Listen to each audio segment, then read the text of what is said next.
Genesis 20. And Abraham journeyed from thence toward the south country, and dwelled between Kadesh and Shur, and sojourned in Gerar. And Abraham said of Sarah his wife, She is my sister.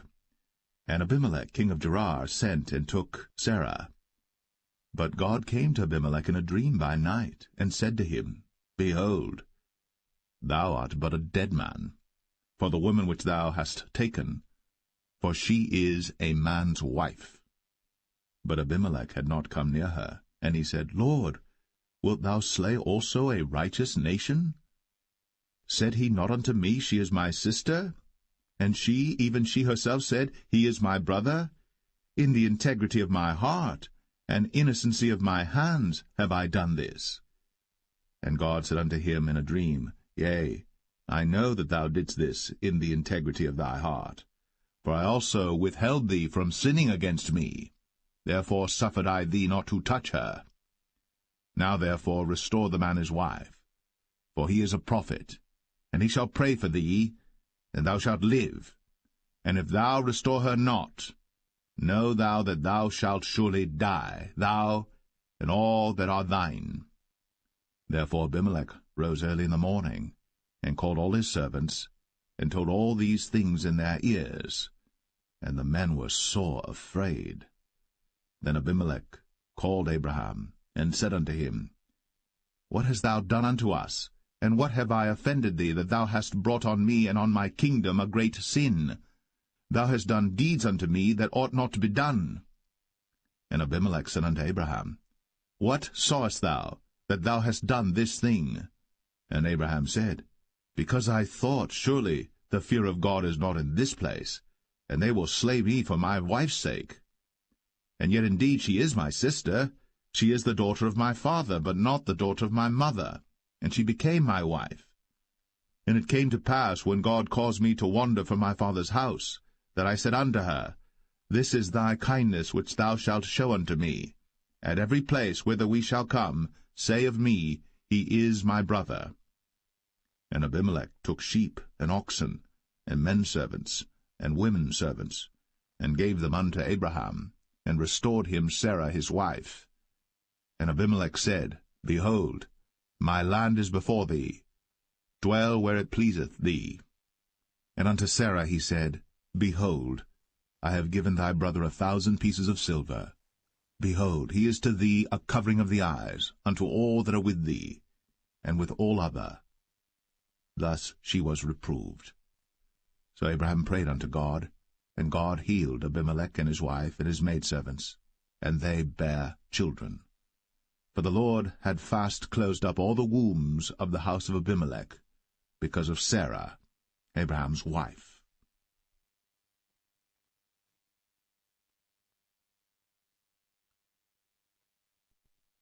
Genesis 21. And the Lord visited Sarah as he had said, and the Lord did unto Sarah as he had spoken. For Sarah conceived, and bare Abraham a son in his old age, at the set time of which God had spoken to him.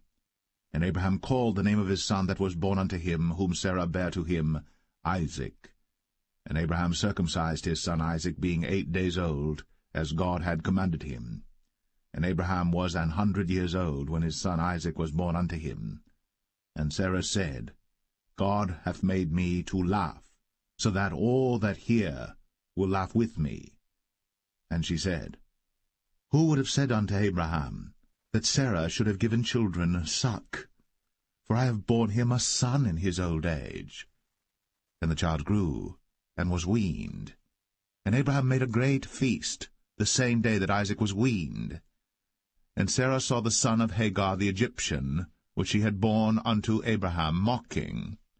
Wherefore she said unto Abraham, Cast out this bondwoman and her son, for the son of this bondwoman shall not be heir with my son, even with Isaac. And the thing was very grievous in Abraham's sight because of his son. And God said unto Abraham, Let it not be grievous in thy sight, because of the lad, and because of thy bondwoman. In all that Sarah hath said unto thee, hearken unto her voice, for in Isaac shall thy seed be called. and also of the son of the bondwoman will I make a nation, because he is thy seed.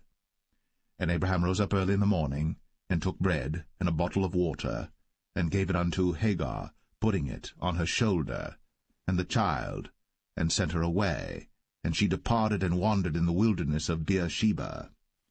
And the water was spent in the bottle, and she cast the child under one of the shrubs, and she went and sat her down over against him a good way off, as it were a bowshot, for she said, Let me not see the death of the child. And she sat over against him, and lifted up her voice, and wept. And God heard the voice of the lad.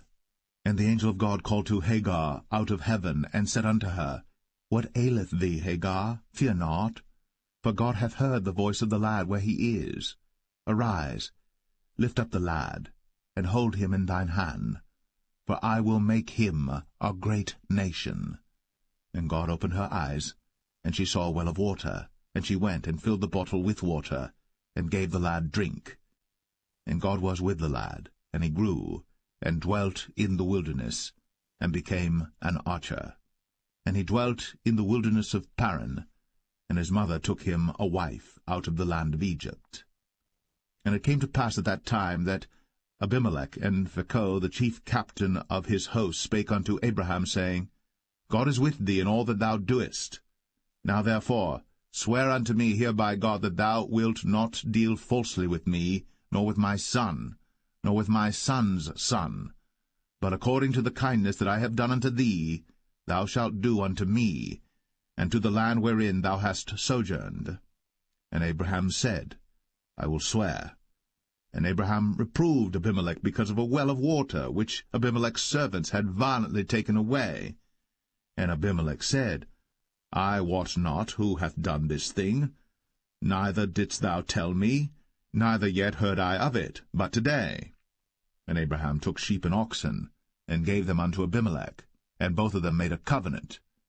And Abraham set 7 ewe lambs of the flock by themselves. And Abimelech said unto Abraham, What mean these 7 ewe lambs which thou hast set by themselves? And he said, For these 7 ewe lambs shalt thou take of my hand, that they may be a witness unto me that I have digged this well. Wherefore he called that place Beersheba, because there they sware both of them. Thus they made a covenant at Beersheba. Then Abimelech rose up, and Phicol the chief captain of his host, and they returned into the land of the Philistines.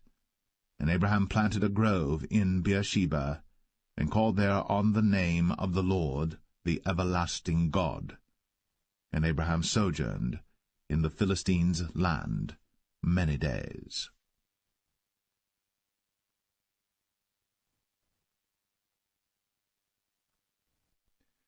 Genesis 22.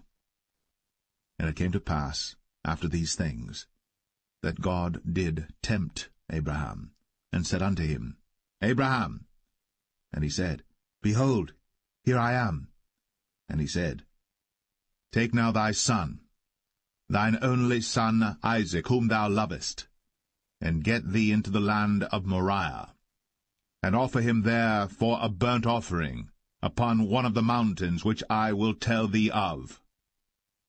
And Abraham rose up early in the morning, and saddled his ass, and took 2 of his young men with him, and Isaac his son, and clave the wood for the burnt offering, and rose up, and went unto the place of which God had told him.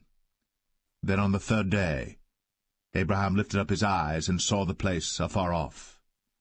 And Abraham said unto his young men, Abide ye here with the ass, and I and the lad will go yonder, and worship, and come again to you. And Abraham took the wood of the burnt offering, and laid it upon Isaac his son.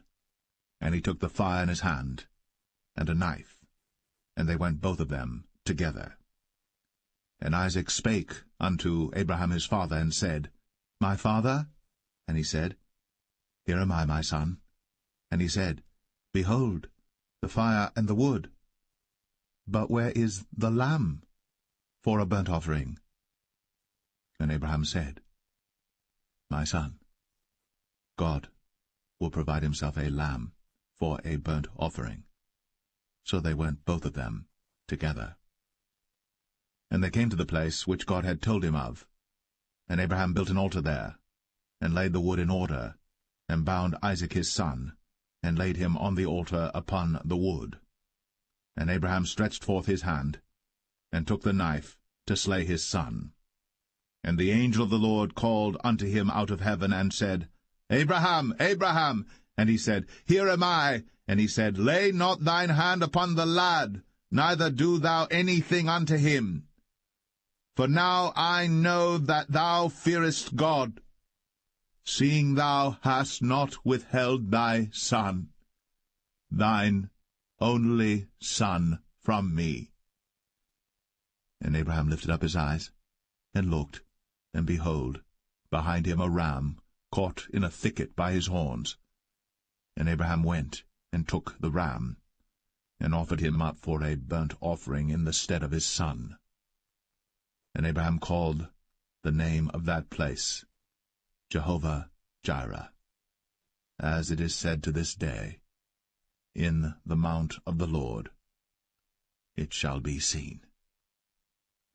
And the angel of the Lord called unto Abraham out of heaven the second time, and said, By myself have I sworn, saith the Lord, for because thou hast done this thing, and hast not withheld thy son, thine only son, that in blessing I will bless thee, and in multiplying I will multiply thy seed as the stars of the heaven, and as the sand which is upon the seashore, and thy seed shall possess the gate of his enemies.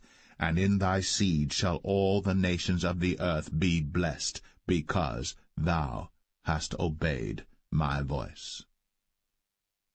So Abraham returned unto his young men, and they rose up, and went together to Beersheba. And Abraham dwelt at Beersheba.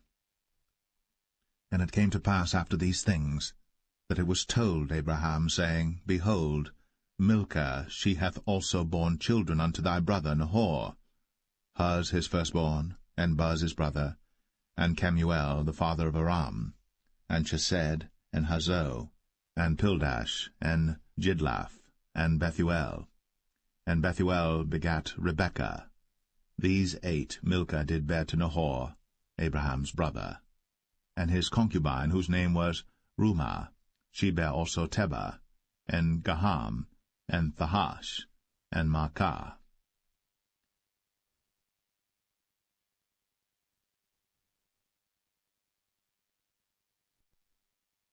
Genesis 23. And Sarah was 127 years old. These were the years of the life of Sarah. And Sarah died in Kirjath-Arba, the same as Hebron in the land of Canaan. And Abraham came to mourn for Sarah, and to weep for her. And Abraham stood up from before his dead, and spake unto the sons of Heth, saying, I am a stranger, and a sojourner with you.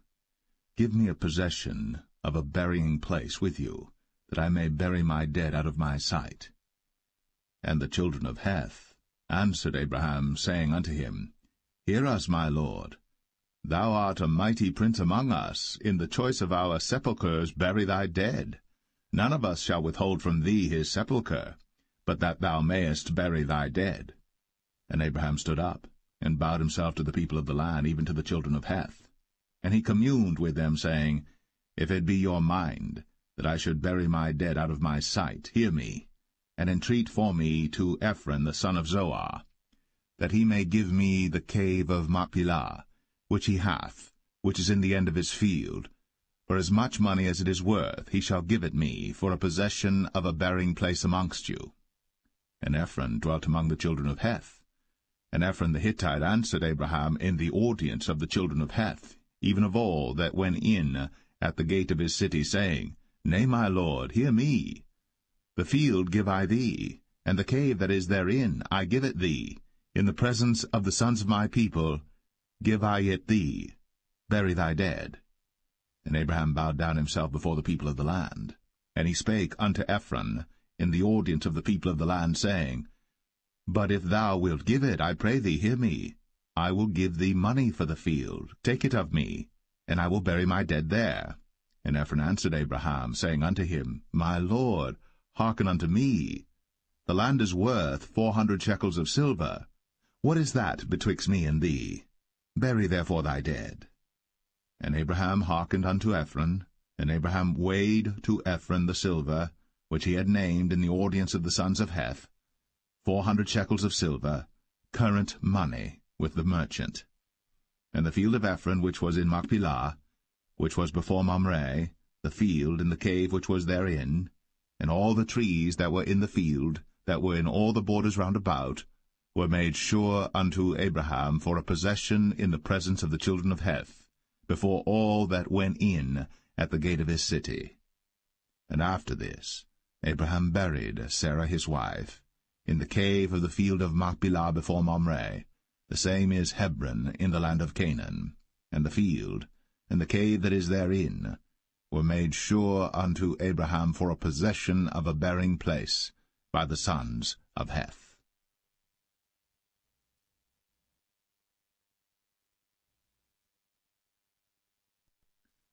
Genesis 24. And Abraham was old, and well stricken in age. And the Lord had blessed Abraham in all things. And Abraham said unto his eldest servant of his house, that ruled over all that he had, Put, I pray thee, thy hand under my thigh, and I will make thee swear by the Lord, the God of heaven, and the God of the earth, that thou shalt not take a wife unto my son of the daughters of the Canaanites, among whom I dwell. But thou shalt go unto my country, and to my kindred, and take a wife unto my son Isaac. And the servant said unto him, Peradventure the woman will not be willing to follow me unto this land. Must I needs bring thy son again unto the land from whence thou camest? And Abraham said unto him, Beware thou that thou bring not my son thither again. The Lord God of heaven, which took me from my father's house, and from the land of my kindred, and which spake unto me, and that sware unto me, saying, Unto thy seed will I give this land, he shall send his angel before thee, and thou shalt take a wife unto my son from thence. And if the woman will not be willing to follow thee, then thou shalt be clear from this my oath. Only bring not my son thither again. And the servant put his hand under the thigh of Abraham his master, and sware to him concerning that matter. And the servant took 10 camels of the camels of his master, and departed, for all the goods of his master were in his hand.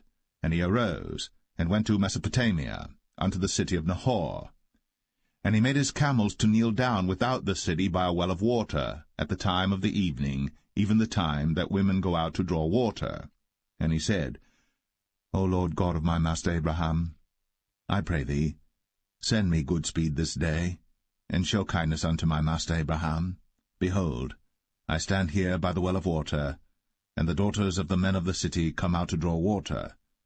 And let it come to pass, that the damsel to whom I shall say, Let down thy pitcher, I pray thee, that I may drink. And she shall say, Drink, and I will give thy camels drink also. Let the same be she that thou hast appointed for thy servant Isaac, and thereby shall I know that thou hast shown kindness unto my master. And it came to pass, before he had done speaking, that, behold, Rebekah came out, who was born to Bethuel, son of Milcah, the wife of Nahor, Abraham's brother, with her pitcher upon her shoulder. And the damsel was very fair to look upon, a virgin, neither had any man known her. And she went down to the well, and filled her pitcher, and came up. And the servant ran to meet her, and said, Let me, I pray thee, drink a little water of thy pitcher. And she said, Drink, my lord. And she hasted, and let down her pitcher upon her hand, and gave him drink. And when she had done giving him drink, she said, I will draw water for thy camels also, until they have done drinking. And she hasted, and emptied her pitcher into the trough, and ran again unto the well to draw water, and drew for all his camels. And the man, wondering at her, held his peace, to wit whether the Lord had made his journey prosperous or not. And it came to pass, as the camels had done drinking, that the man took a golden earring of half a shekel weight, and 2 bracelets for her hands of 10 shekels weight of gold, and said, Whose daughter art thou? Tell me, I pray thee. Is there room in thy father's house for us to lodge in? And she said unto him, I am the daughter of Bethuel the son of Milcah, which she bare unto Nahor. She said moreover unto him, We have both straw and provender enough, and room to lodge in. And the man bowed down his head, and worshipped the Lord. And he said, Blessed be the Lord God of my master Abraham, who hath not left destitute my master of his mercy and his truth. I being in the way, the Lord led me to the house of my master's brethren. And the damsel ran, and told them of her mother's house these things. And Rebekah had a brother, and his name was Laban. And Laban ran out unto the man, unto the well. And it came to pass, when he saw the earring and bracelets upon his sister's hands, and when he heard the words of Rebekah his sister, saying, Thus spake the man unto me, that he came unto the man, and behold, he stood by the camels at the well. And he said, Come in, thou blessed of the Lord. Wherefore standest thou without? For I have prepared the house and room for the camels. And the man came into the house, and he ungirded his camels, and gave straw and provender for the camels, and water to wash his feet, and the men's feet that were with him. And there was set meat before him to eat. But he said, I will not eat, until I have told mine errand. And he said, Speak on. And he said, I am Abraham's servant. And the Lord hath blessed my master greatly, and he is become great. And he hath given him flocks, and herds, and silver, and gold, and men-servants, and maidservants, and camels, and asses. And Sarah my master's wife bare a son to my master when she was old, and unto him hath he given all that he hath. And my master made me swear, saying, Thou shalt not take a wife to my son of the daughters of the Canaanites in whose land I dwell, but thou shalt go unto my father's house, and to my kindred, and take a wife unto my son. And I said unto my master, Peradventure the woman will not follow me. And he said unto me, The Lord before whom I walk will send his angel with thee, and prosper thy way. And thou shalt take a wife for my son of my kindred, and of my father's house. Then shalt thou be clear from this my oath, when thou comest to my kindred. And if they give not thee one, thou shalt be clear from my oath. And I came this day unto the well, and said, O Lord God of my master Abraham, if now thou do prosper my way which I go, behold, I stand by the well of water. And it shall come to pass that when the virgin cometh forth to draw water, and I say to her, Give me, I pray thee, a little water of thy pitcher to drink, and she say to me, Both drink thou, and I will also draw for thy camels, let the same be the woman whom the Lord hath appointed out for my master's son. And before I had done speaking in mine heart, behold, Rebekah came forth with her pitcher on her shoulder, and she went down unto the well, and drew water. And I said unto her, Let me drink, I pray thee. And she made haste, and let down her pitcher from her shoulder, and said, Drink, and I will give thy camels drink also.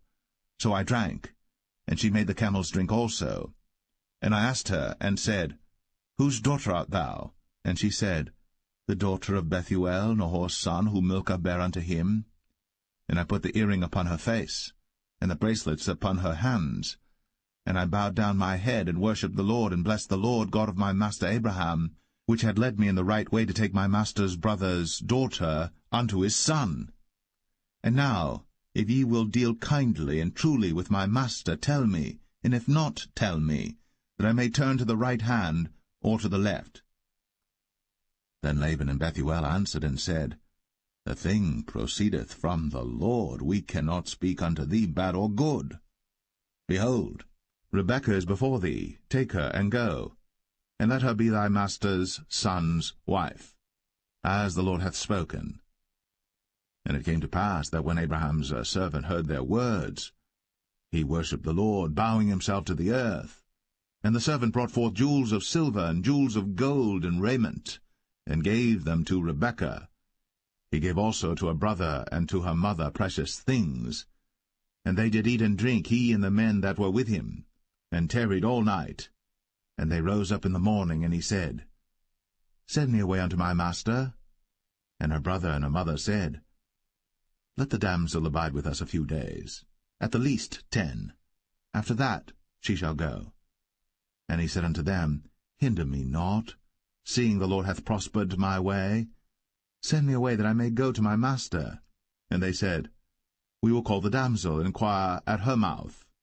And they called Rebekah, and said unto her, Wilt thou go with this man? And she said, I will go.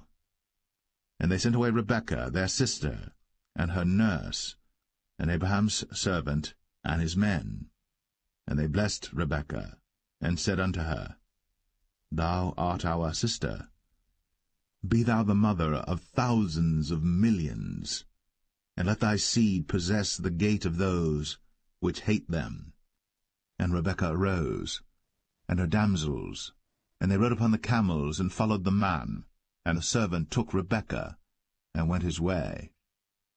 And Isaac came from the way of the well Lahai-Roi, for he dwelt in the south country.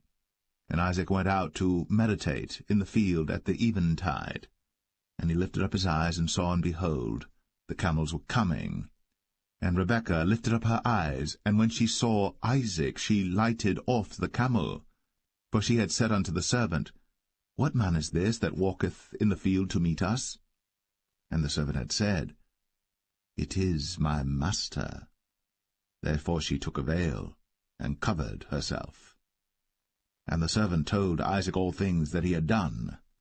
And Isaac brought her into his mother Sarah's tent, and took Rebekah, and she became his wife, and he loved her. And Isaac was comforted after his mother's death.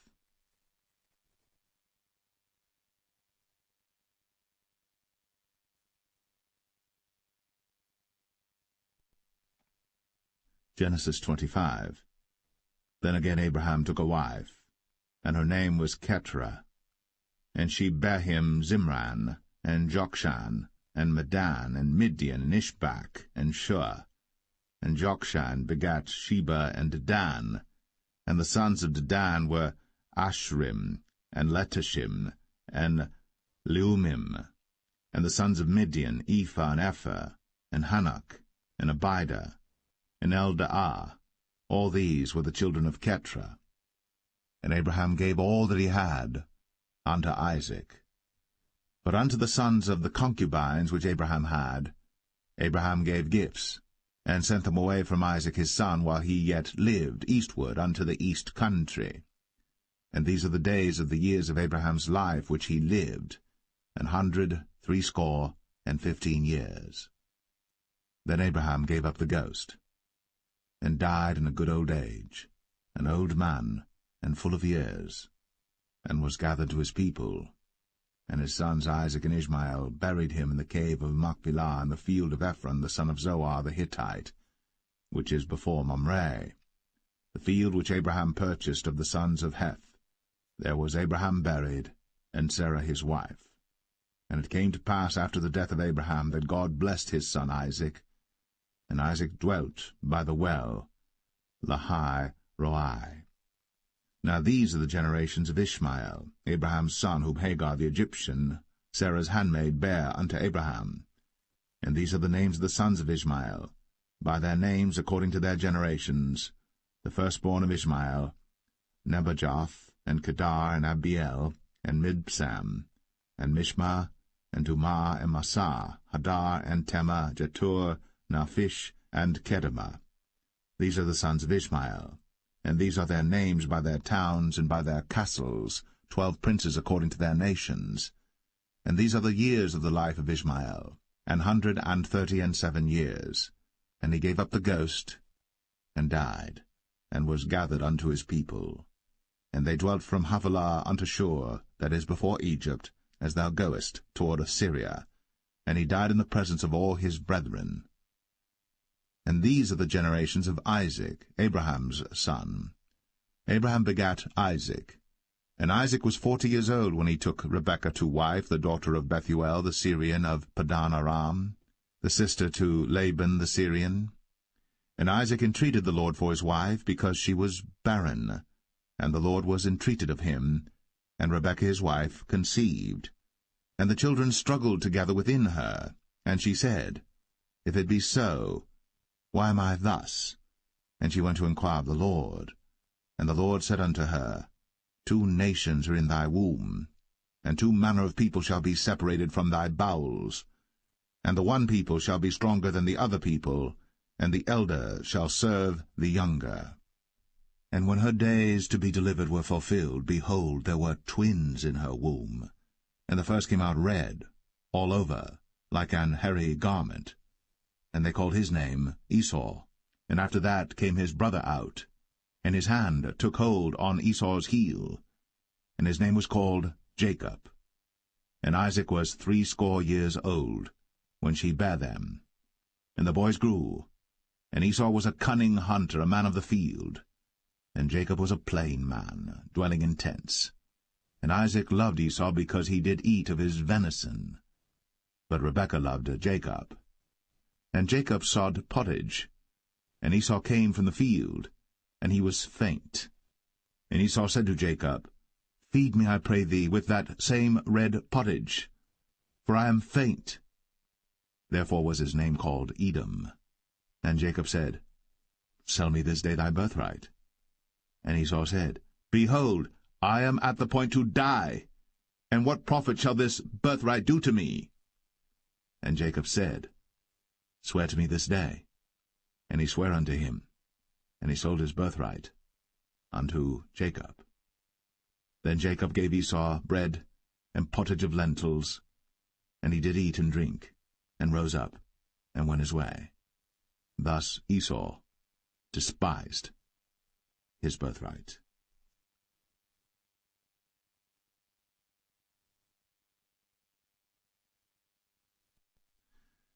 Genesis 26. And there was a famine in the land beside the first famine that was in the days of Abraham. And Isaac went unto Abimelech king of the Philistines unto Gerar. And the Lord appeared unto him, and said, Go not down into Egypt. Dwell in the land which I shall tell thee of. Sojourn in this land, and I will be with thee, and will bless thee. For unto thee and unto thy seed I will give all these countries, and I will perform the oath which I sware unto Abraham thy father.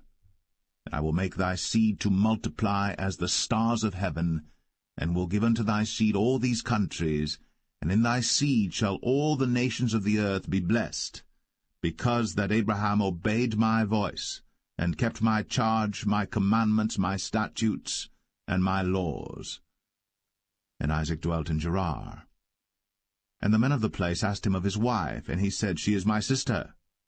For he feared to say, She is my wife, lest, said he, the men of the place should kill me for Rebekah, because she was fair to look upon. And it came to pass, when he had been there a long time, that Abimelech king of the Philistines looked out at a window, and saw, and behold, Isaac was sporting with Rebekah his wife. And Abimelech called Isaac, and said, Behold, of a surety she is thy wife. And how saidst thou, She is my sister? And Isaac said unto him, Because I said, Lest I die for her.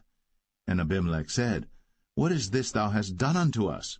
One of the people might lightly have lain with thy wife, and thou shouldest have brought guiltiness upon us.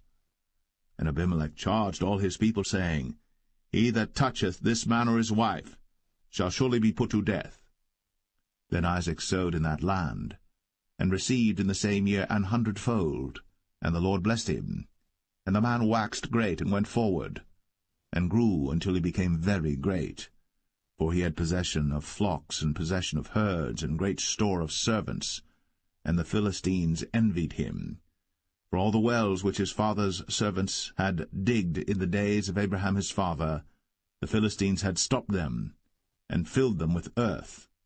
And Abimelech said unto Isaac, Go from us, for thou art much mightier than we. And Isaac departed thence, and pitched his tent in the valley of Gerar, and dwelt there. And Isaac digged again the wells of water, which they had digged in the days of Abraham his father. For the Philistines had stopped them after the death of Abraham, and he called their names after the names by which his father had called them. And Isaac's servants digged in the valley, and found there a well of springing water. And the herdmen of Gerar did strive with Isaac's herdmen, saying, The water is ours. And he called the name of the well Esek, because they strove with him. And they digged another well, and strove for that also. And he called the name of it Sitnah. And he removed from thence, and digged another well, and for that they strove not.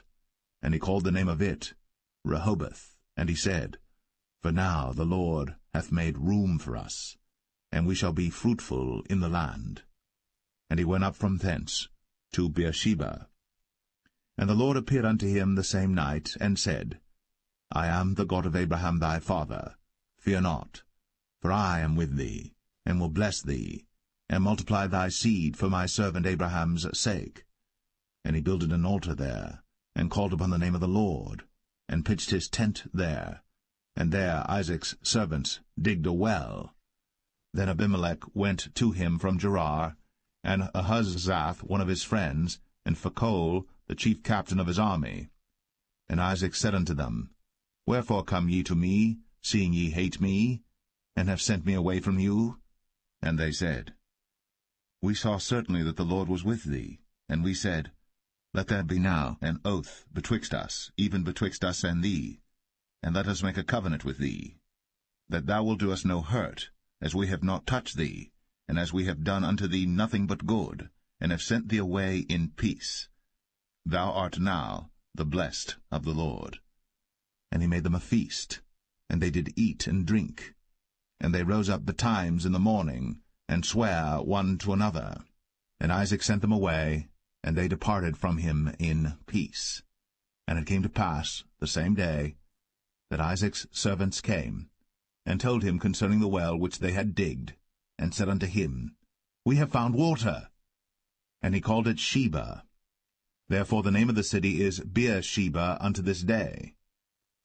And Esau was 40 years old when he took to wife Judith the daughter of Beri the Hittite, and Bashemath the daughter of Elon the Hittite, which were a grief of mind unto Isaac and to Rebekah.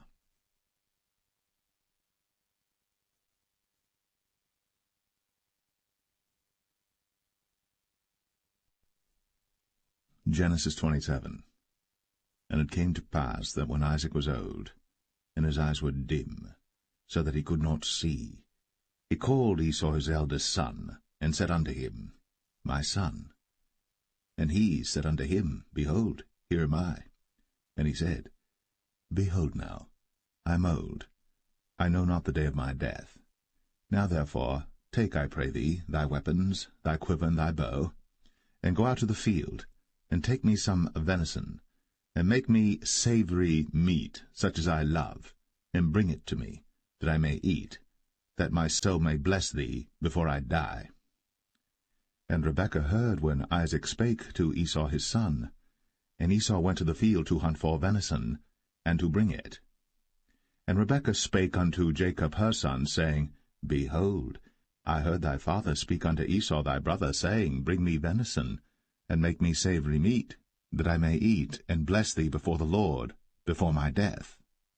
Now therefore, my son, obey my voice according to that which I command thee.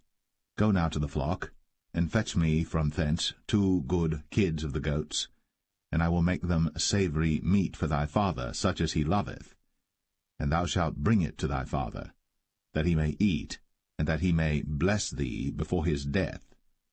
And Jacob said to Rebekah his mother, Behold, Esau my brother is a hairy man, and I am a smooth man.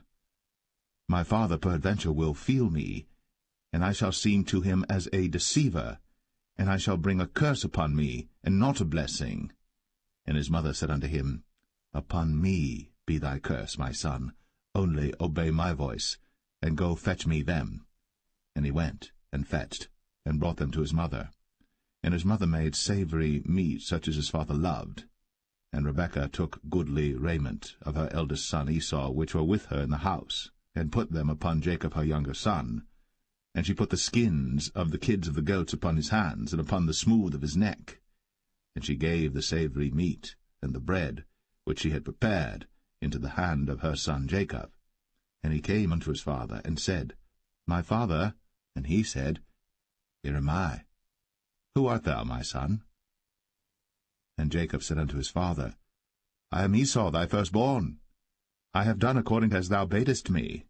Arise, I pray thee, sit and eat of my venison, that thy soul may bless me. And Isaac said unto his son, How is it that thou hast found it so quickly, my son? And he said, Because the Lord thy God brought it to me. And Isaac said unto Jacob, Come near, I pray thee, that I may feel thee, my son, whether thou be my very son Esau or not. And Jacob went near unto Isaac his father, and he felt him, and said, The voice is Jacob's voice, but the hands are the hands of Esau. And he discerned him not, because his hands were hairy, as his brother Esau's hands. So he blessed him, and he said, Art thou my very son Esau? And he said, I am. And he said, Bring it near to me, and I will eat of my son's venison, that my soul may bless thee. And he brought it near to him, and he did eat. And he brought him wine, and he drank. And his father Isaac said unto him, Come near now, and kiss me, my son. And he came near, and kissed him. And he smelled the smell of his raiment, and blessed him, and said, See, the smell of my son is as the smell of a field which the Lord hath blessed. Therefore God give thee of the dew of heaven, and the fatness of the earth, and plenty of corn and wine. Let people serve thee, and nations bow down to thee. Be Lord over thy brethren, and let thy mother's sons bow down to thee. Cursed be every one that curseth thee, and blessed be he that blesseth thee. And it came to pass, as soon as Isaac had made an end of blessing Jacob, and Jacob was yet scarce gone out from the presence of Isaac his father, that Esau his brother came in from his hunting. And he also had made savory meat, and brought it unto his father, and said unto his father, Let my father arise, and eat of his son's venison, that thy soul may bless me. And Isaac his father said unto him, Who art thou? And he said, I am thy son, thy firstborn, Esau. And Isaac trembled very exceedingly, and said, Who? Where is he that hath taken venison, and brought it me? And I have eaten of all before thou camest, and have blessed him, yea, and he shall be blessed. And when Esau heard the words of his father, he cried with a great and exceeding bitter cry, and said unto his father, Bless me, even me also, O my father. And he said, Thy brother came with subtlety, and hath taken away thy blessing. And he said, Is not he rightly named Jacob? For he hath supplanted me these 2 times. He took away my birthright, and behold, now he hath taken away my blessing. And he said, Hast thou not reserved a blessing for me? And Isaac answered and said unto Esau, Behold, I have made him thy lord, and all his brethren have I given to him for servants, and with corn and wine have I sustained him. And what shall I do now unto thee, my son? And Esau said unto his father, Hast thou but one blessing, my father? Bless me, even me also, O my father. And Esau lifted up his voice, and wept.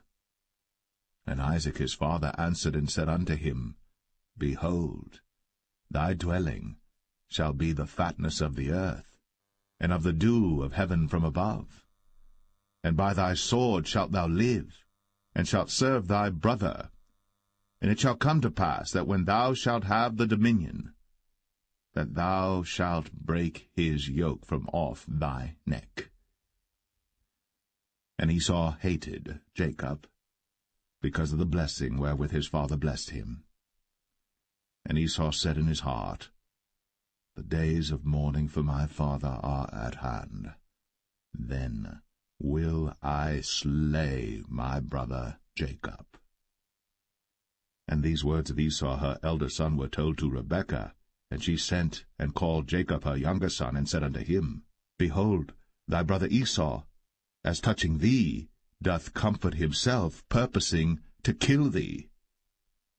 Now therefore, my son, obey my voice, and arise. Flee thou to Laban my brother, to Haran, and tarry with him a few days, until thy brother's fury turn away, until thy brother's anger turn away from thee, and he forget that which thou hast done to him, then I will send and fetch thee from thence. Why should I be deprived also of you both in one day? And Rebekah said to Isaac, I am weary of my life because of the daughters of Heth. If Jacob take a wife of the daughters of Heth, such as these which are of the daughters of the land, what good shall my life do me?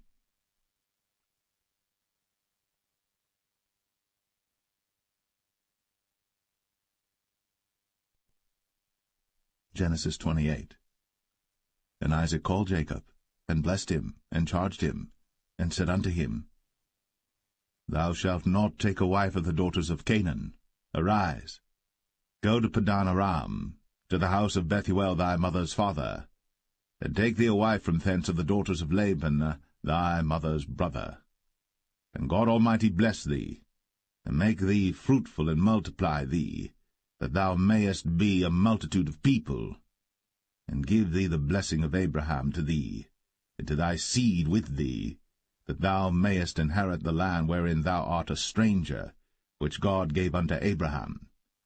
And Isaac sent away Jacob, and he went to Padan Aram unto Laban, son of Bethuel the Syrian, the brother of Rebekah, Jacob's and Esau's mother. When Esau saw that Isaac had blessed Jacob, and sent him away to Padan Aram, to take him a wife from thence, and that as he blessed him he gave him a charge, saying, Thou shalt not take a wife of the daughters of Canaan, and that Jacob obeyed his father and his mother, and was gone to Padan Aram. And Esau, seeing that the daughters of Canaan pleased not Isaac his father, then went Esau unto Ishmael, and took unto the wives which he had Mahalath, the daughter of Ishmael, Abraham's son, the sister of Nebajoth, to be his wife. And Jacob went out from Beersheba, and went toward Haran. And he lighted upon a certain place, and tarried there all night, because the sun was set. And he took of the stones of that place, and put them for his pillows, and lay down in that place to sleep. And he dreamed, and behold, a ladder set up on the earth, and the top of it reached to heaven, and behold, the angels of God ascending and descending on it. And behold, the Lord stood above it, and said, I am the Lord God of Abraham thy father, and the God of Isaac. The land whereon thou liest, to thee will I give it, and to thy seed. And thy seed shall be as the dust of the earth, and thou shalt spread abroad to the west, and to the east, and to the north, and to the south. And in thee and in thy seed shall all the families of the earth be blessed. And behold, I am with thee, and will keep thee in all places whither thou goest, and will bring thee again into this land. For I will not leave thee, until I have done that which I have spoken to thee of. And Jacob awaked out of his sleep, and he said, Surely the Lord is in this place, and I knew it not. And he was afraid, and said, How dreadful is this place! This is none other but the house of God, and this is the gate of heaven. And Jacob rose up early in the morning, and took the stone that he had put for his pillows, and set it up for a pillar, and poured oil upon the top of it. And he called the name of that place Bethel, but the name of that city was called Luz at the first. And Jacob vowed a vow, saying, If God will be with me, and will keep me in this way that I go, and will give me bread to eat, and raiment to put on, so that I come again to my father's house in peace, then shall the Lord be my God, and this stone which I have set up for a pillar shall be God's house. And of all that thou shalt give me, I will surely give the 10th unto thee.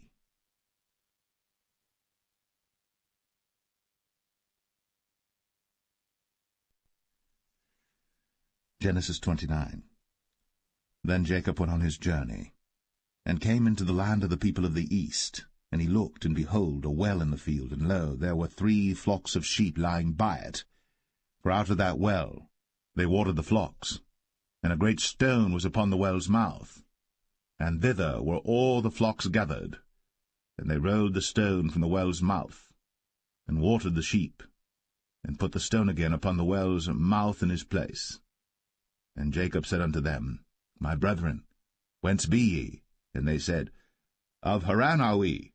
And he said unto them, Know ye Laban the son of Nahor? And they said, We know him.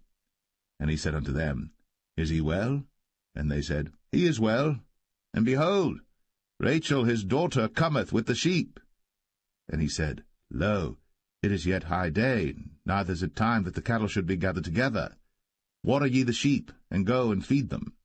And they said, We cannot until all the flocks be gathered together, until they roll the stone from the well's mouth. Then we water the sheep. And while he yet spake with them, Rachel came with her father's sheep, for she kept them. And it came to pass, when Jacob saw Rachel the daughter of Laban his mother's brother, and the sheep of Laban his mother's brother, that Jacob went near, and rolled the stone from the well's mouth, and watered the flock of Laban his mother's brother. And Jacob kissed Rachel, and lifted up his voice and wept. And Jacob told Rachel that he was her father's brother, and that he was Rebekah's son. And she ran and told her father. And it came to pass, when Laban heard the tidings of Jacob his sister's son, that he ran to meet him, and embraced him, and kissed him, and brought him to his house. And he told Laban all these things. And Laban said to him, Surely thou art my bone and my flesh. And he abode with him the space of a month. And Laban said unto Jacob, Because thou art my brother, shouldest thou therefore serve me for naught? Tell me, what shall thy wages be? And Laban had 2 daughters. The name of the elder was Leah, and the name of the younger was Rachel. Leah was tender-eyed, but Rachel was beautiful and well-favored. And Jacob loved Rachel, and said, I will serve thee 7 years for Rachel thy younger daughter. And Laban said, It is better that I give her to thee, than that I should give her to another man. Abide with me. And Jacob served 7 years for Rachel. And they seemed unto him but a few days, for the love he had to her. And Jacob said unto Laban, Give me my wife, for my days are fulfilled, that I may go in unto her. And Laban gathered together all the men of the place, and made a feast. And it came to pass in the evening that he took Leah his daughter, and brought her to him, and he went in unto her. And Laban gave unto his daughter Leah Zilpah his maid for an handmaid. And it came to pass that in the morning, behold, it was Leah. And he said to Laban, What is this thou hast done unto me? Did not I serve with thee for Rachel? Wherefore then hast thou beguiled me? And Laban said, It must not be so done in our country to give the younger before the firstborn. Fulfill her week, and we will give thee this also for the service which thou shalt serve with me yet 7 other years. And Jacob did so, and fulfilled her week, and he gave him Rachel his daughter to wife also. And Laban gave to Rachel his daughter Bilhah his handmaid to be her maid. And he went in also unto Rachel. And he loved also Rachel more than Leah, and served with him yet 7 other years. And when the Lord saw that Leah was hated, he opened her womb. But Rachel was barren, and Leah conceived, and bare a son. And she called his name Reuben, for she said, Surely the Lord hath looked upon my affliction, now therefore my husband will love me. And she conceived again, and bare a son, and said, Because the Lord hath heard that I was hated, he hath therefore given me this son also. And she called his name Simeon. And she conceived again, and bare a son, and said, Now this time will my husband be joined unto me, because I have borne him 3 sons. Therefore was his name called Levi. And she conceived again, and bare a son, and she said, Now will I praise the Lord. Therefore she called his name Judah, and left bearing.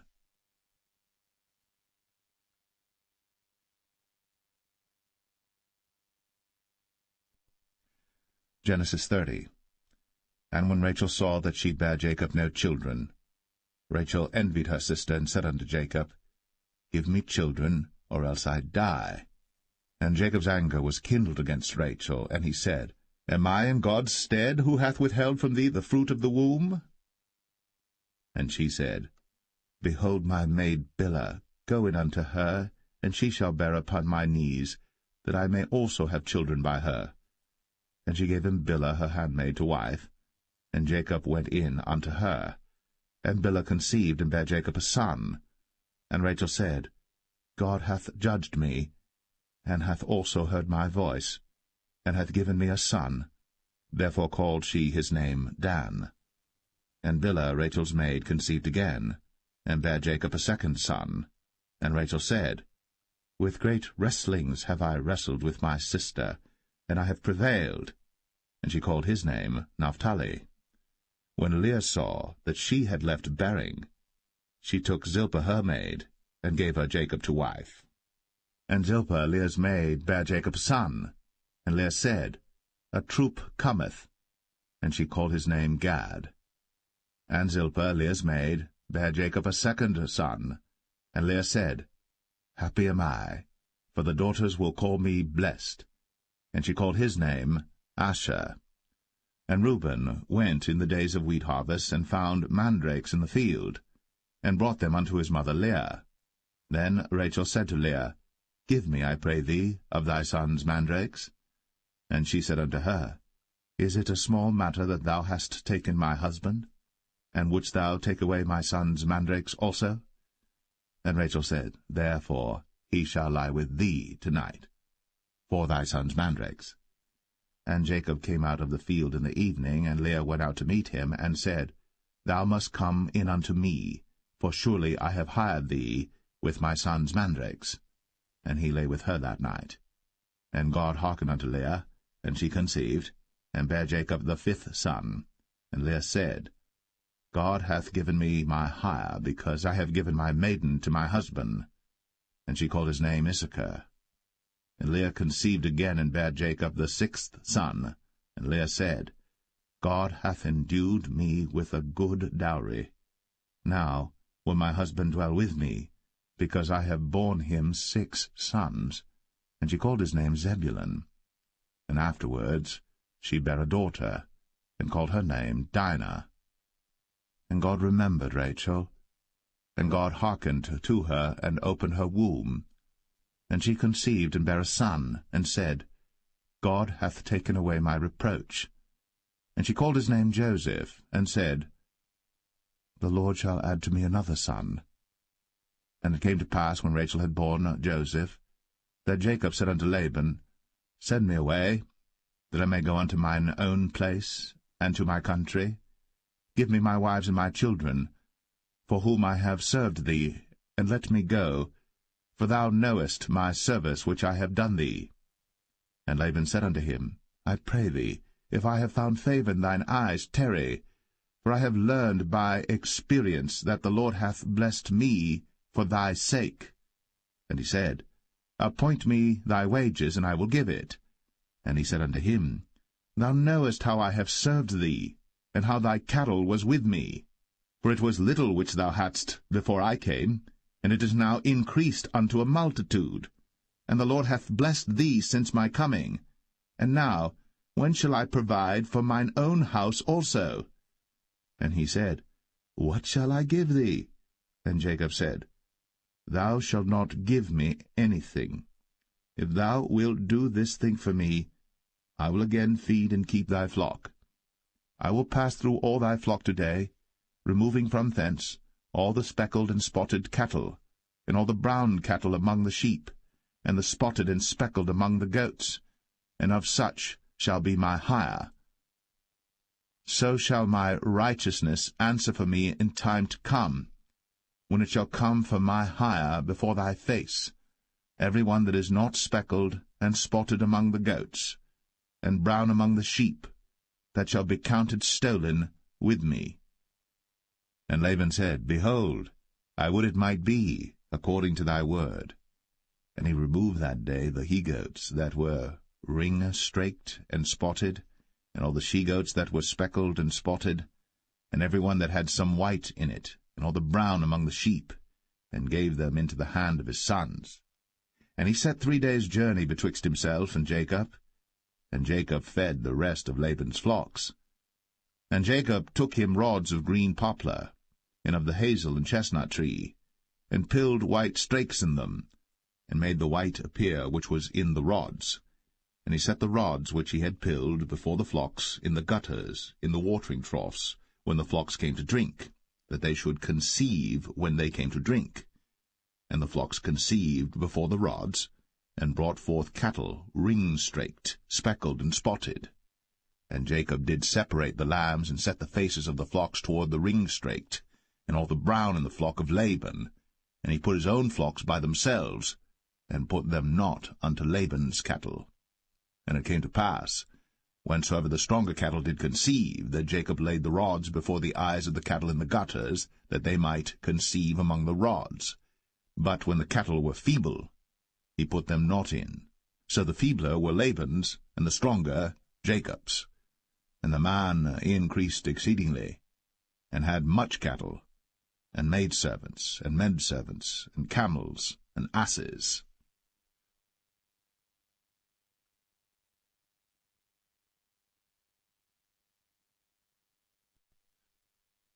Genesis 31. And he heard the words of Laban's sons, saying, Jacob hath taken away all that was our father's, and of that which was our father's hath he gotten all this glory. And Jacob beheld the countenance of Laban, and behold, it was not toward him as before. And the Lord said unto Jacob, Return unto the land of thy fathers, and to thy kindred, and I will be with thee. And Jacob sent and called Rachel and Leah to the field unto his flock, and said unto them, I see your father's countenance, that it is not toward me as before, but the God of my father hath been with me. And ye know that with all my power I have served your father. And your father hath deceived me, and changed my wages 10 times. But God suffered him not to hurt me. If he said thus, The speckled shall be thy wages, then all the cattle bear speckled. And if he said thus, The ring-straked shall be thy hire, then bear all the cattle ring-straked. Thus God hath taken away the cattle of your father, and given them to me. And it came to pass at the time that the cattle conceived, that I lifted up mine eyes, and saw in a dream, and behold, the rams which leaped upon the cattle were ring-straked, speckled, and grizzled. And the angel of God spake unto me in a dream, saying, Jacob. And I said, Here am I. And he said, Lift up now thine eyes, and see all the rams which leap upon the cattle are ring-straked, speckled, and grizzled. For I have seen all that Laban doeth unto thee. I am the God of Bethel, where thou anointest the pillar, and where thou vowest a vow unto me. Now arise, get thee out from this land, and return unto the land of thy kindred. And Rachel and Leah answered and said unto him, Is there yet any portion or inheritance for us in our father's house? Are we not counted of him strangers?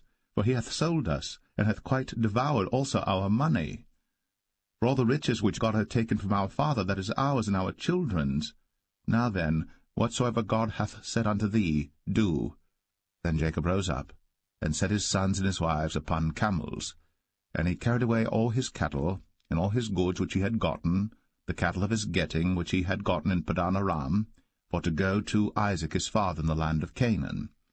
And Laban went to shear his sheep, and Rachel had stolen the images that were her father's. And Jacob stole away unawares to Laban the Syrian, in that he told him not that he fled.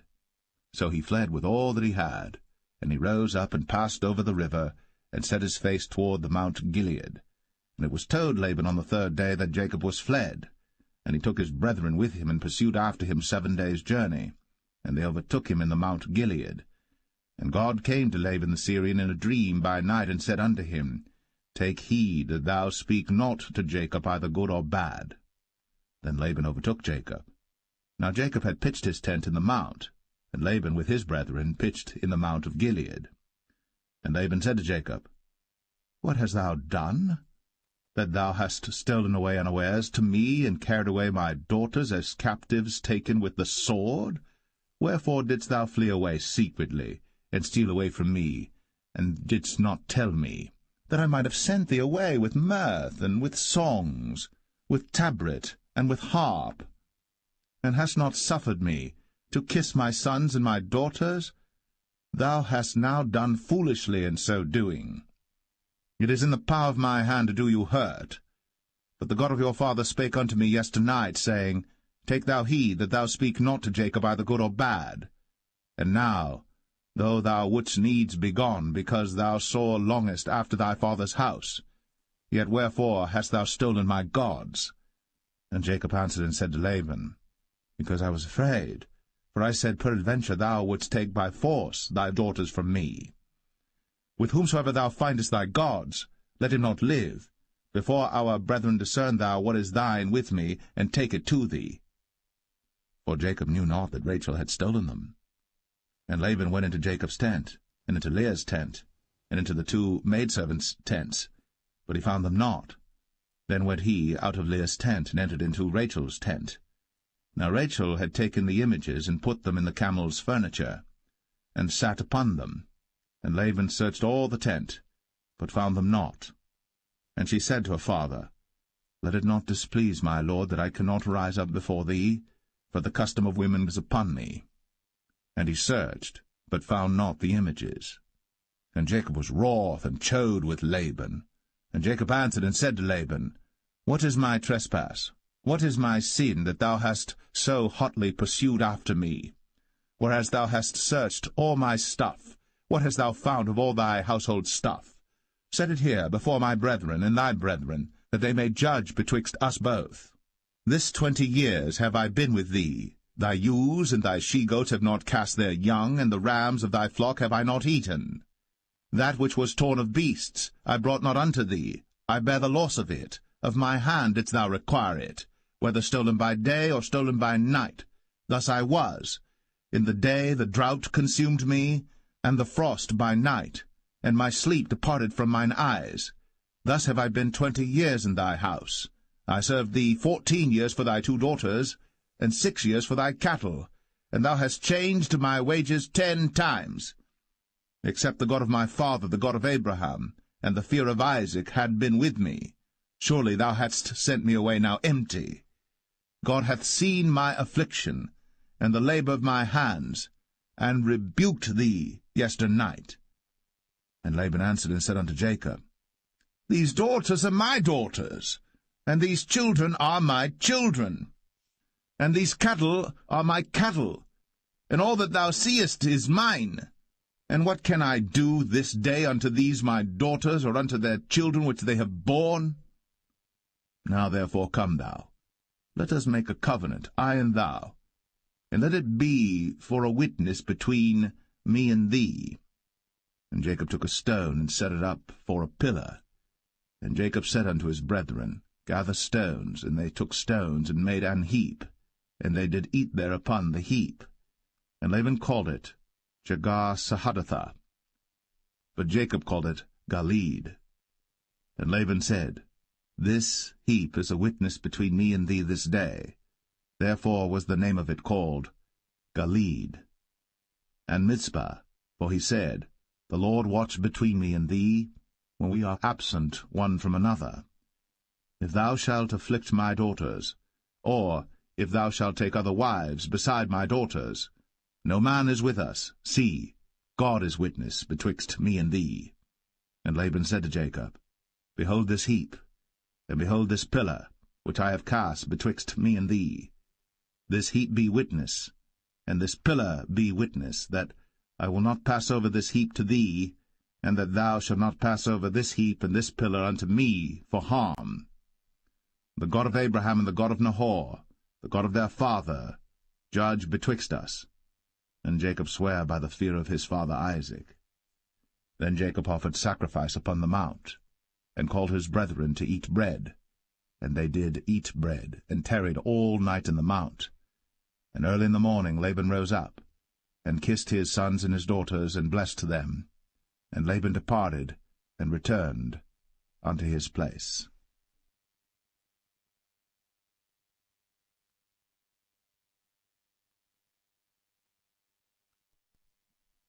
Genesis 32.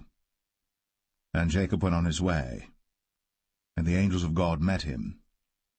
And when Jacob saw them, he said, This is God's host. And he called the name of that place Mahanaim. And Jacob sent messengers before him to Esau his brother unto the land of Seir, the country of Edom. And he commanded them, saying, Thus shall ye speak unto my lord Esau. Thy servant Jacob saith thus, I have sojourned with Laban, and stayed there until now. And I have oxen and asses, flocks and menservants and women servants. And I have sent to tell my lord that I may find grace in thy sight. And the messengers returned to Jacob, saying, We came to thy brother Esau, and also he cometh to meet thee, and 400 men with him. Then Jacob was greatly afraid and distressed. And he divided the people that was with him, and the flocks and herds, and the camels, into 2 bands, and said, If Esau come to the one company and smite it, then the other company which is left shall escape. And Jacob said, O God of my father Abraham, and God of my father Isaac, the Lord which saidest unto me, Return unto thy country, and to thy kindred, and I will deal well with thee. I am not worthy of the least of all the mercies, and of all the truth which thou hast shown unto thy servant. For with my staff I passed over this Jordan, and now I am become 2 bands. Deliver me, I pray thee, from the hand of my brother, from the hand of Esau, for I fear him, lest he will come and smite me, and the mother with the children. And thou saidest, I will surely do thee good, and make thy seed as the sand of the sea, which cannot be numbered for multitude. And he lodged there that same night, and took of that which came to his hand a present for Esau his brother, 200 she-goats, and 20 he-goats, 200 ewes, and 20 rams, 30 milch camels with their coats, 40 kine, and 10 bulls, 20 she-asses, and 10 foals. And he delivered them into the hand of his servants, every drove by themselves, and said unto his servants, Pass over before me, and put a space betwixt drove and drove. And he commanded the foremost, saying, When Esau my brother meeteth thee, and asketh thee, saying, Whose art thou?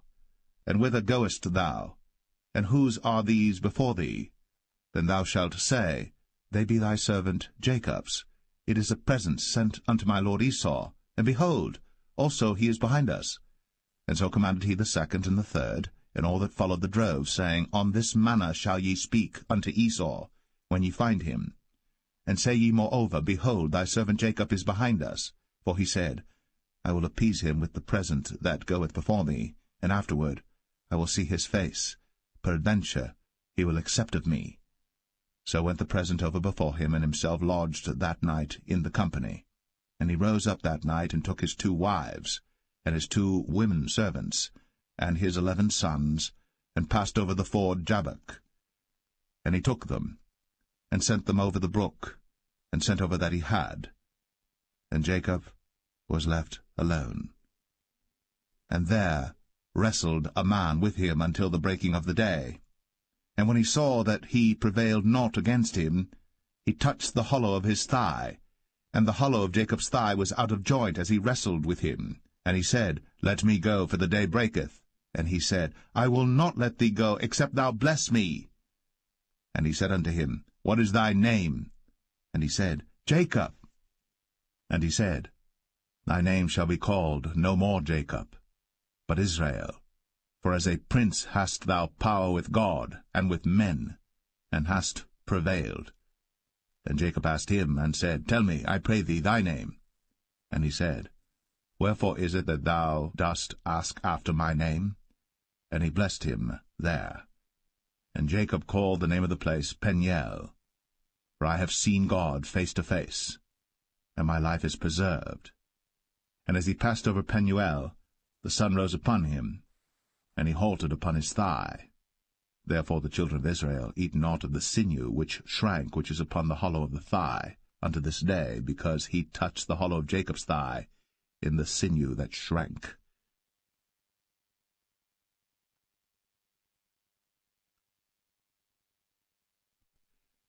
Genesis 33. And Jacob lifted up his eyes, and looked, and behold, Esau came, and with him 400 men. And he divided the children unto Leah, and unto Rachel, and unto the 2 handmaids. And he put the handmaids and their children foremost, and Leah and her children after, and Rachel and Joseph hindermost. And he passed over before them, and bowed himself to the ground 7 times, until he came near to his brother. And Esau ran to meet him, and embraced him, and fell on his neck, and kissed him, and they wept. And he lifted up his eyes, and saw the women and the children, and said, Who are those with thee? And he said, The children which God hath graciously given thy servant. Then the handmaidens came near, they and their children, and they bowed themselves. And Leah also with her children came near, and bowed themselves. And after came Joseph near, and Rachel, and they bowed themselves. And he said, What meanest thou by all this drove which I met? And he said, These are to find grace in the sight of my Lord. And Esau said, I have enough, my brother, keep that thou hast unto thyself. And Jacob said, Nay, I pray thee, if now I have found grace in thy sight, then receive my present at my hand, for therefore I have seen thy face as though I had seen the face of God, and thou wast pleased with me. Take, I pray thee, my blessing that is brought to thee, because God hath dealt graciously with me, and because I have enough. And he urged him, and he took it. And he said, Let us take our journey, and let us go, and I will go before thee. And he said unto him, My Lord knoweth that the children are tender, and the flocks and herds with young are with me. And if men should overdrive them one day, all the flock will die. Let my Lord, I pray thee, pass over before his servant, and I will lead on softly, according as the cattle that goeth before me, and the children be able to endure, until I come unto my Lord, unto Seir. And Esau said, Let me now leave with thee some of the folk that are with me. And he said, What needeth it? Let me find grace in the sight of my Lord. So Esau returned that day on his way unto Seir. And Jacob journeyed to Succoth, and built him an house, and made booths for his cattle. Therefore the name of the place is called Succoth. And Jacob came to Shalem, a city of Shechem, which is in the land of Canaan, when he came from Padan Aram, and pitched his tent before the city. And he bought a parcel of a field, where he had spread his tent, at the hand of the children of Hamor, Shechem's father, for 100 pieces of money. And he erected there an altar, and called it El Elohe Israel.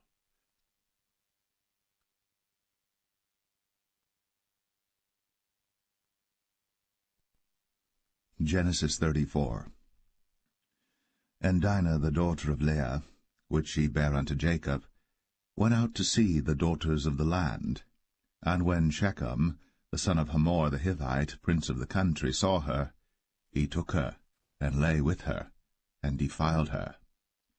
And his soul clave unto Dinah the daughter of Jacob, and he loved the damsel, and spake kindly unto the damsel.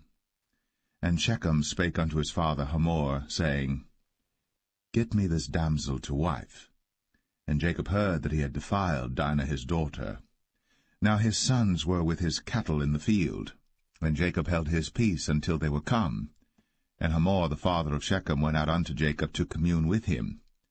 And the sons of Jacob came out of the field when they heard it, and the men were grieved, and they were very wroth, because he had wrought folly in Israel, in lying with Jacob's daughter, which thing ought not to be done. And Hamor communed with them, saying, The soul of my son Shechem longeth for your daughter. I pray you, give her him to wife. And make ye marriages with us, and give your daughters unto us, and take our daughters unto you. And ye shall dwell with us, and the land shall be before you. Dwell and trade ye therein, and get you possessions therein.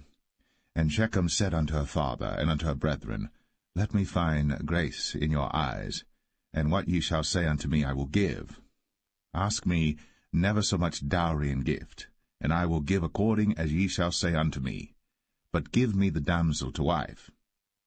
And the sons of Jacob answered Shechem and Hamor his father deceitfully, and said, because he had defiled Dinah their sister, and they said unto them, We cannot do this thing to give our sister to one that is uncircumcised, for that were a reproach unto us. but in this will we consent unto you. If ye will be as we be, that every male of you be circumcised, then will we give our daughters unto you, and we will take your daughters to us, and we will dwell with you, and we will become one people. But if ye will not hearken unto us to be circumcised, then we will take our daughter, and we will be gone. And their words pleased Hamor and Shechem, Hamor's son. And the young man deferred not to do the thing, because he had delight in Jacob's daughter, and he was more honorable than all the house of his father. And Hamor and Shechem his son came unto the gate of their city, and communed with the men of their city, saying, These men are peaceable with us, therefore let them dwell in the land, and trade therein. For the land, behold, it is large enough for them. Let us take their daughters to us for wives, and let us give them our daughters. Only herein will the men consent unto us, for to dwell with us, to be one people, if every male among us be circumcised, as they are circumcised. Shall not their cattle and their substance and every beast of theirs be ours? Only let us consent unto them, and they will dwell with us. And unto Hamor and unto Shechem his son hearken all that went out of the gate of his city, and every male was circumcised, all that went out of the gate of his city. And it came to pass on the third day, when they were sore, that two of the sons of Jacob, Simeon and Levi, Dinah's brethren, took each man his sword, and came upon the city boldly, and slew all the males. And they slew Hamor and Shechem his son with the edge of the sword, and took Dinah out of Shechem's house, and went out. The sons of Jacob came upon the slain, and spoiled the city, because they had defiled their sister. They took their sheep and their oxen, and their asses, and that which was in the city, and that which was in the field, and all their wealth, and all their little ones, and their wives took they captive, and spoiled even all that was in the house. And Jacob said to Simeon and Levi, Ye have troubled me to make me to stink among the inhabitants of the land, among the Canaanites and the Perizzites. And I, being few in number, they shall gather themselves together against me, and slay me, and I shall be destroyed, I and my house. And they said, Should he deal with our sister as with an harlot?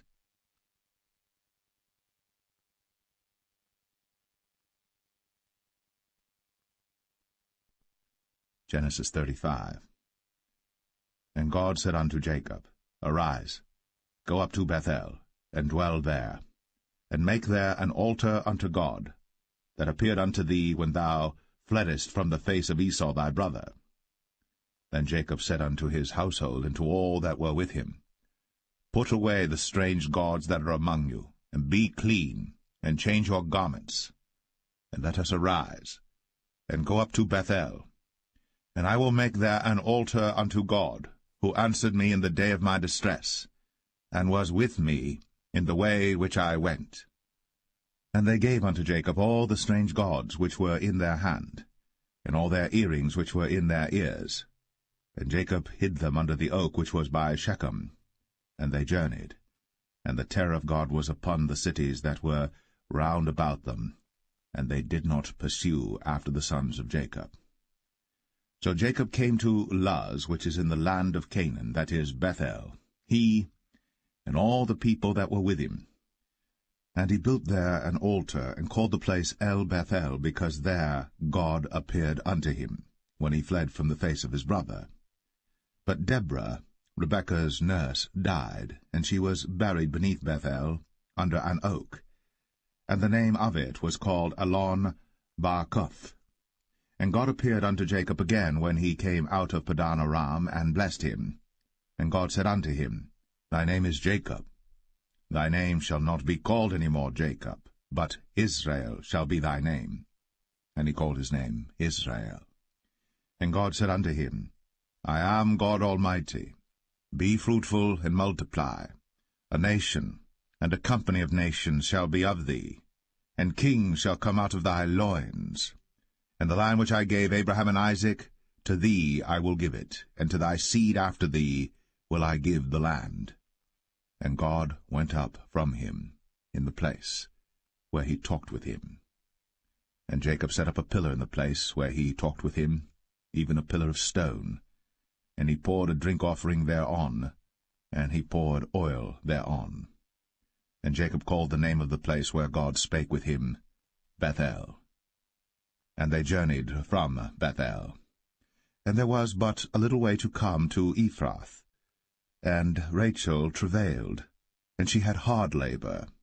And it came to pass, when she was in hard labor, that the midwife said unto her, Fear not, thou shalt have this son also. And it came to pass, as her soul was in departing, for she died, that she called his name Ben-Oni, but his father called him Benjamin. And Rachel died, and was buried, in the way to Ephrath, which is Bethlehem. And Jacob set a pillar upon her grave, that is, the pillar of Rachel's grave, unto this day. And Israel journeyed, and spread his tent beyond the tower of Adar. And it came to pass, when Israel dwelt in that land, that Reuben went and lay with Bilhah his father's concubine, and Israel heard it. Now the sons of Jacob were 12, the sons of Leah, Reuben, Jacob's firstborn, and Simeon, and Levi, and Judah, and Issachar, and Zebulun. The sons of Rachel, Joseph and Benjamin. And the sons of Bilhah, Rachel's handmaid, Dan and Naphtali. And the sons of Zilpah, Leah's handmaid, Gad and Asher. These are the sons of Jacob, which were born to him in Padan-aram. And Jacob came unto Isaac his father unto Mamre, unto the city of Arba, which is Hebron, where Abraham and Isaac sojourned. And the days of Isaac were 180 years. And Isaac gave up the ghost, and died, and was gathered unto his people, being old and full of days. And his sons Esau and Jacob buried him.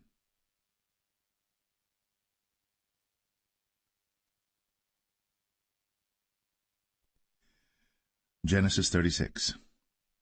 Now these are the generations of Esau, who is Edom. Esau took his wives of the daughters of Canaan, Adah the daughter of Elon the Hittite, and Aholibamah the daughter of Anah the daughter of Zibeon the Hivite, and Bashemath Ishmael's daughter, sister of Nebajoth. And Adah bare to Esau Eliphaz, and Bashemath bare Ruel. And Aholibamah bare Jeush, and Jalam, and Korah. These are the sons of Esau, which were born unto him in the land of Canaan. And Esau took his wives, and his sons, and his daughters, and all the persons of his house, and his cattle, and all his beasts, and all his substance, which he had got in the land of Canaan, and went into the country from the face of his brother Jacob. For their riches were more than that they might dwell together, and the land wherein they were strangers could not bear them because of their cattle. Thus dwelt Esau in Mount Seir. Esau is Edom. And these are the generations of Esau, the father of the Edomites, in Mount Seir. These are the names of Esau's sons: Eliphaz the son of Adah, the wife of Esau; Ruel the son of Bashemath, the wife of Esau. And the sons of Eliphaz were Teman, Omar, Zepho, and Gatam, and Kenaz. And Timnah was concubine to Eliphaz, Esau's son, and she bare to Eliphaz Amalek. These were the sons of Adah, Esau's wife. And these are the sons of Reuel, Nahath, and Zerah, Shammah, and Mizah. These were the sons of Bashemath, Esau's wife. And these were the sons of Aholibamah, the daughter of Anah, the daughter of Zibeon, Esau's wife. And she bare to Esau Jeush, and Jalam, and Korah. These were dukes of the sons of Esau. The sons of Eliphaz, the firstborn son of Esau: Duke Teman, Duke Omar, Duke Zepho, Duke Kenaz, Duke Korah, Duke Gatam, and Duke Amalek. These are the dukes that came of Eliphaz in the land of Edom. These were the sons of Adah. And these are the sons of Reuel, Esau's son: Duke Nahath, Duke Zerah, Duke Shammah, Duke Mizah. These are the dukes that came of Reuel in the land of Edom. These are the sons of Bashemath, Esau's wife. And these are the sons of Aholibamah, Esau's wife: Duke Jeush, Duke Jalam, Duke Korah. These were the dukes that came of Aholibamah, the daughter of Anah, Esau's wife. These are the sons of Esau, who is Edom, and these are their dukes. These are the sons of Seir the Horite, who inhabited the land, Lotan, and Shobal, and Zibeon, and Anah, and Dishon, and Ezer, and Dishan. These are the dukes of the Horites, the children of Seir in the land of Edom. And the children of Lotan were Hori and Hemam, and Lotan's sister was Timnah. And the children of Shobal were these, Alvan, and Manahath, and Ebal, Shapho, and Onam. And these are the children of Zibeon, both Ajah and Anah. This was that Anah that found the mules in the wilderness, as he fed the asses of Zibeon his father. And the children of Anah were these, Dishon, and Aholibamah the daughter of Anah. And these are the children of Dishon, Hemdan, and Eshban, and Ithran, and Cheran. The children of Ezer are these, Bilhan, and Zavan, and Akan. The children of Dishan are these, Uz and Aran. These are the dukes that came of the Horites, Duke Lotan, Duke Shobal, Duke Zibeon, Duke Anah, Duke Dishon, Duke Ezer, Duke Dishan. These are the dukes that came of Hori among their dukes in the land of Seir. And these are the kings that reigned in the land of Edom, before there reigned any king over the children of Israel. And Bela the son of Beor reigned in Edom, and the name of his city was Dinhabah. And Bela died, and Jobab the son of Zerah of Bozrah reigned in his stead. And Jobab died, and Husham of the land of Temani reigned in his stead. And Husham died, and Hadad the son of Bedad, who smote Midian in the field of Moab, reigned in his stead. And the name of his city was Avith. And Hadad died, and Samlah of Masrekah reigned in his stead. And Samlah died, and Saul of Rehoboth by the river reigned in his stead. And Saul died, and Baal-Hanan the son of Achbor reigned in his stead. And Baal-Hanan the son of Achbor died, and Hadar reigned in his stead. And the name of his city was Pau, and his wife's name was Mehetabel, and the daughter of Matred, the daughter of Mezahab. And these are the names of the dukes that came of Esau, according to their families after their places by their names: Duke Timnah, Duke Alva, Duke Jetheth, Duke Aholibamah, Duke Elah, Duke Pinon, Duke Kenaz, Duke Taman, Duke Mibsar, Duke Magdiel, Duke Aram. These be the dukes of Edom, according to their habitations in the land of their possession. He is Esau, the father of the Edomites.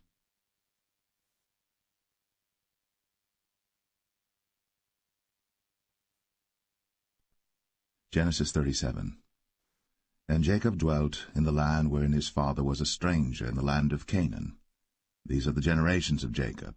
Joseph, being 17 years old, was feeding the flock with his brethren, and the lad was with the sons of Bilhah, and with the sons of Zilpah, his father's wives. And Joseph brought unto his father their evil report. Now Israel loved Joseph more than all his children, because he was the son of his old age. And he made him a coat of many colors. And when his brethren saw that their father loved him more than all his brethren, they hated him, and could not speak peaceably unto him. And Joseph dreamed a dream, and he told it his brethren, and they hated him yet the more. And he said unto them, Hear, I pray you, this dream which I have dreamed. For behold, we were binding sheaves in the field, and lo, my sheaf arose, and also stood upright, and behold, your sheaves stood round about, and made obeisance to my sheaf. And his brethren said to him, Shalt thou indeed reign over us? Or shalt thou indeed have dominion over us? And they hated him yet the more for his dreams, and for his words. And he dreamed yet another dream, and told it his brethren, and said, Behold, I have dreamed a dream more, and behold, the sun and the moon and the 11 stars made obeisance to me. And he told it to his father, and to his brethren, and his father rebuked him, and said unto him, What is this dream that thou hast dreamed? Shall I and thy mother and thy brethren indeed come to bow down ourselves to thee to the earth? And his brethren envied him. But his father observed the saying. And his brethren went to feed their father's flock in Shechem. And Israel said unto Joseph, Do not thy brethren feed the flock in Shechem? Come, and I will send thee unto them. And he said to him, Here am I. And he said to him, Go, I pray thee, see whether it be well with thy brethren, and well with the flocks, and bring me word again. So he sent him out of the vale of Hebron. And he came to Shechem. And a certain man found him, and behold, he was wandering in the field. And the man asked him, saying, What seekest thou? And he said, I seek my brethren. Tell me, I pray thee, where they feed their flocks. And the man said, They are departed hence, for I heard them say, Let us go to Dothan. And Joseph went after his brethren, and found them in Dothan. And when they saw him afar off, even before he came near unto them, they conspired against him to slay him. And they said one to another, Behold, this dreamer cometh. Come now, therefore, and let us slay him, and cast him into some pit. And we will say, Some evil beast hath devoured him, and we shall see what will become of his dreams. And Reuben heard it, and he delivered him out of their hands, and said, Let us not kill him. And Reuben said unto them, Shed no blood, but cast him into this pit that is in the wilderness, and lay no hand upon him, that he might rid him out of their hands, to deliver him to his father again. And it came to pass, when Joseph was come unto his brethren, that they stripped Joseph out of his coat of many colors that was on him, and they took him, and cast him into a pit. And the pit was empty, there was no water in it. And they sat down to eat bread. And they lifted up their eyes and looked, and behold, a company of Ishmaelites came from Gilead with their camels bearing spicery and balm and myrrh, going to carry it down to Egypt. And Judah said unto his brethren, What profit is it if we slay our brother, and conceal his blood? Come, and let us sell him to the Ishmaelites, and let not our hand be upon him, for he is our brother, and our flesh. And his brethren were content. Then there passed by Midianites, merchantmen, and they drew and lifted up Joseph out of the pit, and sold Joseph to the Ishmaelites for 20 pieces of silver, and they brought Joseph into Egypt. And Reuben returned unto the pit, and behold, Joseph was not in the pit. And he rent his clothes. And he returned unto his brethren, and said, The child is not, and I, whither shall I go? And they took Joseph's coat, and killed a kid of the goats, and dipped the coat in the blood. And they sent the coat of many colors, and they brought it to their father, and said, This have we found. Know now whether it be thy son's coat or no. And he knew it, and said, It is my son's coat. An evil beast hath devoured him. Joseph is without doubt rent in pieces. And Jacob rent his clothes, and put sackcloth upon his loins, and mourned for his son many days. And all his sons and all his daughters rose up to comfort him. But he refused to be comforted, and he said, For I will go down into the grave unto my son mourning. Thus his father wept for him. And the Midianites sold him into Egypt unto Potiphar, an officer of Pharaoh's, and captain of the guard.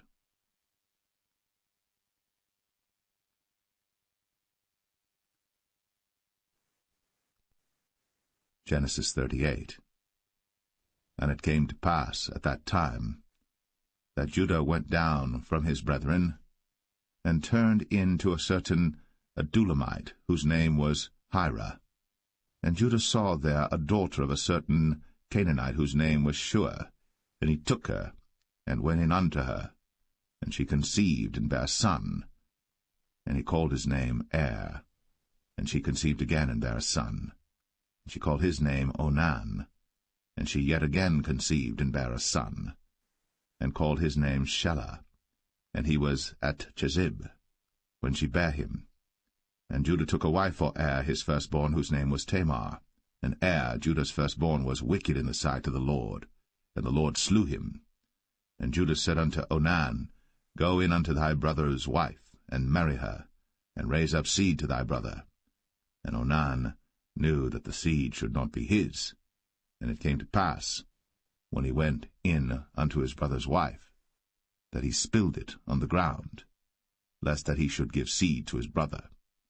And the thing which he did displeased the Lord, wherefore he slew him also. Then said Judah to Tamar his daughter-in-law, Remain a widow at thy father's house, till Shelah my son be grown. For he said, Lest peradventure he die also, as his brethren did. And Tamar went and dwelt in her father's house. And in process of time the daughter of Shua, Judah's wife, died. And Judah was comforted, and went up unto his sheep-shearers to Timnath, he and his friend Hira the Adullamite. And it was told Tamar, saying, Behold, thy father-in-law goeth up to Timnath to shear his sheep. And she put her widow's garments off from her, and covered her with a veil, and wrapped herself, and sat in an open place, which is by the way to Timnath. For she saw that Shelah was grown, and she was not given unto him to wife. When Judah saw her, he thought her to be an harlot, because she had covered her face. And he turned unto her by the way, and said, Go to, I pray thee, let me come in unto thee. For he knew not that she was his daughter-in-law. And she said, What wilt thou give me, that thou mayest come in unto me? And he said, I will send thee a kid from the flock. And she said, Wilt thou give me a pledge, till thou send it? And he said, What pledge shall I give thee? And she said, Thy signet, and thy bracelets, and thy staff that is in thine hand. And he gave it her, and came in unto her. And she conceived by him. And she arose and went away, and laid by her veil from her, and put on the garments of her widowhood. And Judah sent the kid by the hand of his friend the Adullamite, to receive his pledge from the woman's hand, but he found her not. Then he asked the men of that place, saying, Where is the harlot that was openly by the wayside? And they said, There was no harlot in this place. And he returned to Judah, and said, I cannot find her. And also the men of the place said that there was no harlot in this place. And Judah said, Let her take it to her, lest we be shamed. Behold, I sent this kid, and thou hast not found her. And it came to pass about 3 months after that it was told Judah, saying, Tamar, thy daughter-in-law, hath played the harlot, and also, behold, she is with child by whoredom. And Judah said, Bring her forth, and let her be burnt. When she was brought forth, she sent to her father-in-law, saying, By the man whose these are am I with child. And she said, Discern, I pray thee, whose are these? The signet, and bracelets, and staff. And Judah acknowledged them, and said, She hath been more righteous than I, because that I gave her not to Shelah my son. And he knew her again no more. And it came to pass in the time of her travail, that, behold, twins were in her womb. And it came to pass, when she travailed, that the one put out his hand, and the midwife took and bound upon his hand a scarlet thread, saying, This came out first. And it came to pass, as he drew back his hand, that, behold, his brother came out. And she said, How hast thou broken forth? This breach be upon thee. Therefore his name was called Pharez. And afterward came out his brother, that had the scarlet thread upon his hand, and his name was called Zerah.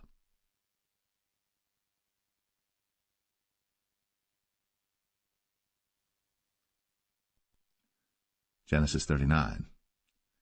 And Joseph was brought down to Egypt, and Potiphar, an officer of Pharaoh, captain of the guard, an Egyptian, bought him of the hands of the Ishmaelites, which had brought him down thither. And the Lord was with Joseph, and he was a prosperous man, and he was in the house of his master the Egyptian. And his master saw that the Lord was with him, and that the Lord made all that he did to prosper in his hand. And Joseph found grace in his sight, and he served him, and he made him overseer over his house. And all that he had he put into his hand. And it came to pass from the time that he had made him overseer in his house, and over all that he had, that the Lord blessed the Egyptian's house for Joseph's sake. And the blessing of the Lord was upon all that he had in the house and in the field. And he left all that he had in Joseph's hand. And he knew not aught he had, save the bread which he did eat. And Joseph was a goodly person, and well-favored. And it came to pass after these things, that his master's wife cast her eyes upon Joseph, and she said, Lie with me.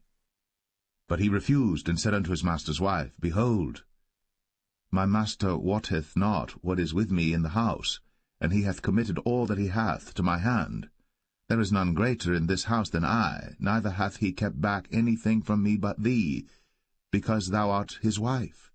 How then can I do this great wickedness and sin against God? And it came to pass, as she spake to Joseph day by day, that he hearkened not unto her, to lie by her, or to be with her. And it came to pass about this time that Joseph went into the house to do his business, and there was none of the men of the house there within. And she caught him by his garment, saying, Lie with me. And he left his garment in her hand, and fled, and got him out. And it came to pass, when she saw that he had left his garment in her hand, and was fled forth, that she called unto the men of her house, and spake unto them, saying, See, he hath brought in an Hebrew unto us to mock us. He came in unto me to lie with me, and I cried with a loud voice. And it came to pass, when he heard that I lifted up my voice and cried, that he left his garment with me, and fled, and got him out. And she laid up his garment by her, until his lord came home. And she spake unto him according to these words, saying, The Hebrew servant which thou hast brought unto us came in unto me to mock me. And it came to pass, as I lifted up my voice and cried, that he left his garment with me, and fled out. And it came to pass, when his master heard the words of his wife, which he spake unto him, saying, After this manner did thy servant to me, that his wrath was kindled. And Joseph's master took him, and put him into the prison, a place where the king's prisoners were bound. And he was there in the prison. But the Lord was with Joseph, and showed him mercy, and gave him favor in the sight of the keeper of the prison. And the keeper of the prison committed to Joseph's hand all the prisoners that were in the prison. And whatsoever they did there, he was the doer of it. The keeper of the prison looked not to anything that was under his hand, because the Lord was with him. And that which he did, the Lord made it to prosper.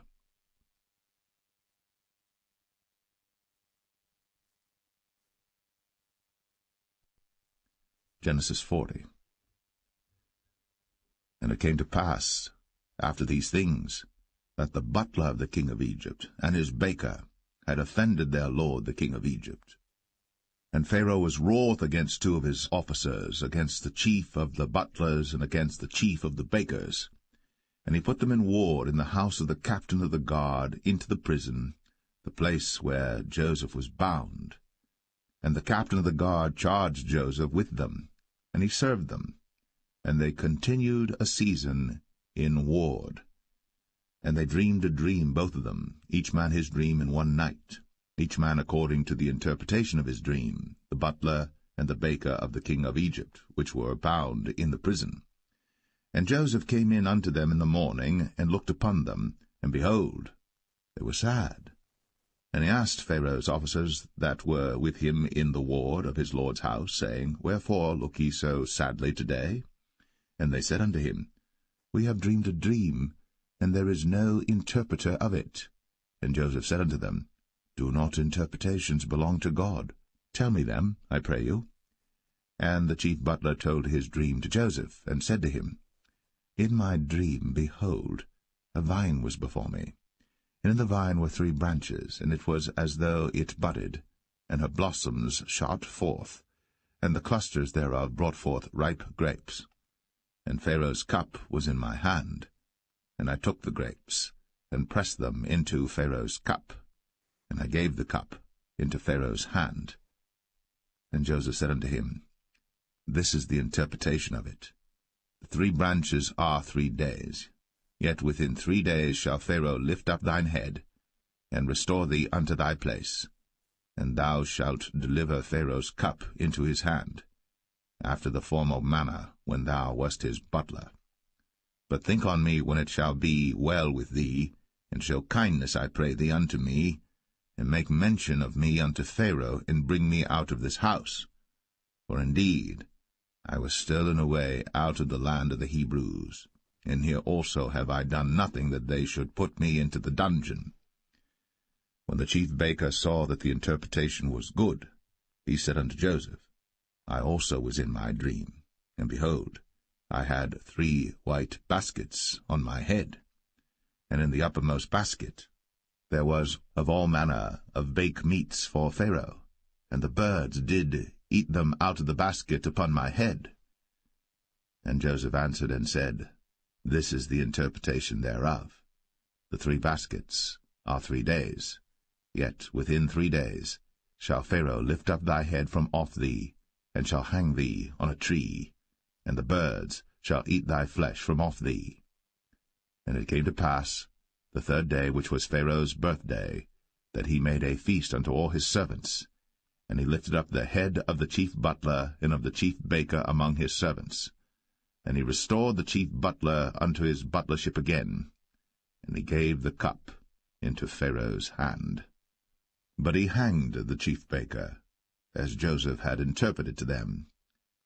Yet did not the chief butler remember Joseph, but forgat him.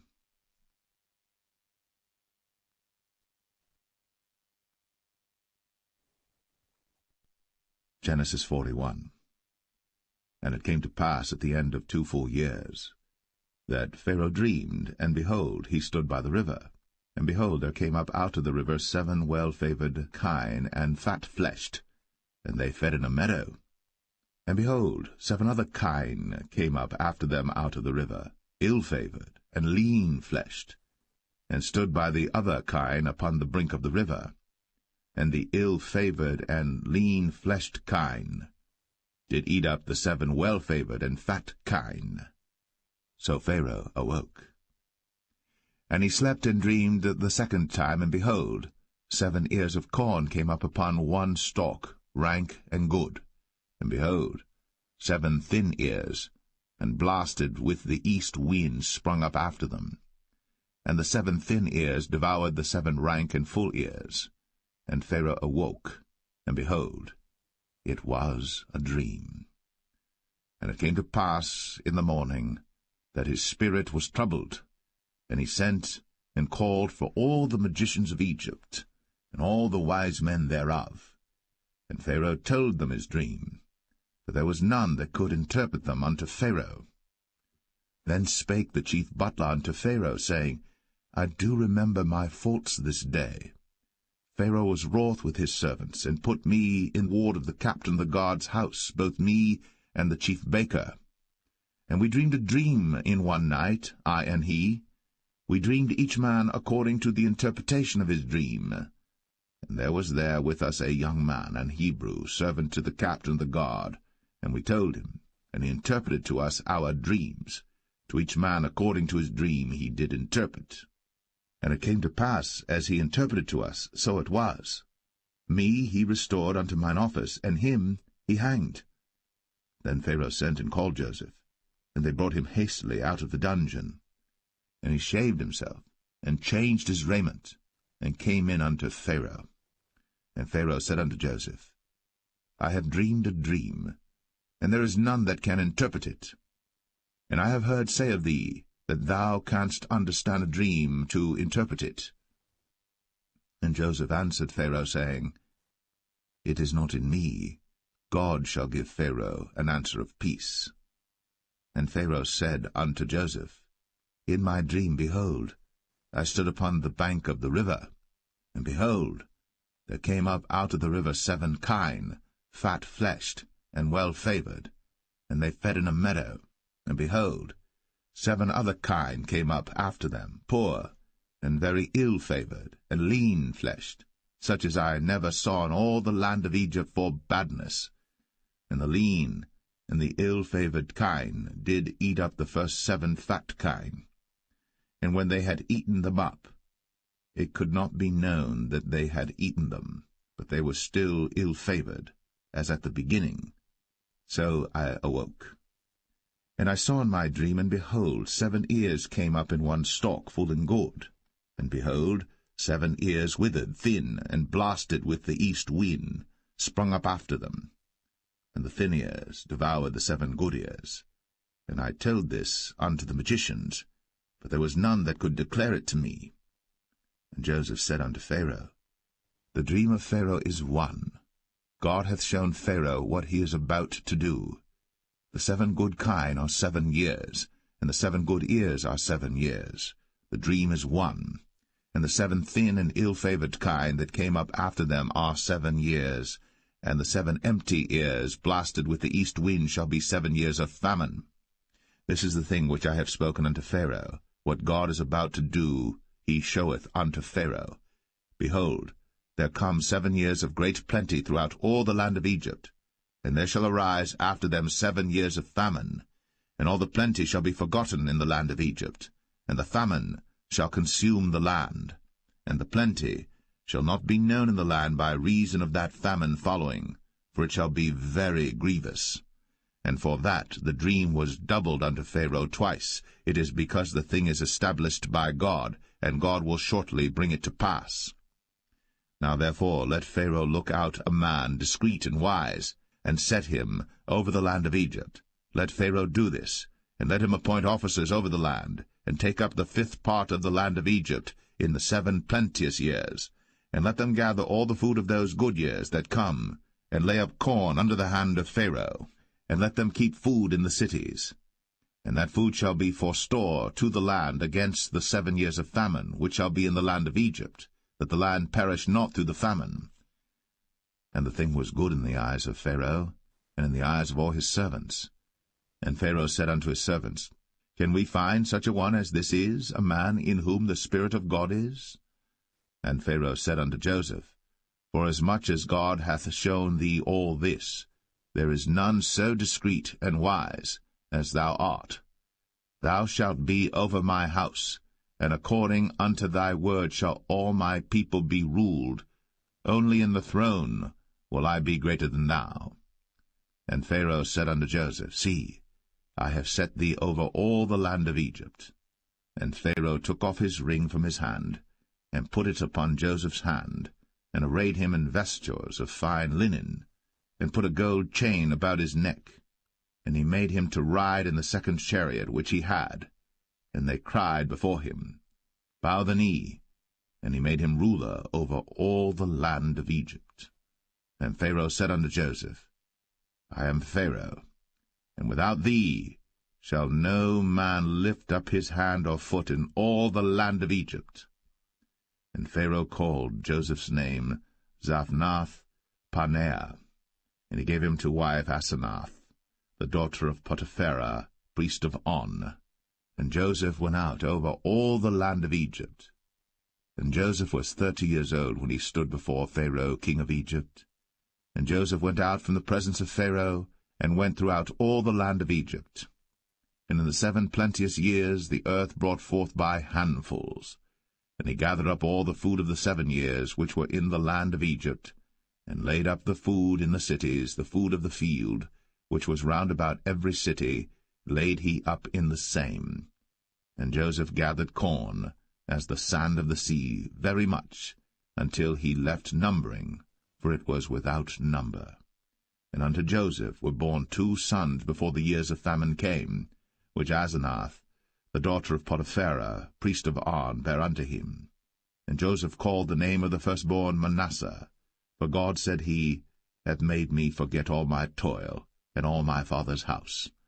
And the name of the second called he Ephraim, for God hath caused me to be fruitful in the land of my affliction. And the 7 years of plenteousness that was in the land of Egypt were ended, and the 7 years of dearth began to come, according as Joseph had said. And the dearth was in all lands, but in all the land of Egypt there was bread. And when all the land of Egypt was famished, the people cried to Pharaoh for bread. And Pharaoh said unto all the Egyptians, Go unto Joseph. What he saith to you, do. And the famine was over all the face of the earth. And Joseph opened all the storehouses, and sold unto the Egyptians, and the famine waxed sore in the land of Egypt. And all countries came into Egypt to Joseph for to buy corn, because that the famine was so sore in all lands.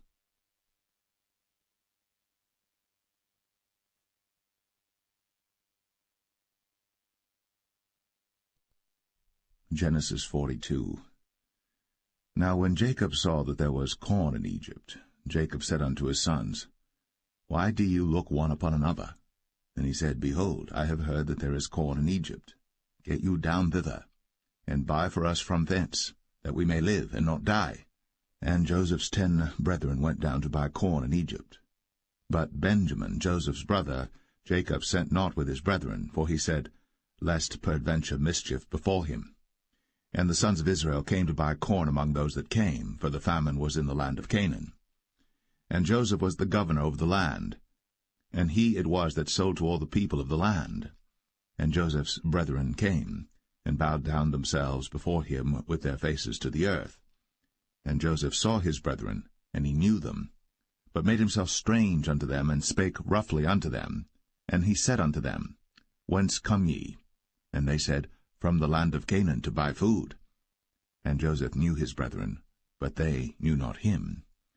And Joseph remembered the dreams which he dreamed of them, and said unto them, Ye are spies. To see the nakedness of the land ye are come. And they said unto him, Nay, my lord, but to buy food are thy servants come. We are all one man's sons, we are true men, thy servants are no spies. And he said unto them, Nay, but to see the nakedness of the land ye are come. And they said, Thy servants are 12 brethren, the sons of one man in the land of Canaan. And behold, the youngest is this day with our father, and one is not. And Joseph said unto them, That is it that I spake unto you, saying, Ye are spies. Hereby ye shall be proved.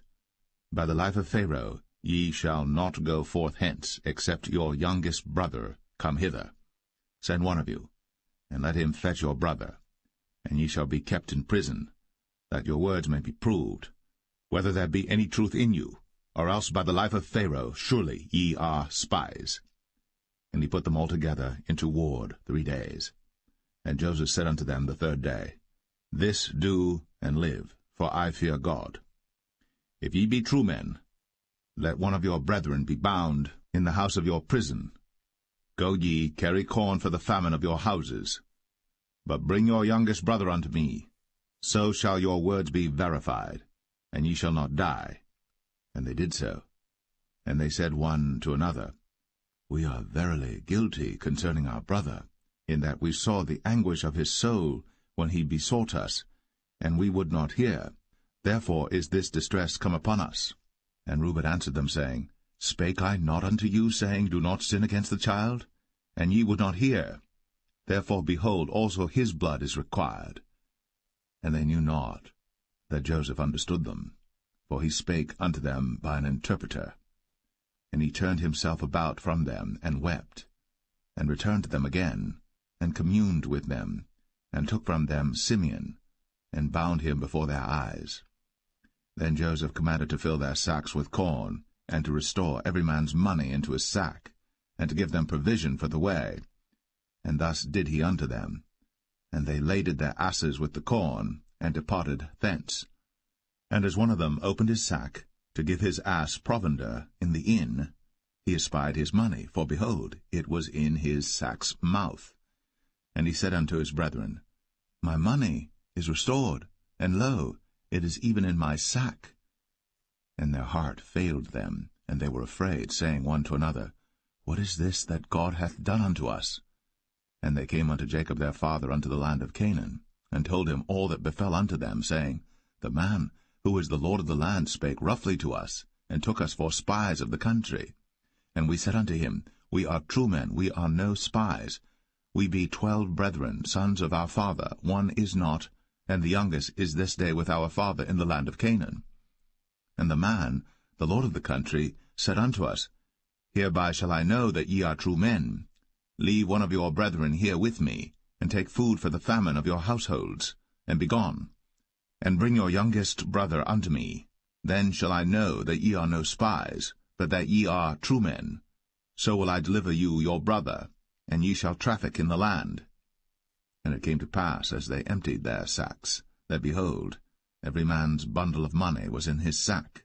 And when both they and their father saw the bundles of money, they were afraid. And Jacob their father said unto them, Me have ye bereaved my children. Joseph is not, and Simeon is not, and ye will take Benjamin away? All these things are against me. And Reuben spake unto his father, saying, Slay my 2 sons, if I bring him not to thee. Deliver him into my hand, and I will bring him to thee again. And he said, My son shall not go down with you, For his brother is dead, and he is left alone. If mischief befall him by the way in the which ye go, then shall ye bring down my grey hairs with sorrow to the grave.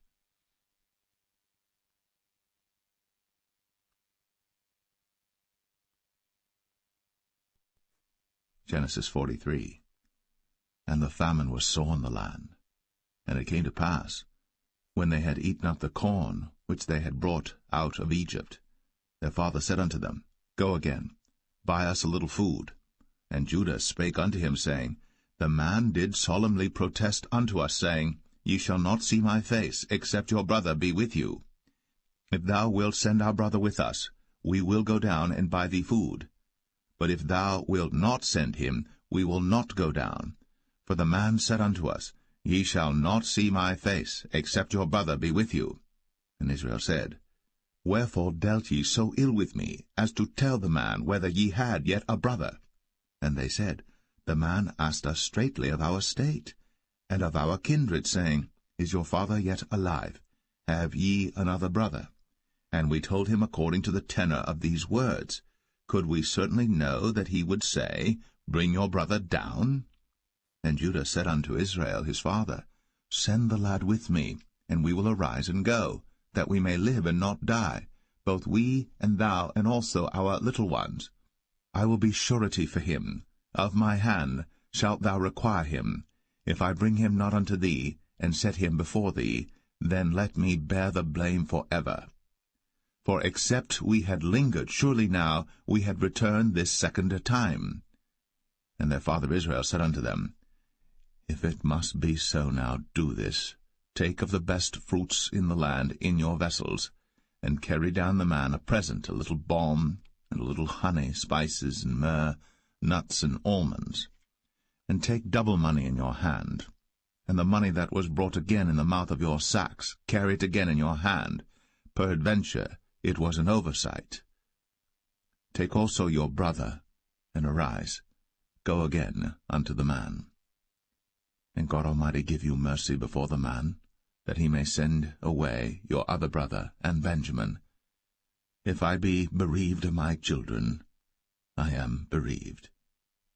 And the men took that present, and they took double money in their hand, and Benjamin, and rose up, and went down to Egypt, and stood before Joseph. And when Joseph saw Benjamin with them, he said to the ruler of his house, Bring these men home, and slay, and make ready, for these men shall dine with me at noon. And the man did as Joseph bade, and the man brought the men into Joseph's house. And the men were afraid, because they were brought into Joseph's house. And they said, Because of the money that was returned in our sacks at the first time are we brought in, that he may seek occasion against us, and fall upon us, and take us for bondmen and our asses. And they came near to the steward of Joseph's house, and they communed with him at the door of the house, and said, O sir, we came indeed down at the first time to buy food, and it came to pass, when we came to the inn, that we opened our sacks, and behold, every man's money was in the mouth of his sack, our money in full weight, and we have brought it again in our hand, and other money have we brought down in our hands to buy food. We cannot tell who put our money in our sacks. And he said, Peace be to you, fear not. Your God, and the God of your father, hath given you treasure in your sacks. I had your money. And he brought Simeon out unto them. And the man brought the men into Joseph's house, and gave them water, and they washed their feet, and he gave their asses provender. And they made ready the present against Joseph came at noon, for they heard that they should eat bread there. And when Joseph came home, they brought him the present which was in their hand into the house, and bowed themselves to him to the earth. And he asked them of their welfare, and said, Is your father well?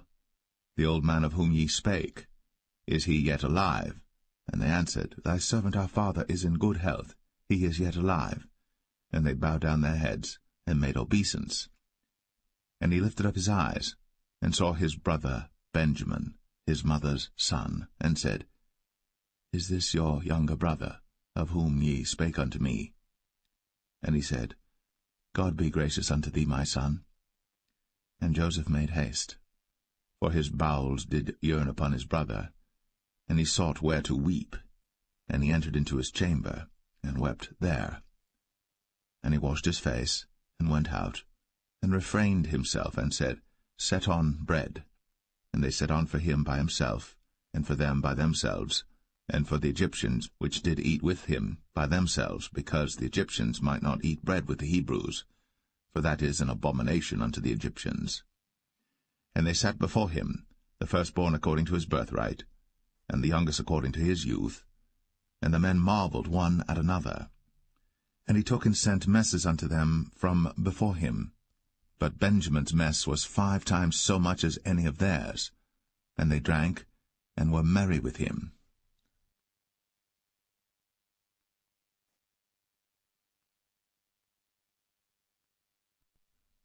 Genesis 44. And he commanded the steward of his house, saying, Fill the men's sacks with food, as much as they can carry, and put every man's money in his sack's mouth, and put my cup, the silver cup, in the sack's mouth of the youngest, and his corn money.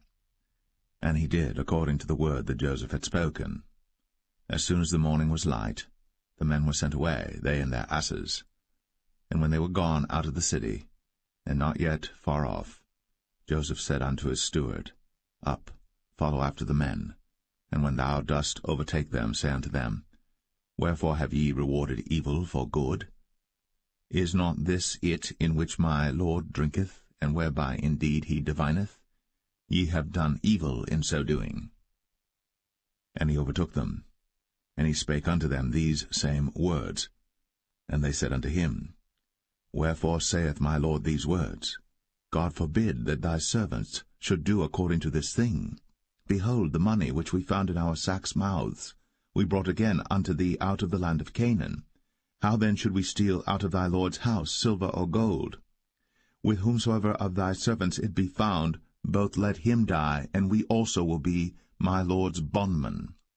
And he said, Now also let it be according unto your words. He with whom it is found shall be my servant, and ye shall be blameless. Then they speedily took down every man his sack to the ground, and opened every man his sack.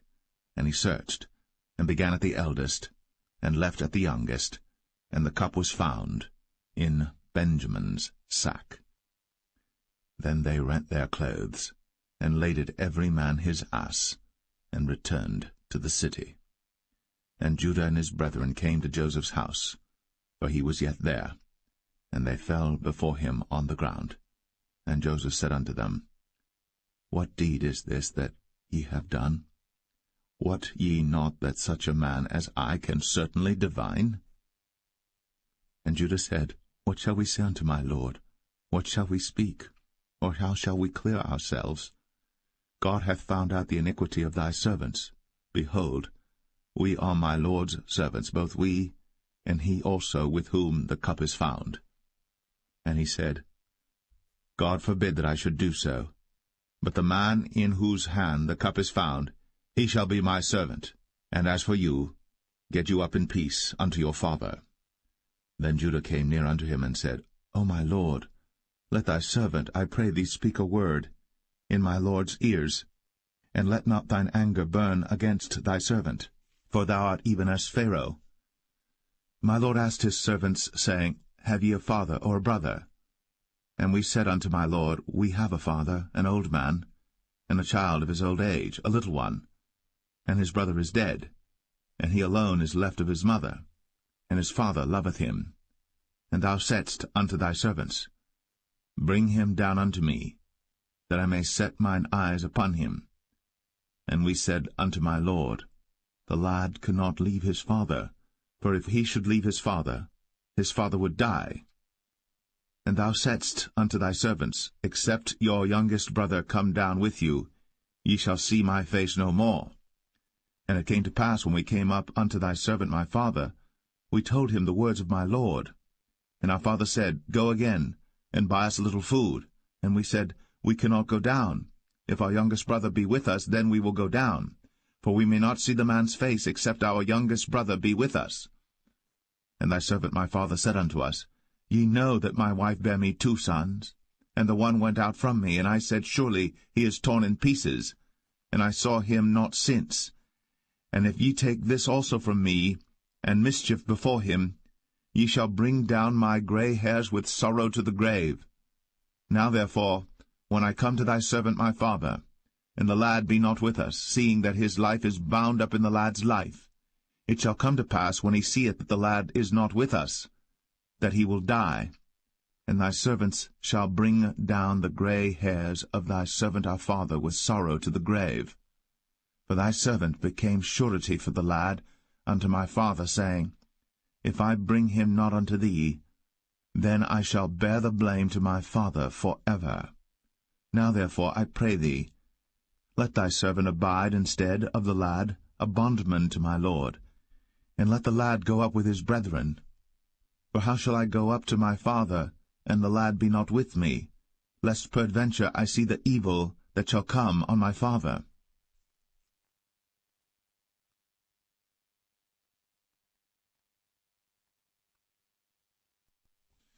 Genesis 45. Then Joseph could not refrain himself before all them that stood by him. And he cried, Cause every man to go out from me. And there stood no man with him, while Joseph made himself known unto his brethren. And he wept aloud. And the Egyptians in the house of Pharaoh heard.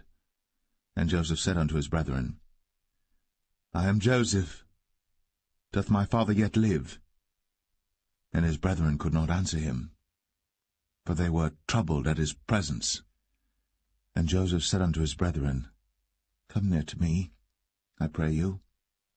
And they came near, and he said, I am Joseph your brother, whom ye sold into Egypt. Now therefore be not grieved, nor angry with yourselves, that ye sold me hither, for God did send me before you to preserve life. For these 2 years hath the famine been in the land, and yet there are 5 years, in the which there shall neither be earing nor harvest. And God sent me before you to preserve you a posterity in the earth, and to save your lives by a great deliverance. So now it was not you that sent me hither, but God. And he hath made me a father to Pharaoh, and lord of all his house, and a ruler throughout all the land of Egypt. Haste ye, and go up to my father, and say unto him, Thus saith thy son Joseph, God hath made me lord of all Egypt. Come down unto me, tarry not. And thou shalt dwell in the land of Goshen. And thou shalt be near unto me, thou and thy children, and thy children's children, and thy flocks and thy herds, and all that thou hast. And there will I nourish thee. For yet there are 5 years of famine, lest thou and thy household, and all that thou hast, come to poverty. And behold, your eyes see, in the eyes of my brother Benjamin, that it is my mouth that speaketh unto you. And ye shall tell my father of all my glory in Egypt, and of all that ye have seen. And ye shall haste, and bring down my father hither. And he fell upon his brother Benjamin's neck, and wept. And Benjamin wept upon his neck. Moreover he kissed all his brethren, and wept upon them, and after that his brethren talked with him. And the fame thereof was heard in Pharaoh's house, saying, Joseph's brethren are come. And it pleased Pharaoh well, and his servants. And Pharaoh said unto Joseph, Say unto thy brethren, This do ye, lade your beasts, and go, get you unto the land of Canaan. And take your father and your households, and come unto me, and I will give you the good of the land of Egypt, and ye shall eat the fat of the land. Now thou art commanded, this do ye, take you wagons out of the land of Egypt, for your little ones, and for your wives, and bring your father, and come. Also regard not your stuff, for the good of all the land of Egypt is yours. And the children of Israel did so. And Joseph gave them wagons according to the commandment of Pharaoh, and gave them provision for the way. To all of them he gave each man changes of raiment, but to Benjamin he gave 300 pieces of silver, and 5 changes of raiment. And to his father he sent after this manner, 10 asses laden with the good things of Egypt. and 10 she-asses laden with corn and bread and meat for his father by the way. So he sent his brethren away, and they departed. And he said unto them, See that ye fall not out by the way. And they went up out of Egypt, and came into the land of Canaan unto Jacob their father, and told him, saying, Joseph is yet alive, and he is governor over all the land of Egypt. And Jacob's heart fainted, for he believed them not. And they told him all the words of Joseph, which he had said unto them. And when he saw the wagons which Joseph had sent to carry him, the spirit of Jacob their father revived. And Israel said, It is enough. Joseph my son is yet alive. I will go and see him before I die.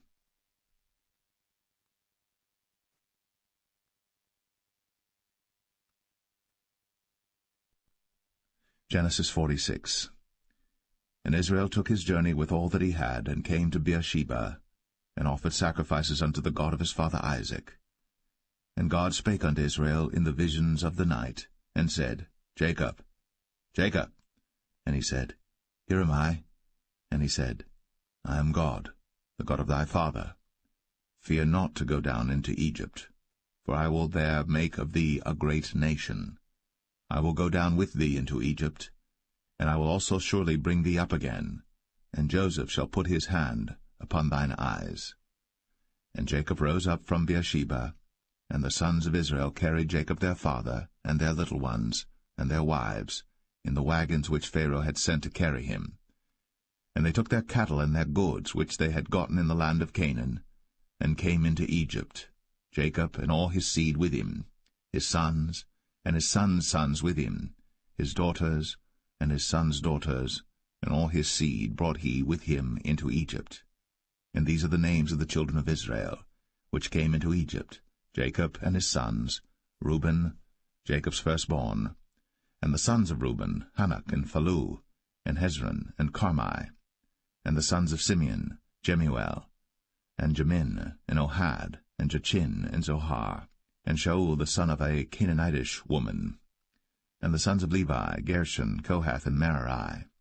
And the sons of Judah, Er, and Onan, and Shelah, and Pharez, and Zerah.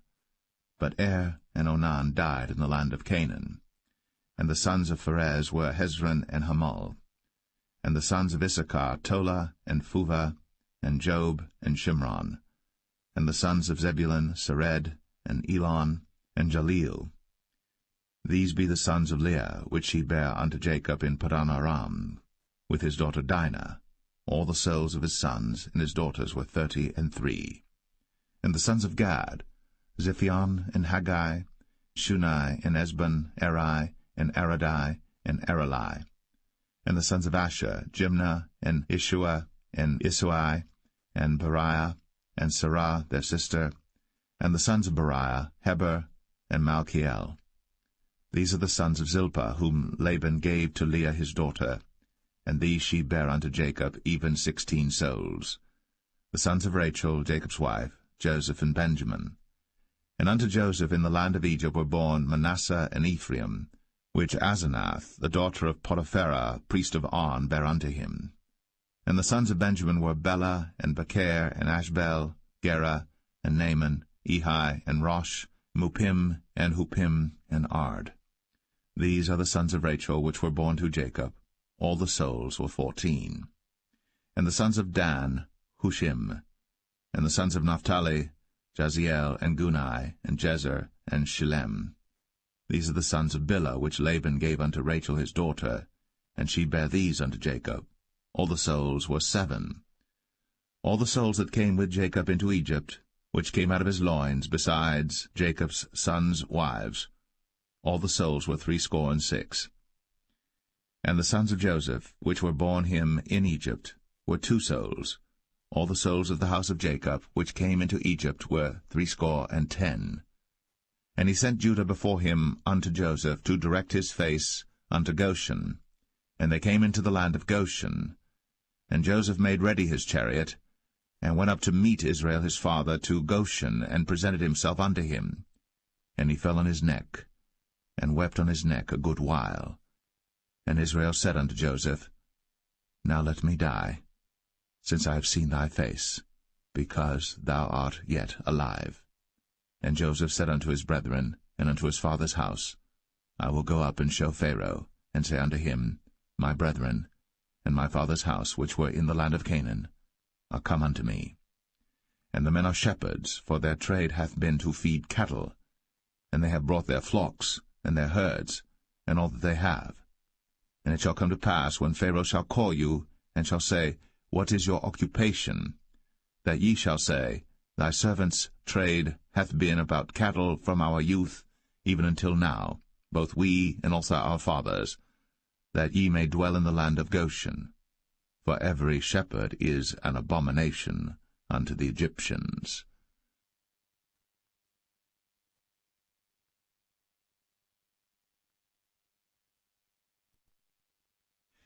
Genesis 47. Then Joseph came and told Pharaoh, and said, My father and my brethren, and their flocks, and their herds, and all that they have, are come out of the land of Canaan, and behold, they are in the land of Goshen. And he took some of his brethren, even 5 men, and presented them unto Pharaoh. And Pharaoh said unto his brethren, What is your occupation? And they said unto Pharaoh, Thy servants are shepherds, both we and also our fathers. They said moreover unto Pharaoh, For to sojourn in the land are we come, for thy servants have no pasture for their flocks, for the famine is sore in the land of Canaan. Now therefore, we pray thee, let thy servants dwell in the land of Goshen. And Pharaoh spake unto Joseph, saying, Thy father and thy brethren are come unto thee. The land of Egypt is before thee. In the best of the land make thy father and brethren to dwell. In the land of Goshen let them dwell. And if thou knowest any men of activity among them, then make them rulers over my cattle. And Joseph brought in Jacob his father, and set him before Pharaoh. And Jacob blessed Pharaoh. And Pharaoh said unto Jacob, How old art thou? And Jacob said unto Pharaoh, The days of the years of my pilgrimage are 130 years. Few and evil have the days of the years of my life been, and have not attained unto the days of the years of the life of my fathers in the days of their pilgrimage. And Jacob blessed Pharaoh, and went out from before Pharaoh. And Joseph placed his father and his brethren, and gave them a possession in the land of Egypt, in the best of the land, in the land of Ramses, as Pharaoh had commanded. And Joseph nourished his father and his brethren, and all his father's household, with bread according to their families. And there was no bread in all the land, for the famine was very sore, so that the land of Egypt and all the land of Canaan fainted by reason of the famine. And Joseph gathered up all the money that was found in the land of Egypt and in the land of Canaan, for the corn which they bought. And Joseph brought the money into Pharaoh's house. And when money failed in the land of Egypt and in the land of Canaan, all the Egyptians came unto Joseph, and said, Give us bread, for why should we die in thy presence? For the money faileth. And Joseph said, Give your cattle, and I will give you for your cattle, if money fail. And they brought their cattle unto Joseph, and Joseph gave them bread in exchange for horses, and for the flocks, and for the cattle of the herds, and for the asses, and he fed them with bread for all their cattle for that year. When that year was ended, they came unto him the 2nd year, and said unto him, We will not hide it from my lord, how that our money is spent. My lord also hath our herds of cattle. There is not aught left in the sight of my lord, but our bodies and our lands. Wherefore shall we die before thine eyes, both we and our land? Buy us now land for bread, and we and our land will be servants unto Pharaoh, and give us seed, that we may live and not die, that the land be not desolate. And Joseph bought all the land of Egypt for Pharaoh. For the Egyptians sold every man his field, because the famine prevailed over them. So the land became Pharaoh's. And as for the people, he removed them to cities from one end of the borders of Egypt even to the other end thereof. Only the land of the priests bought he not, for the priests had a portion assigned them of Pharaoh, and did eat their portion which Pharaoh gave them, wherefore they sold not their lands. Then Joseph said unto the people, Behold, I have bought you this day, and your land for Pharaoh. Lo, here is seed for you, and ye shall sow the land. And it shall come to pass in the increase, that ye shall give the 5th part unto Pharaoh, and 4 parts shall be your own, for seed of the field, and for your food, and for them of your households, and for food for your little ones. And they said, Thou hast saved our lives. Let us find grace in the sight of my lord. and we will be Pharaoh's servants. And Joseph made it a law over the land of Egypt unto this day, that Pharaoh should have the 5th part, except the land of the priests only, which became not Pharaoh's. And Israel dwelt in the land of Egypt, in the country of Goshen. And they had possessions therein, and grew and multiplied exceedingly. And Jacob lived in the land of Egypt 17 years. So the whole age of Jacob was 147 years. And the time drew nigh that Israel must die. And he called his son Joseph, and said unto him, If now I have found grace in thy sight, put, I pray thee, thy hand under my thigh, and deal kindly and truly with me. Bury me not, I pray thee, in Egypt. But I will lie with my fathers, and thou shalt carry me out of Egypt, and bury me in their burying place. And he said, I will do as thou hast said. And he said, Swear unto me. And he sware unto him. And Israel bowed himself upon the bed's head.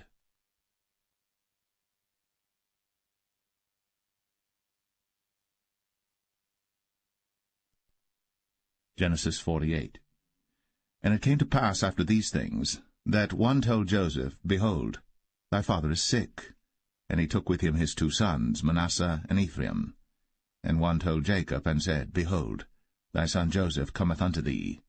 And Israel strengthened himself, and sat upon the bed.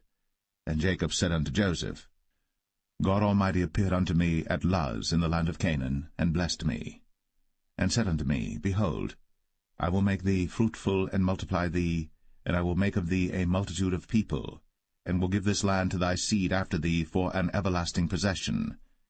And now thy 2 sons, Ephraim and Manasseh, which were born unto thee in the land of Egypt, before I came unto thee into Egypt, are mine. As Reuben and Simeon, they shall be mine. And thy issue which thou begettest after them shall be thine, and shall be called after the name of their brethren in their inheritance. And as for me, when I came from Padan, Rachel died by me in the land of Canaan in the way, when yet there was but a little way to come unto Ephrath. And I buried her there in the way of Ephrath, the same as Bethlehem. And Israel beheld Joseph's sons, and said, Who are these? And Joseph said unto his father, They are my sons, whom God hath given me in this place. And he said, Bring them, I pray thee, unto me, and I will bless them. Now the eyes of Israel were dim for age, so that he could not see. And he brought them near unto him, and he kissed them, and embraced them. And Israel said unto Joseph, I had not thought to see thy face, and lo, God hath shown me also thy seed. And Joseph brought them out from between his knees, and he bowed himself with his face to the earth. And Joseph took them both, Ephraim in his right hand toward Israel's left hand, and Manasseh in his left hand toward Israel's right hand, and brought them near unto him. And Israel stretched out his right hand, and laid it upon Ephraim's head, who was the younger, and his left hand upon Manasseh's head, guiding his hands wittingly, for Manasseh was the firstborn. And he blessed Joseph, and said, God, before whom my fathers Abraham and Isaac did walk, the God which fed me all my life long unto this day, the angel which redeemed me from all evil, bless the lads, and let my name be named on them, and the name of my fathers Abraham and Isaac, and let them grow into a multitude in the midst of the earth. And when Joseph saw that his father laid his right hand upon the head of Ephraim, it displeased him, and he held up his father's hand to remove it from Ephraim's head unto Manasseh's head. And Joseph said unto his father, Not so, my father, for this is the firstborn. Put thy right hand upon his head. And his father refused, and said, I know it, my son, I know it. He also shall become a people, and he also shall be great. But truly his younger brother shall be greater than he, and his seed shall become a multitude of nations. And he blessed them that day, saying, In thee shall Israel bless, saying, God make thee as Ephraim and as Manasseh. And he set Ephraim before Manasseh.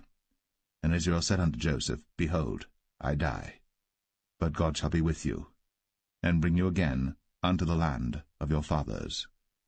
Moreover, I have given to thee one portion above thy brethren, which I took out of the hand of the Amorite with my sword and with my bow.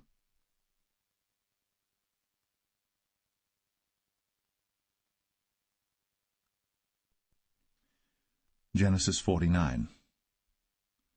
And Jacob called unto his sons, and said, Gather yourselves together, that I may tell you that which shall befall you in the last days. Gather yourselves together, and hear, ye sons of Jacob, and hearken unto Israel your father. Reuben, thou art my firstborn, my might, and the beginning of my strength, the excellency of dignity, and the excellency of power. Unstable as water, thou shalt not excel, because thou wentest up to thy father's bed.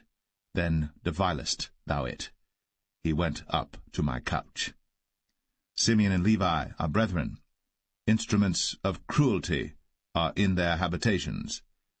O my soul, come not thou into their secret, unto their assembly. Mine honour, be not thou united. For in their anger they slew a man, and in their self-will they digged down a wall. Cursed be their anger, for it was fierce, and their wrath, for it was cruel. I will divide them in Jacob, and scatter them in Israel. Judah, thou art he whom thy brethren shall praise. Thy hand shall be in the neck of thine enemies. Thy father's children shall bow down before thee. Judah is a lion's whelp. From the prey, my son, thou art gone up. He stooped down. He couched as a lion, and as an old lion, who shall rouse him up? The scepter shall not depart from Judah, nor a lawgiver from between his feet, until Shiloh come, and unto him shall the gathering of the people be. Binding his foal unto the vine, and his ass's colt unto the choice vine, he washed his garments in wine, and his clothes in the blood of grapes. His eyes shall be red with wine, and his teeth white with milk. Zebulun shall dwell at the haven of the sea, and he shall be for an haven of ships, and his border shall be unto Zidon. Issachar is a strong ass couching down between two burdens, and he saw that rest was good, and the land that it was pleasant, and bowed his shoulder to bear, and became a servant unto tribute. Dan shall judge his people, as one of the tribes of Israel.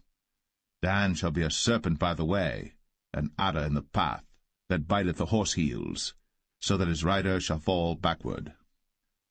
I have waited for thy salvation, O Lord. Gad, a troop shall overcome him, but he shall overcome at the last.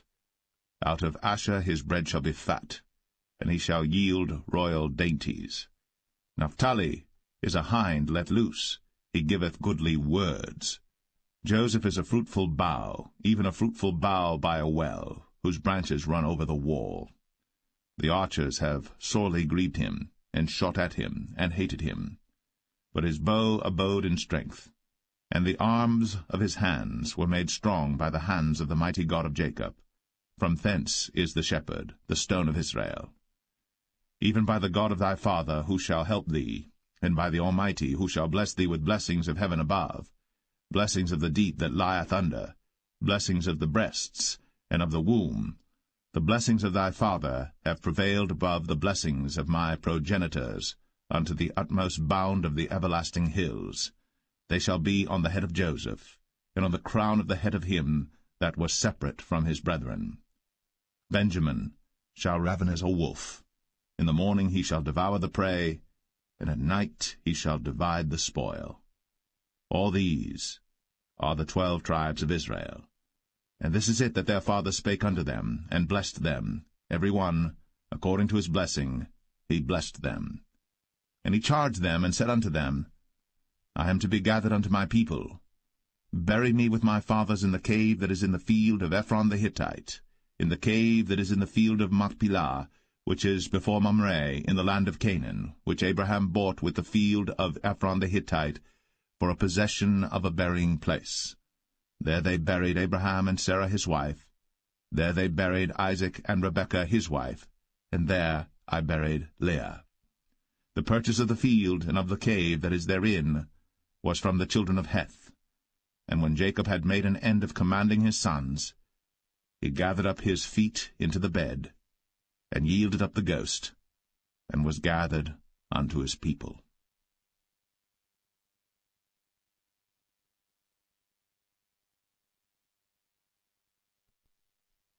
Genesis 50. And Joseph fell upon his father's face, and wept upon him, and kissed him. And Joseph commanded his servants, the physicians, to embalm his father, and the physicians embalmed Israel. And 40 days were fulfilled for him, for so are fulfilled the days of those which are embalmed. And the Egyptians mourned for him 60 days. And when the days of his mourning were past, Joseph spake unto the house of Pharaoh, saying, If now I have found grace in your eyes, speak, I pray you, in the ears of Pharaoh, saying, My father made me swear, saying, Lo, I die, in my grave which I have digged for me in the land of Canaan. There shalt thou bury me. Now therefore let me go up, I pray thee, and bury my father, and I will come again. And Pharaoh said, Go up, and bury thy father, according as he made thee swear. And Joseph went up to bury his father, and with him went up all the servants of Pharaoh, the elders of his house, and all the elders of the land of Egypt, and all the house of Joseph, and his brethren, and his father's house. Only their little ones, and their flocks, and their herds, they left in the land of Goshen. And there went up with him both chariots and horsemen, and it was a very great company. And they came to the threshing floor of Atad, which is beyond Jordan, and there they mourned with a great and very sore lamentation. And he made a mourning for his father 7 days. And when the inhabitants of the land, the Canaanites, saw the mourning in the floor of Atad, they said, This is a grievous mourning to the Egyptians. Wherefore the name of it was called Abel Mizraim, which is beyond Jordan. And his sons did unto him according as he commanded them.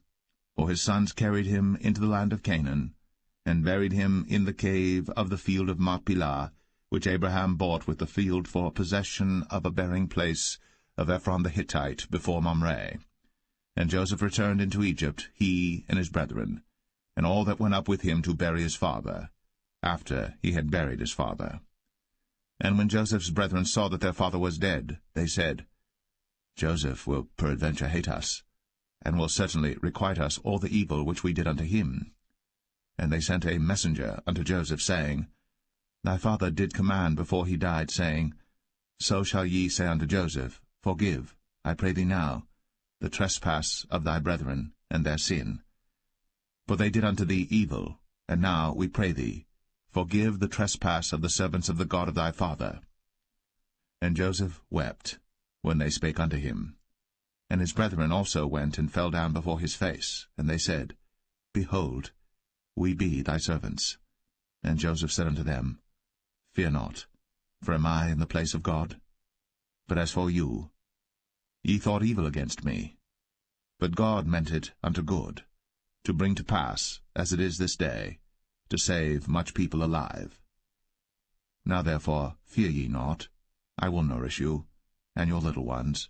And he comforted them, and spake kindly unto them. And Joseph dwelt in Egypt, he and his father's house. And Joseph lived 110 years. And Joseph saw Ephraim's children of the 3rd generation. The children also of Machir, the son of Manasseh, were brought up upon Joseph's knees. And Joseph said unto his brethren, I die, and God will surely visit you, and bring you out of this land unto the land which he sware to Abraham, to Isaac, and to Jacob. And Joseph took an oath of the children of Israel, saying, God will surely visit you, and ye shall carry up my bones from hence.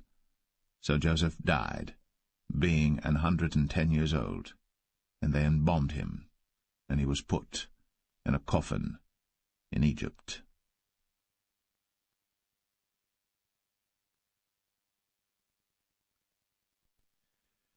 The Book of Exodus, Chapter 1. Now these are the names of the children of Israel, which came into Egypt. Every man in his household came with Jacob: Reuben, Simeon, Levi, and Judah, Issachar, Zebulun, and Benjamin, Dan and Naphtali, Gad and Asher. And all the souls that came out of the loins of Jacob were 70 souls, for Joseph was in Egypt already. And Joseph died, and all his brethren, and all that generation. And the children of Israel were fruitful, and increased abundantly, and multiplied, and waxed exceeding mighty, and the land was filled with them. Now there arose up a new king over Egypt, which knew not Joseph. And he said unto his people, Behold, the people of the children of Israel are more and mightier than we. Come on, let us deal wisely with them, lest they multiply. And it come to pass, that when there falleth out any war, they join also unto our enemies, and fight against us, and so get them up out of the land. Therefore they did set over them taskmasters, to afflict them with their burdens, and they built for Pharaoh treasure cities, Pithom and Ramses. But the more they afflicted them, the more they multiplied and grew, and they were grieved because of the children of Israel. And the Egyptians made the children of Israel to serve with rigor, and they made their lives bitter with hard bondage in mortar and in brick and in all manner of service in the field. All their service wherein they made them serve was with rigor. And the king of Egypt spake to the Hebrew midwives, of which the name of the one was Shiphrah, and the name of the other Puah. And he said, When ye do the office of a midwife to the Hebrew women, and see them upon the stools, if it be a son, then ye shall kill him, but if it be a daughter, then she shall live. But the midwives feared God, and did not as the king of Egypt commanded them, but saved the men-children alive. And the king of Egypt called for the midwives, and said unto them, Why have ye done this thing, and have saved the men-children alive? And the midwives said unto Pharaoh, Because the Hebrew women are not as the Egyptian women, for they are lively, and are delivered ere the midwives come in unto them. Therefore God dealt well with the midwives, and the people multiplied, and waxed very mighty. And it came to pass, because the midwives feared God, that he made them houses. And Pharaoh charged all his people, saying, Every son that is born ye shall cast into the river, and every daughter ye shall save alive.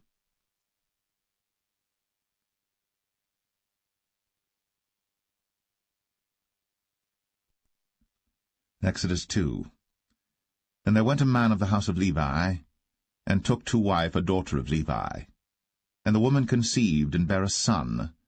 And when she saw him that he was a goodly child, she hid him 3 months. And when she could not longer hide him, she took for him an ark of bulrushes, and daubed it with slime, and with pitch, and put the child therein, and she laid it in the flags by the river's brink. And his sister stood afar off, to wit what would be done to him. And the daughter of Pharaoh came down to wash herself at the river, and her maidens walked along by the river's side. And when she saw the ark among the flags, she sent her maid to fetch it. And when she had opened it, she saw the child, and behold, the babe wept. And she had compassion on him, and said, This is one of the Hebrews' children. Then said his sister to Pharaoh's daughter, Shall I go and call to thee a nurse of the Hebrew women, that she may nurse the child for thee? And Pharaoh's daughter said to her, Go. And the maid went, and called the child's mother. And Pharaoh's daughter said unto her, Take this child away, and nurse it for me, and I will give thee thy wages. And the woman took the child, and nursed it. And the child grew, and she brought him unto Pharaoh's daughter, and he became her son. And she called his name Moses. And she said, Because I drew him out of the water. And it came to pass in those days, when Moses was grown, that he went out unto his brethren, and looked on their burdens. And he spied an Egyptian smiting an Hebrew, one of his brethren. And he looked this way and that way. And when he saw that there was no man, he slew the Egyptian, and hid him in the sand. And when he went out the second day, behold, 2 men of the Hebrews strove together. And he said to him that did the wrong, Wherefore smitest thou thy fellow? And he said, Who made thee a prince and a judge over us? Intendest thou to kill me, as thou killedst the Egyptian? And Moses feared, and said, Surely this thing is known. Now when Pharaoh heard this thing, he sought to slay Moses. But Moses fled from the face of Pharaoh, and dwelt in the land of Midian, and he sat down by a well. Now the priest of Midian had 7 daughters, and they came and drew water, and filled the troughs to water their father's flock. And the shepherds came and drove them away, but Moses stood up and helped them, and watered their flock. And when they came to Reuel their father, he said, How is it that ye are come so soon today? And they said, An Egyptian delivered us out of the hand of the shepherds, and also drew water enough for us, and watered the flock. And he said unto his daughters, And where is he? Why is it that ye have left the man? Call him, that he may eat bread. And Moses was content to dwell with the man. And he gave Moses Zipporah his daughter, and she bare him a son.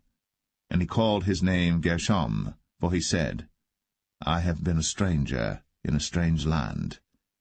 And it came to pass, in process of time, that the king of Egypt died, and the children of Israel sighed by reason of the bondage, and they cried, and their cry came up unto God by reason of the bondage. And God heard their groaning, and God remembered his covenant with Abraham, with Isaac, and with Jacob. And God looked upon the children of Israel, and God had respect unto them.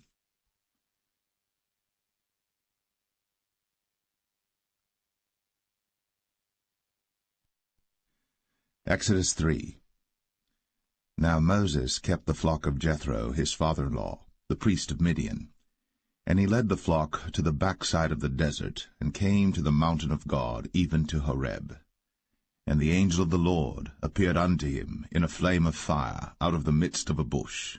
And he looked, and behold, the bush burned with fire, and the bush was not consumed. And Moses said, I will now turn aside and see this great sight, why the bush is not burnt. And when the Lord saw that he turned aside to see, God called unto him out of the midst of the bush, and said, Moses, Moses. And he said, Here am I. And he said, Draw not nigh hither. Put off thy shoes from off thy feet, for the place whereon thou standest is holy ground. Moreover, he said, I am the God of thy father, the God of Abraham, the God of Isaac, and the God of Jacob. And Moses hid his face, for he was afraid to look upon God. And the Lord said, I have surely seen the affliction of my people which are in Egypt, and have heard their cry by reason of their taskmasters. For I know their sorrows, and I am come down to deliver them out of the hand of the Egyptians, and to bring them up out of that land unto a good land, and a large, unto a land flowing with milk and honey, unto the place of the Canaanites, and the Hittites, and the Amorites, and the Perizzites, and the Hivites, and the Jebusites. Now therefore, behold, the cry of the children of Israel is come unto me, and I have also seen the oppression wherewith the Egyptians oppress them. Come now therefore, and I will send thee unto Pharaoh, that thou mayest bring forth my people, the children of Israel, out of Egypt. And Moses said unto God, Who am I, that I should go unto Pharaoh, and that I should bring forth the children of Israel out of Egypt? And he said, Certainly I will be with thee, and this shall be a token unto thee, that I have sent thee. When thou hast brought forth the people out of Egypt, ye shall serve God upon this mountain. And Moses said unto God, Behold, when I come unto the children of Israel, and shall say unto them, The God of your fathers has sent me unto you, and they shall say to me, What is his name? What shall I say unto them? And God said unto Moses, I am that I am. And he said, Thus shalt thou say unto the children of Israel, I am hath sent me unto you. And God said moreover unto Moses, Thus shalt thou say unto the children of Israel, The Lord God of your fathers, the God of Abraham, the God of Isaac, and the God of Jacob, hath sent me unto you. This is my name for ever, and this is my memorial unto all generations. Go and gather the elders of Israel together, and say unto them, The Lord God of your fathers, the God of Abraham, of Isaac, and of Jacob, appeared unto me, saying, I have surely visited you, and seen that which is done to you in Egypt. And I have said, I will bring you up out of the affliction of Egypt, unto the land of the Canaanites, and the Hittites, and the Amorites, and the Perizzites, and the Hivites, and the Jebusites, unto a land flowing with milk and honey. And they shall hearken to thy voice, and thou shalt come, thou and the elders of Israel, unto the king of Egypt, and ye shall say unto him, The Lord God of the Hebrews hath met with us. And now let us go, we beseech thee, 3 days' journey into the wilderness, that we may sacrifice to the Lord our God. And I am sure that the king of Egypt will not let you go, no, not by a mighty hand. And I will stretch out my hand, and smite Egypt with all my wonders which I will do in the midst thereof. And after that he will let you go. And I will give this people favor in the sight of the Egyptians. And it shall come to pass that, when ye go, ye shall not go empty. But every woman shall borrow of her neighbor, and of her that sojourneth in her house, jewels of silver, and jewels of gold, and raiment. And ye shall put them upon your sons, and upon your daughters, and ye shall spoil the Egyptians.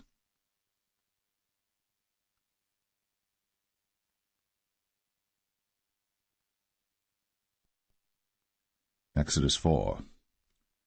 And Moses answered and said, But behold, they will not believe me, nor hearken unto my voice, but they will say, The Lord hath not appeared unto thee.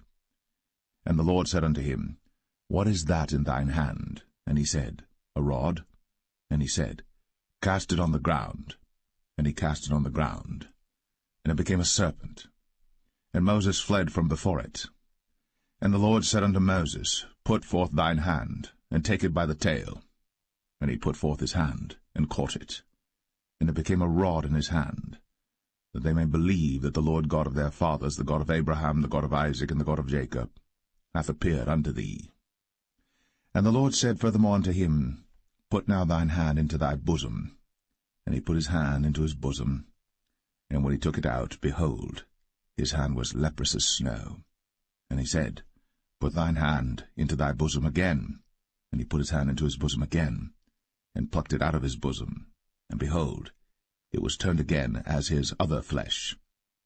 And it shall come to pass, if they will not believe thee, neither hearken to the voice of the first sign, that they will believe the voice of the latter sign. And it shall come to pass, if they will not believe also these two signs, neither hearken unto thy voice, that thou shalt take of the water of the river, and pour it upon the dry land, and the water which thou takest out of the river shall become blood upon the dry land. And Moses said unto the Lord, O my Lord, I am not eloquent, neither heretofore nor since thou hast spoken unto thy servant, but I am slow of speech and of a slow tongue. And the Lord said unto him, Who hath made man's mouth? Or who maketh the dumb, or deaf, or the seeing, or the blind? Have not I the Lord? Now therefore go, and I will be with thy mouth, and teach thee what thou shalt say. And he said, O my Lord, send, I pray thee, by the hand of him whom thou wilt send. And the anger of the Lord was kindled against Moses. And he said, Is not Aaron the Levite thy brother? I know that he can speak well, and also, behold, he cometh forth to meet thee. And when he seeth thee, he will be glad in his heart. And thou shalt speak unto him, and put words in his mouth. And I will be with thy mouth, and with his mouth, and will teach you what ye shall do. And he shall be thy spokesman unto the people, and he shall be, even he, shall be to thee instead of a mouth, and thou shalt be to him instead of God. And thou shalt take this rod in thine hand, wherewith thou shalt do signs. And Moses went, and returned to Jethro his father-in-law, and said unto him, Let me go, I pray thee, and return unto my brethren which are in Egypt, and see whether they be yet alive. And Jethro said to Moses, Go in peace. And the Lord said unto Moses in Midian, Go, return into Egypt, for all the men are dead which sought thy life. And Moses took his wife and his sons, and set them upon an ass, and he returned to the land of Egypt. And Moses took the rod of God in his hand. And the Lord said unto Moses, When thou goest to return into Egypt, see that thou do all those wonders before Pharaoh, which I have put in thine hand. But I will harden his heart, that he shall not let the people go. And thou shalt say unto Pharaoh, Thus saith the Lord, Israel is my son, even my firstborn. And I say unto thee, Let my son go, that he may serve me. And if thou refuse to let him go, behold, I will slay thy son, even thy firstborn. And it came to pass by the way in the inn, that the Lord met him, and sought to kill him. Then Zipporah took a sharp stone, and cut off the foreskin of her son, and cast it at his feet, and said, Surely A bloody husband art thou to me. So he let him go. Then she said, A bloody husband thou art, because of the circumcision. And the Lord said to Aaron, Go into the wilderness to meet Moses. And he went, and met him in the mount of God, and kissed him. And Moses told Aaron all the words of the Lord who had sent him, and all the signs which he had commanded him.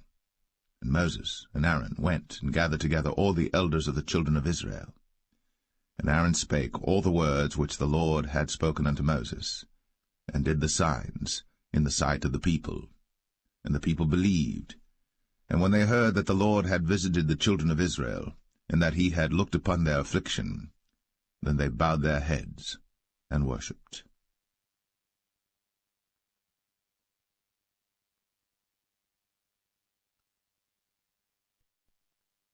Exodus 5.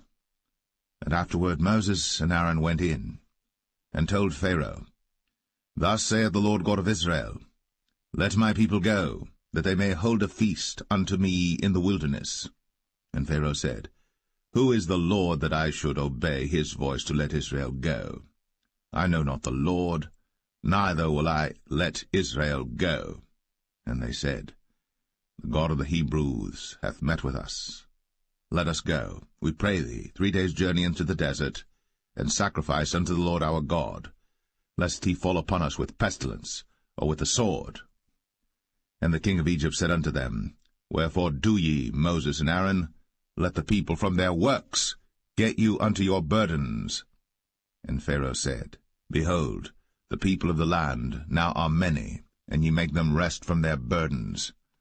And Pharaoh commanded the same day the taskmasters of the people and their officers, saying, Ye shall no more give the people straw to make brick, as heretofore. Let them go and gather straw for themselves. And the tale of the bricks which they did make heretofore ye shall lay upon them. Ye shall not diminish aught thereof. For they be idle. Therefore they cry, saying, Let us go and sacrifice to our God. Let their more work be laid upon the men, that they may labor therein, and let them not regard vain words. And the taskmasters of the people went out, and their officers, and they spake to the people, saying, Thus saith Pharaoh, I will not give you straw. Go ye, get you straw where you can find it, yet not aught of your work shall be diminished. So the people were scattered abroad throughout all the land of Egypt to gather stubble instead of straw. And the taskmasters hasted them, saying, Fulfill your works, your daily tasks, as when there was straw. And the officers of the children of Israel, which Pharaoh's taskmasters had set over them, were beaten, and demanded, Wherefore have ye not fulfilled your task in making brick both yesterday and today, as heretofore? Then the officers of the children of Israel came and cried unto Pharaoh, saying, Wherefore dealest thou thus with thy servants? There is no straw given unto thy servants. And they say to us, Make brick. And behold, thy servants are beaten, but the fault is in thine own people.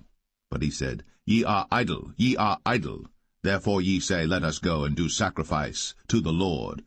Go therefore now and work, for there shall no straw be given you. Yet shall ye deliver the tale of bricks. And the officers of the children of Israel did see that they were in evil case, after it was said, Ye shall not minish aught from your bricks of your daily task. And they met Moses and Aaron, who stood in the way, as they came forth from Pharaoh. And they said unto them, The Lord look upon you and judge, because ye have made our savour to be abhorred in the eyes of Pharaoh, and in the eyes of his servants, to put a sword in their hand to slay us. And Moses returned unto the Lord, and said, Lord, wherefore hast thou so evil entreated this people? Why is it that thou hast sent me? For since I came to Pharaoh to speak in thy name, he hath done evil to this people, neither hast thou delivered thy people at all.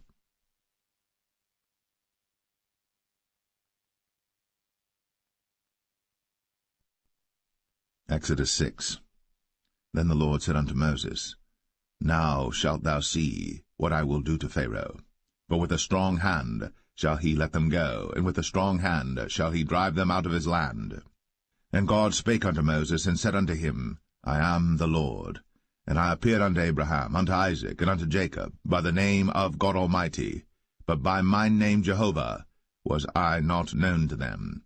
And I have also established my covenant with them, to give them the land of Canaan, the land of their pilgrimage wherein they were strangers. And I have also heard the groaning of the children of Israel, whom the Egyptians keep in bondage, and I have remembered my covenant. Wherefore say unto the children of Israel, I am the Lord, and I will bring you out from under the burdens of the Egyptians, and I will rid you out of their bondage, and I will redeem you with a stretched out arm and with great judgments. And I will take you to me for a people, and I will be to you a God, and ye shall know that I am the Lord your God, which bringeth you out from under the burdens of the Egyptians. And I will bring you in unto the land concerning the which I did swear to give it to Abraham, to Isaac, and to Jacob, and I will give it you for an heritage. I am the Lord. And Moses spake so unto the children of Israel, but they hearkened not unto Moses for anguish of spirit, and for cruel bondage. And the Lord spake unto Moses, saying, Go in, speak unto Pharaoh king of Egypt, that he let the children of Israel go out of his land. And Moses spake before the Lord, saying, Behold, the children of Israel have not hearkened unto me. How then shall Pharaoh hear me, who am of uncircumcised lips? And the Lord spake unto Moses and unto Aaron, and gave them a charge unto the children of Israel, and unto Pharaoh king of Egypt, to bring the children of Israel out of the land of Egypt. These be the heads of their fathers' houses, the sons of Reuben, the firstborn of Israel, Hanok and Palu, Hezron and Carmi. These be the families of Reuben. And the sons of Simeon, Jemuel and Jamin, and Ohad and Jachin, and Zohar and Shaul the son of the Canaanitish woman. These are the families of Simeon. And these are the names of the sons of Levi according to their generations, Gershon and Kohath and Merari. And the years of the life of Levi were 137 years. The sons of Gershon, Libni and Shimei, according to their families. And the sons of Kohath, Amram and Izhar, and Hebron and Uzziel. And the years of the life of Kohath were 133 years. And the sons of Merari, Mahalai and Mushai. These are the families of Levi according to their generations. And Amram took him Jochebed, his father's sister, to wife, and she bare him, Aaron and Moses. And the years of the life of Amram were 137 years. And the sons of Izhar, Korah and Nepheg and Zichri. And the sons of Uzziel, Mishael and Elzaphan and Zithri. And Aaron took him Elisheba, daughter of Aminadab, sister of Nahshon, to wife, and she bare him Nadab and Abihu, Eleazar and Ithamar. And the sons of Korah, Asir and Elkanah and Abiasaph. These are the families of the Korhites. And Eleazar, Aaron's son, took him one of the daughters of Putiel to wife, and she bare him Phinehas. These are the heads of the fathers of the Levites according to their families. These are that Aaron and Moses, to whom the Lord said, Bring out the children of Israel from the land of Egypt, according to their armies. These are they which spake to Pharaoh king of Egypt, to bring out the children of Israel from Egypt. These are that Moses and Aaron. And it came to pass on the day when the Lord spake unto Moses in the land of Egypt, that the Lord spake unto Moses, saying, I am the Lord. Speak thou unto Pharaoh king of Egypt all that I say unto thee. And Moses said before the Lord, Behold, I am of uncircumcised lips, and how shall Pharaoh hearken unto me?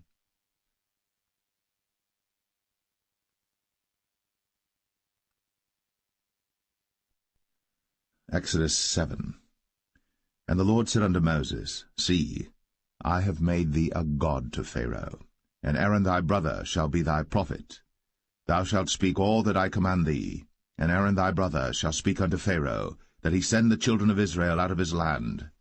And I will harden Pharaoh's heart, and multiply my signs and my wonders in the land of Egypt. But Pharaoh shall not hearken unto you, that I may lay my hand upon Egypt, and bring forth mine armies and my people the children of Israel out of the land of Egypt by great judgments.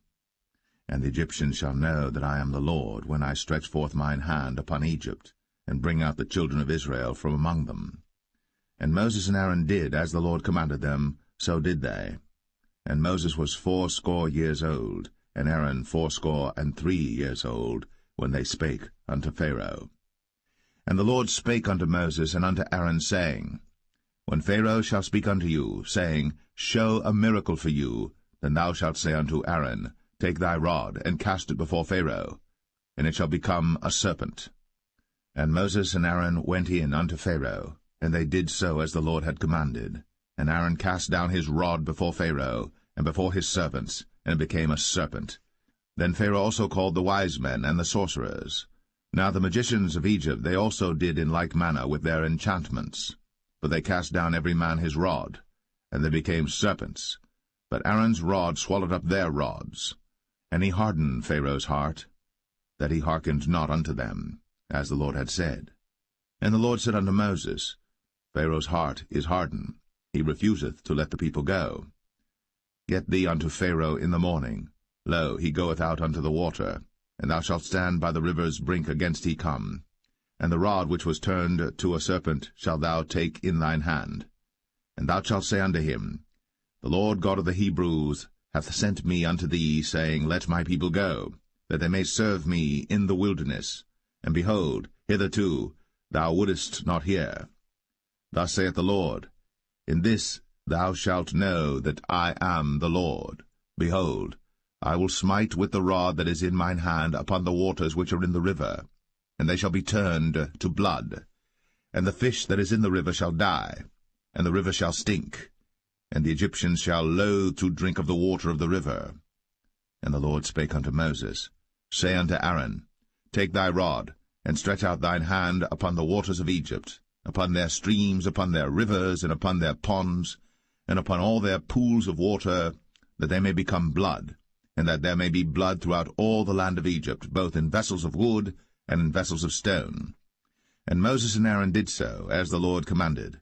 And he lifted up the rod, and smote the waters that were in the river, in the sight of Pharaoh, and in the sight of his servants, and all the waters that were in the river were turned to blood. And the fish that was in the river died, and the river stank, and the Egyptians could not drink of the water of the river, and there was blood throughout all the land of Egypt. And the magicians of Egypt did so with their enchantments, and Pharaoh's heart was hardened, neither did he hearken unto them, as the Lord had said. And Pharaoh turned and went into his house, neither did he set his heart to this also. And all the Egyptians digged around about the river for water to drink, for they could not drink of the water of the river. And 7 days were fulfilled. After that the Lord had smitten the river.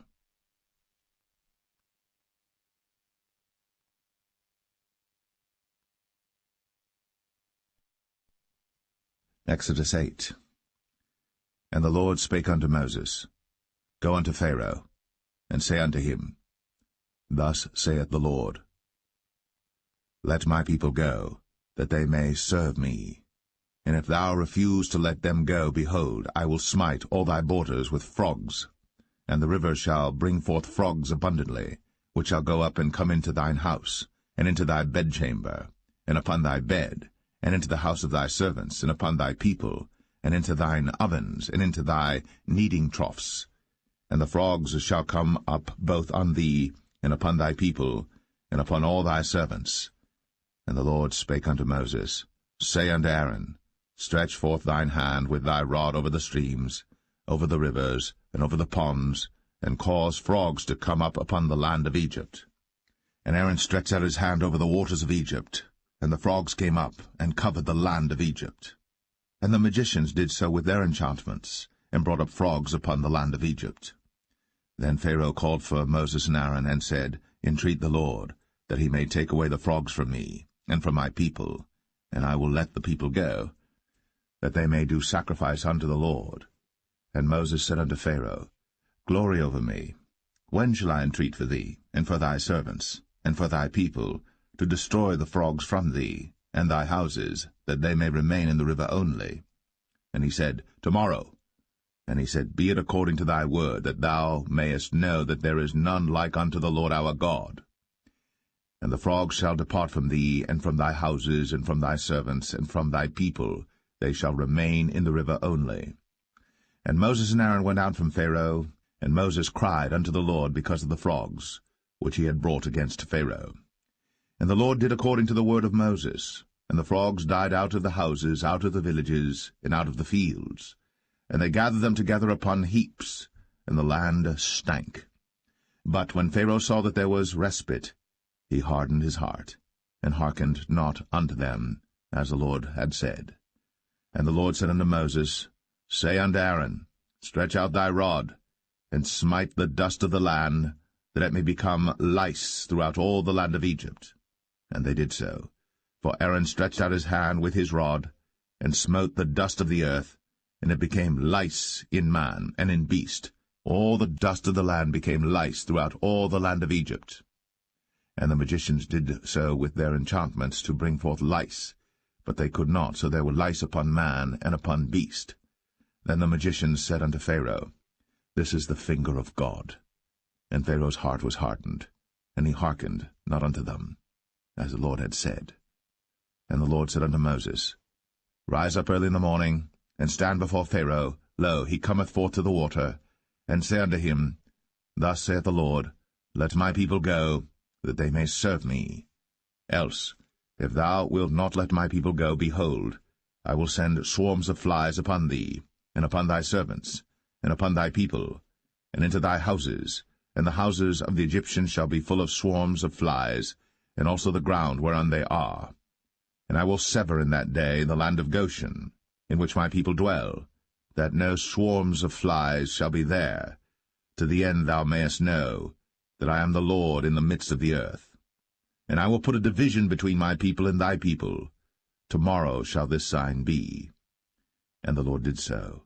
And there came a grievous swarm of flies into the house of Pharaoh, and into his servants' houses, and into all the land of Egypt. The land was corrupted by reason of the swarm of flies. And Pharaoh called for Moses and for Aaron, and said, Go ye, sacrifice to your God in the land. And Moses said, It is not meet so to do, for we shall sacrifice the abomination of the Egyptians to the Lord our God. Lo, shall we sacrifice the abomination of the Egyptians before their eyes? And will they not stone us? We will go 3 days' journey into the wilderness, and sacrifice to the Lord our God, as he shall command us. And Pharaoh said, I will let you go, that ye may sacrifice to the Lord your God in the wilderness. Only ye shall not go very far away. Entreat for me. And Moses said, Behold, I go out from thee, and I will entreat the Lord that the swarms of flies may depart from Pharaoh, from his servants, and from his people tomorrow. But let not Pharaoh deal deceitfully any more, not letting the people go to sacrifice to the Lord. And Moses went out from Pharaoh, and entreated the Lord. And the Lord did according to the word of Moses, and he removed the swarms of flies from Pharaoh, from his servants, and from his people. There remained not one. And Pharaoh hardened his heart at this time also, neither would he let the people go.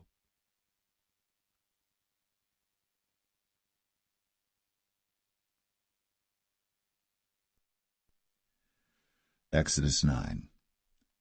Then the Lord said unto Moses, Go in unto Pharaoh, and tell him, Thus saith the Lord God of the Hebrews, Let my people go, that they may serve me.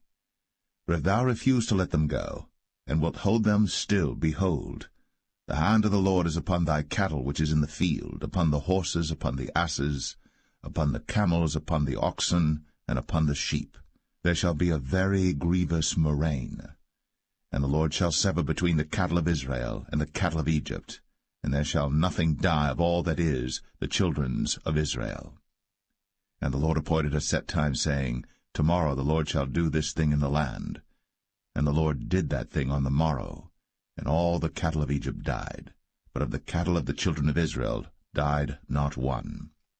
And Pharaoh sent, and behold, there was not one of the cattle of the Israelites dead, and the heart of Pharaoh was hardened, and he did not let the people go. And the Lord said unto Moses and unto Aaron, Take to you handfuls of ashes of the furnace, and let Moses sprinkle it toward the heaven in the sight of Pharaoh. And it shall become small dust in all the land of Egypt, and shall be a boil breaking forth with blains upon man and upon beast throughout all the land of Egypt. Then they took ashes of the furnace, and stood before Pharaoh. Then Moses sprinkled it up toward heaven, and it became a boil, breaking forth with blains upon man and upon beast. And the magicians could not stand before Moses because of the boils, for the boil was upon the magicians and upon all the Egyptians. And the Lord hardened the heart of Pharaoh, and he hearkened not unto them, as the Lord had spoken unto Moses. And the Lord said unto Moses, Rise up early in the morning, and stand before Pharaoh, and say unto him, Thus saith the Lord God of the Hebrews, Let my people go, that they may serve me. For I will at this time send all my plagues upon thine heart, and upon thy servants, and upon thy people, that thou mayest know that there is none like me in all the earth. For now I will stretch out my hand, that I may smite thee and thy people with pestilence, and thou shalt be cut off from the earth. And in very deed for this cause have I raised thee up, for to show in thee my power, and that my name may be declared throughout all the earth. As yet exaltest thou thyself against my people, that thou wilt not let them go. Behold, tomorrow about this time I will cause it to rain a very grievous hail, such as hath not been in Egypt since the foundation thereof even until now. Send therefore now, and gather thy cattle, and all that thou hast in the field. For upon every man and beast which shall be found in the field, and shall not be brought home, the hail shall come down upon them, and they shall die. He that feared the word of the Lord among the servants of Pharaoh made his servants and his cattle flee into the houses. And he that regarded not the word of the Lord left his servants and his cattle in the field. And the Lord said unto Moses, Stretch forth thine hand toward heaven, that there may be hail in all the land of Egypt, upon man, and upon beast, and upon every herb of the field, throughout the land of Egypt. And Moses stretched forth his rod toward heaven, and the Lord sent thunder and hail, and the fire ran along upon the ground, and the Lord rained hail upon the land of Egypt. So there was hail, and fire mingled with the hail, very grievous, such as there was none like it in all the land of Egypt since it became a nation. And the hail smote throughout all the land of Egypt all that was in the field, both man and beast. And the hail smote every herb of the field, and brake every tree of the field. Only in the land of Goshen, where the children of Israel were, was there no hail. And Pharaoh sent and called for Moses and Aaron, and said unto them, I have sinned at this time. The Lord is righteous, and I and my people are wicked. Entreat the Lord, for it is enough that there be no more mighty thunderings and hail, and I will let you go, and ye shall stay no longer. And Moses said unto him, As soon as I am gone out of the city, I will spread abroad my hands unto the Lord, and the thunder shall cease, neither shall there be any more hail, that thou mayest know how that the earth is the Lord's. But as for thee and thy servants, I know that ye will not yet fear the Lord God. And the flax and the barley were smitten, for the barley was in the ear, and the flax was bold. But the wheat and the rye were not smitten, for they were not grown up. And Moses went out of the city from Pharaoh, and spread abroad his hands unto the Lord, and the thunders and hail ceased, and the rain was not poured upon the earth. And when Pharaoh saw that the rain and the hail and the thunders were ceased, he sinned yet more, and hardened his heart, he and his servants. And the heart of Pharaoh was hardened, neither would he let the children of Israel go, as the Lord had spoken by Moses.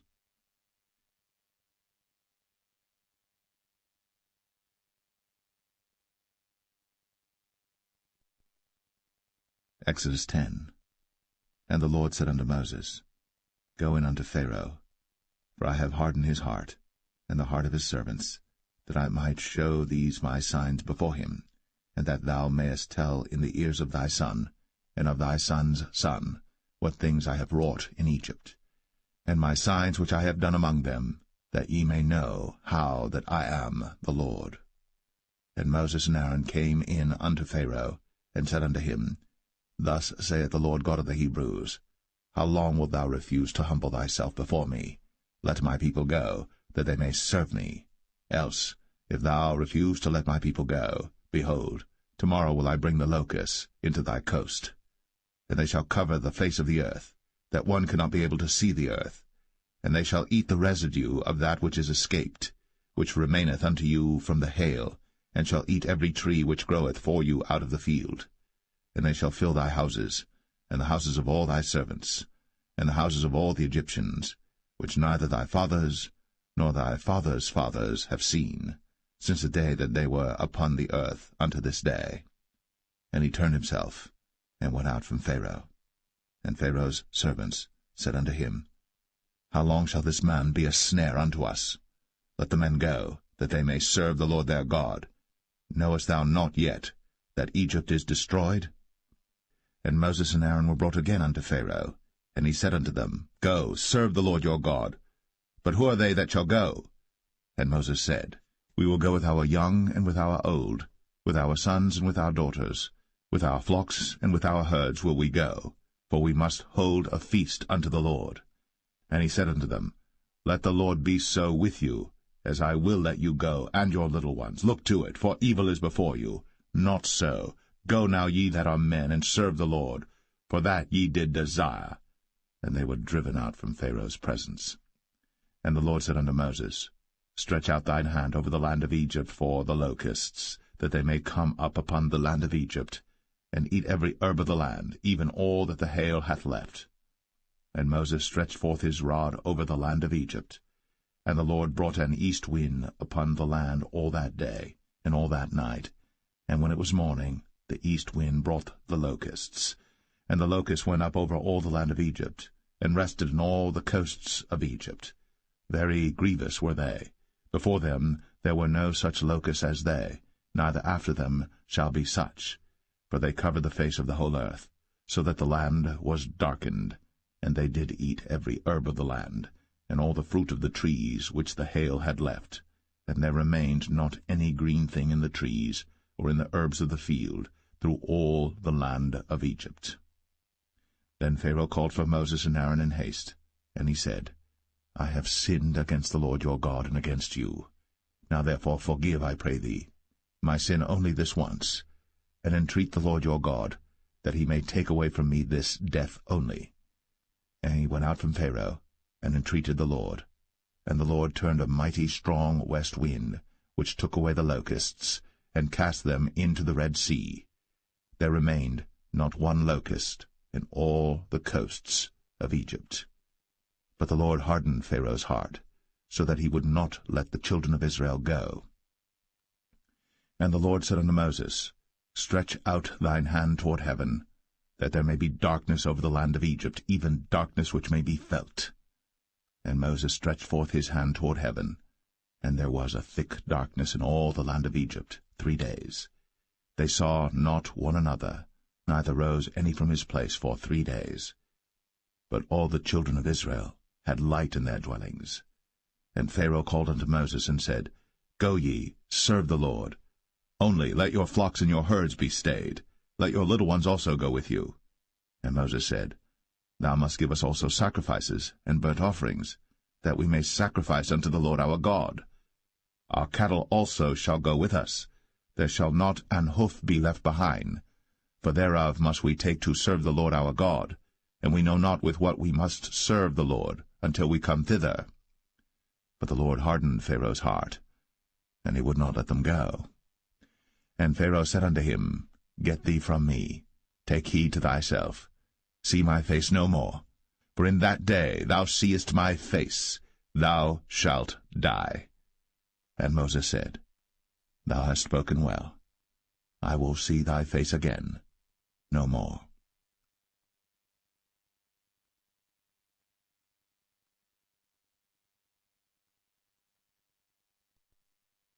Exodus 11. And the Lord said unto Moses, Yet will I bring one plague more upon Pharaoh and upon Egypt. Afterwards he will let you go hence. When he shall let you go, he shall surely thrust you out hence altogether.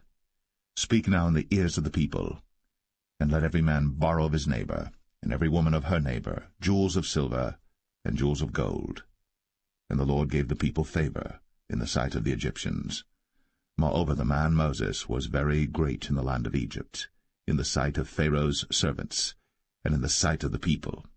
And Moses said, Thus saith the Lord, About midnight will I go out into the midst of Egypt.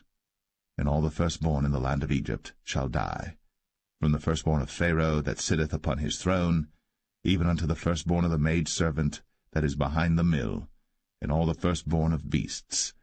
And there shall be a great cry throughout all the land of Egypt, such as there was none like it, nor shall be like it any more. But against any of the children of Israel shall not a dog move his tongue, against man or beast, that ye may know how that the Lord doth put a difference between the Egyptians and Israel. And all these thy servants shall come down unto me, and bow down themselves unto me, saying, Get thee out, and all the people that follow thee. And after that I will go out. And he went out from Pharaoh in a great anger. And the Lord said unto Moses, Pharaoh shall not hearken unto you, that my wonders may be multiplied in the land of Egypt. And Moses and Aaron did all these wonders before Pharaoh. And the Lord hardened Pharaoh's heart, so that he would not let the children of Israel go out of his land.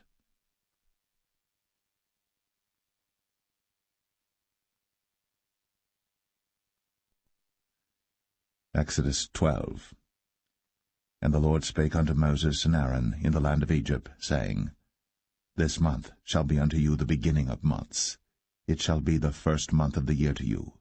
Speak ye unto all the congregation of Israel, saying, In the 10th day of this month they shall take to them every man a lamb, according to the house of their fathers, a lamb for an house. And if the household be too little for the lamb, let him and his neighbor next unto his house take it according to the number of the souls. Every man according to his eating shall make your count for the lamb. Your lamb shall be without blemish, a male of the first year. Ye shall take it out from the sheep or from the goats. And ye shall keep it up until the 14th day of the same month. And the whole assembly of the congregation of Israel shall kill it in the evening. And they shall take of the blood, and strike it on the 2 side posts, and on the upper door post of the houses, wherein they shall eat it. And they shall eat the flesh in that night, roast with fire, and unleavened bread, and with bitter herbs they shall eat it. Eat not of it raw, nor sodden it all with water, but roast with fire, his head with his legs, and with the purtenance thereof. And ye shall let nothing of it remain until the morning. And that which remaineth of it until the morning ye shall burn with fire. And thus shall ye eat it, with your loins girded, your shoes on your feet, and your staff in your hand, and ye shall eat it in haste. It is the Lord's Passover. For I will pass through the land of Egypt this night, and will smite all the firstborn in the land of Egypt, both man and beast, and against all the gods of Egypt I will execute judgment. I am the Lord. And the blood shall be to you for a token upon the houses where ye are. And when I see the blood, I will pass over you, and the plague shall not be upon you to destroy you, when I smite the land of Egypt. And this day shall be unto you for a memorial, and ye shall keep it a feast to the Lord throughout your generations. Ye shall keep it a feast by an ordinance forever. 7 days shall ye eat unleavened bread. Even the first day ye shall put away leaven out of your houses. For whosoever eateth leavened bread from the first day until the 7th day, that soul shall be cut off from Israel.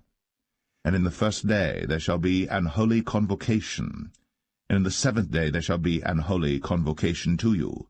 No manner of work shall be done in them, save that which every man must eat, that only may be done of you. And ye shall observe the feast of unleavened bread. For in this selfsame day have I brought your armies out of the land of Egypt. Therefore shall ye observe this day in your generations by an ordinance forever. In the 1st month, on the 14th day of the month at even, ye shall eat unleavened bread, until the 21st day of the month at even. 7 days shall there be no leaven found in your houses. For whosoever eateth that which is leavened, even that soul shall be cut off from the congregation of Israel, whether he be a stranger or born in the land. Ye shall eat nothing leavened. In all your habitations shall ye eat unleavened bread. Then Moses called for all the elders of Israel, and said unto them, Draw out, and take you a lamb according to your families, and kill the Passover. And ye shall take a bunch of hyssop, and dip it in the blood that is in the basin, and strike the lintel and the 2 side posts with the blood that is in the basin, and none of you shall go out at the door of his house until the morning. For the Lord will pass through to smite the Egyptians. And when he seeth the blood upon the lintel, and on the 2 side posts, the Lord will pass over the door, and will not suffer the destroyer to come in unto your houses to smite you. And ye shall observe this thing for an ordinance to thee, and to thy sons, for ever. And it shall come to pass, when ye be come to the land which the Lord will give you, according as he hath promised, that ye shall keep this service. And it shall come to pass, when your children shall say unto you, What mean ye by this service?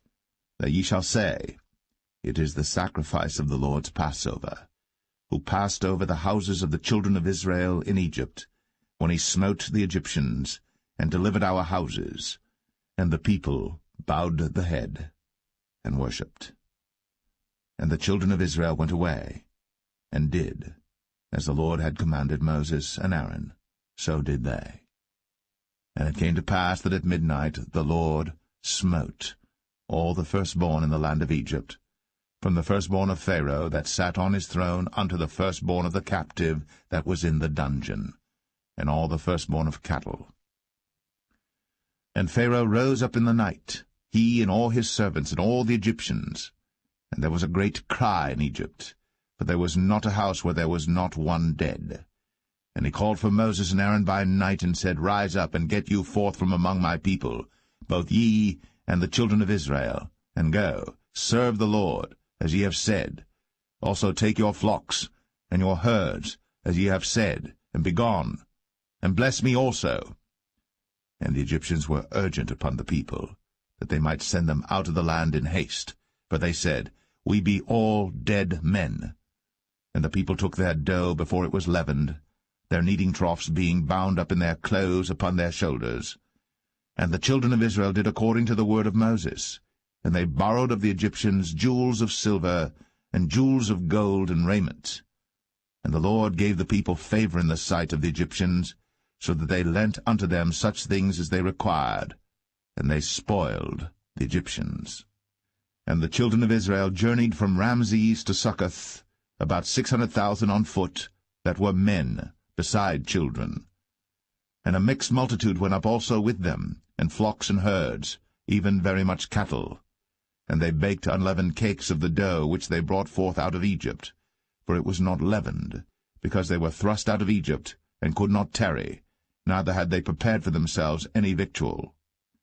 Now the sojourning of the children of Israel, who dwelt in Egypt, was 430 years. And it came to pass, at the end of the 430 years, even the selfsame day it came to pass, that all the hosts of the Lord went out from the land of Egypt. It is a night to be much observed unto the Lord for bringing them out from the land of Egypt. This is that night of the Lord to be observed of all the children of Israel in their generations. And the Lord said unto Moses and Aaron, This is the ordinance of the Passover. There shall no stranger eat thereof. But every man's servant that is bought for money, when thou hast circumcised him, then shall he eat thereof. A foreigner and an hired servant shall not eat thereof. In one house shall it be eaten. Thou shalt not carry forth aught of the flesh abroad out of the house, neither shall ye break a bone thereof. All the congregation of Israel shall keep it. And when a stranger shall sojourn with thee, and will keep the Passover to the Lord, let all his males be circumcised, and then let him come near and keep it. And he shall be as one that is born in the land. For no uncircumcised person shall eat thereof. One law shall be to him that is homeborn, and unto the stranger that sojourneth among you. Thus did all the children of Israel. As the Lord commanded Moses and Aaron, so did they. And it came to pass the selfsame day, that the Lord did bring the children of Israel out of the land of Egypt by their armies.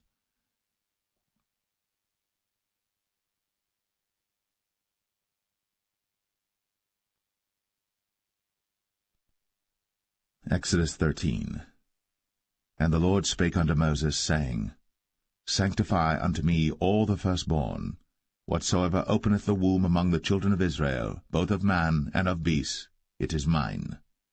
And Moses said unto the people, Remember this day in which ye came out from Egypt, out of the house of bondage.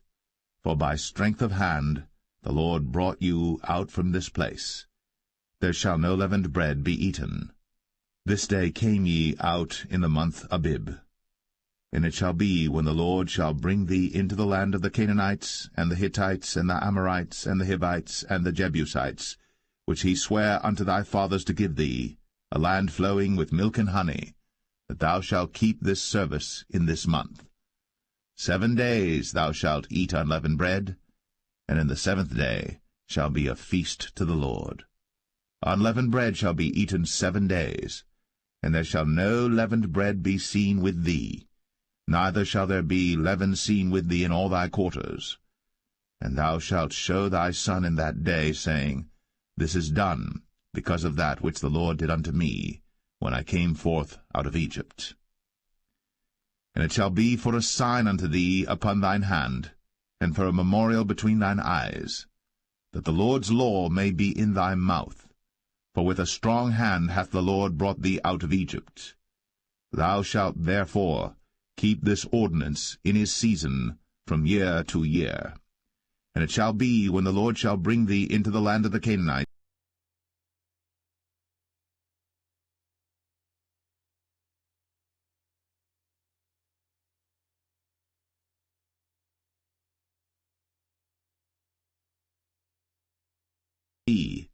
when thy son asketh thee in time to come, saying, What is this? That thou shalt say unto him, By strength of hand the Lord brought us out from Egypt, from the house of bondage. And it came to pass, when Pharaoh would hardly let us go, that the Lord slew all the firstborn in the land of Egypt, both the firstborn of man and the firstborn of beast. Therefore I sacrifice to the Lord all that openeth the matrix, being males, but all the firstborn of my children I redeem. And it shall be for a token upon thine hand, and for frontlets between thine eyes, for by strength of hand the Lord brought us forth out of Egypt. And it came to pass, when Pharaoh had let the people go, that God led them not through the way of the land of the Philistines, although that was near, for God said, Lest peradventure the people repent when they see war, and they return to Egypt. But God led the people about through the way of the wilderness of the Red Sea, and the children of Israel went up harnessed out of the land of Egypt. And Moses took the bones of Joseph with him, for he had straitly sworn the children of Israel, saying, God will surely visit you, and ye shall carry up my bones away hence with you. And they took their journey from Succoth, and encamped in Etham, in the edge of the wilderness. And the Lord went before them by day in a pillar of a cloud, to lead them the way, and by night in a pillar of fire, to give them light, to go by day and night. He took not away the pillar of the cloud by day, nor the pillar of fire by night, from before the people.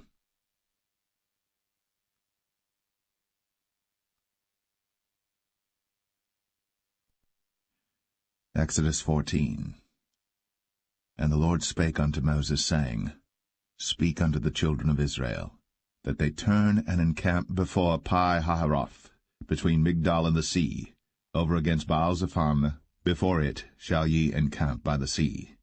For Pharaoh will say of the children of Israel, They are entangled in the land, the wilderness hath shut them in, and I will harden Pharaoh's heart, that he shall follow after them, and I will be honored upon Pharaoh, and upon all his host, that the Egyptians may know that I am the Lord. And they did so.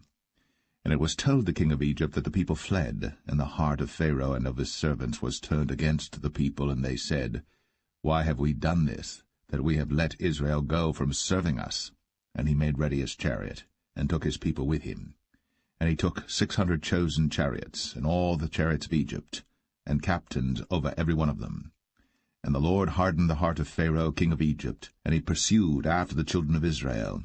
And the children of Israel went out with an high hand.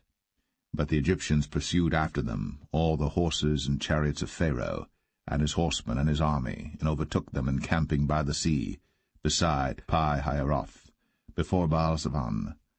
And when Pharaoh drew nigh, the children of Israel lifted up their eyes, and behold, the Egyptians marched after them, And they were sore afraid. And the children of Israel cried out unto the Lord. And they said unto Moses, Because there were no graves in Egypt, hast thou taken us away to die in the wilderness? Wherefore hast thou dealt thus with us, to carry us forth out of Egypt? Is not this the word that we did tell thee in Egypt, saying, Let us alone, that we may serve the Egyptians? For it had been better for us to serve the Egyptians, than that we should die in the wilderness. And Moses said unto the people, Fear ye not, stand still, and see the salvation of the Lord, which he will show to you today. For the Egyptians whom ye have seen today, ye shall see them again no more forever. The Lord shall fight for you, and ye shall hold your peace. And the Lord said unto Moses, Wherefore criest thou unto me? Speak unto the children of Israel, that they go forward. But lift thou up thy rod, and stretch out thine hand over the sea, and divide it. And the children of Israel shall go on dry ground through the midst of the sea. And I, behold, I will harden the hearts of the Egyptians, and they shall follow them. And I will get me honor upon Pharaoh, and upon all his host, upon his chariots, and upon his horsemen. And the Egyptians shall know that I am the Lord, when I have gotten me honor upon Pharaoh, upon his chariots, and upon his horsemen.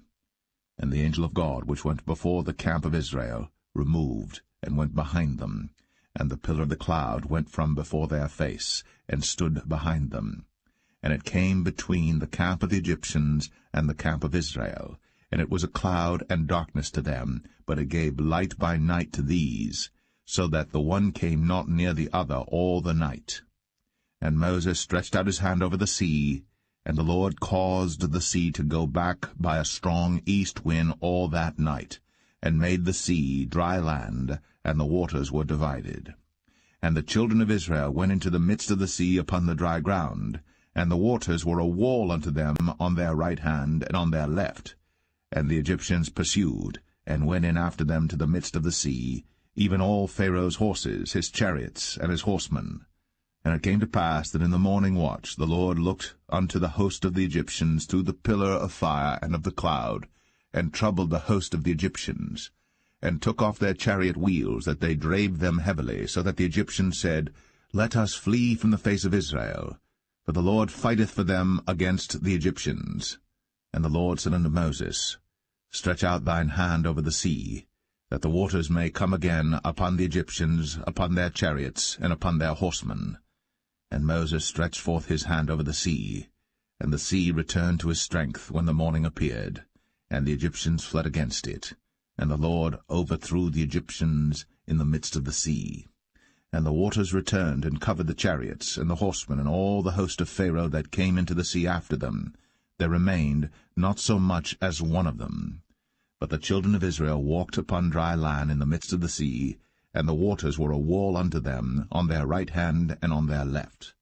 Thus the Lord saved Israel that day out of the hand of the Egyptians, and Israel saw the Egyptians dead upon the seashore. And Israel saw that great work which the Lord did upon the Egyptians, and the people feared the Lord, and believed the Lord and his servant Moses.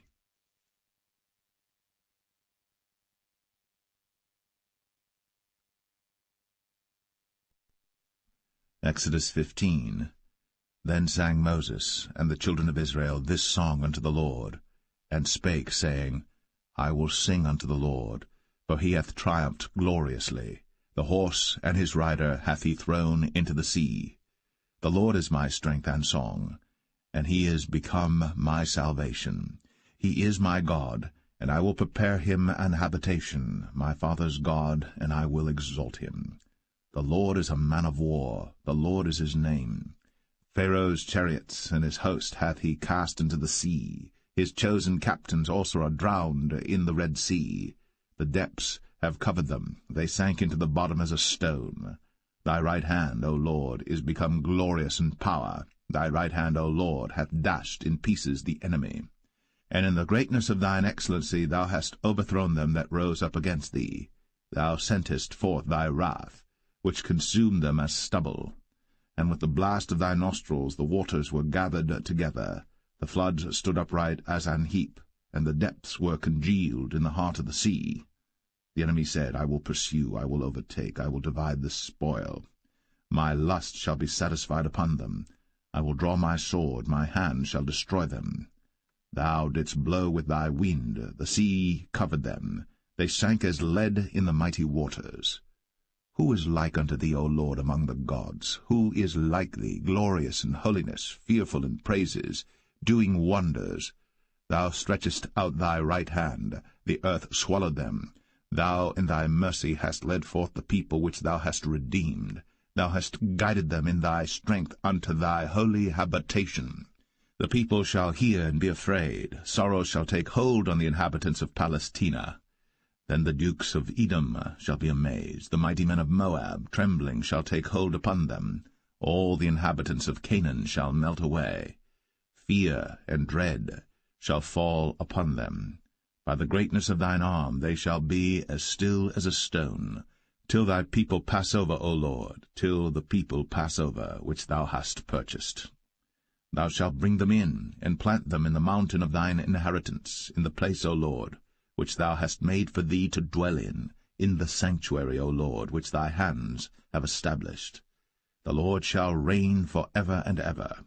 For the horse of Pharaoh went in with his chariots and with his horsemen into the sea, and the Lord brought again the waters of the sea upon them.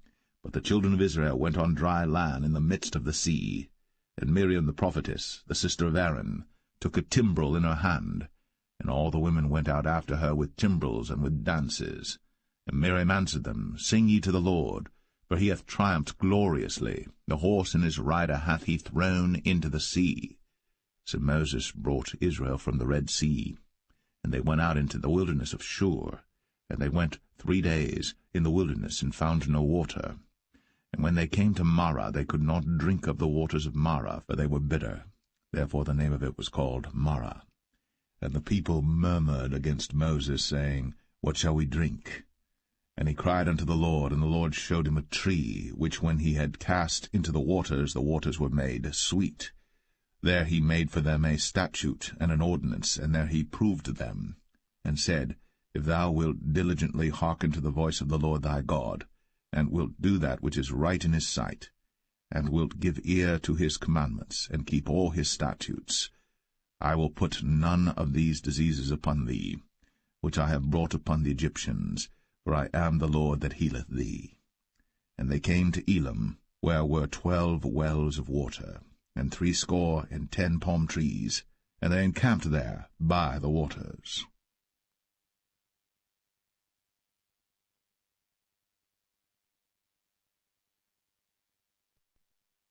Exodus 16. And they took their journey from Elim, and all the congregation of the children of Israel came unto the wilderness of Sin, which is between Elim and Sinai, on the 15th day of the 2nd month, after their departing out of the land of Egypt. And the whole congregation of the children of Israel murmured against Moses and Aaron in the wilderness. And the children of Israel said unto them, Would to God we had died by the hand of the Lord in the land of Egypt, when we sat by the flesh pots, and when we did eat bread to the full. For ye have brought us forth into this wilderness to kill this whole assembly with hunger.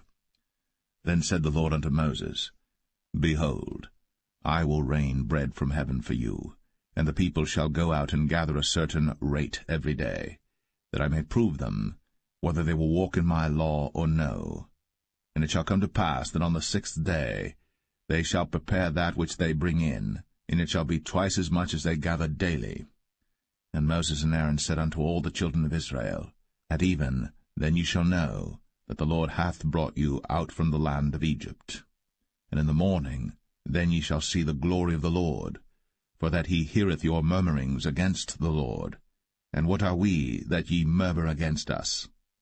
And Moses said, This shall be when the Lord shall give you in the evening flesh to eat, and in the morning bread to the full, for that the Lord heareth your murmurings, which ye murmur against him. And what are we? Your murmurings are not against us, but against the Lord. And Moses spake unto Aaron, Say unto all the congregation of the children of Israel, Come near before the Lord, for he hath heard your murmurings. And it came to pass, as Aaron spake unto the whole congregation of the children of Israel, that they looked toward the wilderness, and behold, the glory of the Lord appeared in the cloud. And the Lord spake unto Moses, saying, I have heard the murmurings of the children of Israel. Speak unto them, saying, At even ye shall eat flesh, and in the morning ye shall be filled with bread, and ye shall know that I am the Lord your God.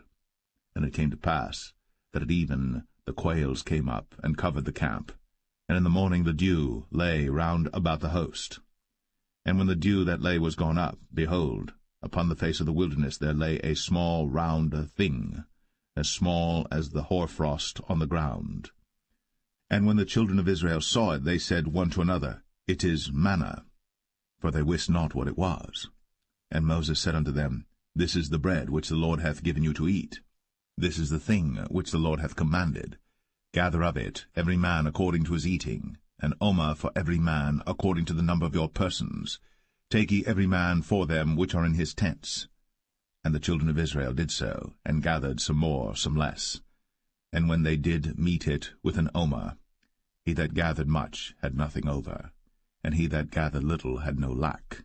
They gathered every man according to his eating. And Moses said, Let no man leave of it till the morning.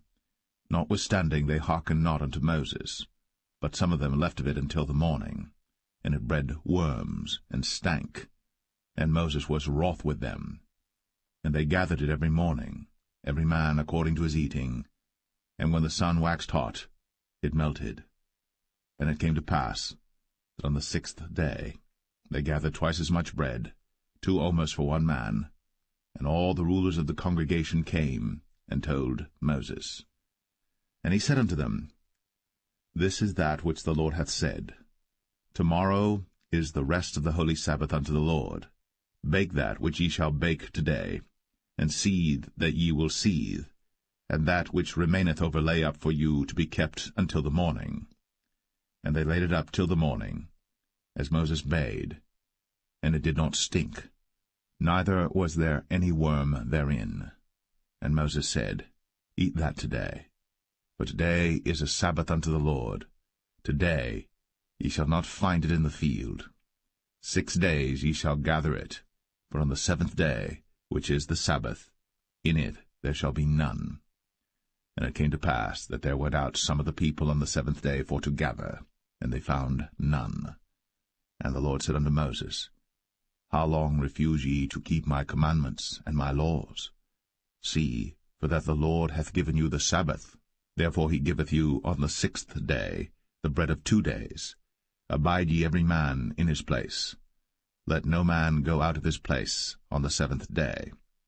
So the people rested on the 7th day. And the house of Israel called the name thereof manna. And it was like coriander seed, white, and the taste of it was like wafers made with honey. And Moses said, This is the thing which the Lord commandeth. Fill an omer of it to be kept for your generations, that they may see the bread wherewith I have fed you in the wilderness, when I brought you forth from the land of Egypt. And Moses said unto Aaron, Take a pot, and put an omer full of manna therein, and lay it up before the Lord, to be kept for your generations. As the Lord commanded Moses, so Aaron laid it up before the testimony to be kept. And the children of Israel did eat manna 40 years, until they came to a land inhabited. They did eat manna until they came unto the borders of the land of Canaan. Now an omer is the 10th part of an ephah.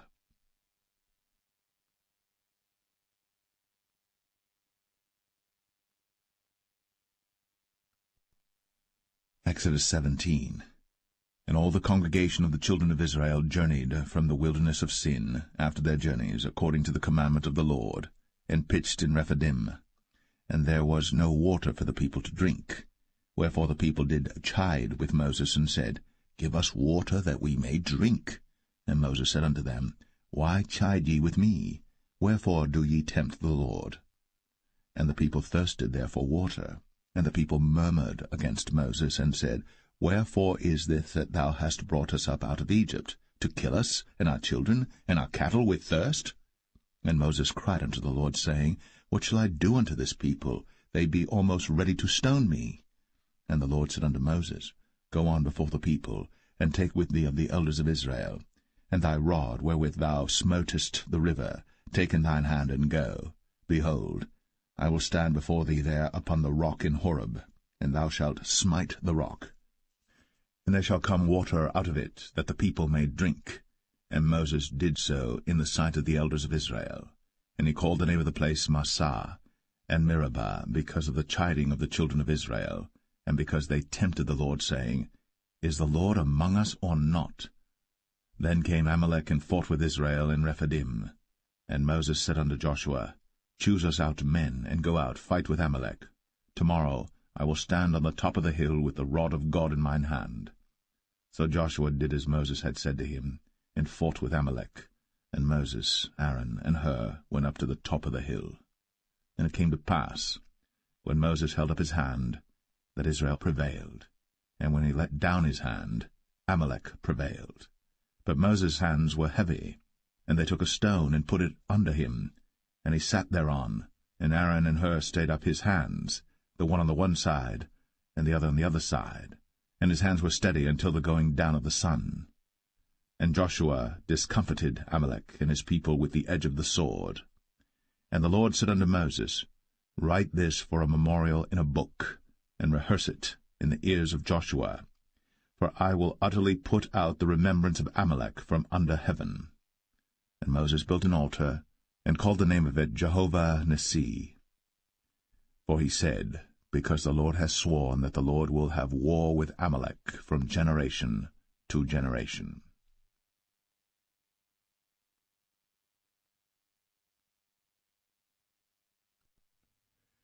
Exodus 18.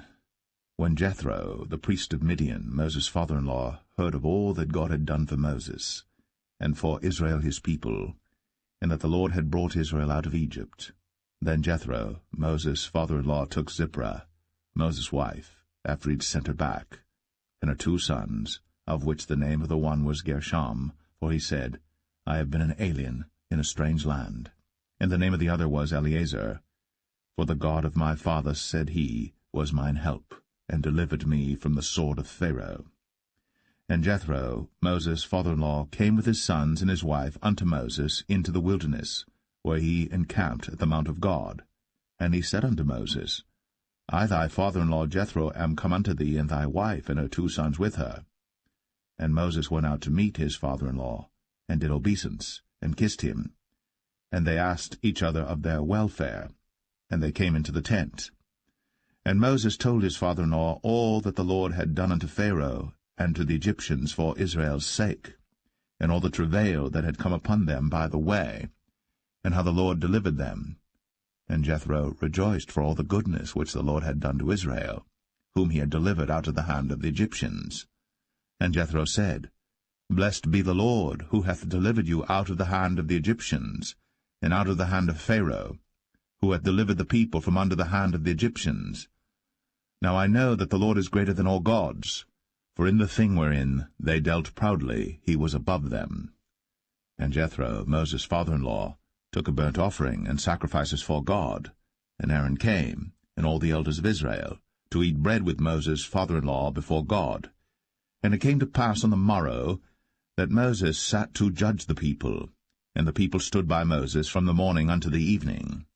And when Moses' father-in-law saw all that he did to the people, he said, What is this thing that thou doest to the people?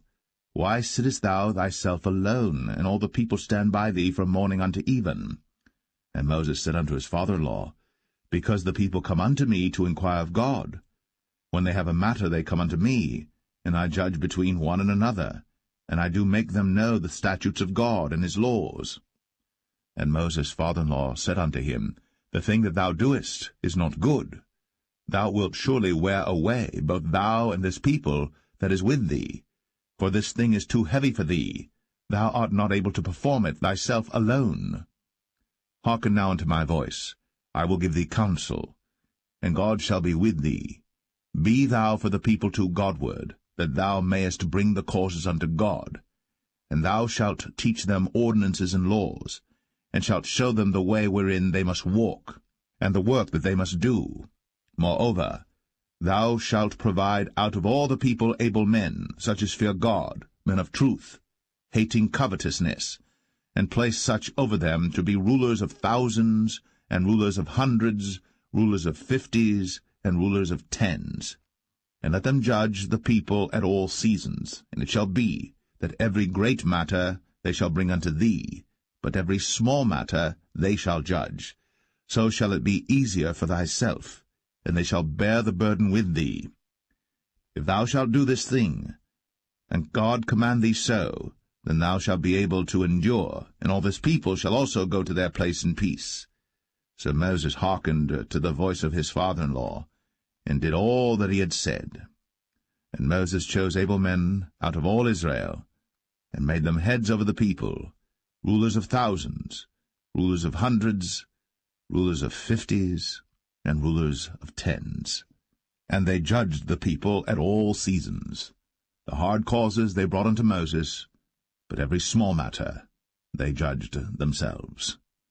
And Moses let his father-in-law depart, and he went his way into his own land.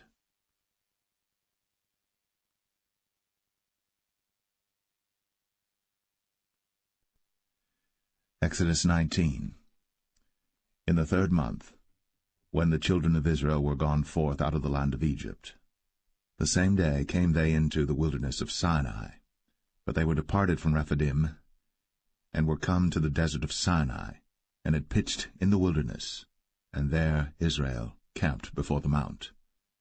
And Moses went up unto God, and the Lord called unto him out of the mountain, saying, Thus shalt thou say to the house of Jacob, and tell the children of Israel, Ye have seen what I did unto the Egyptians, and how I bare you on eagle's wings, and brought you unto myself.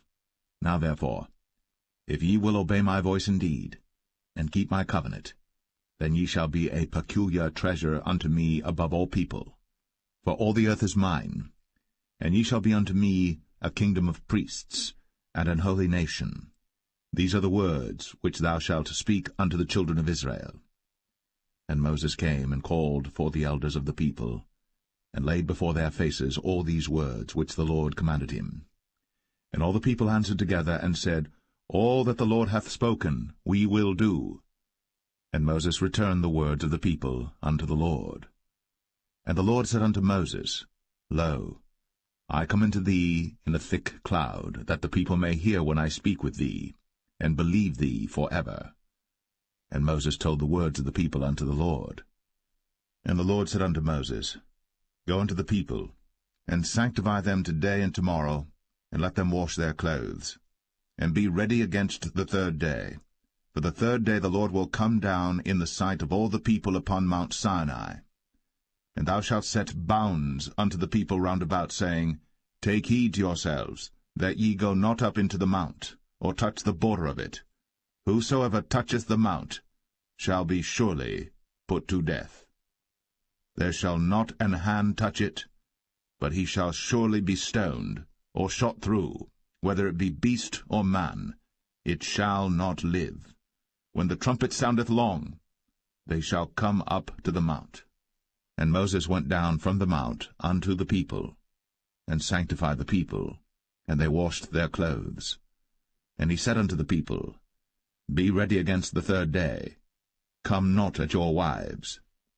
And it came to pass on the 3rd day in the morning, that there were thunders and lightnings, and a thick cloud upon the mount, and the voice of the trumpet exceeding loud, so that all the people that was in the camp trembled. And Moses brought forth the people out of the camp to meet with God. And they stood at the nether part of the mount. And Mount Sinai was altogether on a smoke, because the Lord descended upon it in fire, and the smoke thereof ascended as the smoke of a furnace, and the whole mount quaked greatly. And when the voice of the trumpet sounded long, and waxed louder and louder, Moses spake, and God answered him by a voice. And the Lord came down upon Mount Sinai, on the top of the mount, and the Lord called Moses up to the top of the mount, and Moses went up. And the Lord said unto Moses, Go down, charge the people, lest they break through unto the Lord to gaze, and many of them perish. And let the priests also which come near to the Lord sanctify themselves, lest the Lord break forth upon them. And Moses said unto the Lord, The people cannot come up to Mount Sinai, for thou chargest us, saying, Set bounds about the mount, and sanctify it. And the Lord said unto him, Away, get thee down, and thou shalt come up, thou and Aaron with thee. But let not the priests and the people break through to come up unto the Lord, lest he break forth upon them. So Moses went down unto the people, and spake unto them.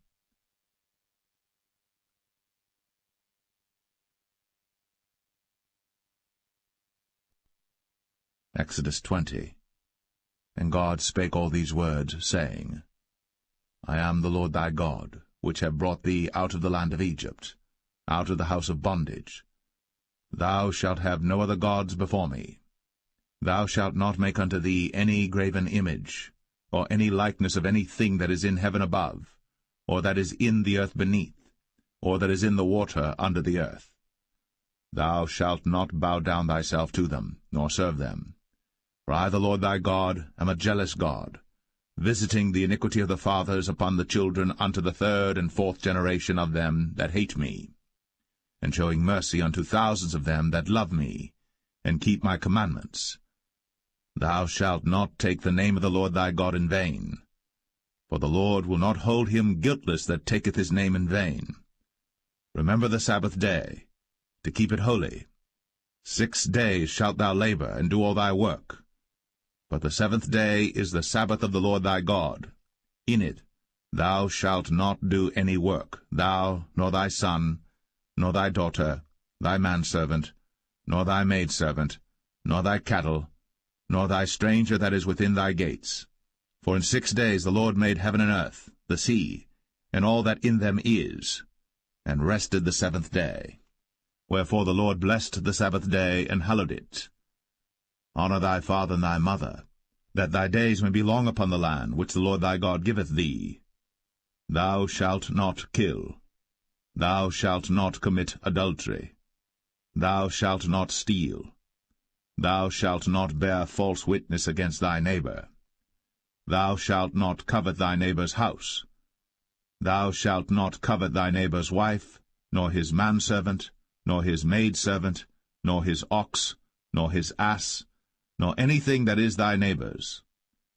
And all the people saw the thunderings, and the lightnings, and the noise of the trumpet, and the mountain smoking. And when the people saw it, they removed, and stood afar off. And they said unto Moses, Speak thou with us, and we will hear, but let not God speak with us, lest we die. And Moses said unto the people, Fear not, for God is come to prove you, and that his fear may be before your faces, that ye sin not. And the people stood afar off. And Moses drew near unto the thick darkness where God was. And the Lord said unto Moses, Thus thou shalt say unto the children of Israel, Ye have seen that I have talked with you from heaven. Ye shall not make with me gods of silver, neither shall ye make unto you gods of gold. An altar of earth thou shalt make unto me, and shalt sacrifice thereon thy burnt offerings, and thy peace offerings, thy sheep and thine oxen.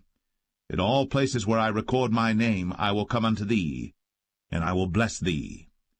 And if thou wilt make me an altar of stone, thou shalt not build it of hewn stone, for if thou lift up thy tool upon it, thou hast polluted it. Neither shalt thou go up by steps unto mine altar, that thy nakedness be not discovered thereon.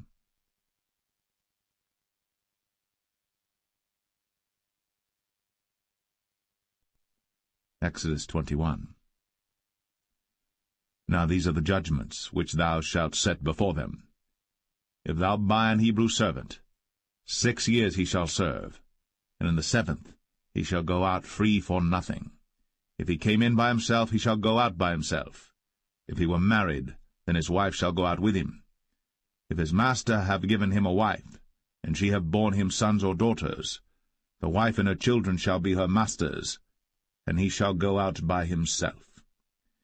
And if the servant shall plainly say, I love my master, my wife, and my children, I will not go out free, then his master shall bring him unto the judges. He shall also bring him to the door, or unto the doorpost, and his master shall bore his ear through with an awl, and he shall serve him forever. And if a man sell his daughter to be a maidservant, she shall not go out as the men servants do, If she please not her master, who hath betrothed her to himself, then shall he let her be redeemed. To sell her unto a strange nation, he shall have no power, seeing he hath dealt deceitfully with her. And if he have betrothed her unto his son, he shall deal with her after the manner of daughters. If he take him another wife, her food, her raiment, and her duty of marriage, shall he not diminish? And if he do not these three unto her, then shall she go out free without money. He that smiteth a man so that he die shall be surely put to death. And if a man lie not in wait, but God deliver him into his hand, then I will appoint thee a place whither he shall flee. But if a man come presumptuously upon his neighbor, to slay him with guile, thou shalt take him from mine altar, that he may die. And he that smiteth his father or his mother shall be surely put to death. And he that stealeth a man, and selleth him, or if he be found in his hand, he shall surely be put to death. And he that curseth his father or his mother shall surely be put to death. And if men strive together, and one smite another with a stone, or with his fist, and he die not, but keepeth his bed, if he rise again and walk abroad upon his staff, then shall he that smote him be quit, only he shall pay for the loss of his time, and shall cause him to be thoroughly healed.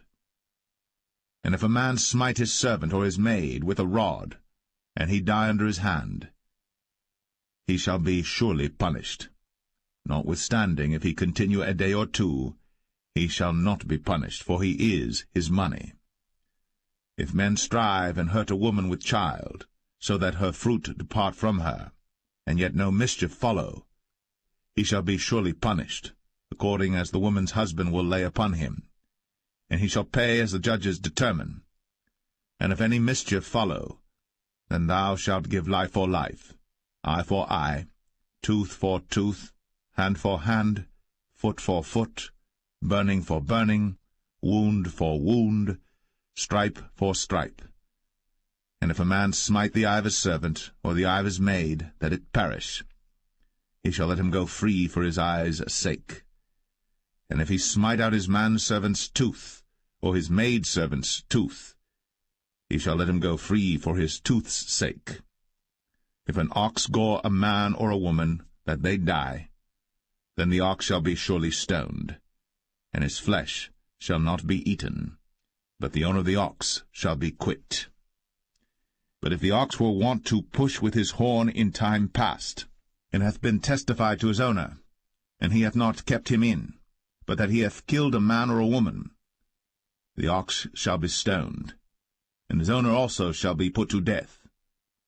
If there be laid on him a sum of money, then he shall give for the ransom of his life whatsoever is laid upon him.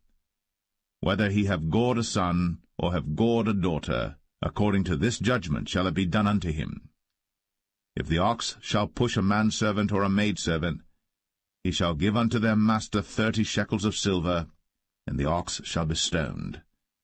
And if a man shall open a pit, or if a man shall dig a pit, and not cover it, and an ox or an ass fall therein, the owner of the pit shall make it good, and give money unto the owner of them, and the dead beast shall be his.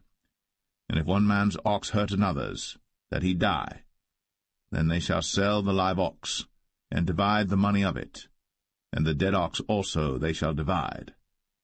For if it be known that the ox hath used to push in time past, and his owner hath not kept him in, he shall surely pay ox for ox, and the dead shall be his own.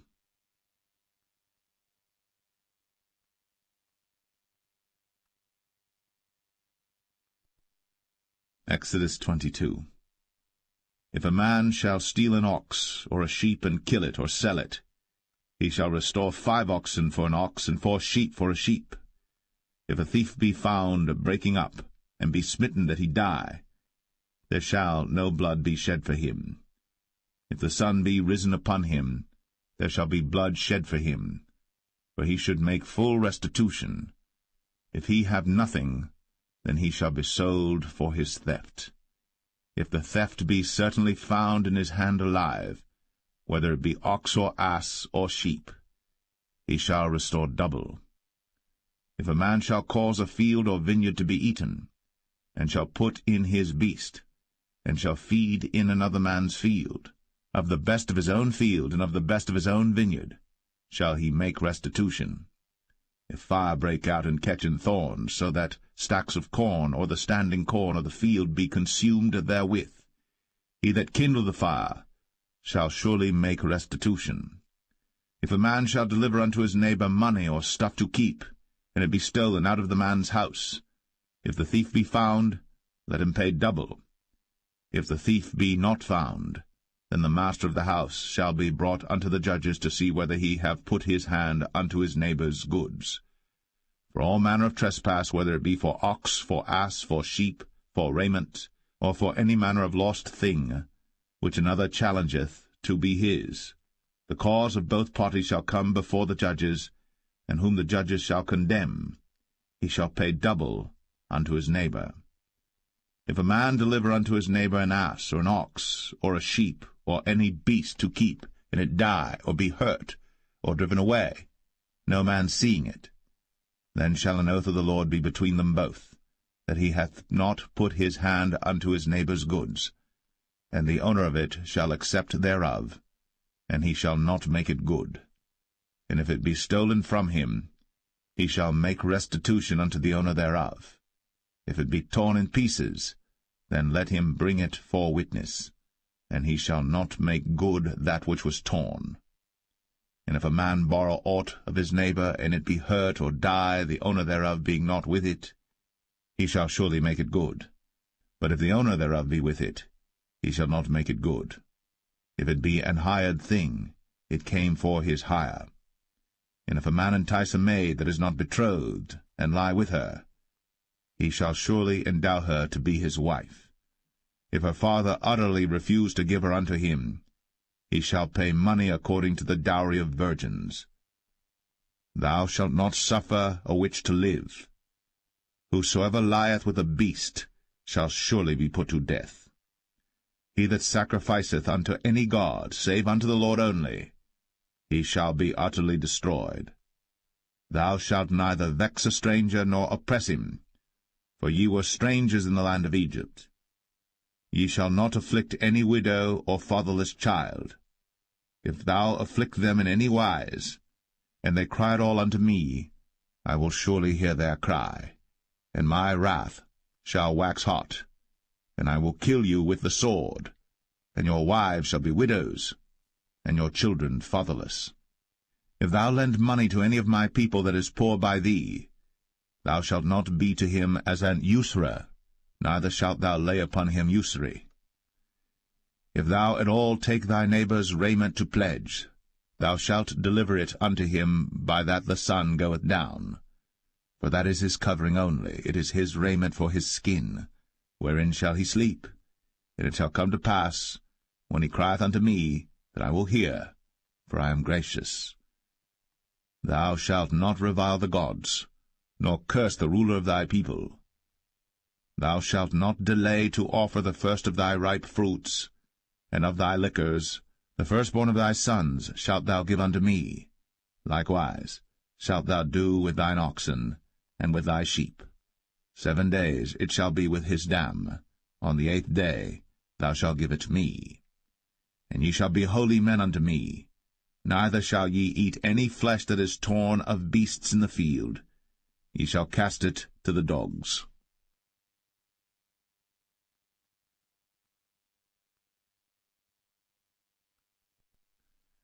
Exodus 23. Thou shalt not raise a false report. Put not thine hand with the wicked to be an unrighteous witness. Thou shalt not follow a multitude to do evil. Neither shalt thou speak in a cause to decline after many to wrest judgment. Neither shalt thou countenance a poor man in his cause. If thou meet thine enemy's ox or his ass going astray, thou shalt surely bring it back to him again. If thou see the ass of him that hateth thee lying under his burden, and wouldest forbear to help him, thou shalt surely help with him. Thou shalt not wrest the judgment of thy poor in his cause. Keep thee far from a false matter, and the innocent and righteous slay thou not, for I will not justify the wicked. And thou shalt take no gift, for the gift blindeth the wise, and perverteth the words of the righteous. Also, thou shalt not oppress a stranger. For ye know the heart of a stranger, seeing ye were strangers in the land of Egypt. And 6 years thou shalt sow thy land, and shalt gather in the fruits thereof. But the 7th year thou shalt let it rest and lie still, that the poor of thy people may eat, and what they leave the beasts of the field shall eat. In like manner thou shalt deal with thy vineyard, and with thy oliveyard. 6 days thou shalt do thy work, and on the 7th day thou shalt rest, that thine ox and thine ass may rest, and the son of thy handmaid, and the stranger may be refreshed. And in all things that I have said unto you be circumspect, and make no mention of the name of other gods, neither let it be heard out of thy mouth. 3 times thou shalt keep a feast unto me in the year. Thou shalt keep the feast of unleavened bread. Thou shalt eat unleavened bread 7 days, as I commanded thee, in the time appointed of the month Abib. For in it thou camest out from Egypt, and none shall appear before me empty. And the feast of harvest, the firstfruits of thy labours, which thou hast sown in the field, and the feast of ingathering, which is in the end of the year, when thou hast gathered in thy labours out of the field. 3 times in the year all thy males shall appear before the Lord God. Thou shalt not offer the blood of my sacrifice with leavened bread, neither shall the fat of my sacrifice remain until the morning. The first of the firstfruits of thy land thou shalt bring into the house of the Lord thy God. Thou shalt not see the kid in his mother's milk.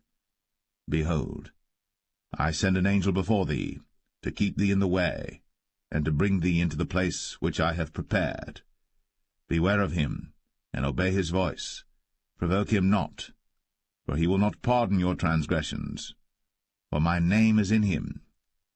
But if thou shalt indeed obey his voice, and do all that I speak, then I will be an enemy unto thine enemies, and an adversary unto thine adversaries. For mine angel shall go before thee, and bring thee in unto the Amorites, and the Hittites, and the Perizzites, and the Canaanites, the Hivites, and the Jebusites, and I will cut them off. Thou shalt not bow down to their gods, nor serve them, nor do after their works, but thou shalt utterly overthrow them, and quite break down their images. And ye shall serve the Lord your God, and he shall bless thy bread and thy water, and I will take sickness away from the midst of thee. There shall nothing cast their young, nor be barren in thy land. The number of thy days I will fulfill. I will send my fear before thee, and will destroy all the people to whom thou shalt come, and I will make all thine enemies turn their backs unto thee. And I will send hornets before thee, which shall drive out the Hivite, the Canaanite, and the Hittite from before thee. I will not drive them out from before thee in 1 year, lest the land become desolate, and the beasts of the field multiply against thee. By little and little I will drive them out from before thee, until thou be increased and inherit the land. And I will set thy bounds from the Red Sea even unto the sea of the Philistines, and from the desert unto the river. For I will deliver the inhabitants of the land into your hand, and thou shalt drive them out before thee. Thou shalt make no covenant with them, nor with their gods. They shall not dwell in thy land, lest they make thee sin against me. For if thou serve their gods, it will surely be a snare unto thee.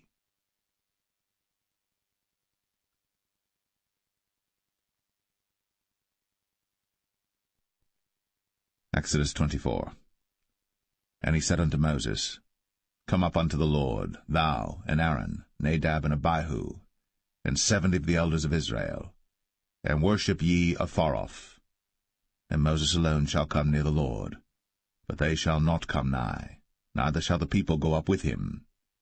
And Moses came, and told the people all the words of the Lord, and all the judgments, and all the people answered with one voice, and said, All the words which the Lord hath said will we do.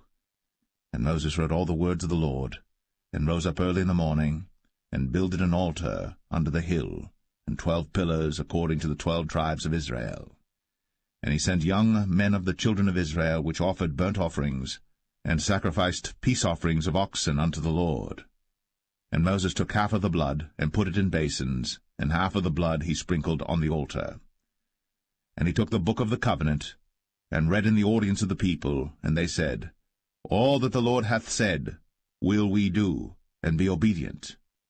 And Moses took the blood, and sprinkled it on the people, and said, Behold, the blood of the covenant which the Lord hath made with you concerning all these words.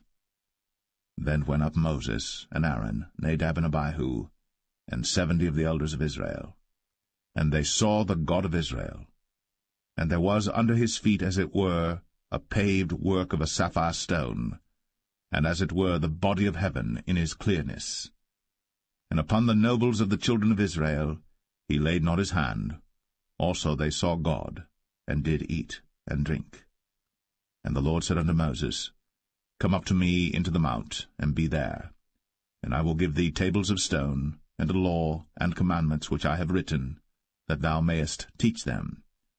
And Moses rose up, and his minister Joshua. And Moses went up into the mount of God. And he said unto the elders, Tarry ye here for us, until we come again unto you. And behold, Aaron and Hur are with you. If any man have any matters to do, let him come unto them. And Moses went up into the mount, and a cloud covered the mount. And the glory of the Lord abode upon Mount Sinai, and the cloud covered it 6 days. And the 7th day he called unto Moses out of the midst of the cloud. And the sight of the glory of the Lord was like devouring fire on the top of the mount in the eyes of the children of Israel. And Moses went into the midst of the cloud, and gat him up into the mount. And Moses was in the mount 40 days and 40 nights.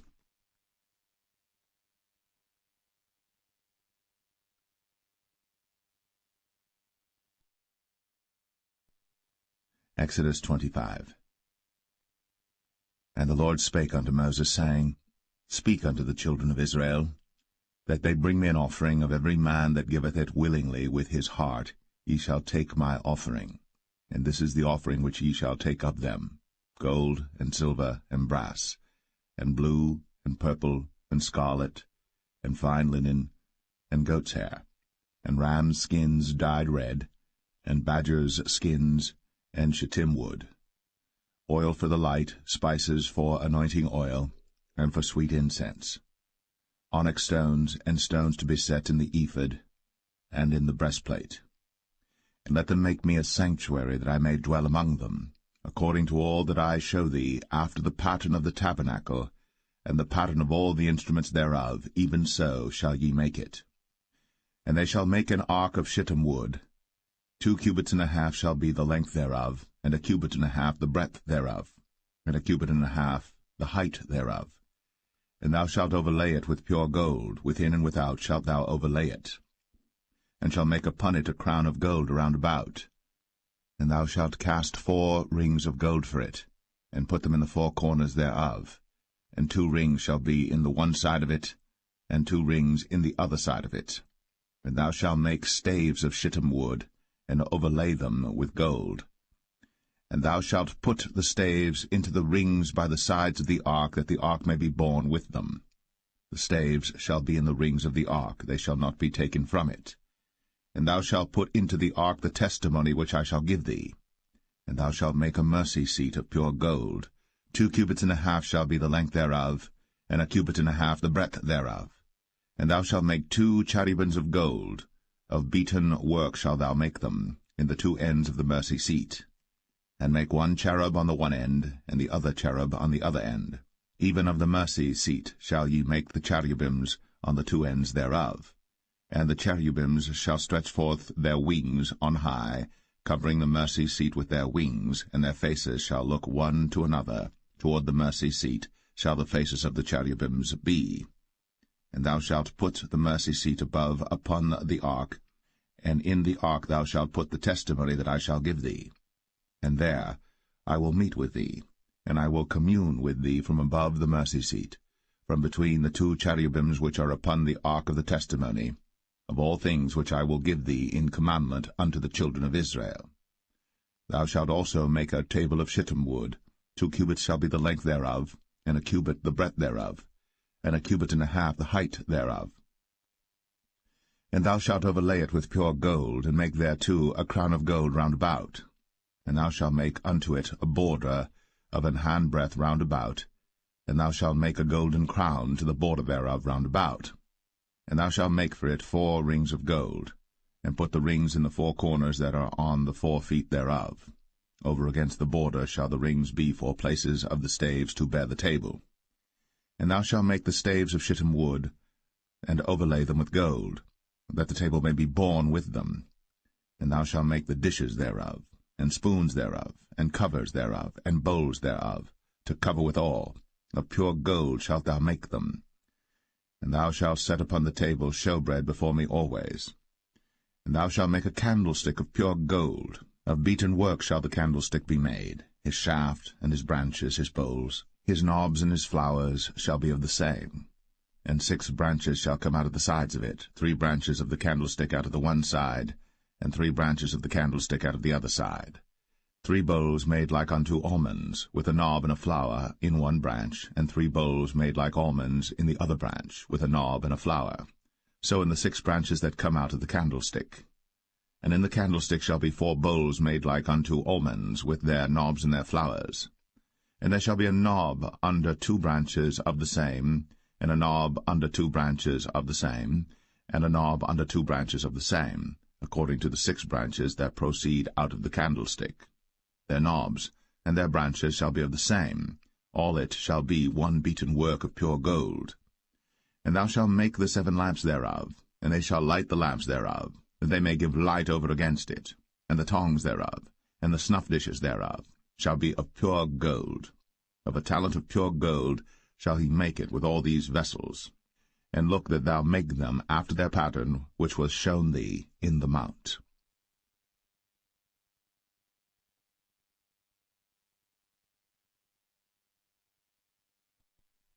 Exodus 26. Moreover, thou shalt make the tabernacle with 10 curtains of fine twined linen, and blue, and purple, and scarlet. With cherubims of cunning work shalt thou make them. The length of one curtain shall be 28 cubits, and the breadth of one curtain 4 cubits, and every one of the curtains shall have one measure.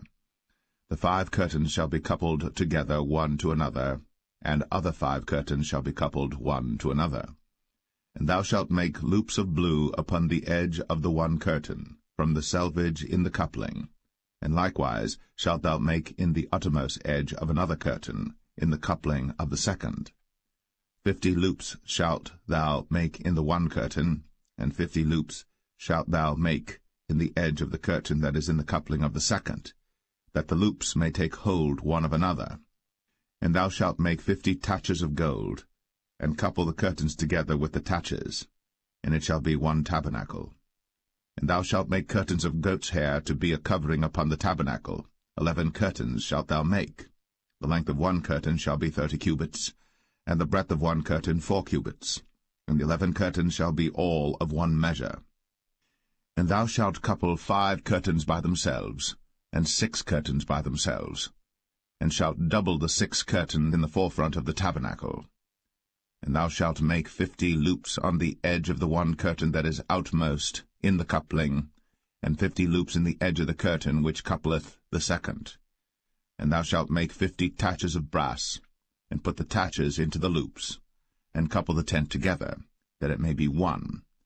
And the remnant that remaineth of the curtains of the tent, the half curtain that remaineth, shall hang over the backside of the tabernacle, and a cubit on the one side, and a cubit on the other side of that which remaineth in the length of the curtains of the tent. It shall hang over the sides of the tabernacle on this side, and on that side to cover it.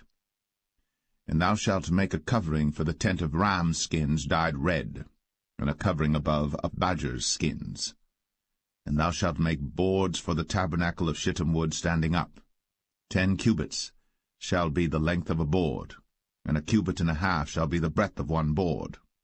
2 tenons shall there be in one board, set in order, one against another. Thus shalt thou make for all the boards of the tabernacle. And thou shalt make the boards for the tabernacle 20 boards on the south side southward. And thou shalt make 40 sockets of silver under the 20 boards, 2 sockets under one board for his 2 tenons, and 2 sockets under another board for his 2 tenons. And for the second side of the tabernacle on the north side there shall be 20 boards, and there 40 sockets of silver, 2 sockets under one board, and 2 sockets under another board. And for the sides of the tabernacle westward thou shalt make 6 boards. And 2 boards shalt thou make for the corners of the tabernacle in the 2 sides. And they shall be coupled together beneath, and they shall be coupled together above the head of it unto one ring. Thus shall it be for them both. They shall be for the 2 corners. And they shall be 8 boards, and their sockets of silver 16 sockets, 2 sockets under one board, and 2 sockets under another board. And thou shalt make bars of shittim wood, 5 for the boards of the one side of the tabernacle, and 5 bars for the boards of the other side of the tabernacle, and 5 bars for the boards of the side of the tabernacle for the 2 sides westward. And the middle bar in the midst of the boards shall reach from end to end. And thou shalt overlay the boards with gold, and make their rings of gold, for places for the bars, and thou shalt overlay the bars with gold. And thou shalt rear up the tabernacle according to the fashion thereof which was shown thee in the mount. And thou shalt make a veil of blue, and purple, and scarlet, and fine twined linen of cunning work. With cherubims shall it be made. And thou shalt hang it upon 4 pillars of shittim wood overlaid with gold. Their hooks shall be of gold, upon the 4 sockets of silver. And thou shalt hang up the veil under the taches, that thou mayest bring in thither within the veil the ark of the testimony. And the veil shall divide unto you between the holy place and the most holy. And thou shalt put the mercy seat upon the ark of the testimony in the most holy place. And thou shalt set the table without the veil, and the candlestick over against the table on the side of the tabernacle toward the south. And thou shalt put the table on the north side. And thou shalt make an hanging for the door of the tent, of blue and purple and scarlet, and fine twined linen wrought with needlework. And thou shalt make for the hanging 5 pillars of shittim wood, and overlay them with gold, and their hooks shall be of gold, and thou shalt cast 5 sockets of brass for them.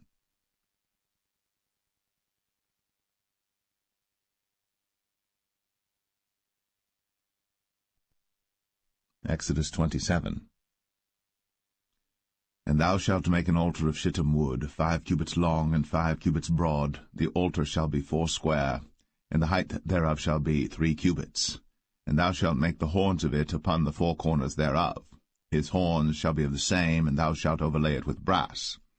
And thou shalt make his pans to receive his ashes, and his shovels, and his basins, and his flesh hooks, and his firepans. All the vessels thereof thou shalt make of brass.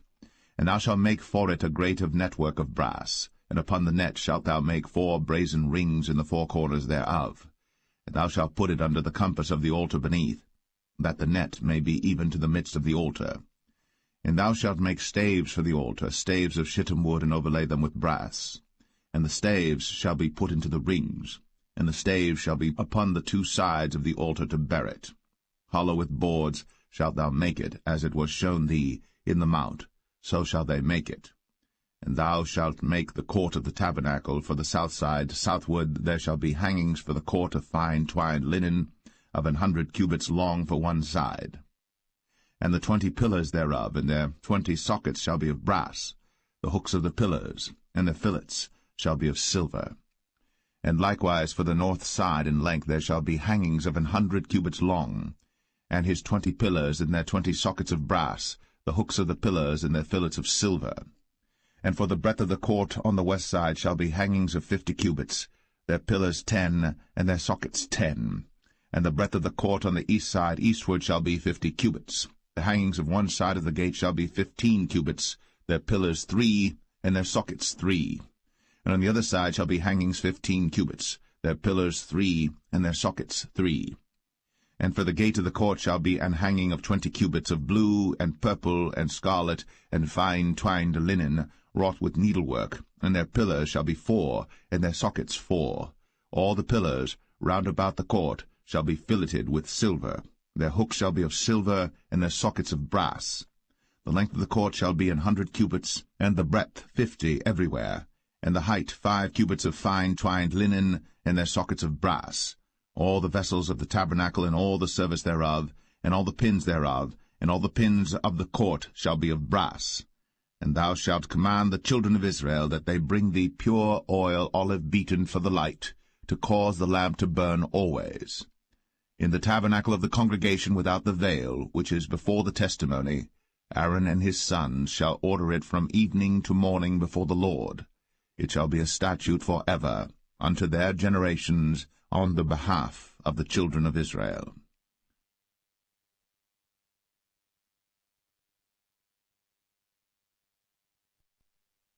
Exodus 28. And take thou unto thee Aaron thy brother, and his sons with him, from among the children of Israel, that he may minister unto me in the priest's office, even Aaron, Nadab, and Abihu, Eleazar, and Ithamar, Aaron's sons. And thou shalt make holy garments for Aaron thy brother, for glory and for beauty. And thou shalt speak unto all that are wise-hearted, whom I have filled with the spirit of wisdom, that they may make Aaron's garments to consecrate him, that he may minister unto me in the priest's office. And these are the garments which they shall make: a breastplate, and an ephod, and a robe, and a broidered coat, a mitre, and a girdle. And they shall make holy garments for Aaron thy brother, and his sons, that he may minister unto me in the priest's office. And they shall take gold, and blue, and purple, and scarlet, and fine linen. And they shall make the ephod of gold, of blue, and of purple, of scarlet, and fine twined linen with cunning work. It shall have the 2 shoulder pieces thereof joined at the 2 edges thereof, and so it shall be joined together. And the curious girdle of the ephod which is upon it shall be of the same, according to the work thereof, even of gold, of blue, and purple, and scarlet, and fine twined linen. And thou shalt take 2 onyx stones, and grave on them the names of the children of Israel, 6 of their names on one stone, and the other 6 names of the rest on the other stone, according to their birth.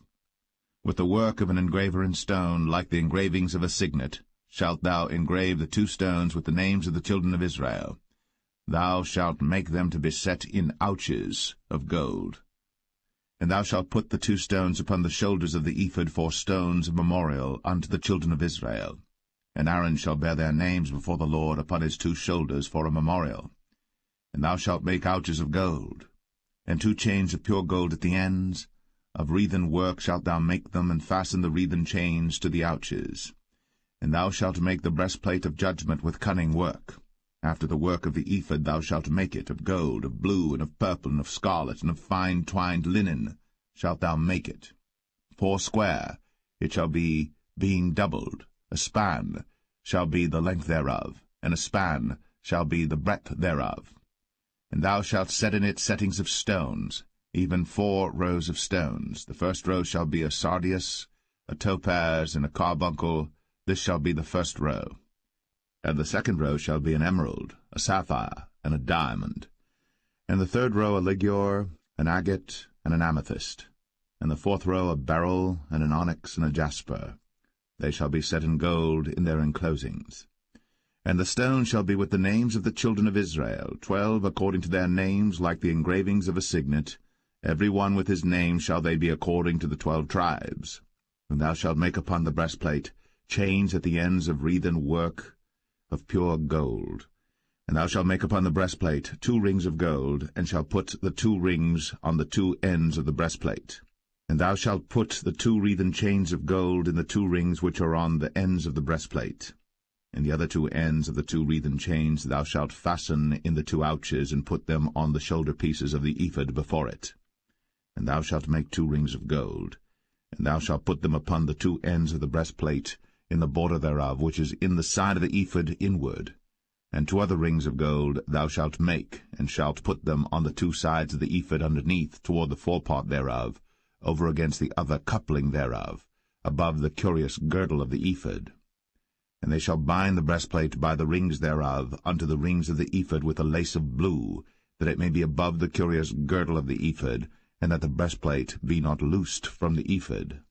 And Aaron shall bear the names of the children of Israel in the breastplate of judgment upon his heart, when he goeth in unto the holy place for a memorial before the Lord continually. And thou shalt put in the breastplate of judgment the Urim and the Thummim, and they shall be upon Aaron's heart, when he goeth in before the Lord. And Aaron shall bear the judgment of the children of Israel upon his heart before the Lord continually. And thou shalt make the robe of the ephod all of blue. And there shall be an hole in the top of it, in the midst thereof. It shall have a binding of woven work round about the whole of it, as it were the whole of an habergeon, that it be not rent. And beneath upon the hem of it thou shalt make pomegranates of blue, and of purple, and of scarlet round about the hem thereof, and bells of gold between them round about. A golden bell and a pomegranate, a golden bell and a pomegranate, upon the hem of the robe round about. And it shall be upon Aaron to minister. And his sound shall be heard when he goeth in unto the holy place before the Lord, and when he cometh out, that he die not. And thou shalt make a plate of pure gold, and grave upon it, like the engravings of a signet, holiness to the Lord. And thou shalt put it on a blue lace, that it may be upon the mitre, upon the forefront of the mitre it shall be. And it shall be upon Aaron's forehead, that Aaron may bear the iniquity of the holy things, which the children of Israel shall hallow in all their holy gifts. And it shall be always upon his forehead, that they may be accepted before the Lord. And thou shalt embroider the coat of fine linen, and thou shalt make the mitre of fine linen, and thou shalt make the girdle of needlework. And for Aaron's sons thou shalt make coats, and thou shalt make for them girdles, and bonnets shalt thou make for them for glory and for beauty. And thou shalt put them upon Aaron thy brother, and his sons with him, and shalt anoint them, and consecrate them, and sanctify them, that they may minister unto me in the priest's office. And thou shalt make them linen breeches to cover their nakedness, from the loins even unto the thighs they shall reach. And they shall be upon Aaron and upon his sons when they come in unto the tabernacle of the congregation, or when they come near unto the altar to minister in the holy place, that they bear not iniquity, and die. It shall be a statute for ever unto him and his seed after him.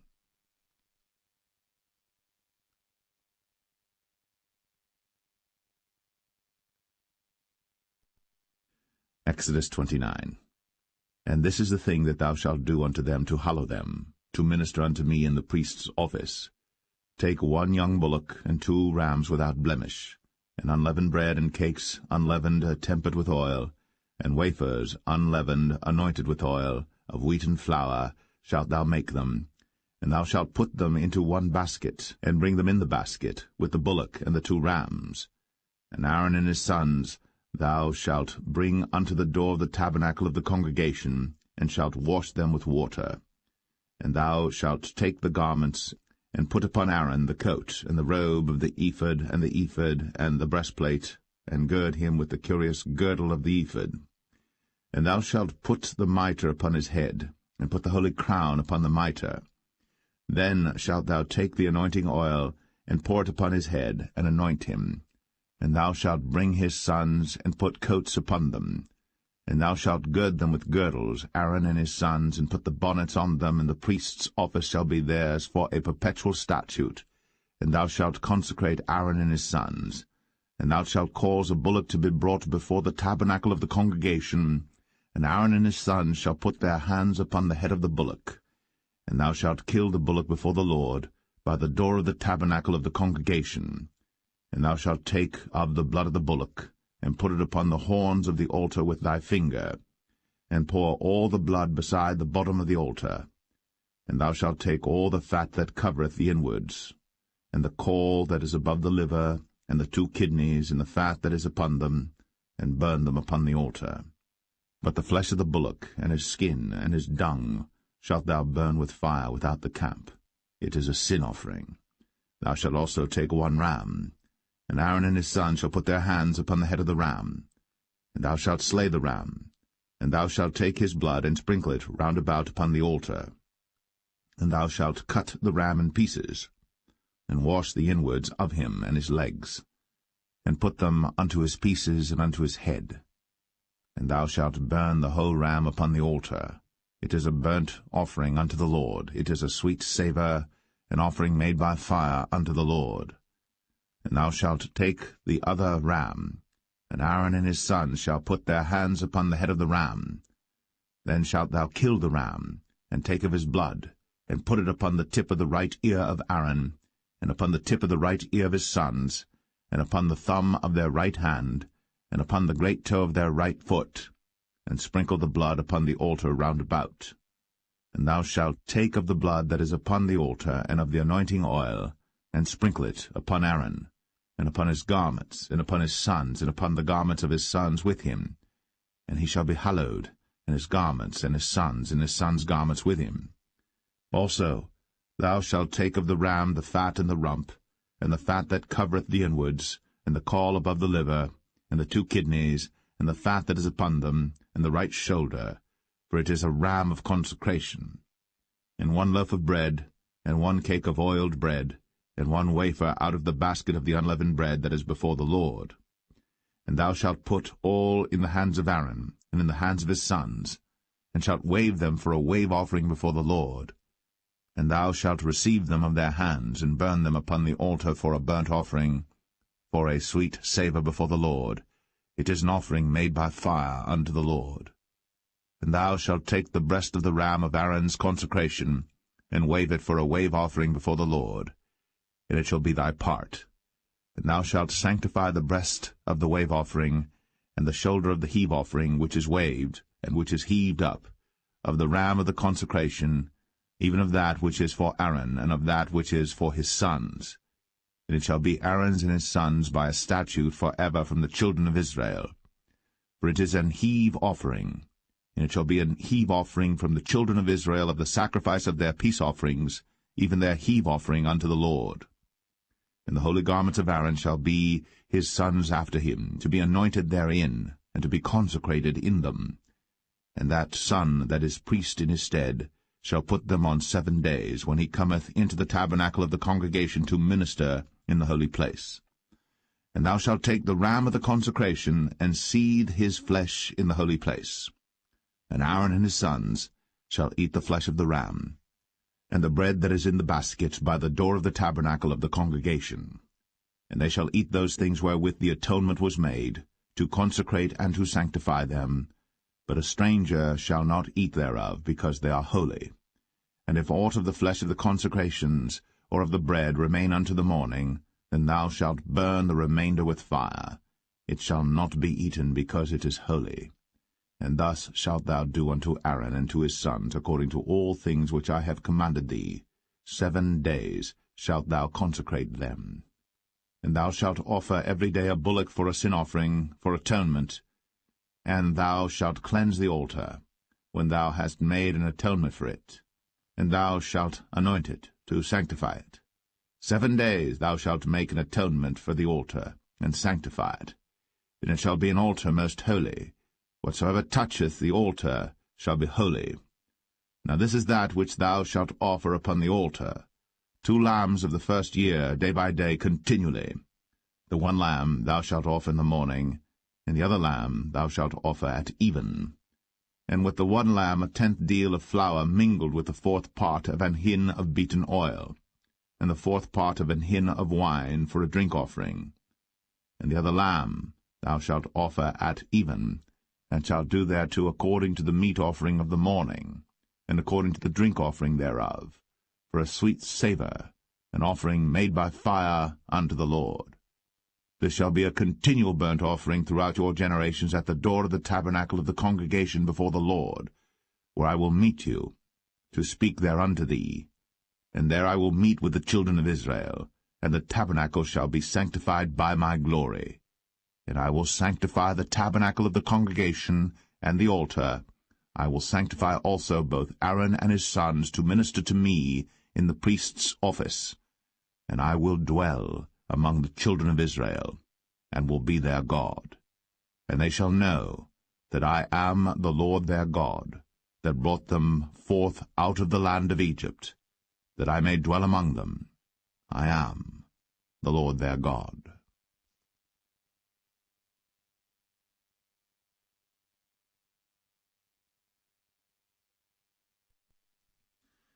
Exodus 30. And thou shalt make an altar to burn incense upon. Of shittim wood shalt thou make it. A cubit shall be the length thereof, and a cubit the breadth thereof. 4 square shall it be. And 2 cubits shall be the height thereof, the horns thereof shall be of the same. And thou shalt overlay it with pure gold, the top thereof and the sides thereof round about, and the horns thereof. And thou shalt make unto it a crown of gold round about. And 2 golden rings shalt thou make to it under the crown of it. By the 2 corners thereof upon the 2 sides of it shalt thou make it. And they shall be for places for the staves to bear it withal. And thou shalt make the staves of shittim wood, and overlay them with gold. And thou shalt put it before the veil that is by the ark of the testimony, before the mercy seat that is over the testimony, where I will meet with thee. And Aaron shall burn thereon sweet incense every morning. When he dresseth the lamps, he shall burn incense upon it. And when Aaron lighteth the lamps at even, he shall burn incense upon it, a perpetual incense before the Lord throughout your generations.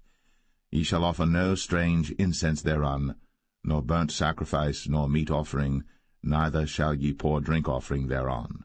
And Aaron shall make an atonement upon the horns of it once in a year with the blood of the sin offering of atonements.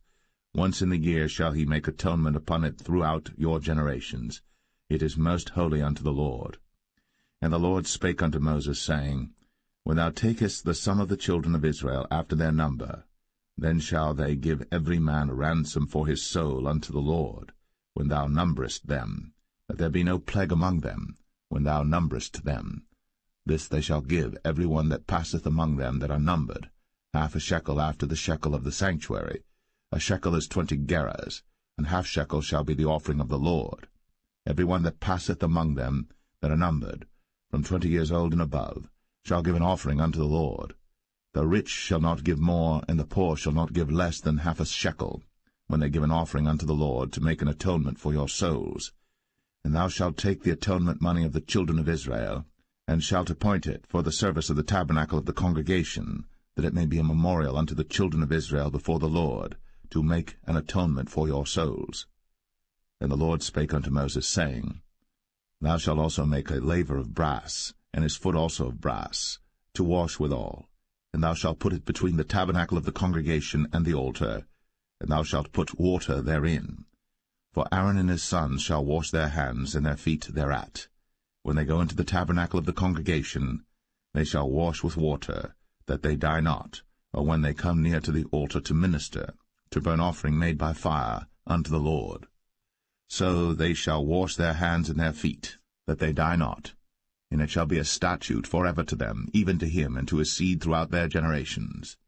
Moreover the Lord spake unto Moses, saying, Take thou also unto thee principal spices, of pure myrrh 500 shekels, and of sweet cinnamon 1/2 so much, even 250 shekels, and of sweet calamus 250 shekels, and of cassia 500 shekels after the shekel of the sanctuary, and of oil olive and hin. And thou shalt make it an oil of holy ointment, an ointment compound after the art of the apothecary. It shall be an holy anointing oil. And thou shalt anoint the tabernacle of the congregation therewith, and the ark of the testimony, and the table and all his vessels, and the candlestick and his vessels, and the altar of incense, and the altar of burnt offering with all his vessels, and the laver and his foot. And thou shalt sanctify them, that they may be most holy. Whatsoever touches them shall be holy. And thou shalt anoint Aaron and his sons, and consecrate them, that they may minister unto me in the priest's office. And thou shalt speak unto the children of Israel, saying, This shall be an holy anointing oil unto me throughout your generations. Upon man's flesh shall it not be poured, neither shall ye make any other like it, after the composition of it. It is holy, and it shall be holy unto you. Whosoever compoundeth any like it, or whosoever putteth any of it upon a stranger, shall even be cut off from his people. And the Lord said unto Moses, Take unto thee sweet spices, stacte, and onycha, and galbanum, these sweet spices with pure frankincense, of each shall there be a like weight. And thou shalt make it a perfume, a confection after the art of the apothecary, tempered together, pure and holy. And thou shalt beat some of it very small, and put of it before the testimony in the tabernacle of the congregation, where I will meet with thee. It shall be unto you most holy. And as for the perfume which thou shalt make, ye shall not make to yourselves according to the composition thereof. It shall be unto thee holy for the Lord. Whosoever shall make like unto that, to smell thereto, shall even be cut off from his people.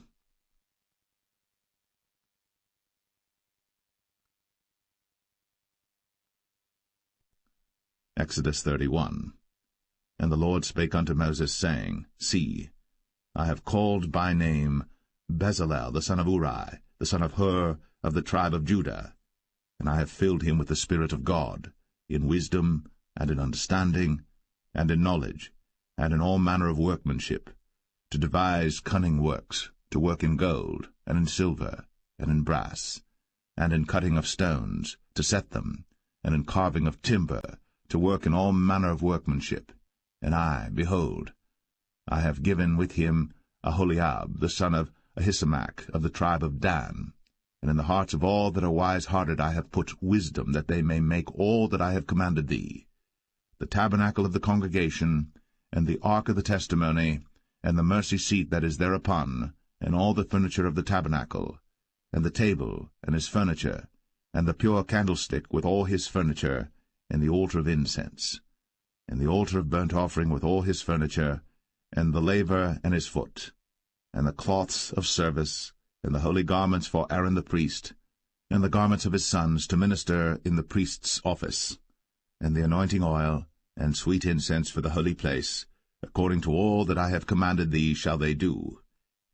And the Lord spake unto Moses, saying, Speak thou also unto the children of Israel, saying, Verily, my Sabbaths ye shall keep, for it is a sign between me and you throughout your generations, that ye may know that I am the Lord that doth sanctify you. Ye shall keep the Sabbath therefore, for it is holy unto you. Every one that defileth it shall surely be put to death. For whosoever doeth any work therein, that soul shall be cut off from among his people. 6 days may work be done, but in the 7th is the Sabbath of rest, holy to the Lord. Whosoever doeth any work in the Sabbath day, he shall surely be put to death. Wherefore the children of Israel shall keep the Sabbath, to observe the Sabbath throughout their generations, for a perpetual covenant. It is a sign between me and the children of Israel forever. For in 6 days the Lord made heaven and earth, and on the 7th day he rested and was refreshed. And he gave unto Moses, when he had made an end of communing with him upon Mount Sinai, 2 tables of testimony, tables of stone, written with the finger of God.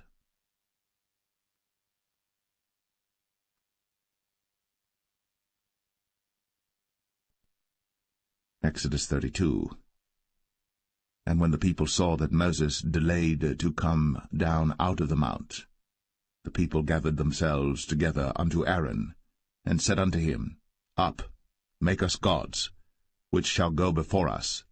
For as for this Moses, the man that brought us up out of the land of Egypt, we wot not what is become of him. And Aaron said unto them, Break off the golden earrings which are in the ears of your wives, of your sons, and of your daughters, and bring them unto me. And all the people brake off the golden earrings which were in their ears, and brought them unto Aaron.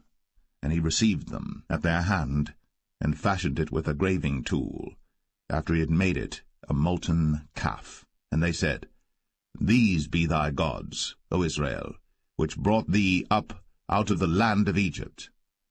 And when Aaron saw it, he built an altar before it.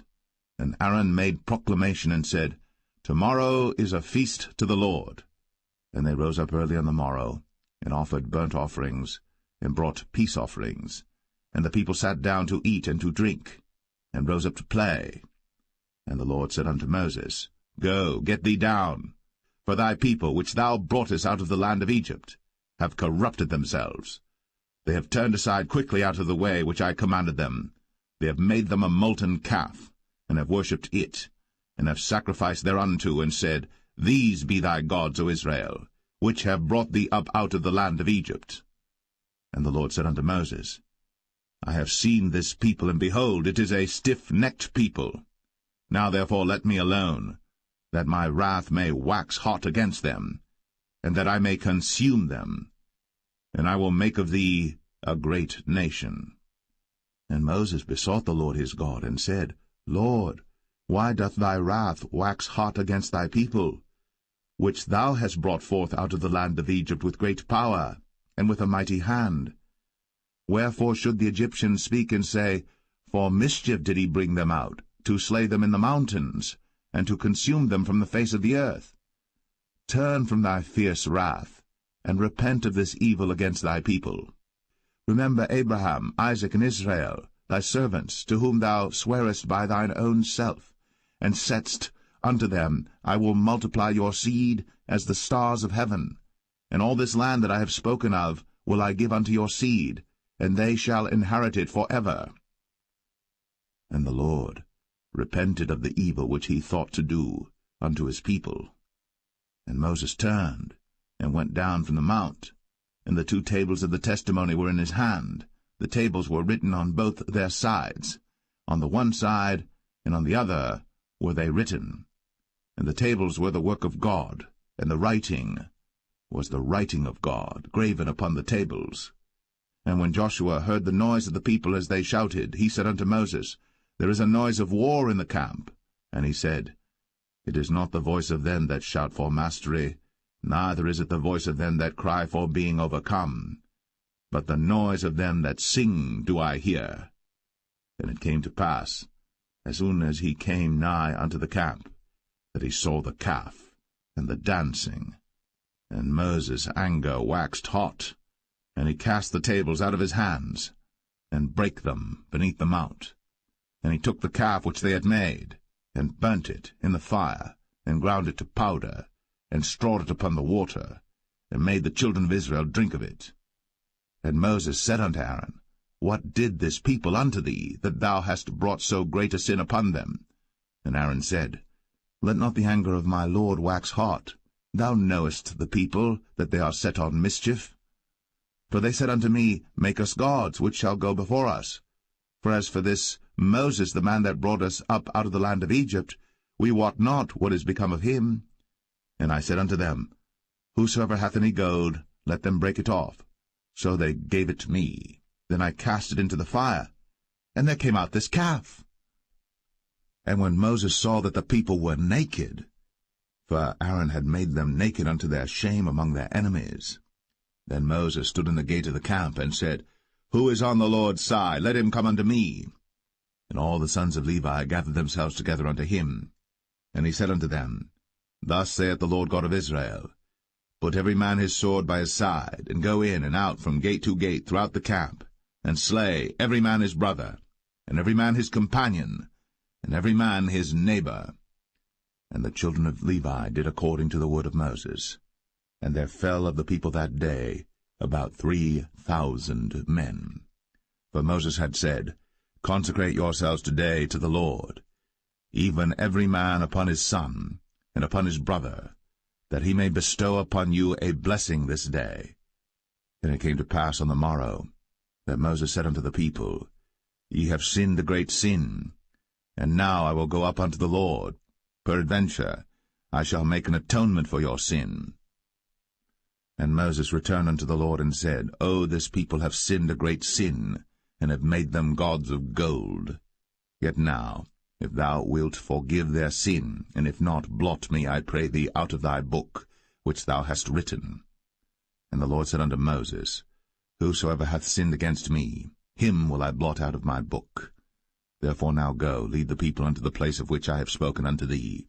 Behold, mine angel shall go before thee. Nevertheless, in the day when I visit, I will visit their sin upon them. And the Lord plagued the people, because they made the calf which Aaron made.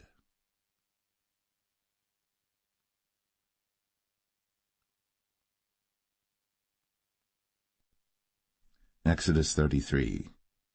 And the Lord said unto Moses, Depart, and go up hence, thou and the people which thou hast brought up out of the land of Egypt, unto the land which I sware unto Abraham, to Isaac, and to Jacob, saying, Unto thy seed will I give it. And I will send an angel before thee, and I will drive out the Canaanite, the Amorite, and the Hittite, and the Perizzite, the Hivite, and the Jebusite, unto a land flowing with milk and honey.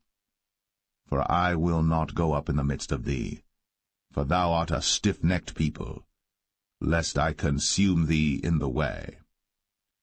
And when the people heard these evil tidings, they mourned, and no man did put on him his ornaments.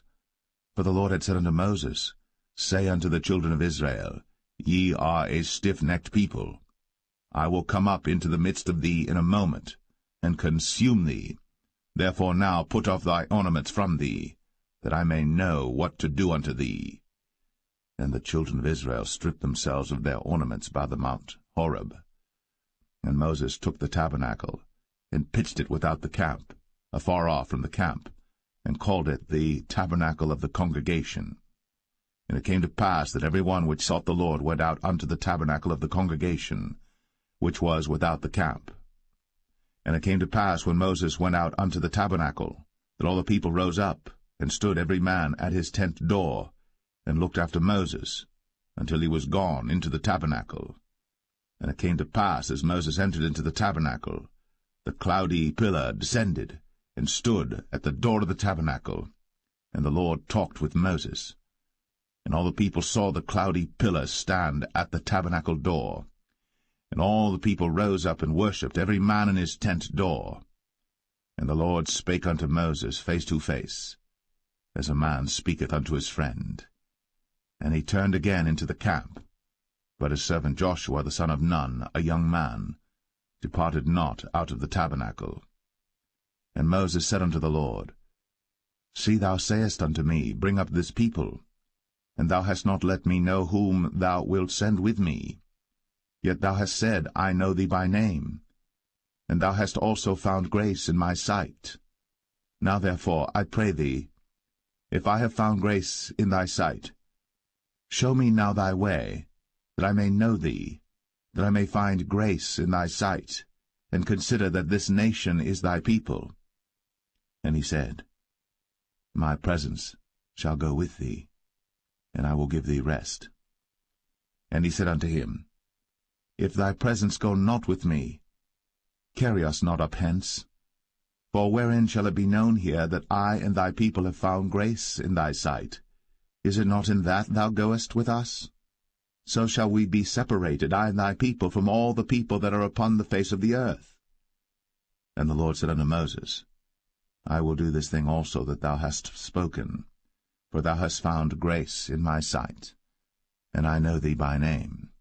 And he said, I beseech thee, show me thy glory. And he said, I will make all my goodness pass before thee, and I will proclaim the name of the Lord before thee, and will be gracious to whom I will be gracious, and will show mercy on whom I will show mercy.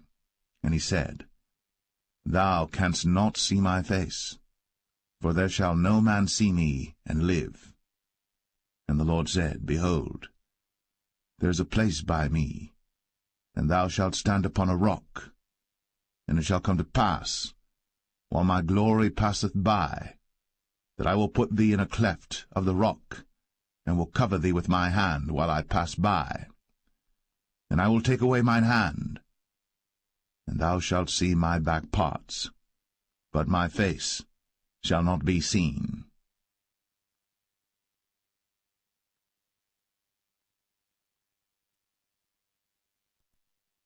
Exodus 34. And the Lord said unto Moses, Hew thee 2 tables of stone like unto the first. And I will write upon these tables the words that were in the first tables which thou breakest. And be ready in the morning, and come up in the morning unto Mount Sinai, and present thyself there to me in the top of the mount. And no man shall come up with thee, neither let any man be seen throughout all the mount, neither let the flocks nor herds feed before that mount. And he hewed 2 tables of stone like unto the first. And Moses rose up early in the morning, and went up unto Mount Sinai, as the Lord had commanded him, and took in his hand the 2 tables of stone. And the Lord descended in the cloud, and stood with him there, and proclaimed the name of the Lord. And the Lord passed by before him, and proclaimed, the Lord God, merciful and gracious, long-suffering, and abundant in goodness and truth, keeping mercy for thousands, forgiving iniquity, and transgression and sin, and that will by no means clear the guilty, visiting the iniquity of the fathers upon the children, and upon the children's children, unto the third and to the fourth generation. And Moses made haste, and bowed his head toward the earth, and worshipped, and he said, If now I have found grace in thy sight, O Lord, let my Lord, I pray thee, go among us. For it is a stiff-necked people, and pardon our iniquity and our sin, and take us for thine inheritance. And he said, Behold, I make a covenant. Before all thy people I will do marvels, such as have not been done in all the earth, nor in any nation. And all the people among which thou art shall see the work of the Lord. For it is a terrible thing that I will do with thee. Observe thou that which I command thee this day. Behold, I drive out before thee the Amorite, and the Canaanite, and the Hittite, and the Perizzite, and the Hivite, and the Jebusite. Take heed to thyself, lest thou make a covenant with the inhabitants of the land whither thou goest, lest it be for a snare in the midst of thee. But ye shall destroy their altars, break their images, and cut down their groves. For thou shalt worship no other god, for the Lord whose name is jealous is a jealous God. Lest thou make a covenant with the inhabitants of the land, and they go a-whoring after their gods, and do sacrifice unto their gods, and one call thee, and thou eat of his sacrifice, and thou take of their daughters unto thy sons, and their daughters go a-whoring after their gods, and make thy sons go a-whoring after their gods. Thou shalt make thee no molten gods. The feast of unleavened bread shalt thou keep. 7 days thou shalt eat unleavened bread, as I commanded thee, in the time of the month Abib. For in the month Abib thou camest out from Egypt. All that openeth the matrix is mine, and every firstling among thy cattle, whether ox or sheep that is male. But the firstling of an ass thou shalt redeem with a lamb. And if thou redeem him not, then shalt thou break his neck. All the firstborn of thy sons thou shalt redeem, and none shall appear before me empty. 6 days thou shalt work, but on the 7th day thou shalt rest. In earing time and in harvest thou shalt rest.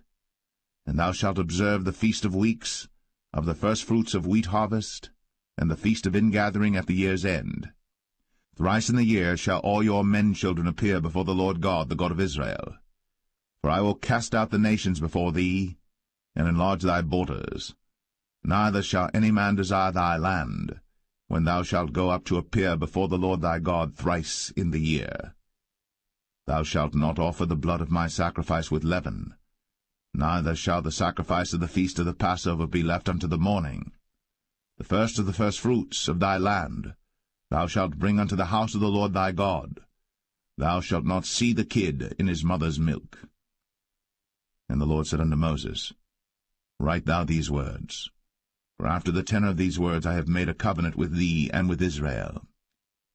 And he was there with the Lord 40 days and 40 nights. He did neither eat bread nor drink water. And he wrote upon the tables the words of the covenant, the 10 commandments.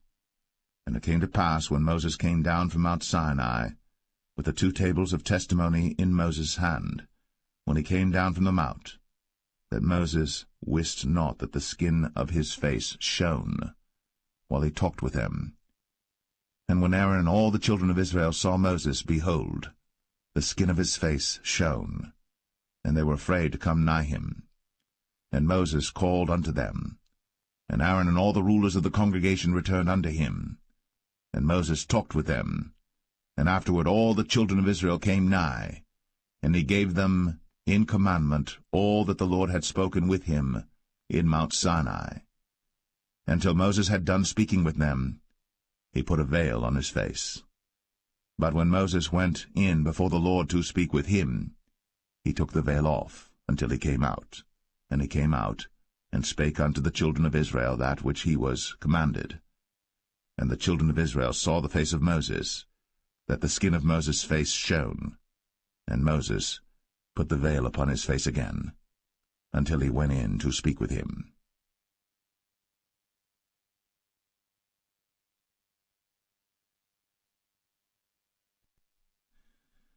Exodus 35. And Moses gathered all the congregation of the children of Israel together, and said unto them, These are the words which the Lord hath commanded, that ye should do them. 6 days shall work be done, but on the 7th day there shall be to you an holy day, a Sabbath of rest to the Lord. Whosoever doeth work therein shall be put to death. Ye shall kindle no fire throughout your habitations upon the Sabbath day. And Moses spake unto all the congregation of the children of Israel, saying, This is the thing which the Lord commanded, saying, Take ye from among you an offering unto the Lord. Whosoever is of a willing heart, let him bring it, an offering of the Lord, gold and silver and brass, and blue and purple and scarlet and fine linen and goat's hair, and rams' skins dyed red, and badgers' skins, and shittim wood, and oil for the light, and spices for anointing oil, and for the sweet incense, and onyx stones, and stones to be set for the ephod and for the breastplate. And every wise-hearted among you shall come, and make all that the Lord hath commanded, the tabernacle, his tent, and his covering, his taches, and his boards, his bars, his pillars, and his sockets, the ark and the staves thereof, with the mercy seat and the veil of the covering, the table and his staves, and all his vessels, and the showbread, the candlestick also for the light, and his furniture, and his lamps, with the oil for the light, and the incense altar, and his staves, and the anointing oil, and the sweet incense, and the hanging for the door at the entering in of the tabernacle, the altar of burnt offering, with his brazen grate, his staves, and all his vessels, the laver and his foot, the hangings of the court, his pillars, and their sockets, and the hanging for the door of the court, the pins of the tabernacle, and the pins of the court, and their cords, the cloths of service, to do service in the holy place, the holy garments for Aaron the priest, and the garments of his sons to minister in the priest's office. And all the congregation of the children of Israel departed from the presence of Moses. And they came, every one whose heart stirred him up, and every one whom his spirit made willing. And they brought the Lord's offering to the work of the tabernacle of the congregation, and for all his service, and for the holy garments. And they came, both men and women, as many as were willing-hearted, and brought bracelets and earrings and rings and tablets, all jewels of gold. And every man that offered an offering of gold unto the Lord. And every man with whom was found blue and purple and scarlet and fine linen and goat's hair, and red skins of rams and badgers' skins brought them. Every one that did offer an offering of silver and brass brought the Lord's offering, and every man with whom was found shittim wood for any work of the service brought it. And all the women that were wise-hearted did spin with their hands, and brought that which they had spun, both of blue and of purple and of scarlet and of fine linen. And all the women whose heart stirred them up in wisdom spun goat's hair. And the rulers brought onyx stones, and stones to be set for the ephod and for the breastplate, and spice, and oil for the light, and for the anointing oil, and for the sweet incense. The children of Israel brought a willing offering unto the Lord, every man and woman whose heart made them willing to bring for all manner of work, which the Lord had commanded to be made by the hand of Moses. And Moses said unto the children of Israel, See, the Lord hath called by name Bezalel the son of Uri, the son of Hur, of the tribe of Judah. And he hath filled him with the Spirit of God in wisdom, in understanding, and in knowledge, and in all manner of workmanship, and to devise curious works, to work in gold, and in silver, and in brass, and in the cutting of stones, to set them, and in carving of wood, to make any manner of cunning work. And he hath put in his heart that he may teach, both he and Aholiab, the son of Ahisamach, of the tribe of Dan. Them hath he filled with wisdom of heart, to work all manner of work, of the engraver, and of the cunning workman, and of the embroiderer, in blue, and in purple, and scarlet, and in fine linen, and of the weaver, even of them that do any work, and of those that devise cunning work.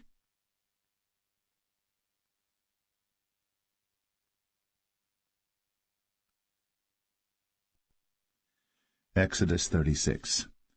Then wrought Bezalel and Aholiab, and every wise-hearted man, in whom the Lord put wisdom and understanding to know how to work all manner of work for the service of the sanctuary, according to all that the Lord had commanded. And Moses called Bezalel and Aholiab, and every wise-hearted man in whose heart the Lord had put wisdom, even every one whose heart stirred him up to come unto the work to do it. And they received of Moses all the offering, which the children of Israel had brought for the work of the service of the sanctuary, to make it withal. And they brought yet unto him free offerings every morning. And all the wise men that wrought all the work of the sanctuary came every man from his work which they made. And they spake unto Moses, saying, The people bring much more than enough for the service of the work, which the Lord commanded to make. And Moses gave commandment, and they caused it to be proclaimed throughout the camp, saying, Let neither man nor woman make any more work for the offering of the sanctuary. So the people were restrained from bringing. For the stuff they had was sufficient for all the work to make it, and too much.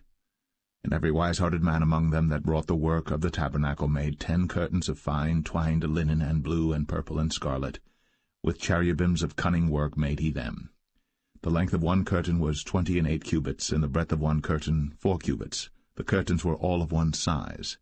And he coupled the 5 curtains one unto another, and the other 5 curtains he coupled one unto another. And he made loops of blue on the edge of one curtain from the selvage in the coupling. Likewise he made in the uttermost side of another curtain in the coupling of the second. 50 loops made he in one curtain, and 50 loops made he in the edge of the curtain which was in the coupling of the second. The loops held one curtain to another. And he made 50 taches of gold, and coupled the curtains one unto another with the taches. So it became one tabernacle. And he made curtains of goat's hair for the tent over the tabernacle. 11 curtains he made them. The length of one curtain was 30 cubits, and 4 cubits was the breadth of one curtain. The 11 curtains were of one size. And he coupled 5 curtains by themselves, and 6 curtains by themselves. And he made 50 loops upon the uttermost edge of the curtain in the coupling, and 50 loops made he upon the edge of the curtain which coupleth the second. And he made 50 taches of brass to couple the tent together, that it might be one. And he made a covering for the tent of ram skins dyed red, and a covering of badger skins above that. And he made boards for the tabernacle of shittim wood standing up. The length of a board was 10 cubits, and the breadth of a board 1 cubit and a half. One board had 2 tenons, equally distant one from another. Thus did he make for all the boards of the tabernacle. And he made boards for the tabernacle, 20 boards for the south side southward. And 40 sockets of silver he made under the 20 boards, 2 sockets under one board for his 2 tenons, and 2 sockets under another board for his 2 tenons. And for the other side of the tabernacle, which is toward the north corner, he made 20 boards. And there 40 sockets of silver, 2 sockets under one board, and 2 sockets under another board. And for the sides of the tabernacle westward he made 6 boards, and 2 boards made he for the corners of the tabernacle in the 2 sides, and they were coupled beneath and coupled together at the head thereof to one ring. Thus he did to both of them in both the corners. And there were 8 boards, and their sockets were 16 sockets of silver, under every board 2 sockets. And he made bars of shittim wood, 5 for the boards of the one side of the tabernacle, and 5 bars for the boards of the other side of the tabernacle, and 5 bars for the boards of the tabernacle for the sides westward. And he made the middle bar to shoot through the boards from the one end to the other. And he overlaid the boards with gold, and made their rings of gold to be places for the bars, and overlaid the bars with gold. And he made a veil of blue and purple and scarlet, and fine twined linen, with cherubims made he it of cunning work. And he made thereunto 4 pillars of shittim wood, and overlaid them with gold. Their hooks were of gold. And he cast for them 4 sockets of silver.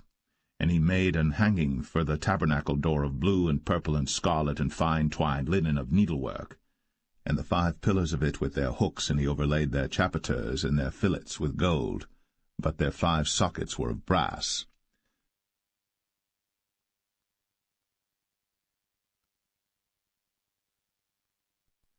Exodus 37. And Bezalel made the ark of shittim wood. 2 cubits and a half was the length of it, and 1 cubit and a half the breadth of it, and 1 cubit and a half the height of it. And he overlaid it with pure gold within and without, and made a crown of gold to it round about. And he cast for it 4 rings of gold, to be set by the 4 corners of it, even 2 rings upon the one side of it, and 2 rings upon the other side of it. And he made staves of shittim wood, and overlaid them with gold. And he put the staves into the rings by the sides of the ark to bear the ark. And he made the mercy seat of pure gold, 2 cubits and a half was the length thereof, and 1 cubit and a half the breadth thereof. And he made 2 cherubims of gold, beaten out of one piece made he them, on the 2 ends of the mercy seat, 1 cherub on the end on this side, and another cherub on the other end on that side. Out of the mercy seat made he the cherubims on the 2 ends thereof. And the cherubims spread out their wings on high, and covered with their wings over the mercy seat, with their faces one to another. Even to the mercy seatward were the faces of the cherubims. And he made the table of shittim wood. 2 cubits was the length thereof, and 1 cubit the breadth thereof, and 1 cubit and a half the height thereof. And he overlaid it with pure gold, and made thereunto a crown of gold round about. Also he made thereunto a border of an handbreadth round about, and made a crown of gold for the border thereof round about. And he cast for it 4 rings of gold, and put the rings upon the 4 corners that were in the 4 feet thereof. Over against the border were the rings, the places for the staves to bear the table. And he made the staves of shittim wood, and overlaid them with gold to bear the table. And he made the vessels which were upon the table, his dishes, and his spoons, and his bowls, and his covers, to cover withal of pure gold. And he made the candlestick of pure gold. Of beaten work made he the candlestick. His shaft and his branch, his bowls, his knobs, and his flowers were of the same. And 6 branches going out of the sides thereof, 3 branches of the candlestick out of the one side thereof, and 3 branches of the candlestick out of the other side thereof. 3 bowls made after the fashion of almonds in one branch, a knob and a flower, and 3 bowls made like almonds in another branch, a knob and a flower. So throughout the 6 branches, going out of the candlestick. And in the candlestick were 4 bowls made like almonds, his knobs and his flowers, and a knob under 2 branches of the same, and a knob under 2 branches of the same, and a knob under 2 branches of the same, according to the 6 branches going out of it. Their knobs and their branches were of the same. All of it was one beaten work of pure gold. And he made his 7 lamps, and his snuffers, and his snuff dishes of pure gold. Of a talent of pure gold made he it, and all the vessels thereof. And he made the incense altar of shittim wood. The length of it was 1 cubit, the breadth of it 1 cubit. It was 4 square, and 2 cubits was the height of it. The horns thereof were of the same. And he overlaid it with pure gold, both the top of it and the sides thereof round about, and the horns of it. Also he made unto it a crown of gold round about. And he made 2 rings of gold for it under the crown thereof, by the 2 corners of it upon the 2 sides thereof, to be places for the staves to bear it withal. And he made the staves of shittim wood, and overlaid them with gold. And he made the holy anointing oil, and the pure incense of sweet spices, according to the work of the apothecary.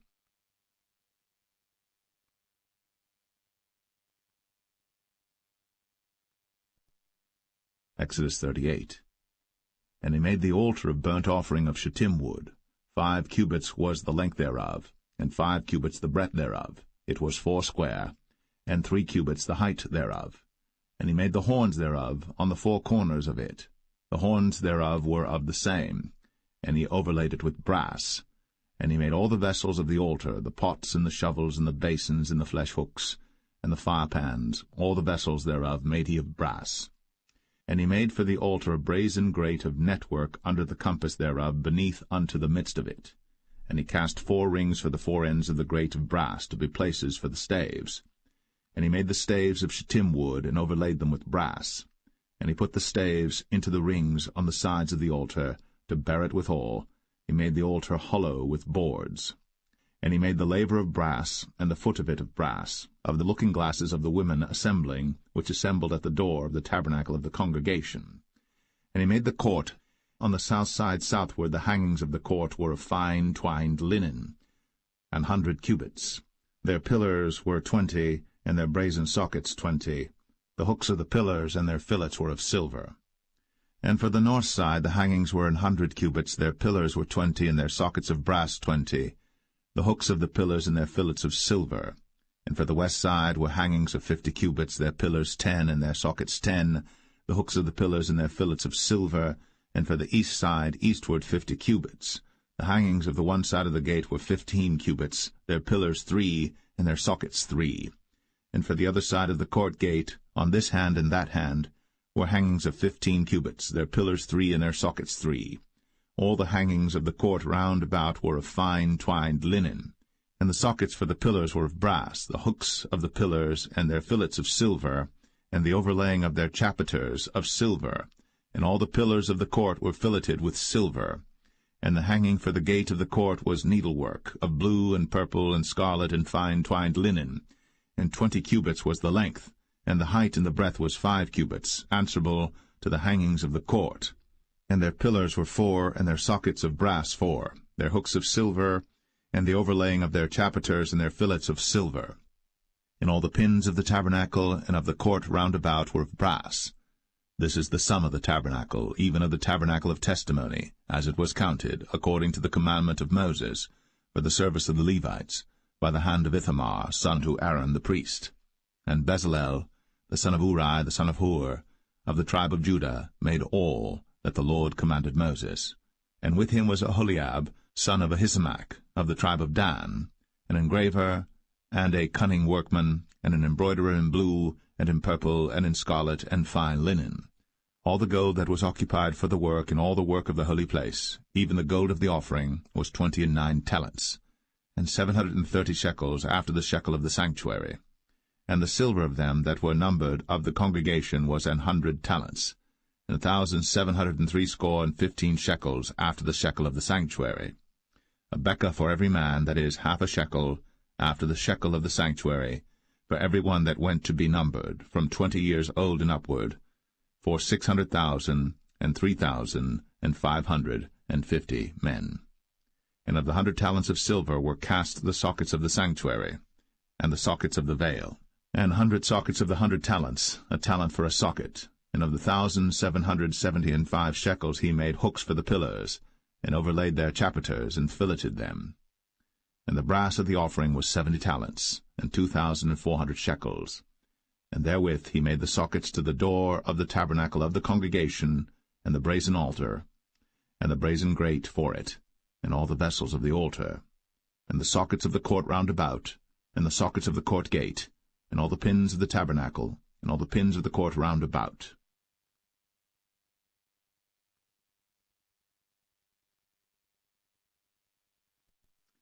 Exodus 39.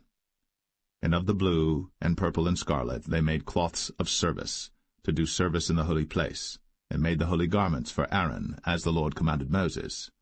And he made the ephod of gold, blue, and purple, and scarlet, and fine twined linen. And they did beat the gold into thin plates, and cut it into wires, to work it in the blue, and in the purple, and in the scarlet, and in the fine linen, with cunning work. They made shoulder pieces for it, to couple it together. By the 2 edges was it coupled together. And the curious girdle of his ephod that was upon it was of the same, according to the work thereof, of gold, blue, and purple, and scarlet, and fine twined linen, as the Lord commanded Moses. And they wrought onyx stones enclosed in ouches of gold, graven as signets are graven, with the names of the children of Israel. And he put them on the shoulders of the ephod, that they should be stones for a memorial to the children of Israel, as the Lord commanded Moses. And he made the breastplate of cunning work, like the work of the ephod, of gold, blue, and purple, and scarlet, and fine twined linen. It was 4 square. They made the breastplate double. A span was the length thereof, and a span the breadth thereof, being doubled. And they set in it 4 rows of stones. The first row was a sardius, a topaz, and a carbuncle. This was the first row. And the second row an emerald, a sapphire, and a diamond.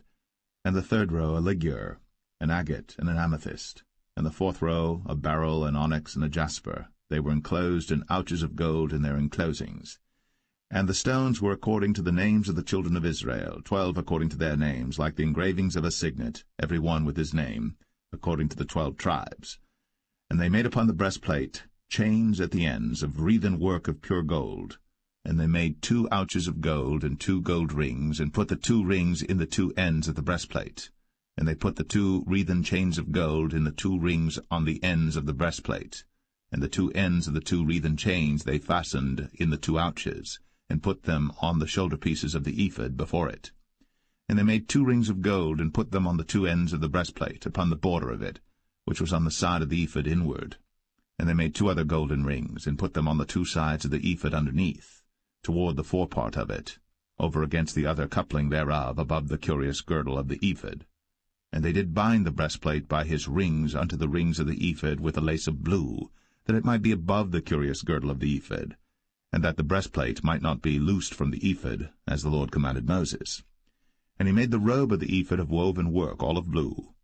And there was an hole in the midst of the robe, as the hole of an habergeon, with a band round about the hole, that it should not rend. And they made upon the hems of the robe pomegranates of blue and purple and scarlet and twined linen.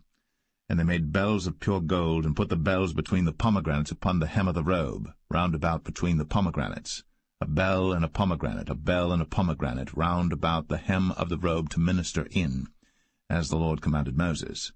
And they made coats of fine linen of woven work for Aaron and for his sons, and a mitre of fine linen, and goodly bonnets of fine linen, and linen breeches of fine twined linen, and a girdle of fine twined linen, and blue and purple and scarlet of needlework, as the Lord commanded Moses. And they made the plate of the holy crown of pure gold, and wrote upon it a writing like to the engravings of a signet, Holiness to the Lord. And they tied unto it a lace of blue, to fasten it on high upon the mitre, as the Lord commanded Moses. Thus was all the work of the tabernacle of the tent of the congregation finished. And the children of Israel did according to all that the Lord commanded Moses, so did they. And they brought the tabernacle unto Moses, the tent, and all his furniture, his taches, his boards, his bars, and his pillars, and his sockets, and the covering of ram skins dyed red, and the covering of badger skins, and the veil of the covering, the ark of the testimony, and the staves thereof, and the mercy seat, the table and all the vessels thereof, and the showbread, the pure candlestick, with the lamps thereof, even with the lamps to be set in order, and all the vessels thereof, and the oil for light, and the golden altar, and the anointing oil, and the sweet incense, and the hanging for the tabernacle door, the brazen altar, and his grate of brass, his staves and all his vessels, the laver and his foot, the hangings of the court, his pillars and his sockets, and the hanging for the court gate, his cords, and his pins, and all the vessels of the service of the tabernacle for the tent of the congregation, the cloths of service to do service in the holy place, and the holy garments for Aaron the priest,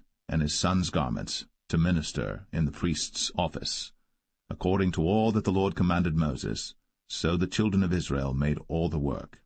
And Moses did look upon all the work, and behold, they had done it, as the Lord had commanded, even so had they done it. And Moses blessed them.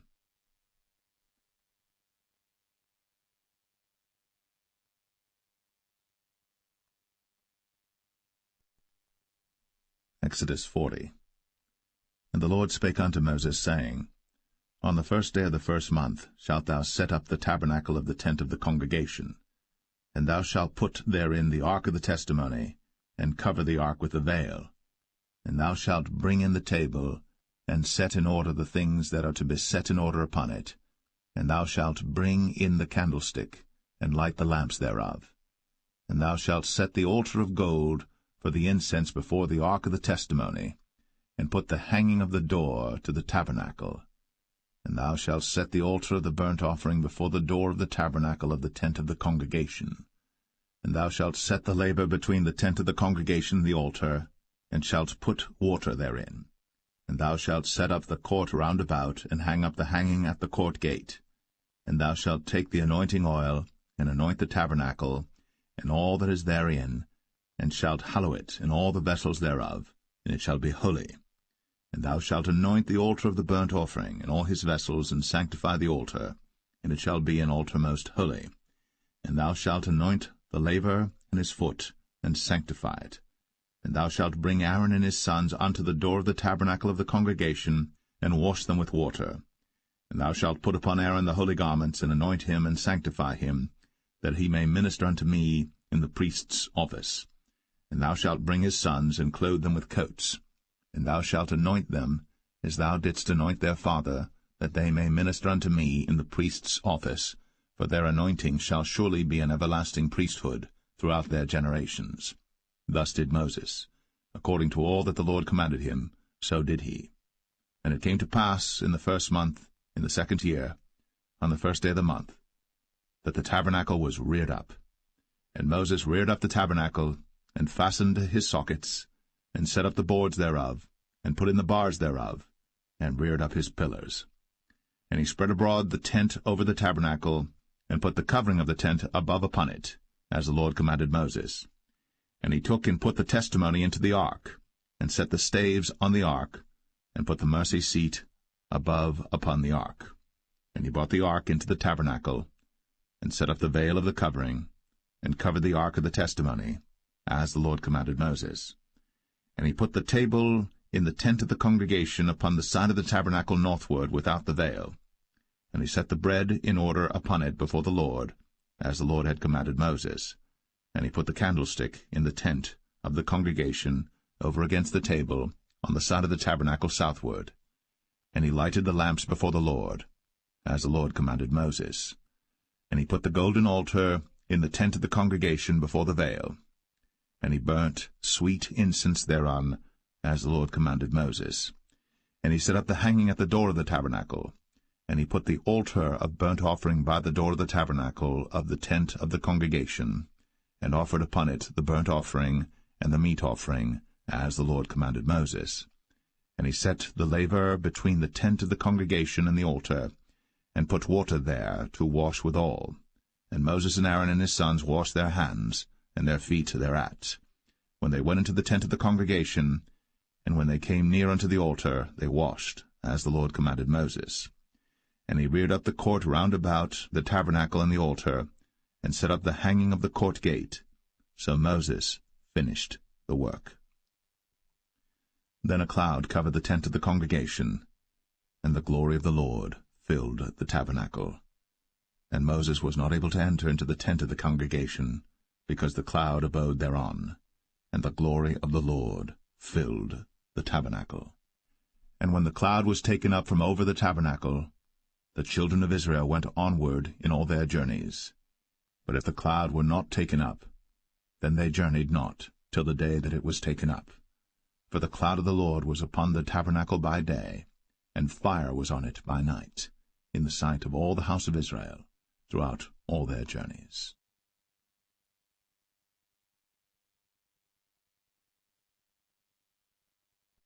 The Book of Leviticus, chapter 1. And the Lord called unto Moses, and spake unto him out of the tabernacle of the congregation, saying, Speak unto the children of Israel, and say unto them, If any man of you bring an offering unto the Lord, ye shall bring your offering of the cattle, even of the herd, and of the flock. If his offering be a burnt sacrifice of the herd, let him offer a male without blemish. He shall offer it of his own voluntary will at the door of the tabernacle of the congregation before the Lord. And he shall put his hand upon the head of the burnt offering, and it shall be accepted for him to make atonement for him. And he shall kill the bullock before the Lord, and the priests, Aaron's sons, shall bring the blood, and sprinkle the blood round about upon the altar that is by the door of the tabernacle of the congregation. And he shall flay the burnt offering, and cut it into his pieces. And the sons of Aaron the priests shall put fire upon the altar, and lay the wood in order upon the fire. And the priests, Aaron's sons, shall lay the parts, the head, and the fat, in order upon the wood that is on the fire which is upon the altar. But his inwards and his legs shall he wash in water, and the priests shall burn all on the altar, to be a burnt sacrifice, an offering made by fire, of a sweet savour unto the Lord. And if his offering be of the flocks, namely of the sheep or of the goats, for a burnt sacrifice, he shall bring it a male without blemish, and he shall kill it on the side of the altar northward before the Lord, and the priests, Aaron's sons, shall sprinkle his blood round about upon the altar. And he shall cut it into his pieces, with his head and his fat, and the priest shall lay them in order on the wood that is on the fire which is upon the altar. But he shall wash the inwards and the legs with water, and the priest shall bring it all, and burn it upon the altar. It is a burnt sacrifice, an offering made by fire, of a sweet savour unto the Lord. And if the burnt sacrifice for his offering to the Lord be of fowls, then he shall bring his offering of turtle doves or of young pigeons. And the priest shall bring it unto the altar, and wring off his head, and burn it on the altar, and the blood thereof shall be wrung out at the side of the altar. And he shall pluck away his crop with his feathers, and cast it beside the altar on the east part, by the place of the ashes. And he shall cleave it with the wings thereof, but shall not divide it asunder, And the priest shall burn it upon the altar, upon the wood that is upon the fire. It is a burnt sacrifice, an offering made by fire, of a sweet savour unto the Lord.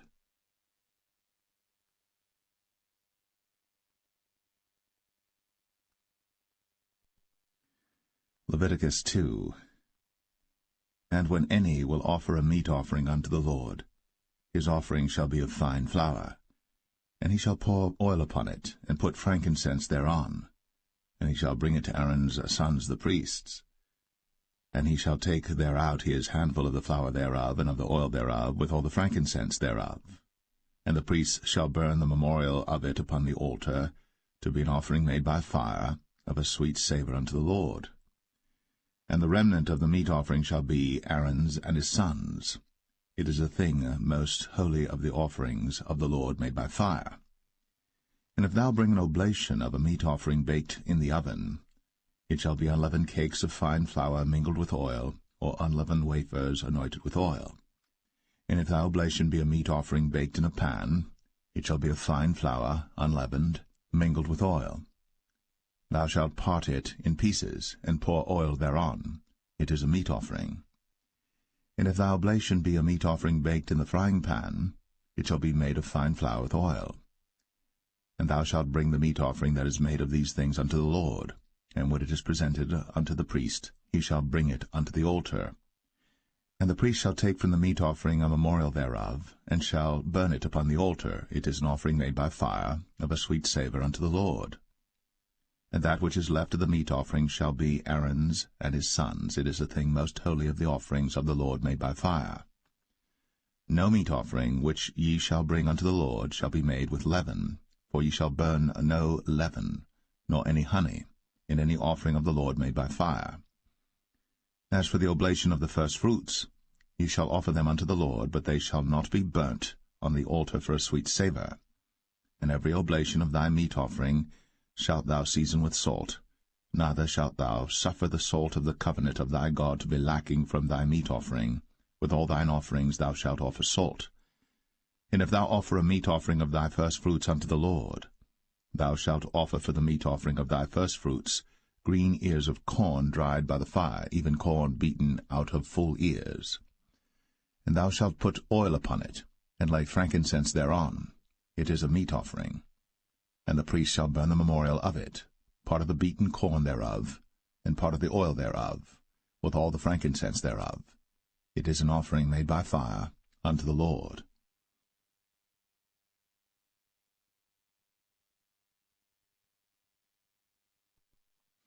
Leviticus 3.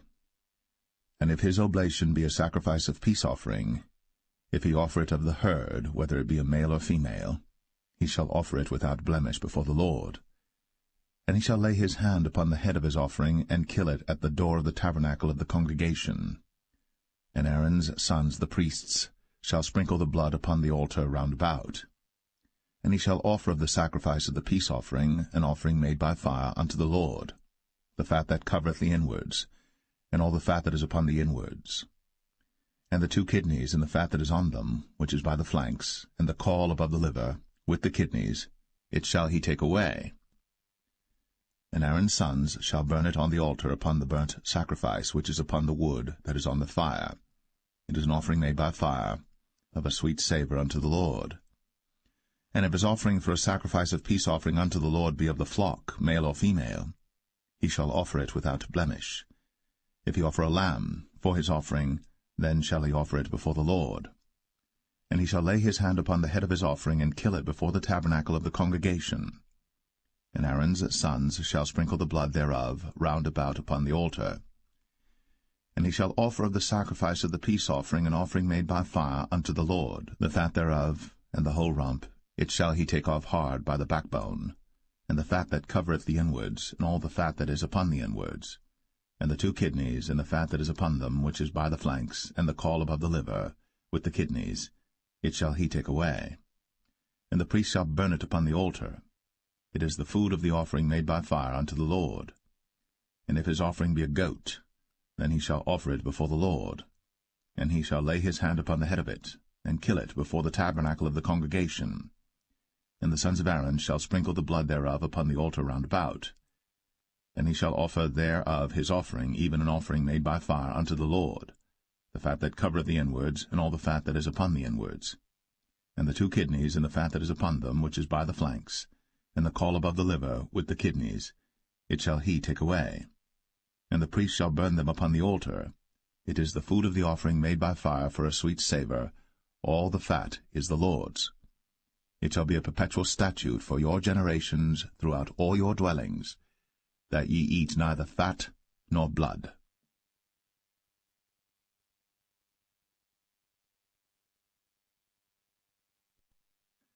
Leviticus 4.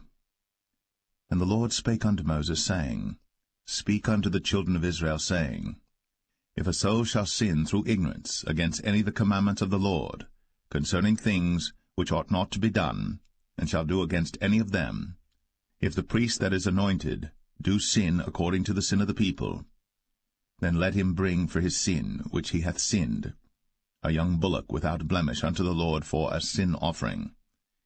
And he shall bring the bullock unto the door of the tabernacle of the congregation before the Lord, and shall lay his hand upon the bullock's head, and kill the bullock before the Lord.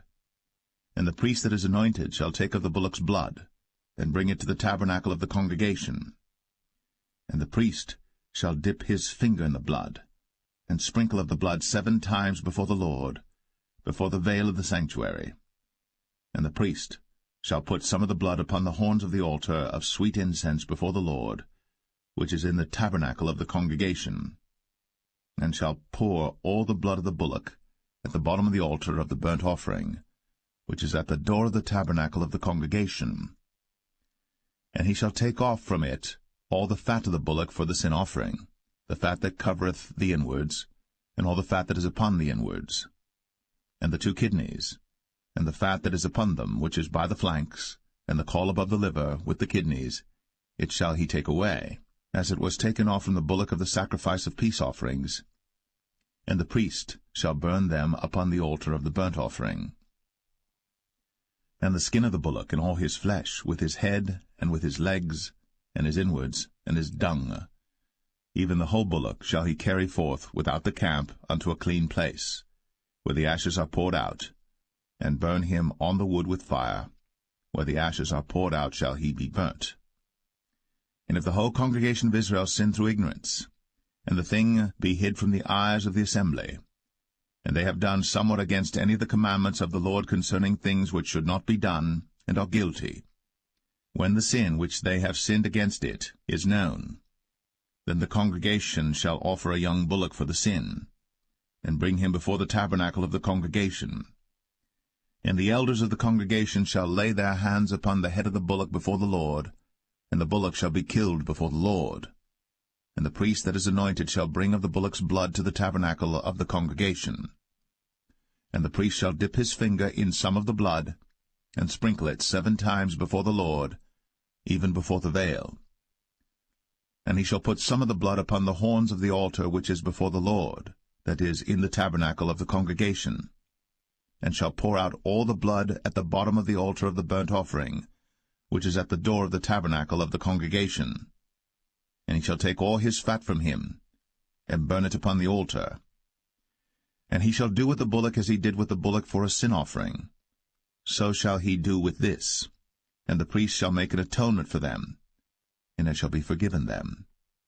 And he shall carry forth the bullock without the camp, and burn him as he burned the first bullock. It is a sin offering for the congregation. When a ruler hath sinned, and done somewhat through ignorance against any of the commandments of the Lord his God, concerning things which should not be done, and is guilty, or if his sin, wherein he hath sinned, come to his knowledge, he shall bring his offering, a kid of the goats, a male without blemish. And he shall lay his hand upon the head of the goat, and kill it in the place where they killed the burnt offering before the Lord. It is a sin offering.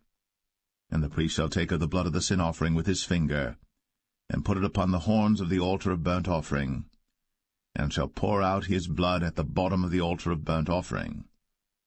And he shall burn all his fat upon the altar, as the fat of the sacrifice of peace offerings.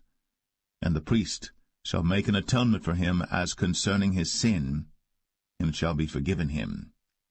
And if any one of the common people sin through ignorance, while he doeth somewhat against any of the commandments of the Lord concerning things which ought not to be done, and be guilty, or if his sin, which he hath sinned, come to his knowledge, then he shall bring his offering, a kid of the goats, a female without blemish, for his sin, which he hath sinned. And he shall lay his hand upon the head of the sin offering, and slay the sin offering in the place of the burnt offering. And the priest shall take of the blood thereof with his finger, and put it upon the horns of the altar of burnt offering, and shall pour out all the blood thereof at the bottom of the altar. And he shall take away all the fat thereof, as the fat is taken away from off the sacrifice of peace offerings. And the priest shall burn it upon the altar for a sweet savour unto the Lord. And the priest shall make an atonement for him, and it shall be forgiven him. And if he bring a lamb for a sin offering, he shall bring it a female without blemish. And he shall lay his hand upon the head of the sin offering, and slay it for a sin offering in the place where they kill the burnt offering. And the priest shall take of the blood of the sin offering with his finger, and put it upon the horns of the altar of burnt offering, and shall pour out all the blood thereof at the bottom of the altar. And he shall take away all the fat thereof, as the fat of the lamb is taken away from the sacrifice of the peace offerings. And the priest shall burn them upon the altar according to the offerings made by fire unto the Lord. And the priest shall make an atonement for his sin that he hath committed, and it shall be forgiven him.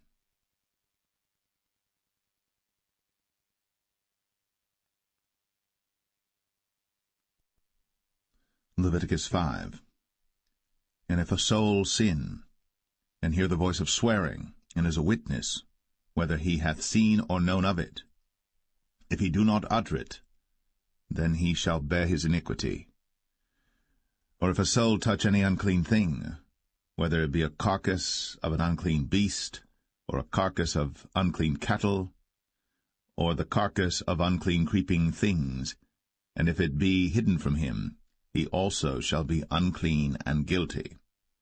Or if he touch the uncleanness of man, whatsoever uncleanness it be that a man shall be defiled withal, and it be hid from him, when he knoweth of it, then he shall be guilty. Or if a soul swear, pronouncing with his lips to do evil, or to do good, whatsoever it be that a man shall pronounce with an oath, and it be hid from him, when he knoweth of it, then he shall be guilty in one of these. And it shall be, when he shall be guilty in one of these things, that he shall confess that he hath sinned in that thing. And he shall bring his trespass offering unto the Lord for his sin which he hath sinned, a female from the flock, a lamb or a kid of the goats, for a sin offering, and the priest shall make an atonement for him concerning his sin. And if he be not able to bring a lamb, then he shall bring for his trespass which he hath committed 2 turtle doves, or 2 young pigeons unto the Lord, one for a sin offering, and the other for a burnt offering. And he shall bring them unto the priest, who shall offer that which is for the sin offering first, and wring off his head from his neck, but shall not divide it asunder.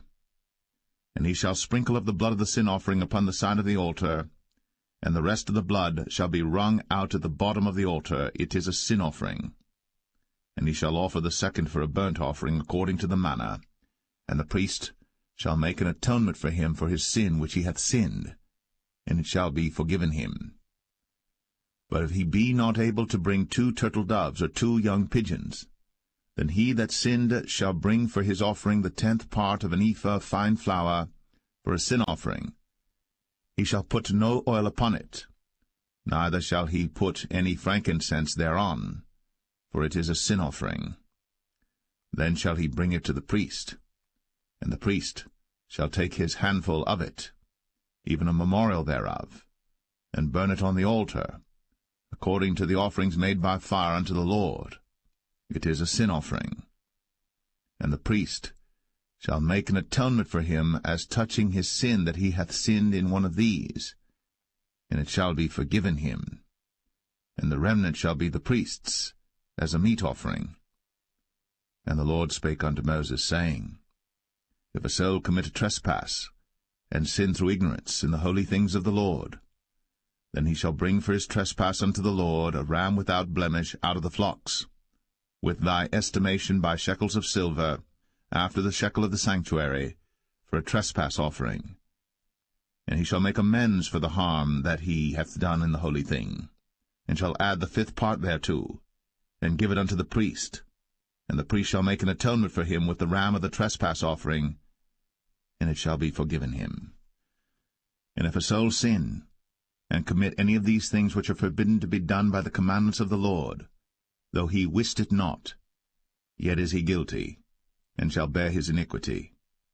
And he shall bring a ram without blemish out of the flock, with thy estimation, for a trespass offering unto the priest. And the priest shall make an atonement for him concerning his ignorance, wherein he erred, and wist it not, and it shall be forgiven him. It is a trespass offering. He hath certainly trespassed against the Lord.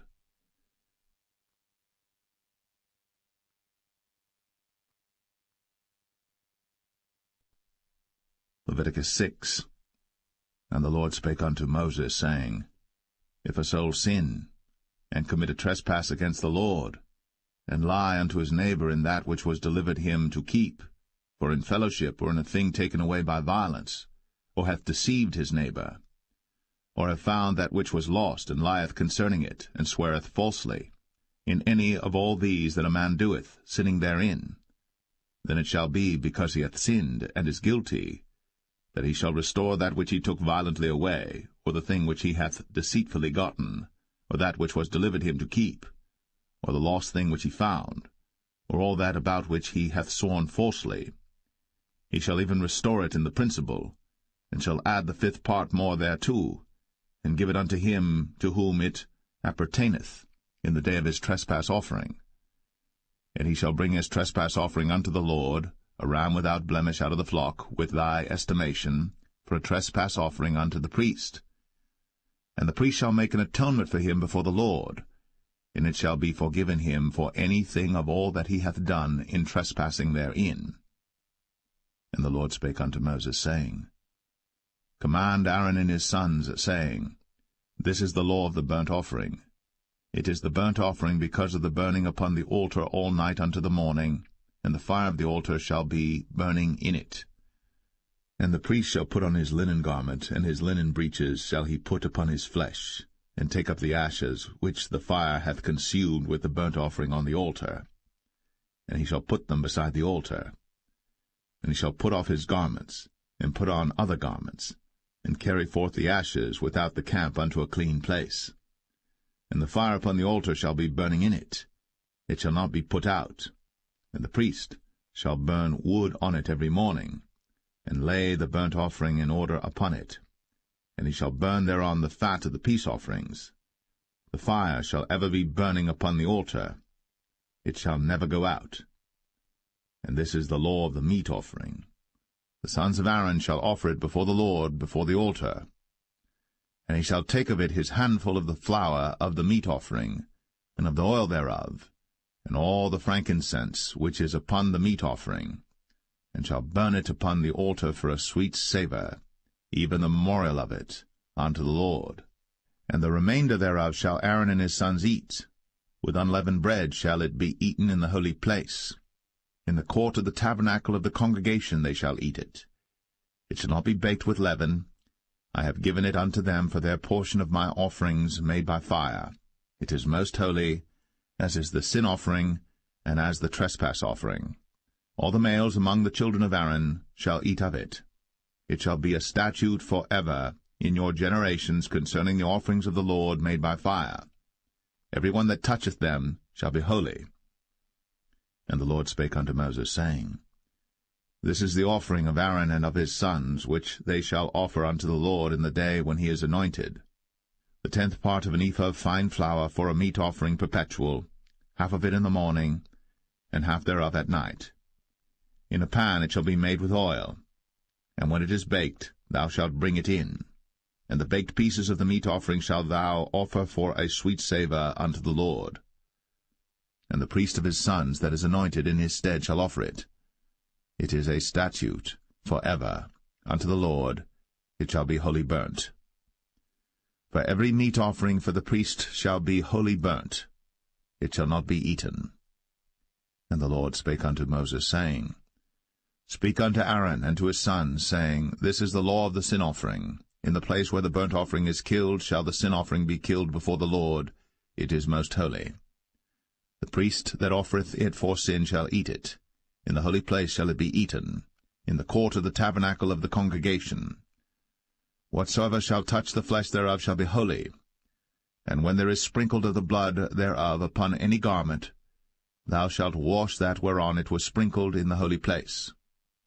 But the earthen vessel wherein it is sodden shall be broken, and if it be sodden in a brazen pot, it shall be both scoured and rinsed in water. All the males among the priests shall eat thereof. It is most holy. And no sin offering whereof any of the blood is brought into the tabernacle of the congregation to reconcile with all in the holy place shall be eaten. It shall be burnt in the fire.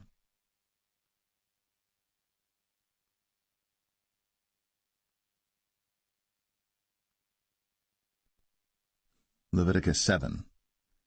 Likewise, this is the law of the trespass offering. It is most holy. In the place where they kill the burnt offering shall they kill the trespass offering, and the blood thereof shall he sprinkle round about upon the altar. And he shall offer of it all the fat thereof, the rump, and the fat that covereth the inwards, and the 2 kidneys, and the fat that is on them, which is by the flanks, and the caul that is above the liver, with the kidneys, it shall he take away. And the priest shall burn them upon the altar for an offering made by fire unto the Lord. It is a trespass offering. Every male among the priests shall eat thereof. It shall be eaten in the holy place. It is most holy. As the sin offering is, so is the trespass offering. There is one law for them. The priest that maketh atonement therewith shall have it. And the priest that offereth any man's burnt offering, even the priest, shall have to himself the skin of the burnt offering which he hath offered. And all the meat offering that is baked in the oven, and all that is dressed in the frying pan, and in the pan, shall be the priest's that offereth it. And every meat offering mingled with oil and dry shall all the sons of Aaron have, one as much as another. And this is the law of the sacrifice of peace offerings which he shall offer unto the Lord. If he offer it for a thanksgiving, then he shall offer with the sacrifice of thanksgiving unleavened cakes mingled with oil, and unleavened wafers anointed with oil, and cakes mingled with oil of fine flour fried.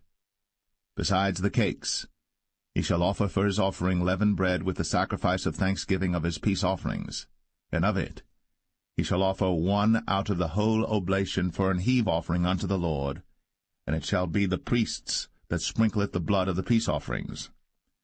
And the flesh of the sacrifice of his peace offerings for thanksgiving shall be eaten the same day that it is offered. He shall not leave any of it until the morning. But if the sacrifice of his offering be a vow or a voluntary offering, it shall be eaten the same day that he offereth his sacrifice, and on the morrow also the remainder of it shall be eaten. But the remainder of the flesh of the sacrifice on the 3rd day shall be burnt with fire. And if any of the flesh of the sacrifice of his peace offerings be eaten at all on the 3rd day, it shall not be accepted, neither shall it be imputed unto him that offereth it. It shall be an abomination, and the soul that eateth of it shall bear his iniquity. And the flesh that toucheth any unclean thing shall not be eaten. It shall be burnt with fire. And as for the flesh, all that be clean shall eat thereof. But the soul that eateth of the flesh of the sacrifice of peace offerings that pertain unto the Lord, having his uncleanness upon him, even that soul shall be cut off from his people. Moreover, the soul that shall touch any unclean thing, as the uncleanness of man, or any unclean beast, or any abominable unclean thing, and eat of the flesh of the sacrifice of peace offerings, which pertain unto the Lord, even that soul shall be cut off from his people. And the Lord spake unto Moses, saying, Speak unto the children of Israel, saying, Ye shall eat no manner of fat, of ox, or of sheep, or of goat, and the fat of the beast that dieth of itself, and the fat of that which is torn with beasts, may be used in any other use, but ye shall in no wise eat of it. For whosoever eateth the fat of the beast, of which men offer an offering made by fire unto the Lord, even the soul that eateth it shall be cut off from his people. Moreover, ye shall eat no manner of blood, whether it be of fowl or of beast, in any of your dwellings. Whatsoever soul it be that eateth any manner of blood, even that soul shall be cut off from his people. And the Lord spake unto Moses, saying, Speak unto the children of Israel, saying, He that offereth the sacrifice of his peace offerings unto the Lord shall bring his oblation unto the Lord the sacrifice of his peace offerings. His own hands shall bring the offerings of the Lord made by fire, the fat with the breast. It shall he bring, that the breast may be waved for a wave offering before the Lord. And the priest shall burn the fat upon the altar, but the breast shall be Aaron's and his sons'. And the right shoulder shall ye give unto the priest for an heave offering of the sacrifices of your peace offerings. He among the sons of Aaron, that offereth the blood of the peace offerings, and the fat, shall have the right shoulder for his part. From the wave breast and the heave shoulder have I taken of the children of Israel, from off the sacrifices of their peace offerings, and have given them unto Aaron the priest, and unto his sons by a statute for ever from among the children of Israel. This is the portion of the anointing of Aaron, and of the anointing of his sons, out of the offerings of the Lord made by fire, in the day when he presented them to minister unto the Lord in the priest's office, which the Lord commanded to be given them of the children of Israel, in the day that he anointed them, by a statute for ever throughout their generations. This is the law of the burnt offering, of the meat offering, and of the sin offering, and of the trespass offering, and of the consecrations, and of the sacrifice of the peace offerings, which the Lord commanded Moses in Mount Sinai, in the day that he commanded the children of Israel to offer their oblations unto the Lord, in the wilderness of Sinai.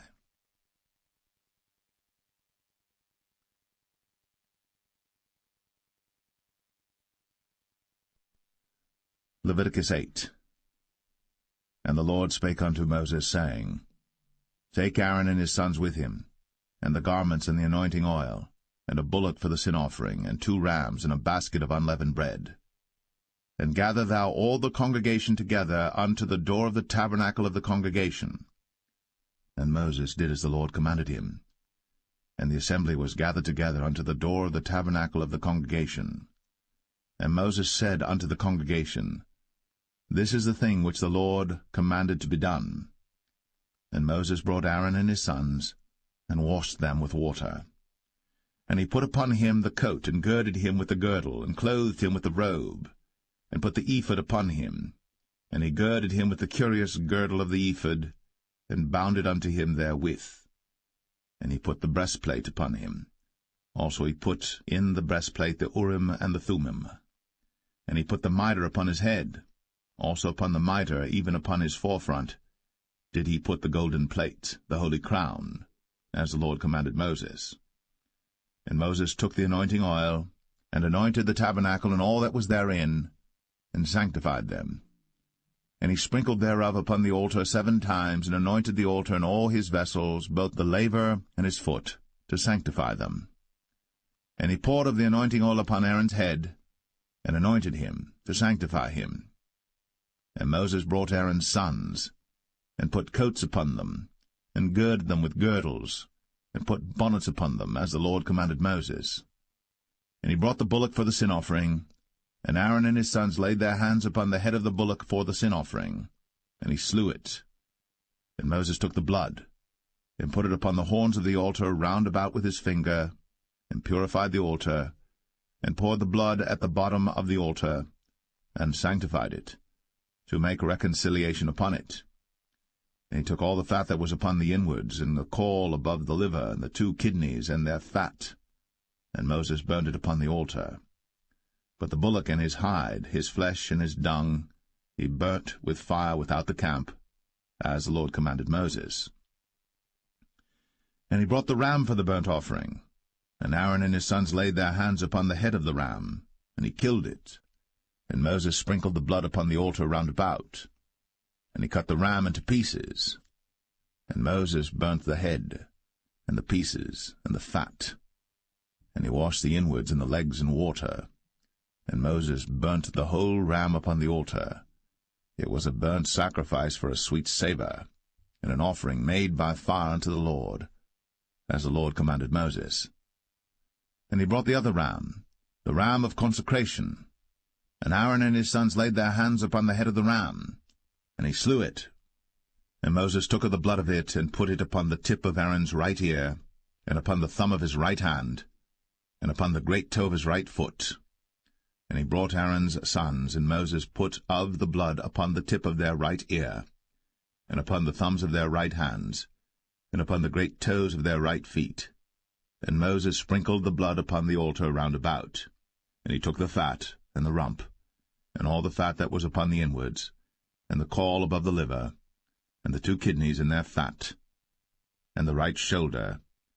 And out of the basket of unleavened bread that was before the Lord, he took 1 unleavened cake, and a cake of oiled bread, and 1 wafer, and put them on the fat, and upon the right shoulder.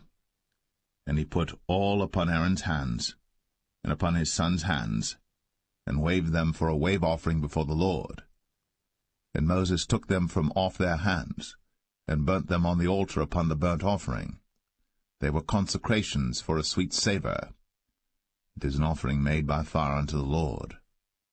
And Moses took the breast, and waved it for a wave offering before the Lord.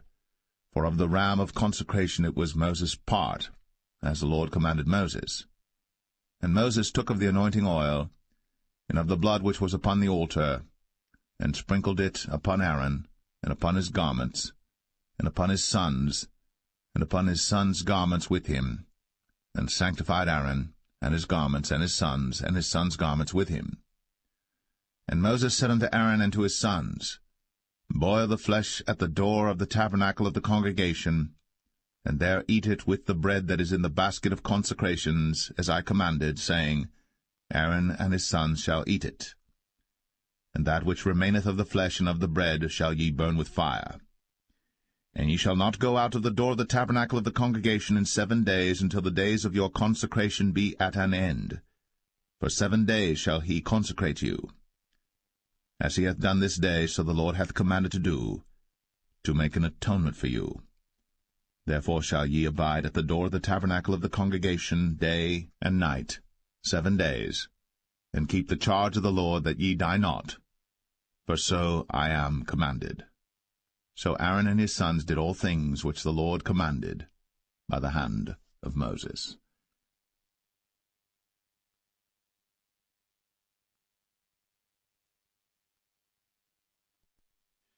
Leviticus 9. And it came to pass on the 8th day that Moses called Aaron and his sons and the elders of Israel. And he said unto Aaron, Take thee a young calf for a sin offering, and a ram for a burnt offering without blemish, and offer them before the Lord. And unto the children of Israel thou shalt speak, saying, Take ye a kid of the goats for a sin offering, and a calf and a lamb, both of the first year, without blemish, for a burnt offering. Also a bullock and a ram for peace offerings to sacrifice before the Lord, and a meat offering mingled with oil. For today the Lord will appear unto you. And they brought that which Moses commanded before the tabernacle of the congregation, and all the congregation drew near, and stood before the Lord. And Moses said, This is the thing which the Lord commanded that ye should do, and the glory of the Lord shall appear unto you. And Moses said unto Aaron, Go unto the altar, and offer thy sin offering, and thy burnt offering, and make an atonement for thyself, and for the people. And offer the offering of the people, and make an atonement for them, as the Lord commanded. Aaron therefore went unto the altar, and slew the calf of the sin offering, which was for himself. And the sons of Aaron brought the blood unto him, and he dipped his finger in the blood, and put it upon the horns of the altar, and poured out the blood at the bottom of the altar. But the fat and the kidneys and the caul above the liver of the sin offering he burnt upon the altar, as the Lord commanded Moses. And the flesh and the hide he burnt with fire without the camp. And he slew the burnt offering. And Aaron's sons presented unto him the blood which he sprinkled round about upon the altar. And they presented the burnt offering unto him, with the pieces thereof, and the head, and he burnt them upon the altar. And he did wash the inwards and the legs, and burnt them upon the burnt offering on the altar. And he brought the people's offering, and took the goat which was the sin offering for the people, and slew it, and offered it for sin as the first. And he brought the burnt offering, and offered it according to the manner. And he brought the meat offering, and took an handful thereof, and burnt it upon the altar, beside the burnt sacrifice of the morning. He slew also the bullock and the ram for a sacrifice of peace offerings, which was for the people. And Aaron's sons presented unto him the blood which he sprinkled upon the altar round about. And the fat of the bullock and of the ram, the rump, and that which covereth the inwards, and the kidneys, and the caul above the liver. And they put the fat upon the breasts, and he burnt the fat upon the altar. And the breasts and the right shoulder Aaron waved for a wave offering before the Lord, as Moses commanded. And Aaron lifted up his hand toward the people, and blessed them, and came down from offering of the sin offering, and the burnt offering, and peace offerings. And Moses and Aaron went into the tabernacle of the congregation, and came out, and blessed the people. And the glory of the Lord appeared unto all the people. And there came a fire out from before the Lord, and consumed upon the altar the burnt offering and the fat, which when all the people saw, they shouted, and fell on their faces.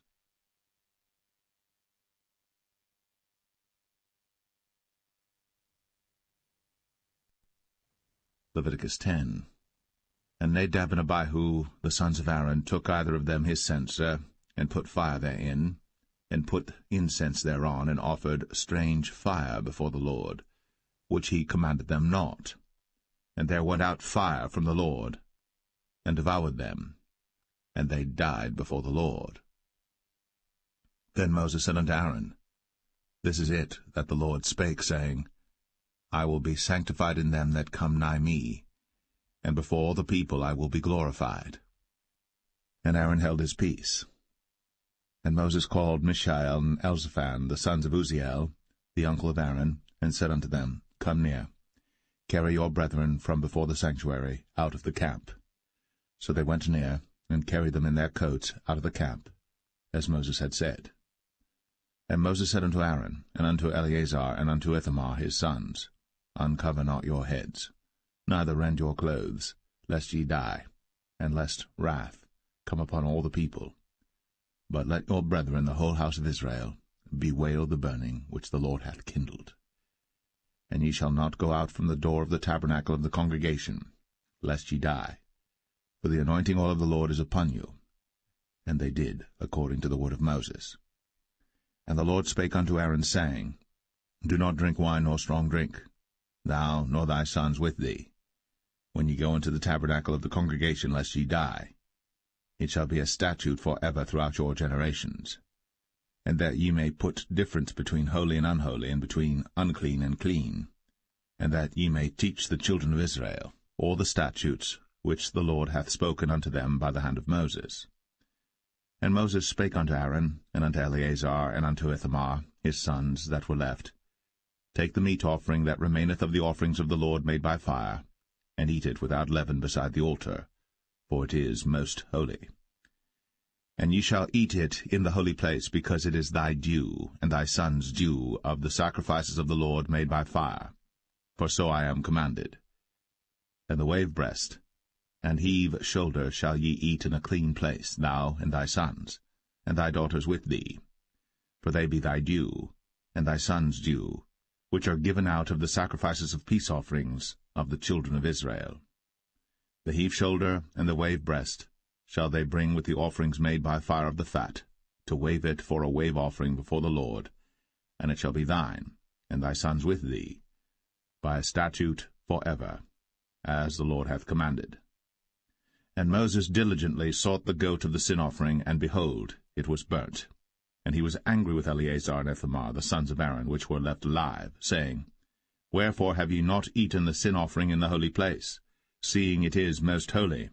And God hath given it you to bear the iniquity of the congregation, to make atonement for them before the Lord. Behold, the blood of it was not brought in within the holy place. Ye should indeed have eaten it in the holy place, as I commanded.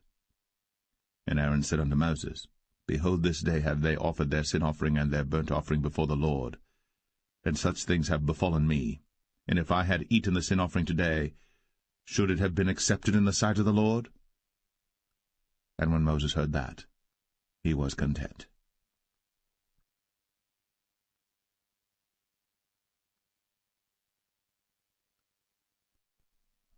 Leviticus 11. And the Lord spake unto Moses and to Aaron, saying unto them, Speak unto the children of Israel, saying, These are the beasts, which ye shall eat among all the beasts that are on the earth. Whatsoever parteth the hoof, and is cloven-footed, and cheweth the cud, among the beasts, that shall ye eat. Nevertheless, these shall ye not eat of them that chew the cud, or of them that divide the hoof, as the camel, because he cheweth the cud, but divideth not the hoof, he is unclean unto you. And the coney, because he cheweth the cud, but divideth not the hoof, he is unclean unto you. And the hare, because he cheweth the cud, but divideth not the hoof, he is unclean unto you.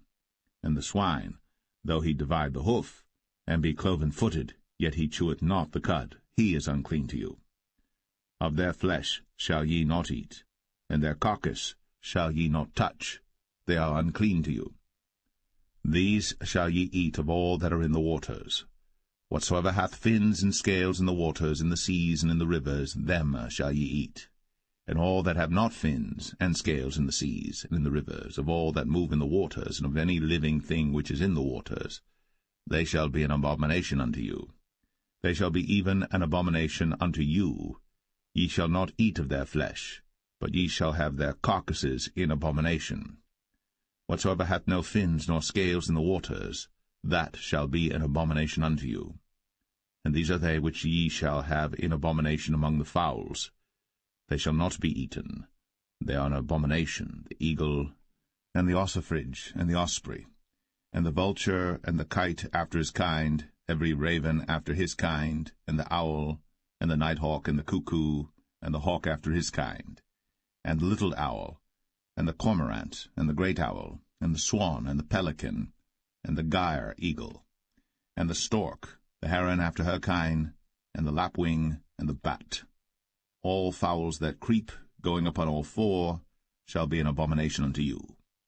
Yet these may ye eat of every flying creeping thing that goeth upon all four, which have legs above their feet, to leap withal upon the earth. Even these of them ye may eat, the locust after his kind, and the bald locust after his kind, and the beetle after his kind, and the grasshopper after his kind. But all other flying creeping things which have 4 feet shall be an abomination unto you, and for these ye shall be unclean.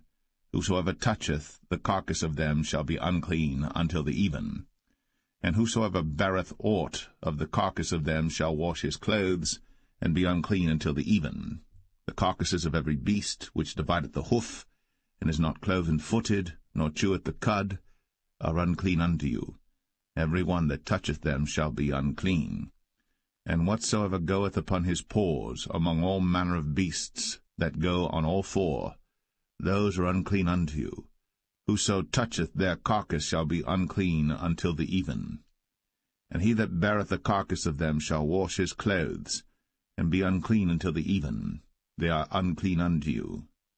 These also shall be unclean unto you among the creeping things that creep upon the earth, the weasel, and the mouse, and the tortoise after his kind, and the ferret, and the chameleon, and the lizard, and the snail, and the mole. These are unclean to you among all that creep. Whosoever doth touch them, when they be dead, shall be unclean until the even.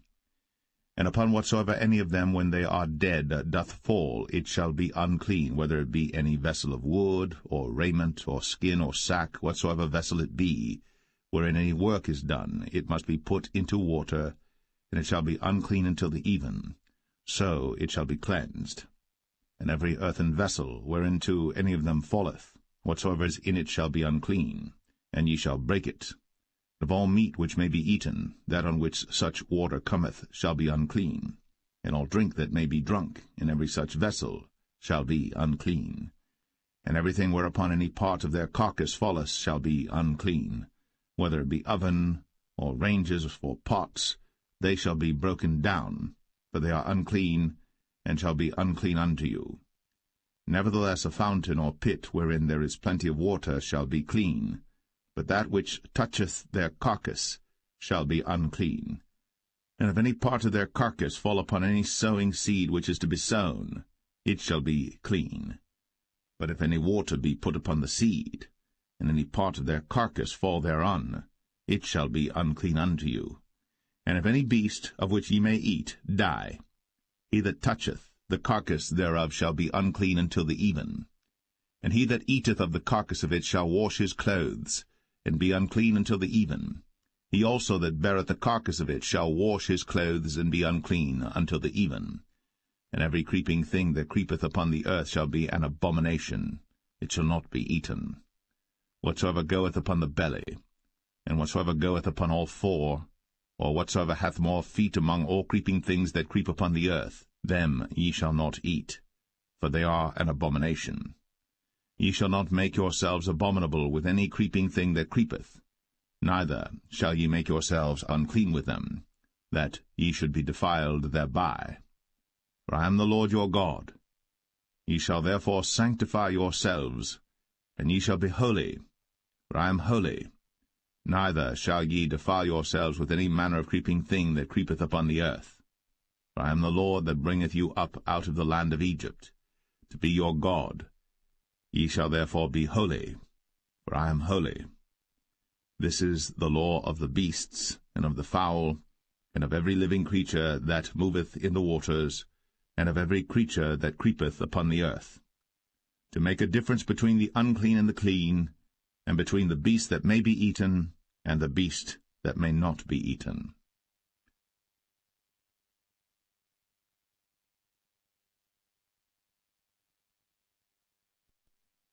Leviticus 12. And the Lord spake unto Moses, saying, Speak unto the children of Israel, saying, If a woman have conceived seed, and born a man-child, then she shall be unclean 7 days, according to the days of the separation for her infirmity shall she be unclean. And in the 8th day the flesh of his foreskin shall be circumcised, and she shall then continue in the blood of her purifying 33 days. She shall touch no hallowed thing, nor come into the sanctuary until the days of her purifying be fulfilled. And if she bear a maid-child, then she shall be unclean 2 weeks, as in her separation, and she shall continue in the blood of her purifying 66 days. And when the days of her purifying are fulfilled, for a son or for a daughter, she shall bring a lamb of the first year for a burnt offering, and a young pigeon, or a turtle-dove, for a sin offering, unto the door of the tabernacle of the congregation, unto the priest, who shall offer it before the Lord, and make an atonement for her, and she shall be cleansed from the issue of her blood. This is the law for her that hath borne a male or a female. And if she be not able to bring a lamb, then she shall bring 2 turtles or 2 young pigeons, the one for the burnt offering and the other for a sin offering, and the priest shall make an atonement for her, and she shall be clean.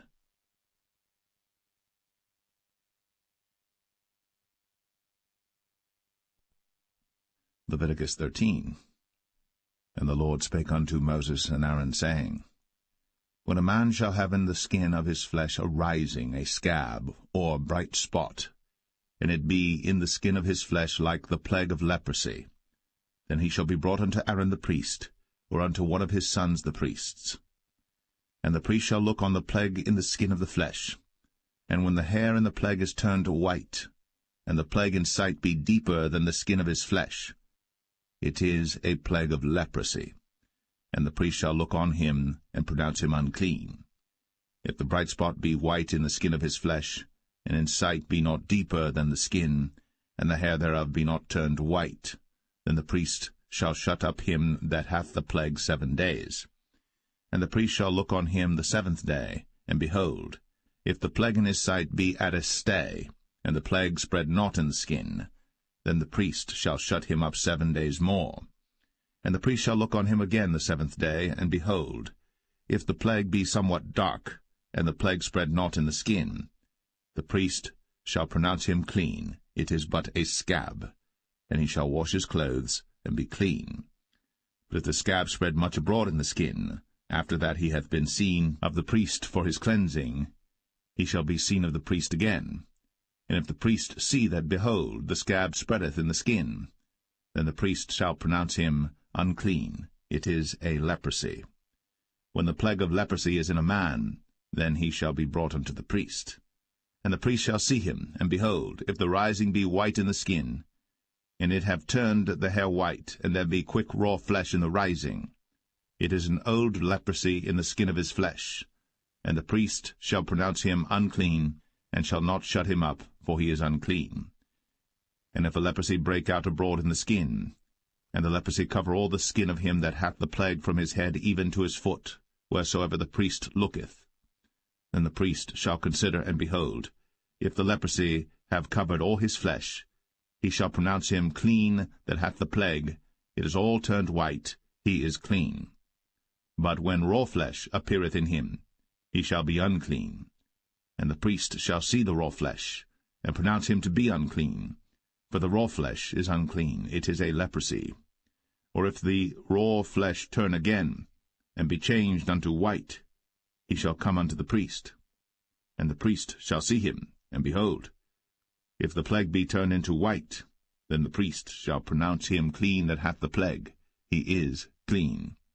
The flesh also, in which even in the skin thereof was a boil, and is healed, and in the place of the boil there be a white rising, or a bright spot, white and somewhat reddish, and it be shown to the priest.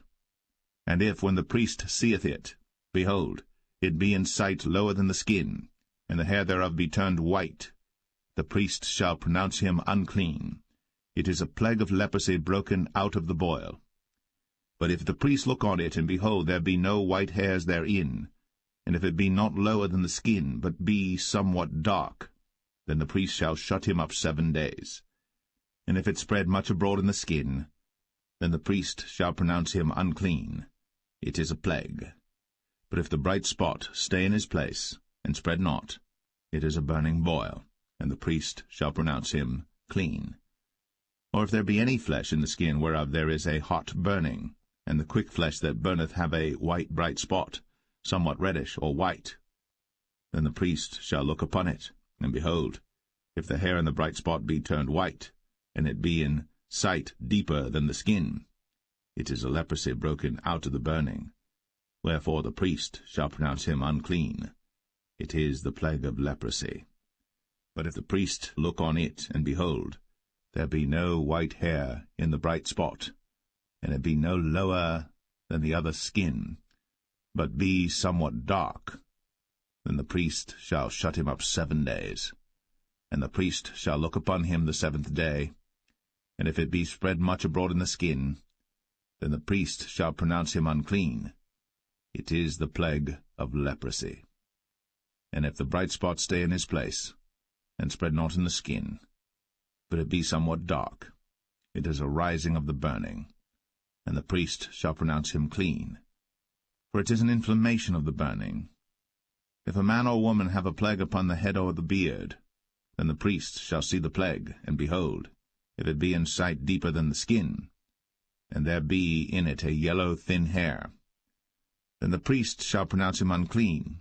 It is a dry scall, even a leprosy upon the head or beard. And if the priest look on the plague of the scall, and behold, it be not in sight deeper than the skin, and that there is no black hair in it, then the priest shall shut up him that hath the plague of the scall 7 days. And in the 7th day the priest shall look on the plague, and behold, if the scall spread not, and there be in it no yellow hair, and the scall be not in sight deeper than the skin, he shall be shaven, but the scall shall he not shave, and the priest shall shut up him that hath the scall 7 days more. And in the 7th day the priest shall look on the scall, and behold, if the scall be not spread in the skin, nor be in sight deeper than the skin, then the priest shall pronounce him clean, and he shall wash his clothes, and be clean. But if the scall spread much in the skin after his cleansing, then the priest shall look on him, and behold, if the scall be spread in the skin, the priest shall not seek for yellow hair. He is unclean. But if the scall be in his sight at a stay, and that there is black hair grown up therein, the scall is healed, he is clean, and the priest shall pronounce him clean. If a man also or a woman have in the skin of their flesh bright spots, even white bright spots, then the priest shall look, and behold, if the bright spots in the skin of their flesh be darkish white, it is a freckled spot that groweth in the skin, he is clean. And the man whose hair is fallen off his head, he is bald, yet is he clean. And he that hath his hair fallen off from the part of his head toward his face, he is forehead bald, yet is he clean. And if there be in the bald head or bald forehead a white reddish sore, it is a leprosy sprung up in his bald head, or his bald forehead. Then the priest shall look upon it, and behold, if the rising of the sore be white, reddish in his bald head, or in his bald forehead, as the leprosy appeareth in the skin of the flesh, he is a leprous man. He is unclean. The priest shall pronounce him utterly unclean. His plague is in his head. And the leper in whom the plague is, his clothes shall be rent, and his head bare, and he shall put a covering upon his upper lip, and shall cry, Unclean, unclean. All the days wherein the plague shall be in him, he shall be defiled. He is unclean. He shall dwell alone. Without the camp shall his habitation be.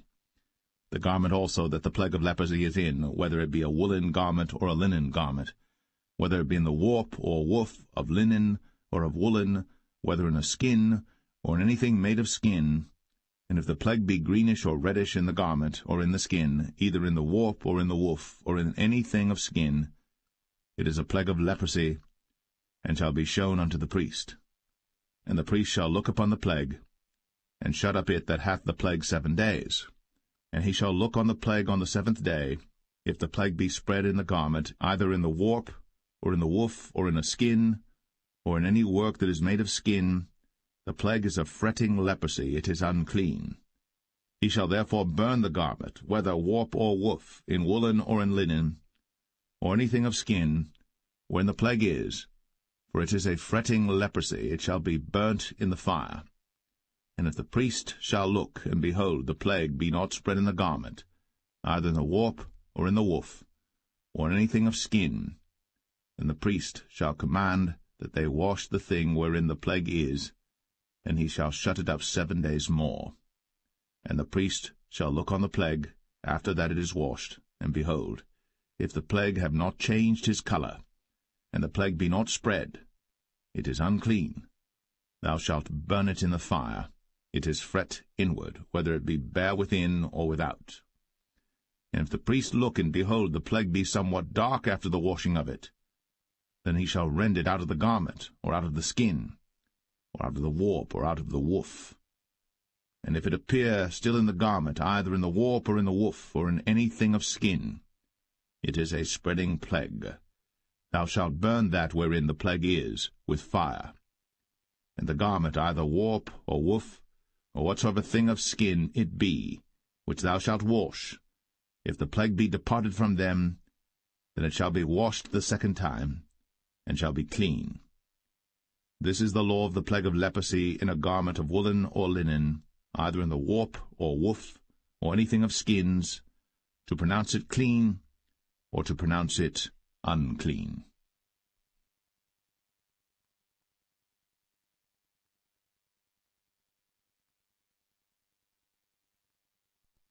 Leviticus 14. And the Lord spake unto Moses, saying, This shall be the law of the leper in the day of his cleansing. He shall be brought unto the priest. And the priest shall go forth out of the camp, and the priest shall look, and behold, if the plague of leprosy be healed in the leper, then shall the priest command to take for him that is to be cleansed 2 birds alive and clean, and cedar wood, and scarlet and hyssop. And the priest shall command that one of the birds be killed in an earthen vessel over running water.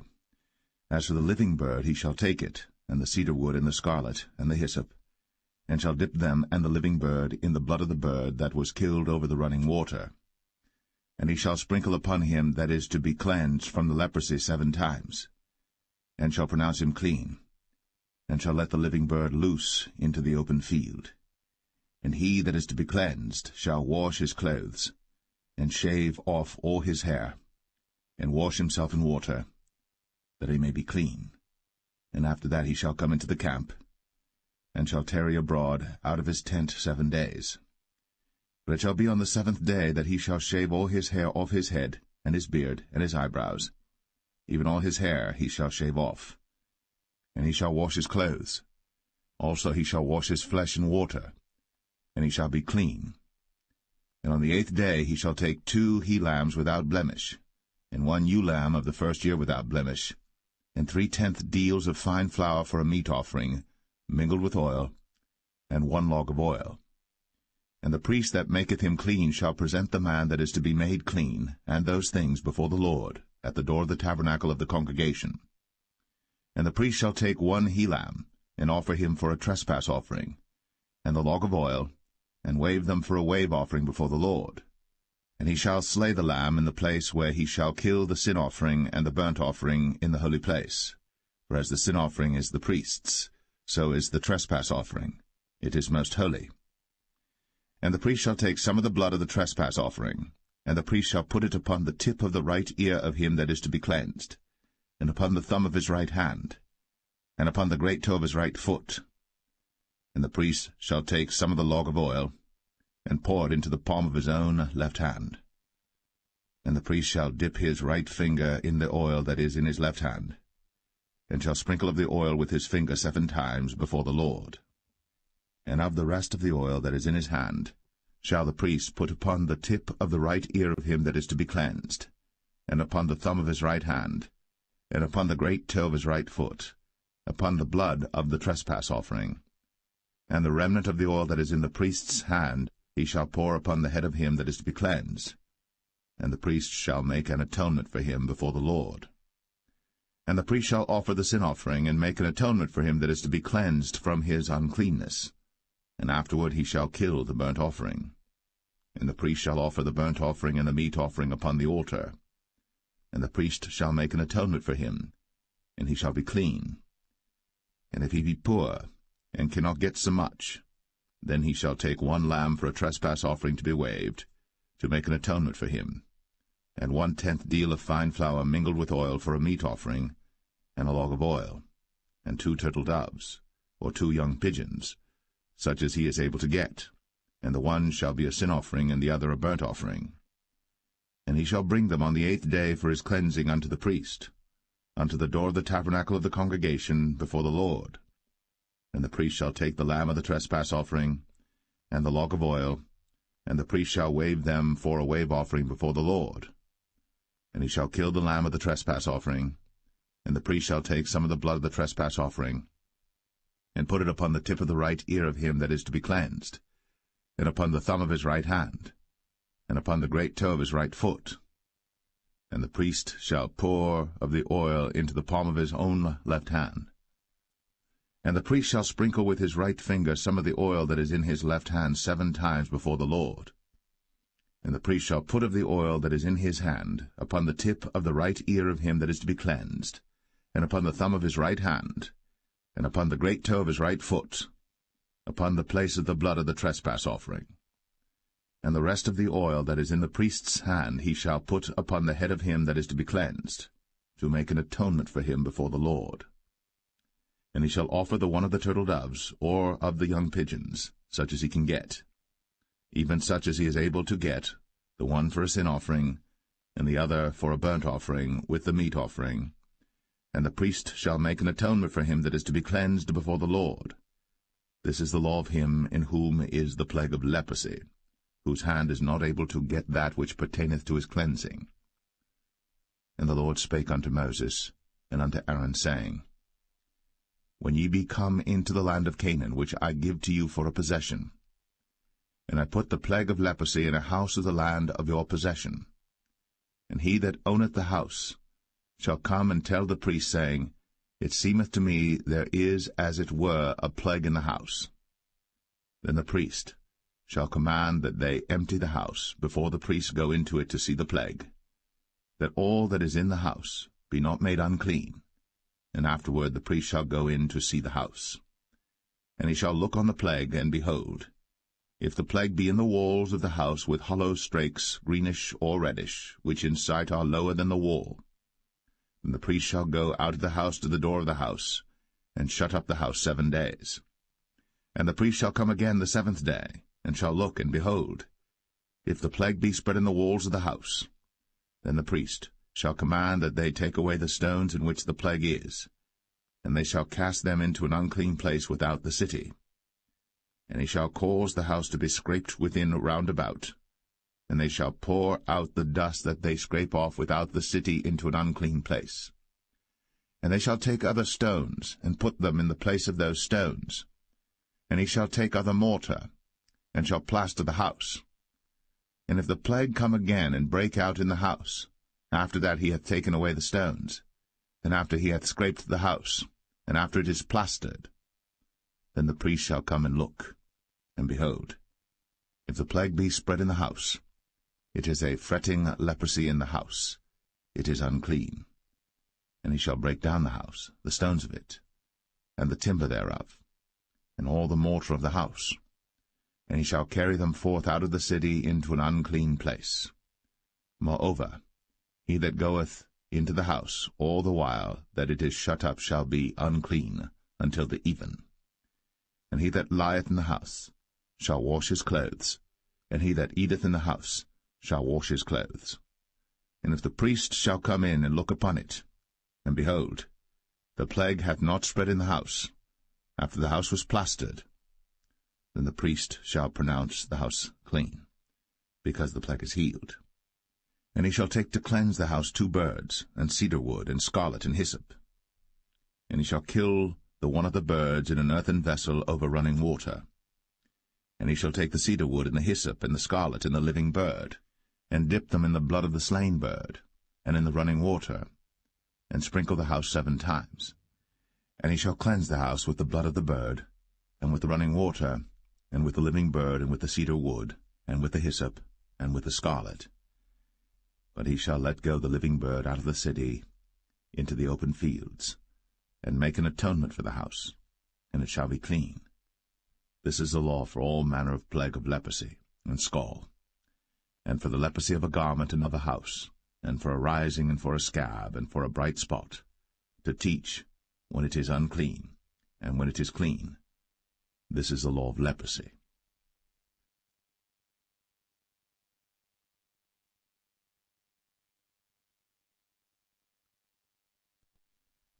Leviticus 15.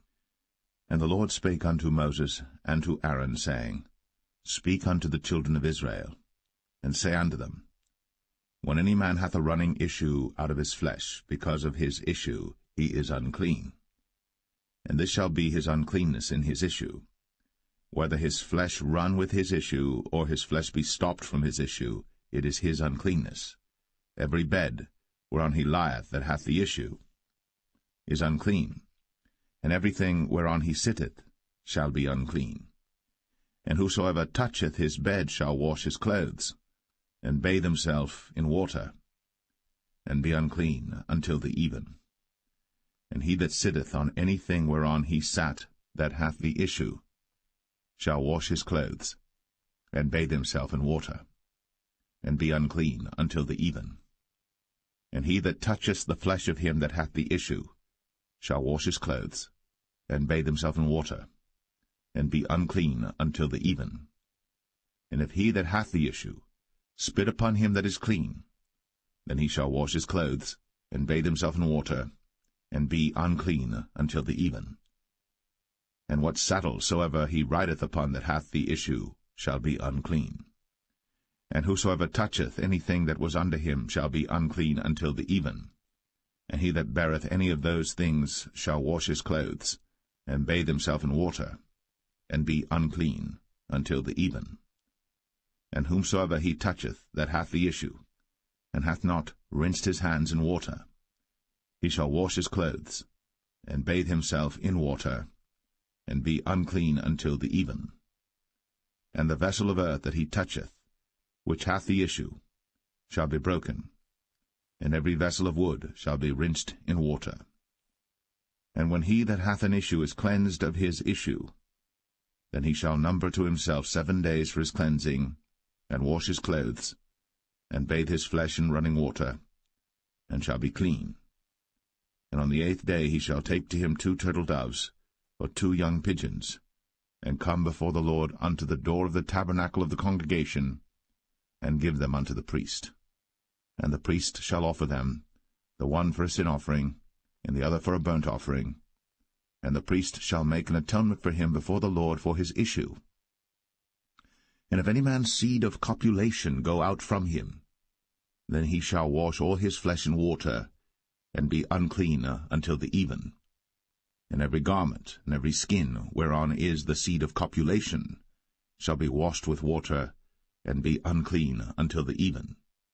The woman also with whom man shall lie with seed of copulation, they shall both bathe themselves in water, and be unclean until the even.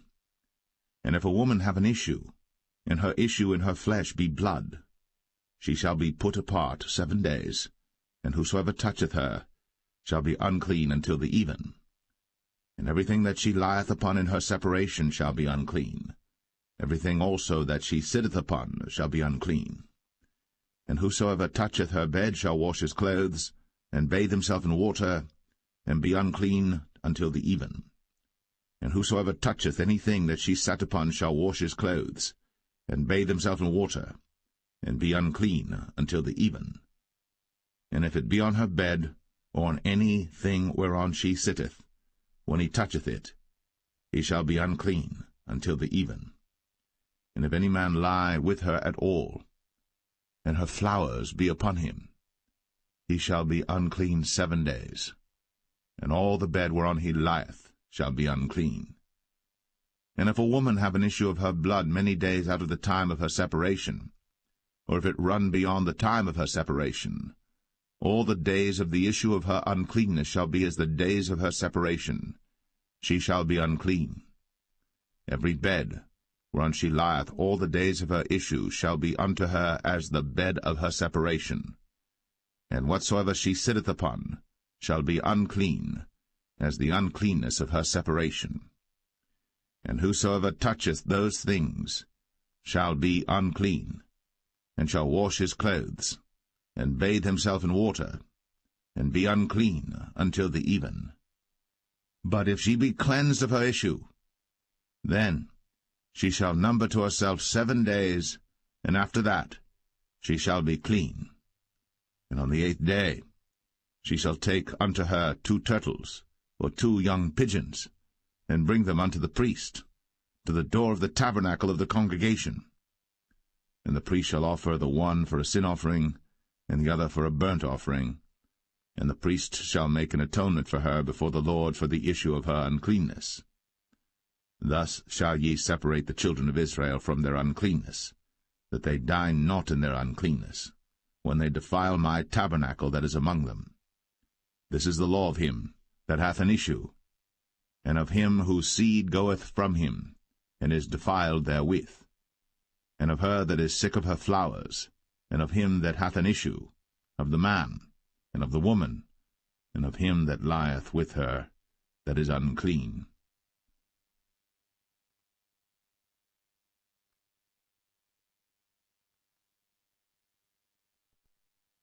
Leviticus 16.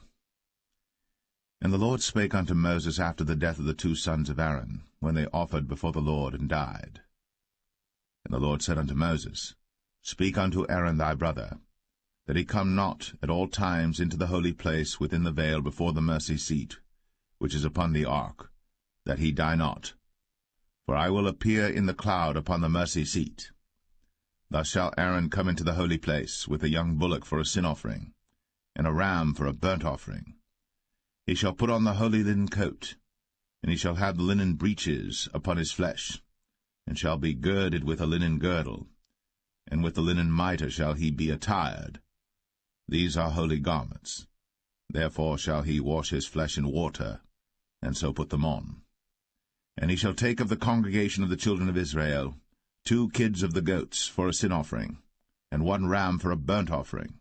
And Aaron shall offer his bullock of the sin offering which is for himself, and make an atonement for himself and for his house.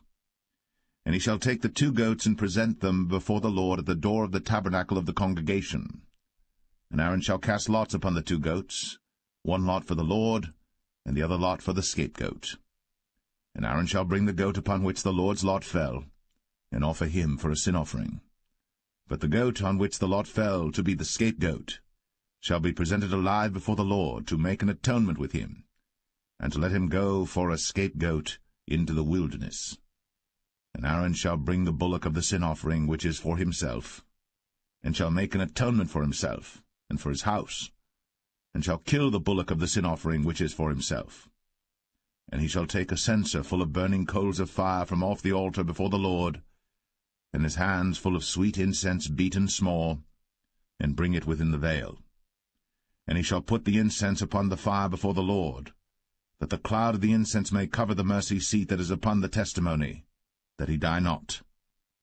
And he shall take of the blood of the bullock, and sprinkle it with his finger upon the mercy seat eastward, and before the mercy seat shall he sprinkle of the blood with his finger 7 times. Then shall he kill the goat of the sin offering that is for the people, and bring his blood within the veil, and do with that blood as he did with the blood of the bullock, and sprinkle it upon the mercy seat, and before the mercy seat. And he shall make an atonement for the holy place, because of the uncleanness of the children of Israel, and because of their transgressions and all their sins. And so shall he do for the tabernacle of the congregation that remaineth among them in the midst of their uncleanness. And there shall be no man in the tabernacle of the congregation when he goeth in to make an atonement in the holy place, until he come out, and have made an atonement for himself, and for his household, and for all the congregation of Israel. And he shall go out unto the altar that is before the Lord, and make an atonement for it, and shall take of the blood of the bullock, and of the blood of the goat, and put it upon the horns of the altar round about. And he shall sprinkle of the blood upon it with his finger 7 times, and cleanse it, and hallow it from the uncleanness of the children of Israel. And when he hath made an end of reconciling the holy place, and the tabernacle of the congregation, and the altar, he shall bring the live goat. And Aaron shall lay both his hands upon the head of the live goat, and confess over him all the iniquities of the children of Israel, and all their transgressions and all their sins, putting them upon the head of the goat, and shall send him away by the hand of a fit man into the wilderness. And the goat shall bear upon him all their iniquities unto a land not inhabited. And he shall let go the goat in the wilderness. And Aaron shall come into the tabernacle of the congregation, and shall put off the linen garments, which he put on when he went into the holy place, and shall leave them there. And he shall wash his flesh with water in the holy place, and put on his garments, and come forth, and offer his burnt offering, and the burnt offering of the people, and make an atonement for himself and for the people. And the fat of the sin offering shall he burn upon the altar. And he that let go the goat for the scapegoat shall wash his clothes, and bathe his flesh in water, and afterward come into the camp. And the bullock for the sin offering, and the goat for the sin offering, whose blood was brought in to make atonement in the holy place, shall one carry forth without the camp, and they shall burn in the fire their skins, and their flesh, and their dung. And he that burneth them shall wash his clothes, and bathe his flesh in water, and afterward he shall come into the camp. And this shall be a statute for ever unto you, that in the 7th month, on the 10th day of the month, ye shall afflict your souls, and do no work at all, whether it be one of your own country or a stranger that sojourneth among you. For on that day shall the priest make an atonement for you, to cleanse you, that ye may be clean from all your sins before the Lord. It shall be a Sabbath of rest unto you, and ye shall afflict your souls, by a statute for ever. And the priest, whom he shall anoint, and whom he shall consecrate to minister in the priest's office in his father's stead, shall make the atonement, and shall put on the linen clothes, even the holy garments. And he shall make an atonement for the holy sanctuary, and he shall make an atonement for the tabernacle of the congregation, and for the altar, and he shall make an atonement for the priests, and for all the people of the congregation. And this shall be an everlasting statute unto you, to make an atonement for the children of Israel, for all their sins, once a year. And he did, as the Lord commanded Moses.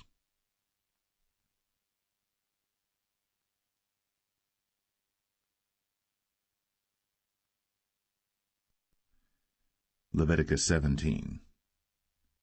And the Lord spake unto Moses, saying, Speak unto Aaron, and unto his sons, and unto all the children of Israel, and say unto them, This is the thing which the Lord hath commanded, saying, What man soever there be of the house of Israel that killeth an ox, or lamb, or goat, in the camp, or that killeth it out of the camp, and bringeth it not unto the door of the tabernacle of the congregation to offer an offering unto the Lord before the tabernacle of the Lord, blood shall be imputed unto that man. He hath shed blood, and that man shall be cut off from among his people. To the end that the children of Israel may bring their sacrifices which they offer in the open field, even that they may bring them unto the Lord, unto the door of the tabernacle of the congregation, unto the priest, and offer them for peace offerings unto the Lord.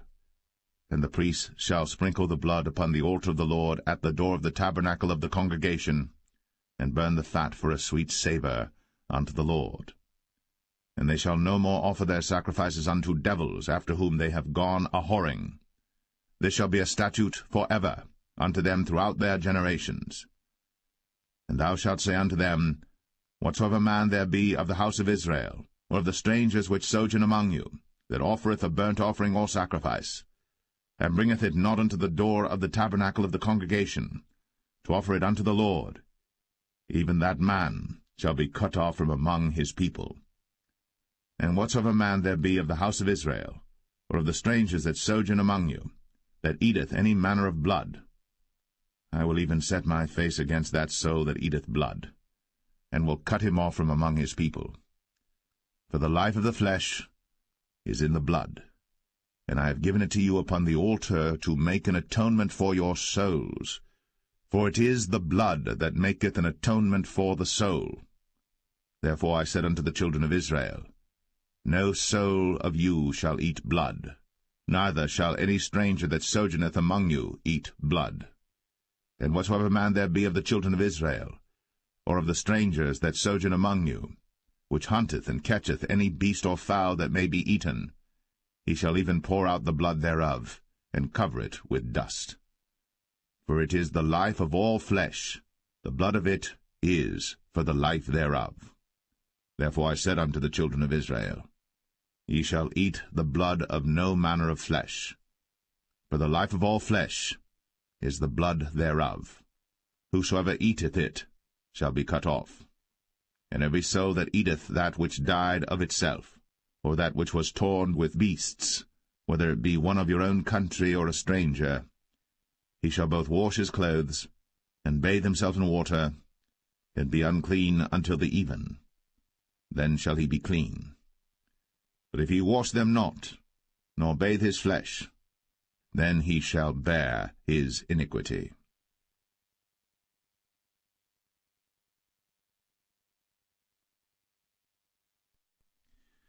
Leviticus 18.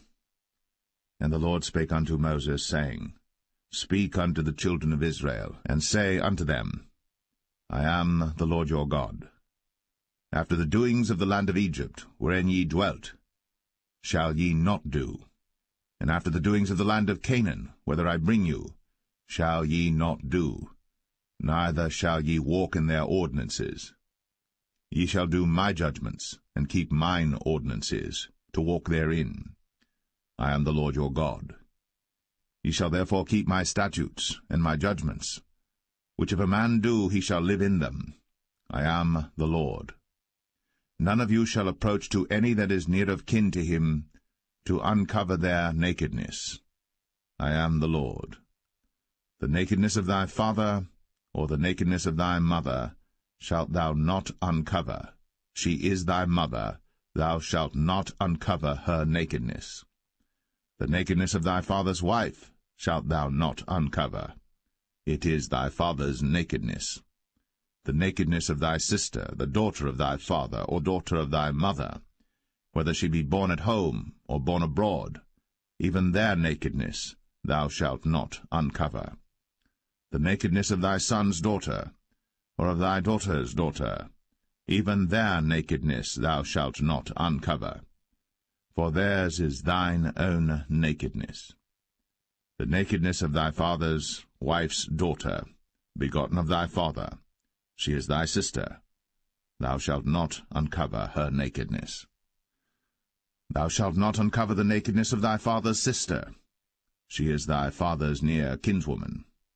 Thou shalt not uncover the nakedness of thy mother's sister, for she is thy mother's near kinswoman. Thou shalt not uncover the nakedness of thy father's brother. Thou shalt not approach to his wife, she is thine aunt. Thou shalt not uncover the nakedness of thy daughter-in-law, she is thy son's wife. Thou shalt not uncover her nakedness. Thou shalt not uncover the nakedness of thy brother's wife, it is thy brother's nakedness. Thou shalt not uncover the nakedness of a woman and her daughter, neither shalt thou take her son's daughter, or her daughter's daughter, to uncover her nakedness, for they are her near kinswoman. It is wickedness.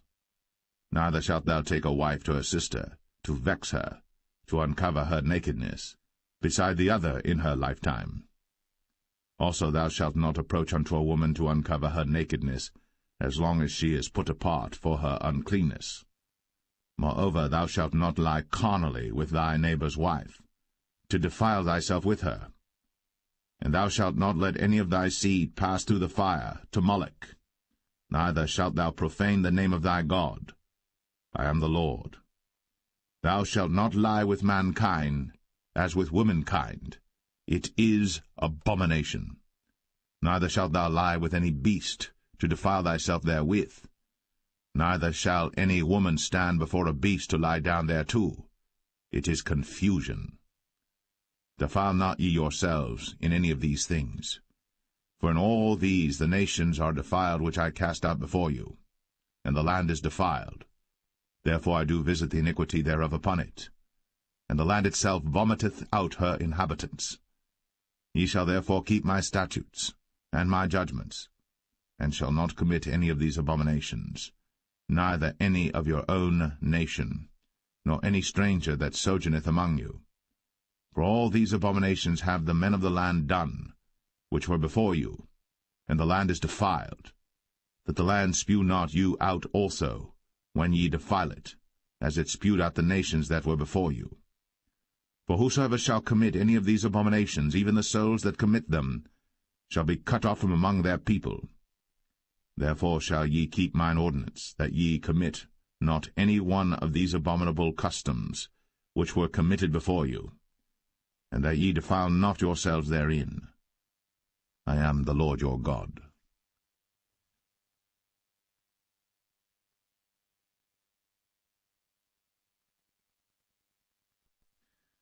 Leviticus 19. And the Lord spake unto Moses, saying, Speak unto all the congregation of the children of Israel, and say unto them, Ye shall be holy, for I, the Lord your God, am holy. Ye shall fear every man his mother, and his father, and keep my Sabbaths. I am the Lord your God. Turn ye not unto idols, nor make to yourselves molten gods. I am the Lord your God. And if ye offer a sacrifice of peace offerings unto the Lord, ye shall offer it at your own will. It shall be eaten the same day ye offer it, and on the morrow. And if aught remain until the third day, it shall be burnt in the fire. And if it be eaten at all on the third day, it is abominable, it shall not be accepted. Therefore every one that eateth it shall bear his iniquity, because he hath profaned the hallowed thing of the Lord, and that so shall be cut off from among his people. And when ye reap the harvest of your land, thou shalt not wholly reap the corners of thy field, neither shalt thou gather the gleanings of thy harvest. And thou shalt not glean thy vineyard, neither shalt thou gather every grape of thy vineyard. Thou shalt leave them for the poor and stranger. I am the Lord your God. Ye shall not steal, neither deal falsely, neither lie one to another.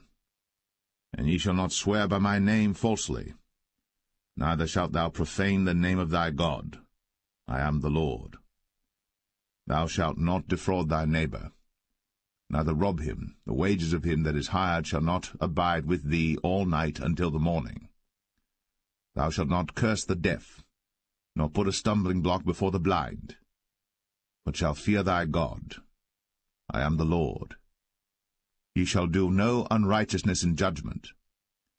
Thou shalt not respect the person of the poor, nor honor the person of the mighty, but in righteousness shalt thou judge thy neighbor. Thou shalt not go up and down as a talebearer among thy people, neither shalt thou stand against the blood of thy neighbor. I am the Lord. Thou shalt not hate thy brother in thine heart. Thou shalt in any wise rebuke thy neighbor, and not suffer sin upon him. Thou shalt not avenge, nor bear any grudge against the children of thy people, but thou shalt love thy neighbor as thyself. I am the Lord. Ye shall keep my statutes. Thou shalt not let thy cattle gender with a diverse kind. Thou shalt not sow thy field with mingled seed, neither shall a garment mingled of linen and woolen come upon thee. And whosoever lieth carnally with a woman that is a bondmaid, betrothed to an husband, and not at all redeemed, nor freedom given her, she shall be scourged. They shall not be put to death, because she was not free. And he shall bring his trespass offering unto the Lord, unto the door of the tabernacle of the congregation, even a ram for a trespass offering. And the priest shall make an atonement for him with the ram of the trespass offering before the Lord for his sin which he hath done, and the sin which he hath done shall be forgiven him. And when ye shall come into the land, and shall have planted all manner of trees for food, then ye shall count the fruit thereof as uncircumcised. 3 years shall it be as uncircumcised unto you. It shall not be eaten of. But in the 4th year all the fruit thereof shall be holy to praise the Lord withal. And in the 5th year shall ye eat of the fruit thereof, that it may yield unto you the increase thereof. I am the Lord your God. Ye shall not eat anything with the blood, neither shall ye use enchantment, nor observe times. Ye shall not round the corners of your heads, neither shalt thou mar the corners of thy beard. Ye shall not make any cuttings in your flesh for the dead, nor print any marks upon you. I am the Lord. Do not prostitute thy daughter to cause her to be a whore, lest the land fall to whoredom, and the land become full of wickedness. Ye shall keep my Sabbaths, and reverence my sanctuary. I am the Lord. Regard not them that have familiar spirits, neither seek after wizards, to be defiled by them. I am the Lord your God. Thou shalt rise up before the hoary head, and honor the face of the old man, and fear thy God. I am the Lord. And if a stranger sojourn with thee in your land, ye shall not vex him. But the stranger that dwelleth with you shall be unto you as one born among you, and thou shalt love him as thyself. For ye were strangers in the land of Egypt. I am the Lord your God. Ye shall do no unrighteousness in judgment, and meat yard in weight or in measure. Just balances, just weights, a just ephah, and a just hin shall ye have. I am the Lord your God, which brought you out of the land of Egypt. Therefore shall ye observe all my statutes, and all my judgments, and do them. I am the Lord.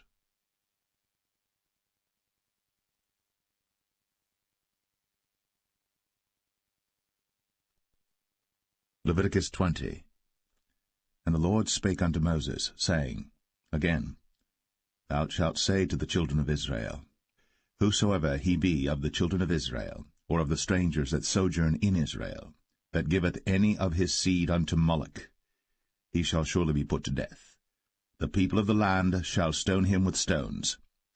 And I will set my face against that man, and will cut him off from among his people, because he hath given of his seed unto Moloch, to defile my sanctuary, and to profane my holy name. And if the people of the land do any ways hide their eyes from the man, when he giveth of his seed unto Moloch, and kill him not, then I will set my face against that man, and against his family, and will cut him off, and all that go a-whoring after him, to commit whoredom with Moloch from among their people. And the soul that turneth after such as have familiar spirits, and after wizards, to go a-whoring after them, I will even set my face against that soul, and will cut him off from among his people. Sanctify yourselves, therefore, and be ye holy, for I am the Lord your God. And ye shall keep my statutes, and do them. I am the Lord which sanctify you. For every one that curseth his father or his mother shall be surely put to death. He hath cursed his father or his mother, his blood shall be upon him. And the man that committeth adultery with another man's wife, even he that committeth adultery with his neighbour's wife, the adulterer and the adulteress, shall surely be put to death. And the man that lieth with his father's wife hath uncovered his father's nakedness. Both of them shall surely be put to death. Their blood shall be upon them. And if a man lie with his daughter-in-law, both of them shall surely be put to death. They have wrought confusion. Their blood shall be upon them. If a man also lie with mankind, as he lieth with a woman, both of them have committed an abomination. They shall surely be put to death. Their blood shall be upon them. And if a man take a wife and her mother, it is wickedness. They shall be burnt with fire, both he and they, that there be no wickedness among you. And if a man lie with a beast, he shall surely be put to death, and ye shall slay the beast. And if a woman approach unto any beast, and lie down thereto, thou shalt kill the woman and the beast. They shall surely be put to death. Their blood shall be upon them. And if a man shall take his sister, his father's daughter, or his mother's daughter, and see her nakedness, and she see his nakedness, it is a wicked thing, when they shall be cut off in the sight of their people. He hath uncovered his sister's nakedness, he shall bear his iniquity. And if a man shall lie with a woman having her sickness, and shall uncover her nakedness, he hath discovered her fountain, and she hath uncovered the fountain of her blood, and both of them shall be cut off from among their people. And thou shalt not uncover the nakedness of thy mother's sister, nor of thy father's sister, for he uncovereth his near kin. They shall bear their iniquity. And if a man shall lie with his uncle's wife, he hath uncovered his uncle's nakedness. They shall bear their sin. They shall die childless. And if a man shall take his brother's wife, it is an unclean thing. He hath uncovered his brother's nakedness. They shall be childless. Ye shall therefore keep all my statutes and all my judgments, and do them, that the land, whither I bring you to dwell therein, spew you not out. And ye shall not walk in the manners of the nation, which I cast out before you. For they committed all these things, and therefore I abhorred them. But I have said unto you, Ye shall inherit their land, and I will give it unto you to possess it, a land that floweth with milk and honey. I am the Lord your God, which have separated you from other people. Ye shall therefore put difference between clean beasts and unclean, and between unclean fowls and clean. And ye shall not make your souls abominable by beast, or by fowl, or by any manner of living thing that creepeth on the ground, which I have separated from you as unclean. And ye shall be holy unto me, for I the Lord am holy, and have severed you from other people, that ye should be mine. A man also, or woman that hath a familiar spirit, or that is a wizard, shall surely be put to death. They shall stone them with stones, their blood shall be upon them.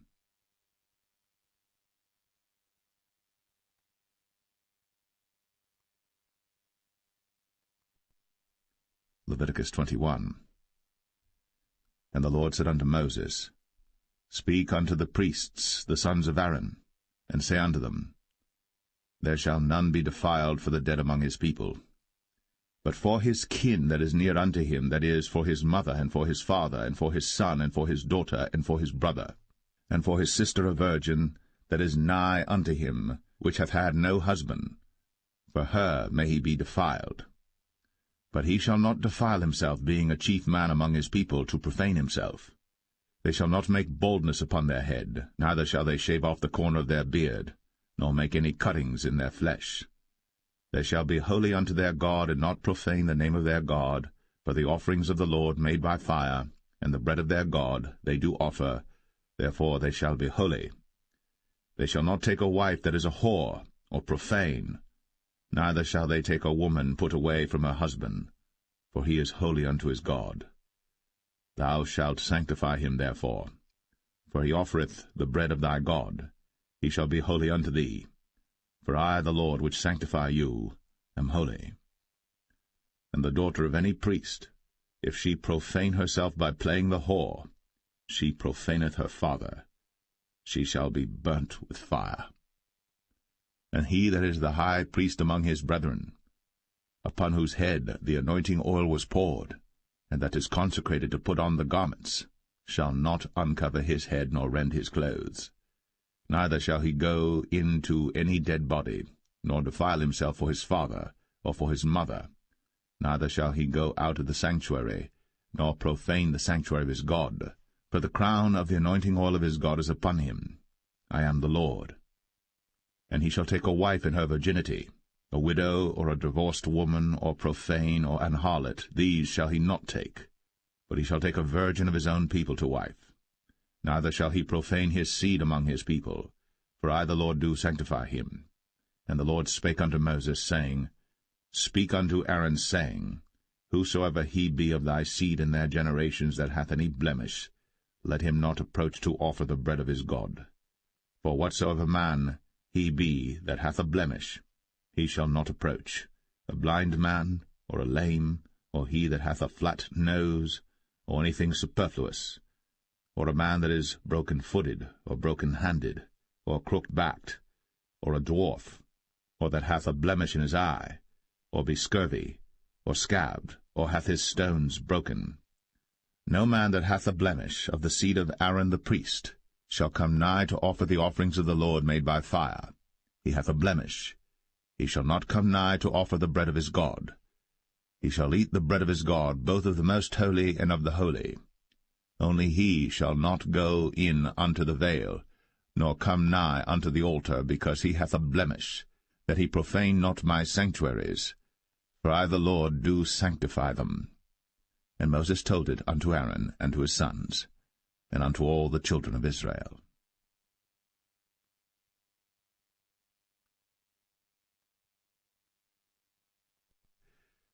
Leviticus 22.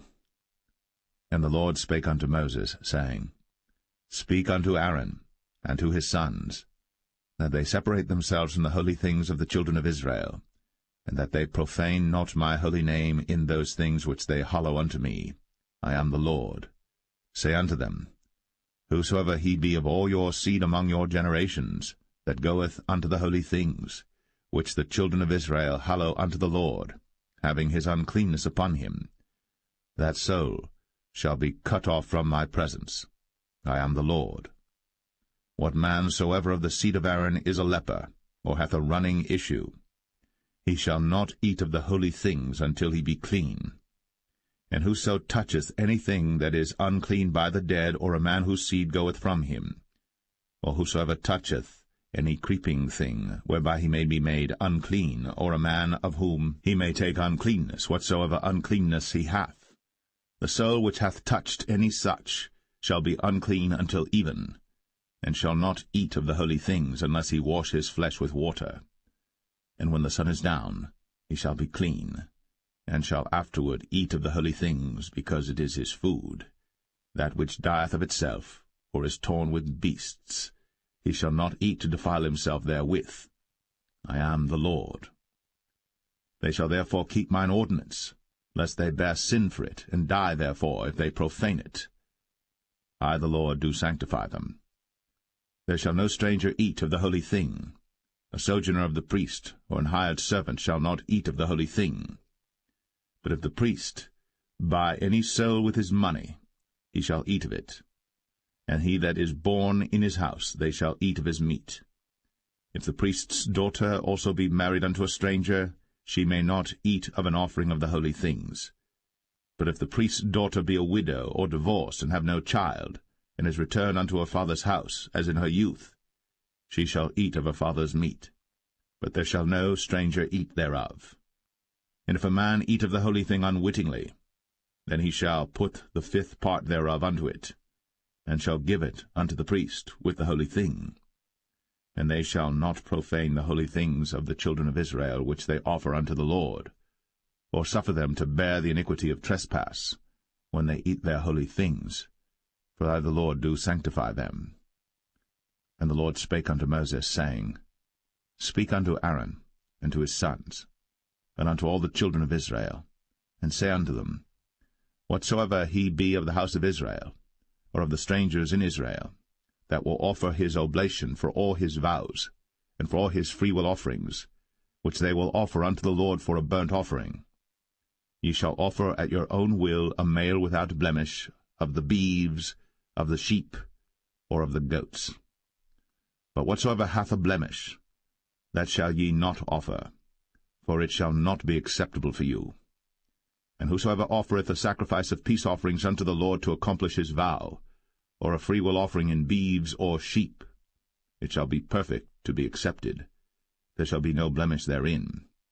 Blind, or broken, or maimed, or having a wen, or scurvy, or scabbed, ye shall not offer these unto the Lord, nor make an offering by fire of them upon the altar unto the Lord, either a bullock, or a lamb that hath anything superfluous or lacking in his parts, that mayest thou offer for a freewill offering, but for a vow it shall not be accepted. Ye shall not offer unto the Lord that which is bruised, or crushed, or broken, or cut. Neither shall ye make any offering thereof in your land. Neither from a stranger's hand shall ye offer the bread of your God of any of these, because their corruption is in them, and blemishes be in them. They shall not be accepted for you. And the Lord spake unto Moses, saying, When a bullock or a sheep or a goat is brought forth, then it shall be 7 days under the dam, and from the 8th day and thenceforth it shall be accepted for an offering made by fire unto the Lord. And whether it be cow or ewe, ye shall not kill it and her young both in 1 day. And when ye will offer a sacrifice of thanksgiving unto the Lord, offer it at your own will. On the same day it shall be eaten up. Ye shall leave none of it until the morrow. I am the Lord.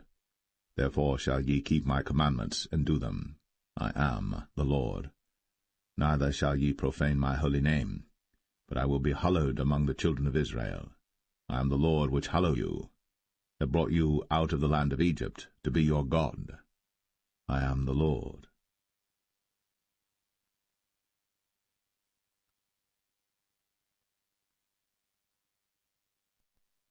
Leviticus 23. And the Lord spake unto Moses, saying, Speak unto the children of Israel, and say unto them, Concerning the feasts of the Lord, which ye shall proclaim to be holy convocations, even these are my feasts. 6 days shall work be done, but the 7th day is the Sabbath of rest, and holy convocation. Ye shall do no work therein. It is the Sabbath of the Lord in all your dwellings. These are the feasts of the Lord, even holy convocations, which ye shall proclaim in their seasons. In the 14th day of the 1st month at even is the Lord's Passover, and on the 15th day of the same month is the feast of unleavened bread unto the Lord. 7 days ye must eat unleavened bread. In the 1st day ye shall have an holy convocation. Ye shall do no servile work therein, but ye shall offer an offering made by fire unto the Lord 7 days. In the 7th day is an holy convocation. Ye shall do no servile work therein. And the Lord spake unto Moses, saying, Speak unto the children of Israel, and say unto them, When ye be come into the land which I give unto you, and shall reap the harvest thereof, then ye shall bring a sheaf of the firstfruits of your harvest unto the priest. And he shall wave the sheaf before the Lord, to be accepted for you. On the morrow after the Sabbath the priest shall wave it. And ye shall offer that day, when ye wave the sheaf, an he-lamb without blemish of the 1st year for a burnt offering unto the Lord. And the meat offering thereof shall be 2/10 deals of fine flour mingled with oil, an offering made by fire unto the Lord for a sweet savour, And the drink offering thereof shall be of wine, the fourth part of an hin.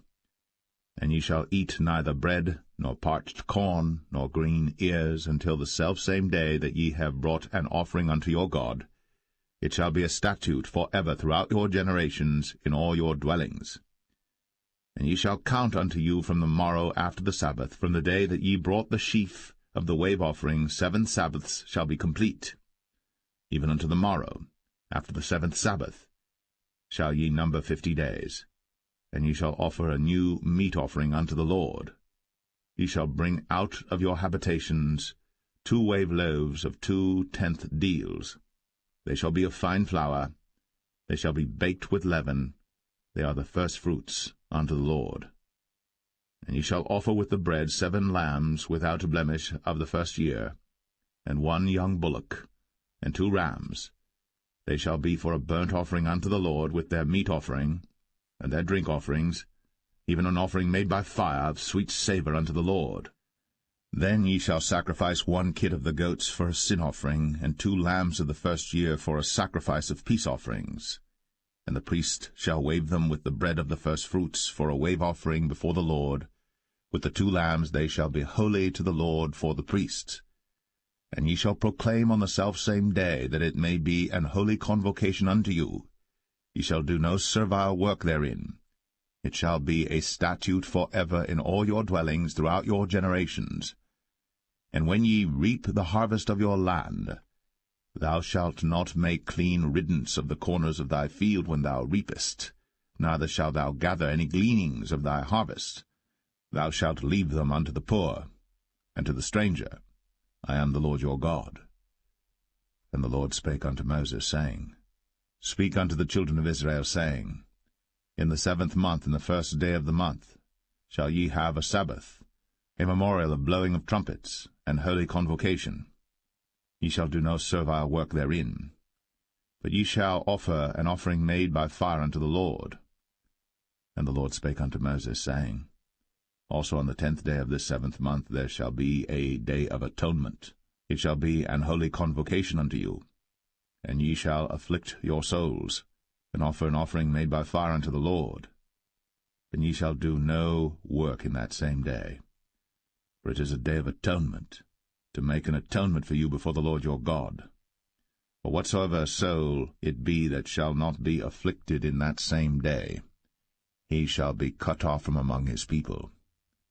And whatsoever soul it be that doeth any work in that same day, the same soul will I destroy from among his people. He shall do no manner of work. It shall be a statute for ever throughout your generations in all your dwellings. It shall be unto you a Sabbath of rest. And ye shall afflict your souls. In the 9th day of the month at even, from even unto even shall ye celebrate your Sabbath. And the Lord spake unto Moses, saying, Speak unto the children of Israel, saying, The 15th day of this 7th month shall be the feast of tabernacles for 7 days unto the Lord. On the 1st day shall be an holy convocation. Ye shall do no servile work therein. 7 days ye shall offer an offering made by fire unto the Lord.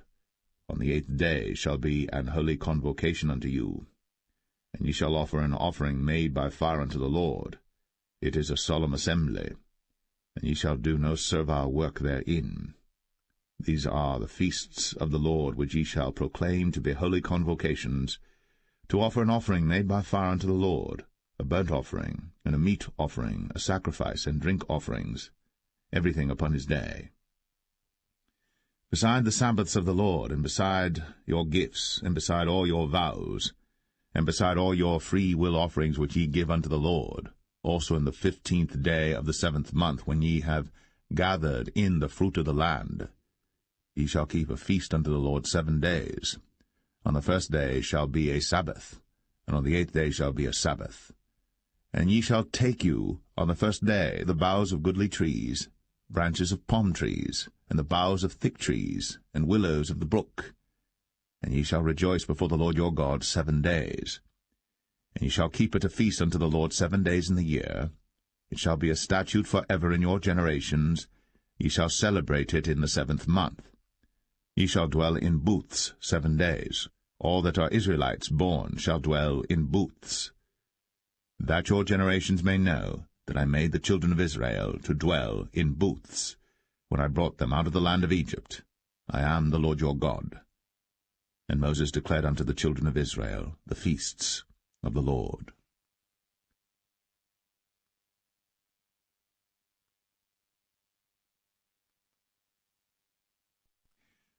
Leviticus 24. And the Lord spake unto Moses, saying, Command the children of Israel, that they bring unto thee pure oil olive beaten for the light, to cause the lamps to burn continually.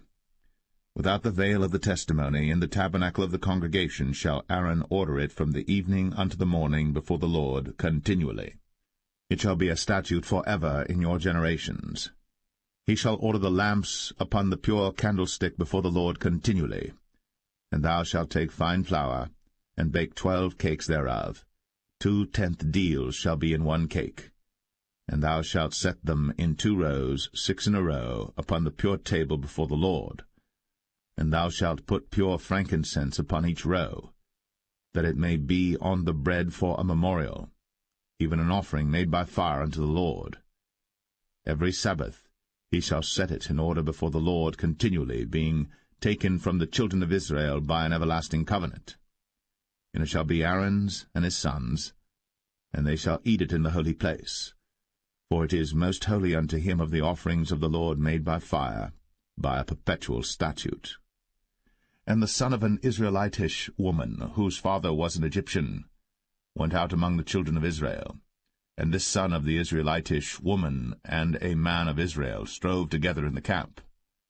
And the Israelitish woman's son blasphemed the name of the Lord, and cursed. And they brought him unto Moses.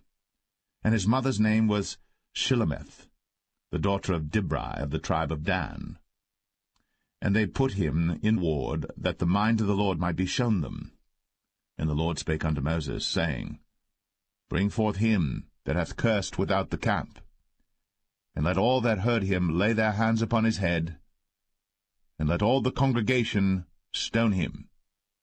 And thou shalt speak unto the children of Israel, saying, Whosoever curseth his God shall bear his sin. And he that blasphemeth the name of the Lord, he shall surely be put to death. And all the congregation shall certainly stone him, as well the stranger, as he that is born in the land, when he blasphemeth the name of the Lord, shall be put to death.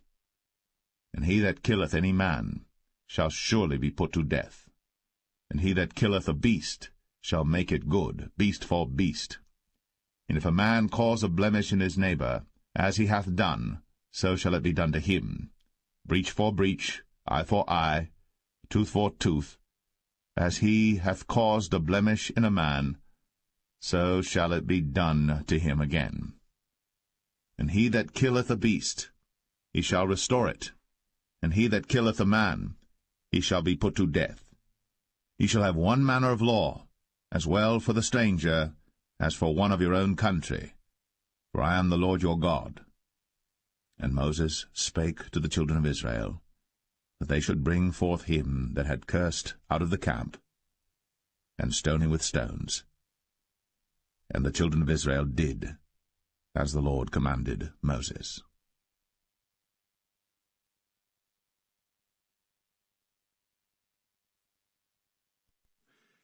Leviticus 25. And the Lord spake unto Moses in Mount Sinai, saying, Speak unto the children of Israel, and say unto them, When ye come into the land which I give you, then shall the land keep a Sabbath unto the Lord. 6 years thou shalt sow thy field, and 6 years thou shalt prune thy vineyard, and gather in the fruit thereof. But in the 7th year shall be a Sabbath of rest unto the land, a Sabbath for the Lord. Thou shalt neither sow thy field, nor prune thy vineyard. That which groweth of its own accord of thy harvest thou shalt not reap, neither gather the grapes of thy vine undressed. For it is a year of rest unto the land, and the Sabbath of the land shall be meat for you, for thee and for thy servant, and for thy maid, and for thy hired servant, and for thy stranger that sojourneth with thee, and for thy cattle, and for the beast that are in thy land, shall all the increase thereof be meat. And thou shalt number 7 Sabbaths of years unto thee, 7 times 7 years, and the space of the 7 Sabbaths of years shall be unto thee 49 years. Then shalt thou cause the trumpet of the Jubilee to sound on the 10th day of the 7th month. In the day of atonement shall ye make the trumpet sound throughout all your land. And ye shall hallow the 50th year, and proclaim liberty throughout all the land unto all the inhabitants thereof. It shall be a jubilee unto you. And ye shall return every man unto his possession, and ye shall return every man unto his family. A jubilee shall that 50th year be unto you. Ye shall not sow, neither reap that which groweth of itself in it, nor gather the grapes in it of thy vine undressed. For it is the jubilee. It shall be holy unto you.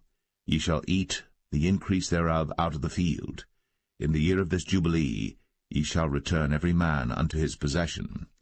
And if thou sell aught unto thy neighbor, or buyest aught of thy neighbor's hand, ye shall not oppress one another.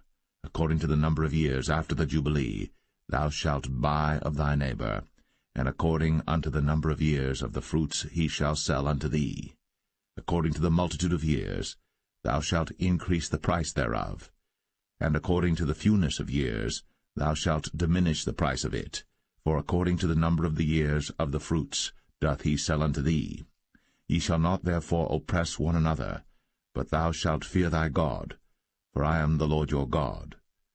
Wherefore ye shall do my statutes, and keep my judgments, and do them. And ye shall dwell in the land in safety, and the land shall yield her fruit, and ye shall eat your fill, and dwell therein in safety. And if ye shall say, What shall we eat the 7th year? Behold, we shall not sow, nor gather in our increase. Then I will command my blessing upon you in the 6th year, and it shall bring forth fruit for 3 years. And ye shall sow the 8th year, and eat yet of old fruit until the 9th year.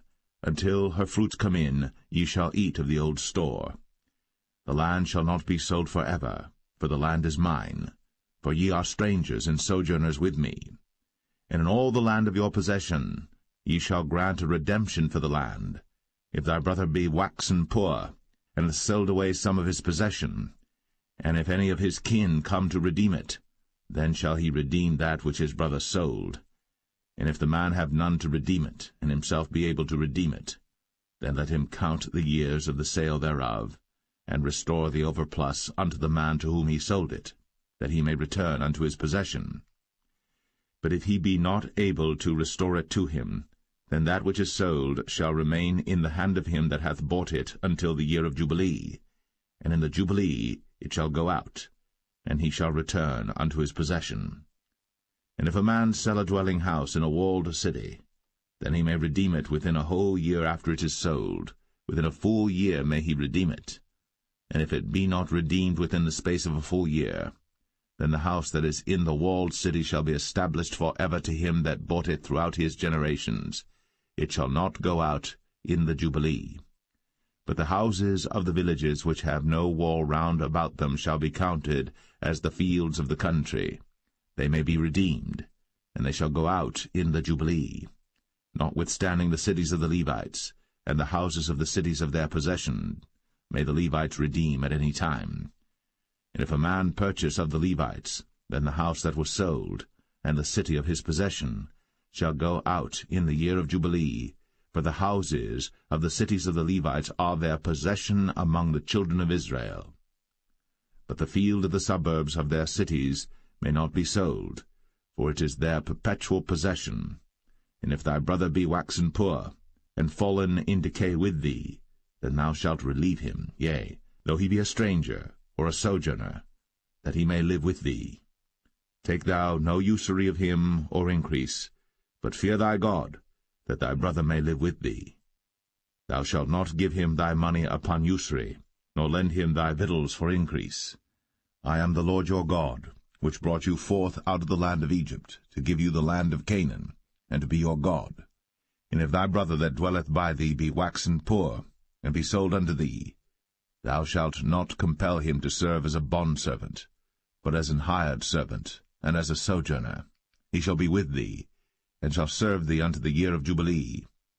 And then shall he depart from thee, both he and his children with him, and shall return unto his own family, and unto the possession of his fathers shall he return. For they are my servants, which I brought forth out of the land of Egypt. They shall not be sold as bondmen. Thou shalt not rule over him with rigor, but shalt fear thy God. Both thy bondmen and thy bondmaids, which thou shalt have, shall be of the heathen that are round about you. Of them shall ye buy bondmen and bondmaids. Moreover, of the children of the strangers that do sojourn among you, of them shall ye buy, and of their families that are with you, which they begat in your land, and they shall be your possession.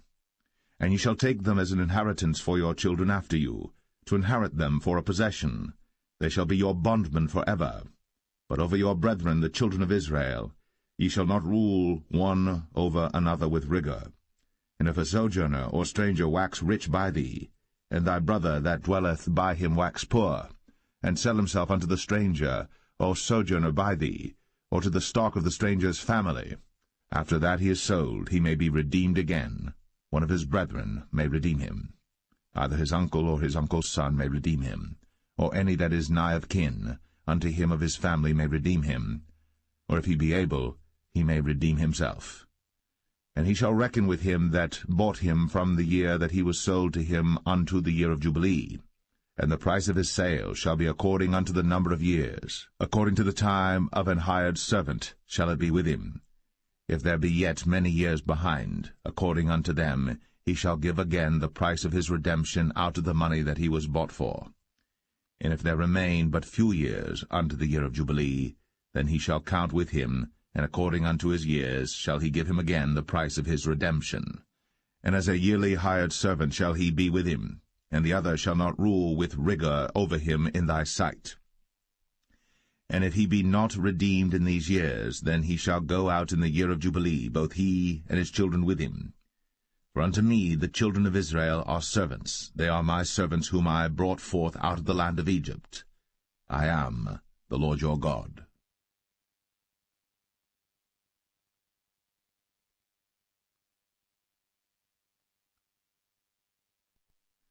Leviticus 26. Ye shall make you no idols nor graven image, neither rear you up a standing image, neither shall ye set up any image of stone in your land, to bow down unto it, for I am the Lord your God. Ye shall keep my Sabbaths, and reverence my sanctuary. I am the Lord. If ye walk in my statutes, and keep my commandments, and do them, then I will give you rain in due season, and the land shall yield her increase, and the trees of the field shall yield their fruit. And your threshing shall reach unto the vintage, and the vintage shall reach unto the sowing time. And ye shall eat your bread to the full, and dwell in your land safely. And I will give peace in the land, and ye shall lie down, and none shall make you afraid. And I will rid evil beasts out of the land, neither shall the sword go through your land. And ye shall chase your enemies, and they shall fall before you by the sword. And 5 of you shall chase 100, and 100 of you shall put 10,000 to flight. And your enemies shall fall before you by the sword. For I will have respect unto you, and make you fruitful, and multiply you, and establish my covenant with you. And ye shall eat old store, and bring forth the old because of the new. And I will set my tabernacle among you, and my soul shall not abhor you. And I will walk among you, and will be your God, and ye shall be my people. I am the Lord your God, which brought you forth out of the land of Egypt, that ye should not be their bondmen. And I have broken the bands of your yoke, and made you go upright. But if ye will not hearken unto me, and will not do all these commandments, and if ye shall despise my statutes, or if your soul abhor my judgments, so that ye will not do all my commandments, but that ye break my covenant, I also will do this unto you. I will even appoint over you terror, consumption, and the burning ague, that shall consume the eyes, and cause sorrow of heart. And ye shall sow your seed in vain, for your enemies shall eat it. And I will set my face against you, and ye shall be slain before your enemies. They that hate you shall reign over you, and ye shall flee when none pursueth you.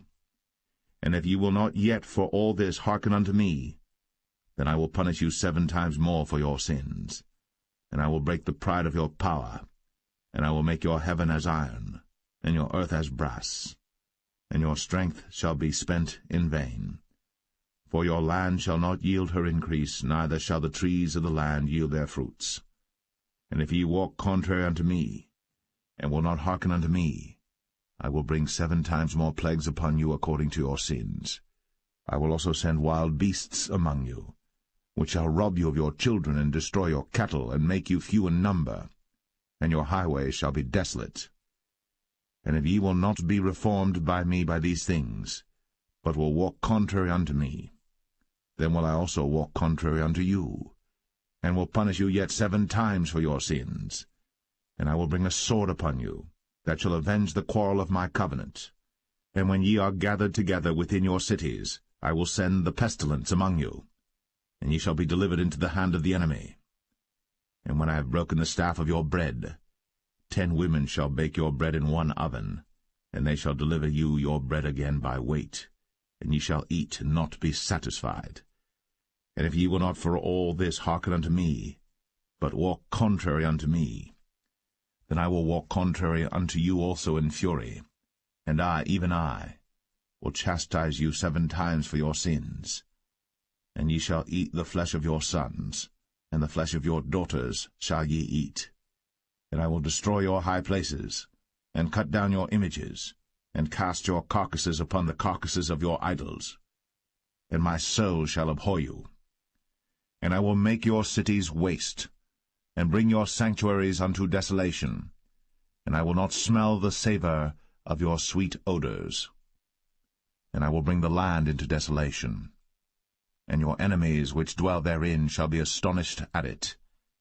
And I will scatter you among the heathen, and will draw out a sword after you, and your land shall be desolate, and your cities waste. Then shall the land enjoy her Sabbaths, as long as it lieth desolate, and ye be in your enemy's land. Even then shall the land rest, and enjoy her Sabbaths. As long as it lieth desolate it shall rest, because it did not rest in your Sabbaths, when ye dwelt upon it. And upon them that are left alive of you I will send a faintness into their hearts in the lands of their enemies, and the sound of a shaken leaf shall chase them, and they shall flee, as fleeing from a sword, and they shall fall when none pursueth. And they shall fall one upon another, as it were before a sword, when none pursueth. And ye shall have no power to stand before your enemies, and ye shall perish among the heathen. And the land of your enemies shall eat you up, and they that are left of you shall pine away in their iniquity in your enemies' lands, and also in the iniquities of their fathers shall they pine away with them, if they shall confess their iniquity, and the iniquity of their fathers, with their trespass which they trespassed against me, and that also they have walked contrary unto me, and that I also have walked contrary unto them, and have brought them into the land of their enemies. If then their uncircumcised hearts be humbled, and they then accept of the punishment of their iniquity, then will I remember my covenant with Jacob, and also my covenant with Isaac, and also my covenant with Abraham will I remember, and I will remember the land. The land also shall be left of them, and shall enjoy her Sabbaths, while she lieth desolate without them. And they shall accept of the punishment of their iniquity, even because they despised my judgments, and because their soul abhorred my statutes. And yet for all that, when they be in the land of their enemies, I will not cast them away, neither will I abhor them to destroy them utterly, and to break my covenant with them, for I am the Lord their God. But I will for their sakes remember the covenant of their ancestors, whom I brought forth out of the land of Egypt, in the sight of the heathen, that I might be their God. I am the Lord. These are the statutes and judgments and laws which the Lord made between him and the children of Israel in Mount Sinai by the hand of Moses.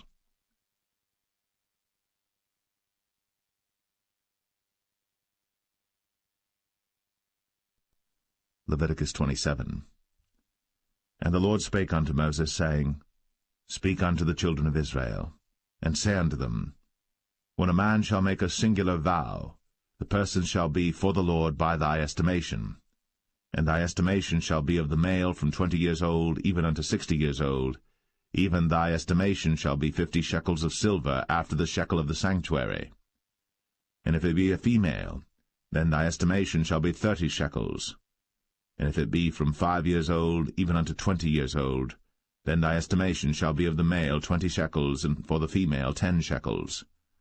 And if it be from a month old even unto 5 years old, then thy estimation shall be of the male 5 shekels of silver, and for the female thy estimation shall be 3 shekels of silver. And if it be from 60 years old and above, if it be a male, then thy estimation shall be 15 shekels, and for the female 10 shekels. But if he be poorer than thy estimation, then he shall present himself before the priest, and the priest shall value him, according to his ability that vowed shall the priest value him. And if it be a beast, whereof men bring an offering unto the Lord, all that any man giveth of such unto the Lord shall be holy. He shall not alter it, nor change it, a good for a bad, or a bad for a good. And if he shall at all change beast for beast, then it and the exchange thereof shall be holy. And if it be any unclean beast, of which they do not offer a sacrifice unto the Lord, then he shall present the beast before the priest. And the priest shall value it, whether it be good or bad, as thou valuest it, who art the priest, so shall it be. But if he will at all redeem it, then he shall add a 5th part thereof unto thy estimation. And when a man shall sanctify his house to be holy unto the Lord, then the priest shall estimate it, whether it be good or bad, as the priest shall estimate it, so shall it stand. And if he that sanctified it will redeem his house, then he shall add the 5th part of the money of thy estimation unto it, and it shall be his.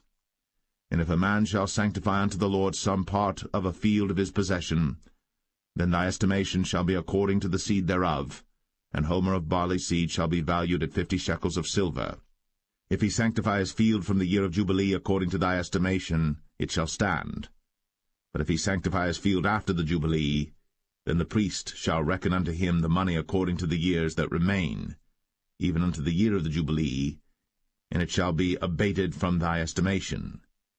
And if he that sanctified the field will in any wise redeem it, then he shall add the 5th part of the money of thy estimation unto it, and it shall be assured to him. And if he will not redeem the field, or if he have sold the field to another man, it shall not be redeemed any more. But the field, when it goeth out in the Jubilee, shall be holy unto the Lord, as a field devoted. The possession thereof shall be the priest's. And if a man sanctify unto the Lord a field which he hath bought, which is not of the fields of his possession, then the priest shall reckon unto him the worth of thy estimation, even unto the year of the Jubilee, and he shall give thine estimation in that day as a holy thing unto the Lord.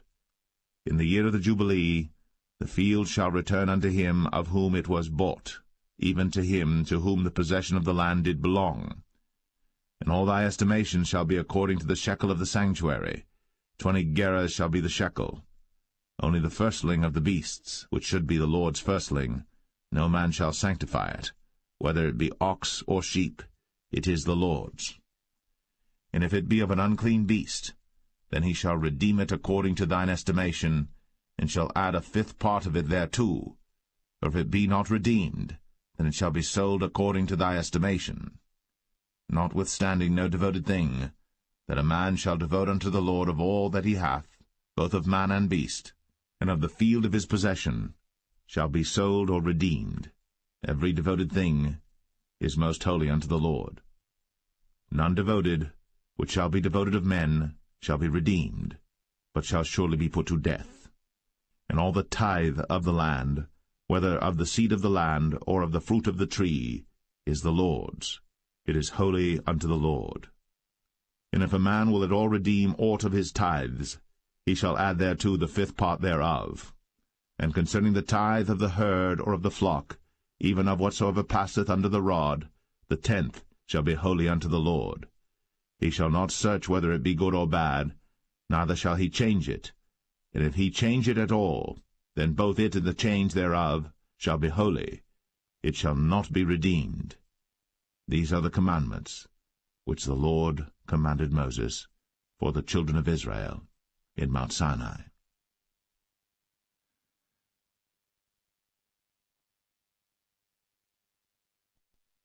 The Book of Numbers, chapter 1. And the Lord spake unto Moses in the wilderness of Sinai, in the tabernacle of the congregation, on the 1st day of the 2nd month, in the 2nd year after they were come out of the land of Egypt, saying, Take ye the sum of all the congregation of the children of Israel, after their families, by the house of their fathers, with the number of their names, every male by their polls. From 20 years old and upward, all that are able to go forth to war in Israel, thou and Aaron shall number them by their armies. And with you there shall be a man of every tribe, every one head of the house of his fathers. And these are the names of the men that shall stand with you. Of the tribe of Reuben, Elizur the son of Shadur; of Simeon, Shelumiel the son of Zurishaddai; of Judah, Nahshon the son of Amminadab; of Issachar, Nethanel the son of Zuar; of Zebulun, Eliab the son of Helon; of the children of Joseph; of Ephraim, Elishama the son of Ammihud; of Manasseh, Gamaliel the son of Pedazur; of Benjamin, Abidan the son of Gideoni; of Dan, Ahiezer the son of Ammishaddai; of Asher, Pagiel the son of Ochran; of Gad, Eliasaph the son of Duel; of Naphtali, Ahira the son of Enan. These were the renowned of the congregation, princes of the tribes of their fathers, heads of thousands in Israel. And Moses and Aaron took these men, which are expressed by their names, and they assembled all the congregation together on the 1st day of the 2nd month, and they declared their pedigrees after their families, by the house of their fathers, according to the number of the names, from 20 years old and upward, by their polls. As the Lord commanded Moses, so he numbered them in the wilderness of Sinai. And the children of Reuben, Israel's eldest son, by their generations, after their families, by the house of their fathers, according to the number of the names, by their polls, every male from 20 years old and upward, all that were able to go forth to war. Those that were numbered of them, even of the tribe of Reuben, were 46,500. Of the children of Simeon by their generations, after their families, by the house of their fathers, those that were numbered of them, according to the number of the names, by their polls, every male from 20 years old and upward, all that were able to go forth to war. Those that were numbered of them, even of the tribe of Simeon, were 59,300. Of the children of Gad, by their generations, after their families, by the house of their fathers, according to the number of the names, from 20 years old and upward, all that were able to go forth to war. Those that were numbered of them, even of the tribe of Gad, were 45,650. Of the children of Judah, by their generations, after their families, by the house of their fathers, according to the number of the names, from 20 years old and upward, all that were able to go forth to war. Those that were numbered of them, even of the tribe of Judah, were 314,600. Of the children of Issachar, by their generations, after their families, by the house of their fathers, according to the number of the names, from 20 years old and upward, all that were able to go forth to war. Those that were numbered of them, even of the tribe of Issachar, were 54,400. Of the children of Zebulun, by their generations, after their families, by the house of their fathers, according to the number of the names, from 20 years old and upward, all that were able to go forth to war, those that were numbered of them, even of the tribe of Zebulun, were 57,400. Of the children of Joseph, namely of the children of Ephraim, by their generations, after their families, by the house of their fathers, according to the number of the names, from 20 years old and upward, all that were able to go forth to war. Those that were numbered of them, even of the tribe of Ephraim, were 40,500. Of the children of Manasseh, by their generations, after their families, by the house of their fathers, according to the number of the names, from 20 years old and upward, all that were able to go forth to war. Those that were numbered of them, even of the tribe of Manasseh, were 32,200. Of the children of Benjamin, by their generations, after their families, by the house of their fathers, according to the number of the names, from 20 years old and upward, all that were able to go forth to war, those that were numbered of them, even of the tribe of Benjamin, were 35,400. Of the children of Dan, by their generations after their families, by the house of their fathers, according to the number of the names, from 20 years old and upward, all that were able to go forth to war, those that were numbered of them, even of the tribe of Dan, were 62,700. Of the children of Asher, by their generations after their families, by the house of their fathers, according to the number of the names, from 20 years old and upward, all that were able to go forth to war, those that were numbered of them, even of the tribe of Asher, were 41,500. Of the children of Naphtali, throughout their generations, after their families, by the house of their fathers, according to the number of the names, from 20 years old and upward, all that were able to go forth to war, those that were numbered of them, even of the tribe of Naphtali, were 53,400. These are those that were numbered, which Moses and Aaron numbered. And the princes of Israel, being 12 men, each one was for the house of his fathers. So were all those that were numbered of the children of Israel, by the house of their fathers, from 20 years old and upward, all that were able to go forth to war in Israel. Even all they that were numbered were 600,000 and 3,550. But the Levites after the tribe of their fathers were not numbered among them. For the Lord had spoken unto Moses, saying, Only thou shalt not number the tribe of Levi, neither take the sum of them among the children of Israel. But thou shalt appoint the Levites over the tabernacle of testimony, and over all the vessels thereof, and over all things that belong to it. They shall bear the tabernacle, and all the vessels thereof, and they shall minister unto it, and shall encamp round about the tabernacle. And when the tabernacle setteth forward, the Levites shall take it down. And when the tabernacle is to be pitched, the Levites shall set it up, and the stranger that cometh nigh shall be put to death. And the children of Israel shall pitch their tents, every man by his own camp, and every man by his own standard throughout their hosts. But the Levites shall pitch round about the tabernacle of testimony, that there be no wrath upon the congregation of the children of Israel. And the Levites shall keep the charge of the tabernacle of testimony. And the children of Israel did, according to all that the Lord commanded Moses. So did they.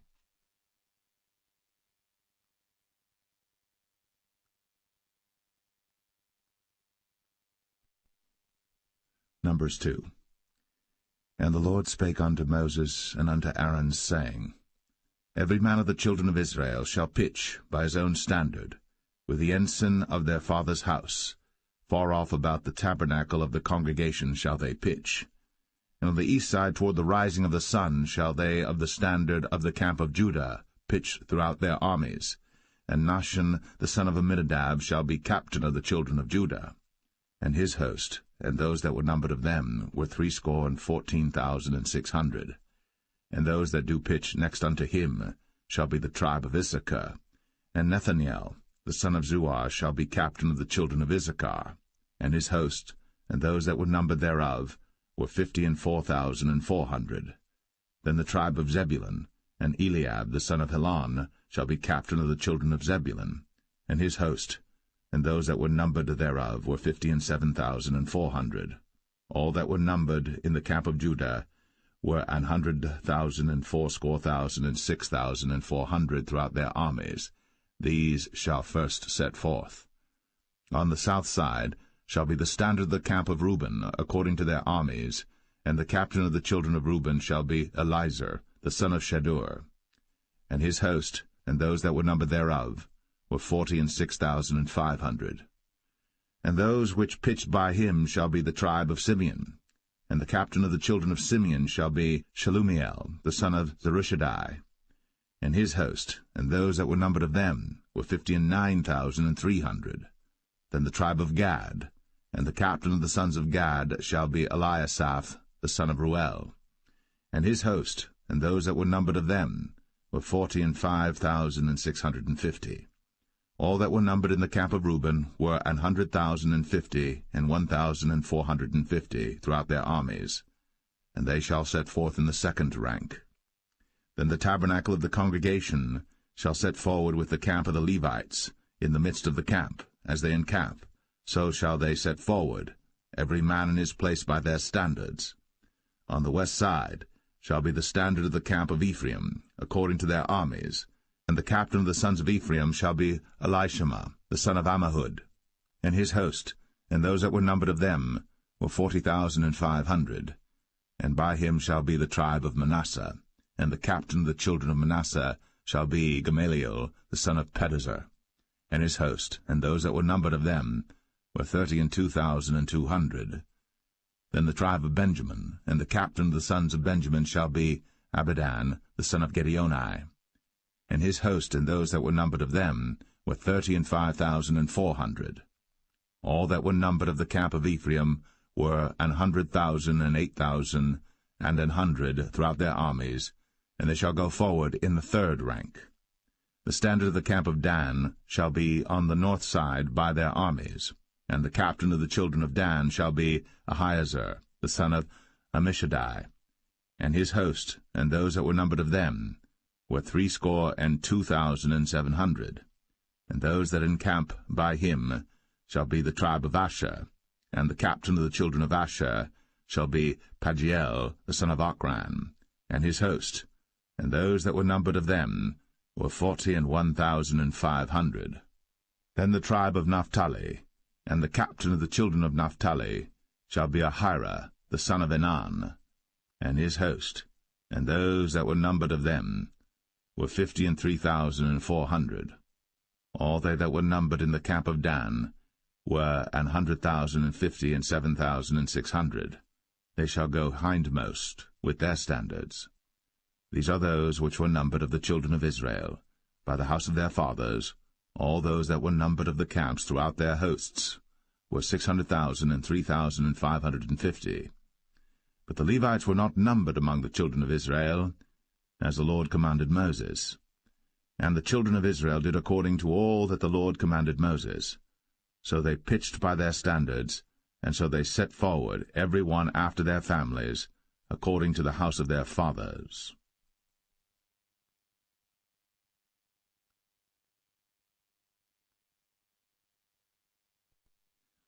Numbers 3. These also are the generations of Aaron and Moses in the day that the Lord spake with Moses in Mount Sinai. And these are the names of the sons of Aaron, Nadab the firstborn, and Abihu, Eleazar, and Ithamar. These are the names of the sons of Aaron, the priests which were anointed, whom he consecrated to minister in the priest's office. And Nadab and Abihu died before the Lord, when they offered strange fire before the Lord in the wilderness of Sinai, and they had no children. And Eleazar and Ithamar ministered in the priest's office in the sight of Aaron their father. And the Lord spake unto Moses, saying, Bring the tribe of Levi near, and present them before Aaron the priest, that they may minister unto him. And they shall keep his charge, and the charge of the whole congregation before the tabernacle of the congregation, to do the service of the tabernacle. And they shall keep all the instruments of the tabernacle of the congregation, and the charge of the children of Israel, to do the service of the tabernacle. And thou shalt give the Levites unto Aaron, and to his sons. They are wholly given unto him out of the children of Israel. And thou shalt appoint Aaron and his sons, and they shall wait on their priest's office, and the stranger that cometh nigh shall be put to death. And the Lord spake unto Moses, saying, And I, behold, I have taken the Levites from among the children of Israel, instead of all the firstborn that openeth the matrix among the children of Israel. Therefore the Levites shall be mine. Because all the firstborn are mine, for on the day that I smote all the firstborn in the land of Egypt, I hallowed unto me all the firstborn in Israel, both man and beast. Mine shall they be. I am the Lord. And the Lord spake unto Moses in the wilderness of Sinai, saying, Number the children of Levi after the house of their fathers by their families. Every male from a month old and upward shalt thou number them. And Moses numbered them according to the word of the Lord, as he was commanded. And these were the sons of Levi by their names, Gershon and Kohath and Merari. And these are the names of the sons of Gershon by their families, Libni and Shimei. And the sons of Kohath by their families, Amram, and Izahar, Hebron, and Uzziel. And the sons of Merari by their families, Mahli and Mushi. These are the families of the Levites according to the house of their fathers. Of Gershon was the family of the Libnites, and the family of the Shimites. These are the families of the Gershonites. Those that were numbered of them, according to the number of all the males, from a month old and upward, even those that were numbered of them, were 7,500. The families of the Gershonites shall pitch behind the tabernacle westward. And the chief of the house of the father of the Gershonites shall be Eliasaph the son of Lael. And the charge of the sons of Gershon in the tabernacle of the congregation shall be the tabernacle, and the tent, the covering thereof, and the hanging for the door of the tabernacle of the congregation, and the hangings of the court, and the curtain for the door of the court which is by the tabernacle, and by the altar round about, and the cords of it for all the service thereof. And of Kohath was the family of the Amramites, and the family of the Isharites, and the family of the Hebronites, and the family of the Uzzielites. These are the families of the Kohathites. In the number of all the males from a month old and upward were 8,600, keeping the charge of the sanctuary. The families of the sons of Kohath shall pitch on the side of the tabernacle southward. And the chief of the house of the father of the families of the Kohathites shall be Elizaphan the son of Uzziel. And their charge shall be the ark, and the table, and the candlestick, and the altars, and the vessels of the sanctuary wherewith they minister, and the hanging, and all the service thereof. And Eleazar the son of Aaron the priest shall be chief over the chief of the Levites, and have the oversight of them that keep the charge of the sanctuary. Of Merari was the family of the Mahlites, and the family of the Mushites. These are the families of Merari. And those that were numbered of them, according to the number of all the males, from a month old and upward, were 6,200. And the chief of the house of the father of the families of Merari was Zuriel, the son of Abihail. These shall pitch on the side of the tabernacle northward. And under the custody and charge of the sons of Merari shall be the boards of the tabernacle, and the bars thereof, and the pillars thereof, and the sockets thereof, and all the vessels thereof, and all that serveth thereto, and the pillars of the court round about, and their sockets, and their pins, and their cords. But those that encamp before the tabernacle toward the east, even before the tabernacle of the congregation eastward, shall be Moses and Aaron and his sons, keeping the charge of the sanctuary for the charge of the children of Israel, and the stranger that cometh nigh shall be put to death. All that were numbered of the Levites, which Moses and Aaron numbered at the commandment of the Lord, throughout their families, all the males from a month old and upward, were 22,000. And the Lord said unto Moses, Number all the firstborn of the males of the children of Israel from a month old and upward, and take the number of their names. And thou shalt take the Levites for me, I am the Lord, instead of all the firstborn among the children of Israel, and the cattle of the Levites instead of all the firstlings among the cattle of the children of Israel. And Moses numbered, as the Lord commanded him, all the firstborn among the children of Israel, and all the firstborn males by the number of names, from a month old and upward, of those that were numbered of them, were 22,213. And the Lord spake unto Moses, saying, Take the Levites instead of all the firstborn among the children of Israel, and the cattle of the Levites instead of their cattle, and the Levites shall be mine. I am the Lord.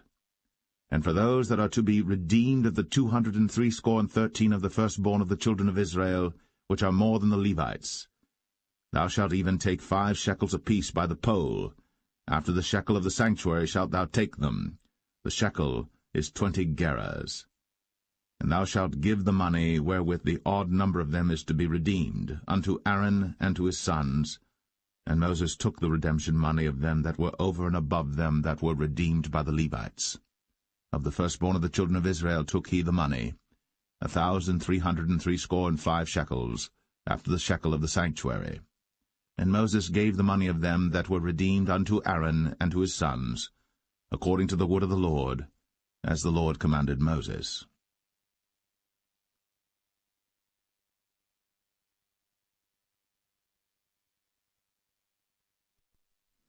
Numbers 4. And the Lord spake unto Moses and unto Aaron, saying, Take the sum of the sons of Kohath, from among the sons of Levi, after their families, by the house of their fathers, from 30 years old and upward, even until 50 years old, all that enter into the host, to do the work in the tabernacle of the congregation. This shall be the service of the sons of Kohath in the tabernacle of the congregation about the most holy things. And when the camp setteth forward, Aaron shall come, and his sons, and they shall take down the covering veil, and cover the ark of the testimony with it, and shall put thereon the covering of badgers' skins, and shall spread over it a cloth wholly of blue, and shall put in the staves thereof. And upon the table of showbread they shall spread a cloth of blue, and put thereon the dishes, and the spoons, and the bowls, and covers to cover withal, and the continual bread shall be thereon. And they shall spread upon them a cloth of scarlet, and cover the same with the covering of badgers' skins, and shall put in the staves thereof. And they shall take a cloth of blue, and cover the candlestick of the light, and his lamps, and his tongs, and his snuff dishes, and all the oil vessels thereof, wherewith they minister unto it. And they shall put it and all the vessels thereof within a covering of badgers' skins, and shall put it upon a bar. And upon the golden altar they shall spread a cloth of blue, and cover it with a covering of badgers' skins, and shall put to the staves thereof. And they shall take all the instruments of ministry, wherewith they minister in the sanctuary, and put them in a cloth of blue, and cover them with a covering of badgers' skins, and shall put them on a bar. And they shall take away the ashes from the altar, and spread a purple cloth thereon. And they shall put upon it all the vessels thereof, wherewith they minister about it, even the censers, the flesh-hooks, and the shovels, and the basins, all the vessels of the altar, and they shall spread upon it a covering of badgers' skins, and put to the staves of it. And when Aaron and his sons have made an end of covering the sanctuary, and all the vessels of the sanctuary as the camp is to set forward, after that the sons of Kohath shall come to bear it. But they shall not touch any holy thing, lest they die. These things are the burden of the sons of Kohath in the tabernacle of the congregation. And to the office of Eleazar the son of Aaron the priest pertaineth the oil for the light, and the sweet incense, and the daily meat offering, and the anointing oil, and the oversight of all the tabernacle, and of all that therein is, in the sanctuary, and in the vessels thereof. And the Lord spake unto Moses and unto Aaron, saying, Cut ye not off the tribe of the families of the Kohathites from among the Levites, but thus do unto them, that they may live and not die, when they approach unto the most holy things. Aaron and his sons shall go in, and appoint them every one to his service and to his burden. But they shall not go in to see when the holy things are covered, lest they die. And the Lord spake unto Moses, saying, Take also the sum of the sons of Gershon, throughout the houses of their fathers by their families. From 30 years old and upward until 50 years old shalt thou number them, all that enter in to perform the service, to do the work in the tabernacle of the congregation. This is the service of the families of the Gershonites, to serve and for burdens. And they shall bear the curtains of the tabernacle, and the tabernacle of the congregation, his covering, and the covering of the badger skins that is above upon it, and the hanging for the door of the tabernacle of the congregation, and the hangings of the court, and the hanging for the door of the gate of the court, which is by the tabernacle, and by the altar round about, and their cords, and all the instruments of their service, and all that is made for them, so shall they serve. At the appointment of Aaron and his sons shall be all the service of the sons of the Gershonites, in all their burdens, and in all their service, and ye shall appoint unto them in charge all their burdens. This is the service of the families of the sons of Gershon in the tabernacle of the congregation, and their charge shall be under the hand of Ithamar the son of Aaron the priest. As for the sons of Merari, thou shalt number them after their families by the house of their fathers. From 30 years old and upward, even unto 50 years old, shalt thou number them, every one that entereth into the service, to do the work of the tabernacle of the congregation. And this is the charge of their burden, according to all their service in the tabernacle of the congregation, the boards of the tabernacle, and the bars thereof, and the pillars thereof, and sockets thereof. And the pillars of the court round about, and their sockets, and their pins, and their cords, with all their instruments, and with all their service. And by name ye shall reckon the instruments of the charge of their burden. This is the service of the families of the sons of Merari, according to all their service, in the tabernacle of the congregation under the hand of Ithamar the son of Aaron the priest. And Moses and Aaron, and the chief of the congregation numbered the sons of the Kohathites after their families, and after the house of their fathers, from 30 years old and upward, even unto 50 years old, every one that entereth into the service, for the work in the tabernacle of the congregation. And those that were numbered of them by their families were 2,750. These were they that were numbered of the families of the Kohathites, all that might do service in the tabernacle of the congregation, which Moses and Aaron did number, according to the commandment of the Lord, by the hand of Moses. And those that were numbered of the sons of Gershon throughout their families and by the house of their fathers, from 30 years old and upward, even unto 50 years old, every one that entereth into the service, for the work in the tabernacle of the congregation, even those that were numbered of them throughout their families by the house of their fathers, were 2,630. These are they that were numbered of the families of the sons of Gershon, of all that might do service in the tabernacle of the congregation, whom Moses and Aaron did number according to the commandment of the Lord.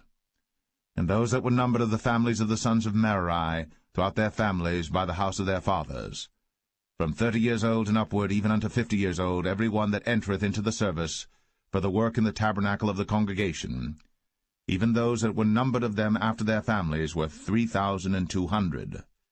These be those that were numbered of the families of the sons of Merari, whom Moses and Aaron numbered according to the word of the Lord by the hand of Moses.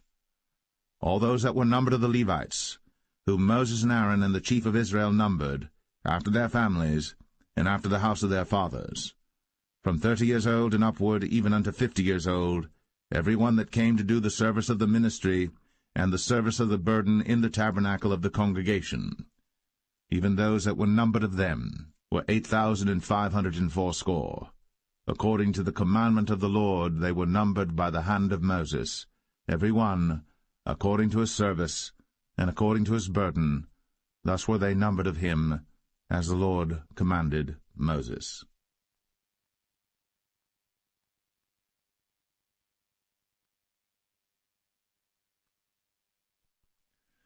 Numbers 5. And the Lord spake unto Moses, saying, Command the children of Israel, that they put out of the camp every leper, and every one that hath an issue, and whosoever is defiled by the dead. Both male and female shall ye put out, without the camp shall ye put them, that they defile not their camps, in the midst whereof I dwell. And the children of Israel did so, and put them out without the camp, as the Lord spake unto Moses. So did the children of Israel.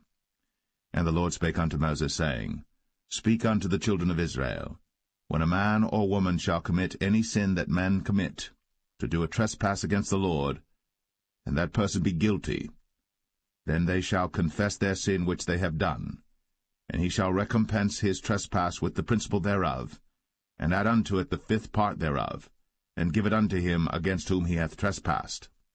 But if the man have no kinsman to recompense the trespass unto, let the trespass be recompensed unto the Lord, even to the priest, beside the ram of the atonement, whereby an atonement shall be made for him. And every offering of all the holy things of the children of Israel, which they bring unto the priest, shall be his. And every man's hallowed things shall be his. Whatsoever any man giveth the priest, it shall be his. And the Lord spake unto Moses, saying, Speak unto the children of Israel, and say unto them, If any man's wife go aside, and commit a trespass against him, and a man lie with her carnally, and it be hid from the eyes of her husband, and be kept close, and she be defiled, and there be no witness against her, neither she be taken with the manner, and the spirit of jealousy come upon him, and he be jealous of his wife, and she be defiled, or if the spirit of jealousy come upon him, and he be jealous of his wife, and she be not defiled, then shall the man bring his wife unto the priest, and he shall bring her offering for her, the 10th part of an ephah of barley meal. He shall pour no oil upon it, nor put frankincense thereon, for it is an offering of jealousy, an offering of memorial, bringing iniquity to remembrance. And the priest shall bring her near, and set her before the Lord. And the priest shall take holy water in an earthen vessel, and of the dust that is in the floor of the tabernacle the priest shall take, and put it into the water. And the priest shall set the woman before the Lord, and uncover the woman's head, and put the offering of memorial in her hands, which is the jealousy offering. And the priest shall have in his hand the bitter water that causeth the curse. And the priest shall charge her by an oath, and say unto the woman, If no man have lain with thee, and if thou hast not gone aside to uncleanness with another instead of thy husband, be thou free from this bitter water that causeth the curse. But if thou hast gone aside to another instead of thy husband, and if thou be defiled, and some man have lain with thee beside thine husband, then the priest shall charge the woman with an oath of cursing, and the priest shall say unto the woman, The Lord make thee a curse, and an oath among thy people, when the Lord doth make thy thigh to rot, and thy belly to swell. And this water that causeth the curse shall go into thy bowels, to make thy belly to swell, and thy thigh to rot. And the woman shall say, Amen, Amen. And the priest shall write these curses in a book, and he shall blot them out with the bitter water. And he shall cause the woman to drink the bitter water that causeth the curse, and the water that causeth the curse shall enter into her, and become bitter. Then the priest shall take the jealousy offering out of the woman's hand, and shall wave the offering before the Lord, and offer it upon the altar. And the priest shall take an handful of the offering, even the memorial thereof, and burn it upon the altar, and afterward shall cause the woman to drink the water. And when he hath made her to drink the water, then it shall come to pass that if she be defiled, and have done trespass against her husband, that the water that causeth the curse shall enter into her, and become bitter, and her belly shall swell, and her thigh shall rot, and the woman shall be a curse among her people. And if the woman be not defiled, but be clean, then she shall be free, and shall conceive seed. This is the law of jealousies, when a wife goeth aside to another instead of her husband, and is defiled. Or when the spirit of jealousy cometh upon him, and he be jealous over his wife, and shall set the woman before the Lord, and the priest shall execute upon her all this law. Then shall the man be guiltless from iniquity, and this woman shall bear her iniquity.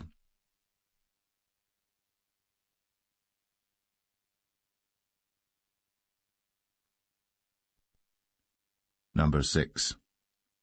And the Lord spake unto Moses, saying, Speak unto the children of Israel, and say unto them, When either man or woman shall separate themselves to vow a vow of a Nazarite, to separate themselves unto the Lord, he shall separate himself from wine and strong drink, and shall drink no vinegar of wine, or vinegar of strong drink. Neither shall he drink any liquor of grapes, nor eat moist grapes or dried. All the days of his separation shall he eat nothing that is made of the vine tree, from the kernels even to the husk. All the days of the vow of his separation there shall no razor come upon his head, until the days be fulfilled, in the which he separateth himself unto the Lord. He shall be holy, and shall let the locks of the hair of his head grow.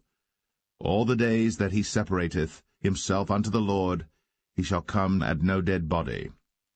He shall not make himself unclean for his father, or for his mother, for his brother, or for his sister, when they die, because the consecration of his God is upon his head. All the days of his separation he is holy unto the Lord. And if any man die very suddenly by him, and he hath defiled the head of his consecration, then he shall shave his head in the day of his cleansing. On the 7th day shall he shave it. And on the 8th day he shall bring 2 turtles, or 2 young pigeons, to the priest, to the door of the tabernacle of the congregation, and the priest shall offer the one for a sin offering, and the other for a burnt offering, and make an atonement for him, for that he sinned by the dead, and shall hallow his head that same day. And he shall consecrate unto the Lord the days of his separation, and shall bring a lamb of the first year for a trespass offering, but the days that were before shall be lost, because his separation was defiled. And this is the law of the Nazarite. When the days of his separation are fulfilled, he shall be brought unto the door of the tabernacle of the congregation, and he shall offer his offering unto the Lord, 1 he-lamb of the first year without blemish for a burnt offering, and 1 ewe-lamb of the first year without blemish for a sin offering, and 1 ram without blemish for peace offerings, and a basket of unleavened bread, cakes of fine flour mingled with oil, and wafers of unleavened bread anointed with oil, and their meat offering, and their drink offerings. And the priest shall bring them before the Lord, and shall offer his sin offering and his burnt offering.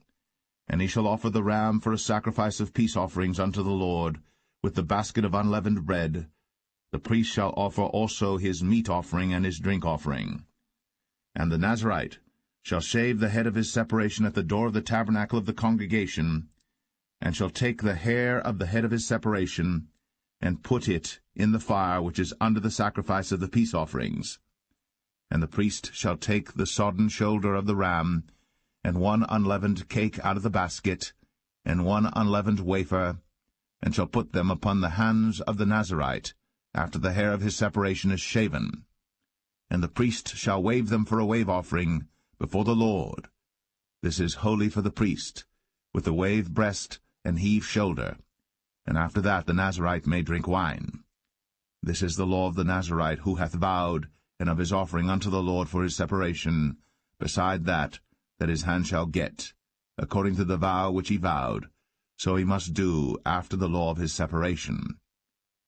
And the Lord spake unto Moses, saying, Speak unto Aaron and unto his sons, saying, On this wise ye shall bless the children of Israel, saying unto them, The Lord bless thee, and keep thee. The Lord make his face shine upon thee, and be gracious unto thee. The Lord lift up his countenance upon thee, and give thee peace. And they shall put my name upon the children of Israel, and I will bless them.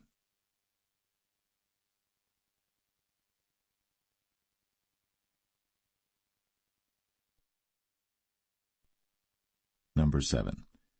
And it came to pass on the day that Moses had fully set up the tabernacle, and had anointed it, and sanctified it, and all the instruments thereof, both the altar and all the vessels thereof, and had anointed them and sanctified them, that the princes of Israel, heads of the house of their fathers, who were the princes of the tribes, and were over them that were numbered, offered. And they brought their offering before the Lord, 6 covered wagons, and 12 oxen, a wagon for 2 of the princes, and for each one an ox. And they brought them before the tabernacle. And the Lord spake unto Moses, saying, Take it of them, that they may be to do the service of the tabernacle of the congregation, and thou shalt give them unto the Levites, to every man according to his service. And Moses took the wagons and the oxen, and gave them unto the Levites. 2 wagons and 4 oxen he gave unto the sons of Gershon, according to their service. And 4 wagons and 8 oxen he gave unto the sons of Merari, according unto their service, under the hand of Ithamar the son of Aaron the priest. But unto the sons of Kohath he gave none, because the service of the sanctuary belonging unto them was that they should bear upon their shoulders. And the princes offered for dedicating of the altar in the day that it was anointed, even the princes offered their offering before the altar. And the Lord said unto Moses, They shall offer their offering, each prince on his day, for the dedicating of the altar. And he that offered his offering the first day was Nahshon the son of Amminadab, of the tribe of Judah. And his offering was 1 silver charger, the weight thereof was 130 shekels, 1 silver bowl of 70 shekels after the shekel of the sanctuary. Both of them were full of fine flour, mingled with oil, for a meat offering. 1 spoon of 10 shekels of gold, full of incense. 1 young bullock, 1 ram, 1 lamb of the first year, for a burnt offering. 1 kid of the goats for a sin offering, and for a sacrifice of peace offerings. 2 oxen, 5 rams, 5 he-goats, 5 lambs of the first year. This was the offering of Nahshon the son of Amminadab. On the 2nd day, Nathanael the son of Zuar, prince of Issachar, did offer. He offered for his offering 1 silver charger, the weight whereof was 130 shekels, 1 silver bowl of 70 shekels after the shekel of the sanctuary, both of them full of fine flour, mingled with oil, for a meat offering. 1 spoon of gold of 10 shekels, full of incense. 1 young bullock, 1 ram, 1 lamb of the first year, for a burnt offering. 1 kid of the goats for a sin offering, and for a sacrifice of peace offerings 2 oxen, 5 rams, 5 he-goats, 5 lambs of the first year. This was the offering of Nathanael the son of Zuar. On the third day Eliab the son of Helon, prince of the children of Zebulun, did offer.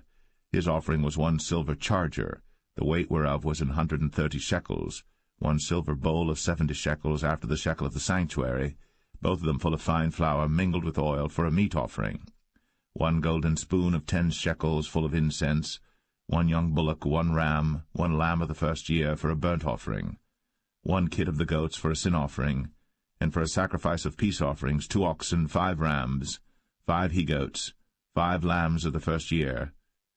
This was the offering of Eliab the son of Helon.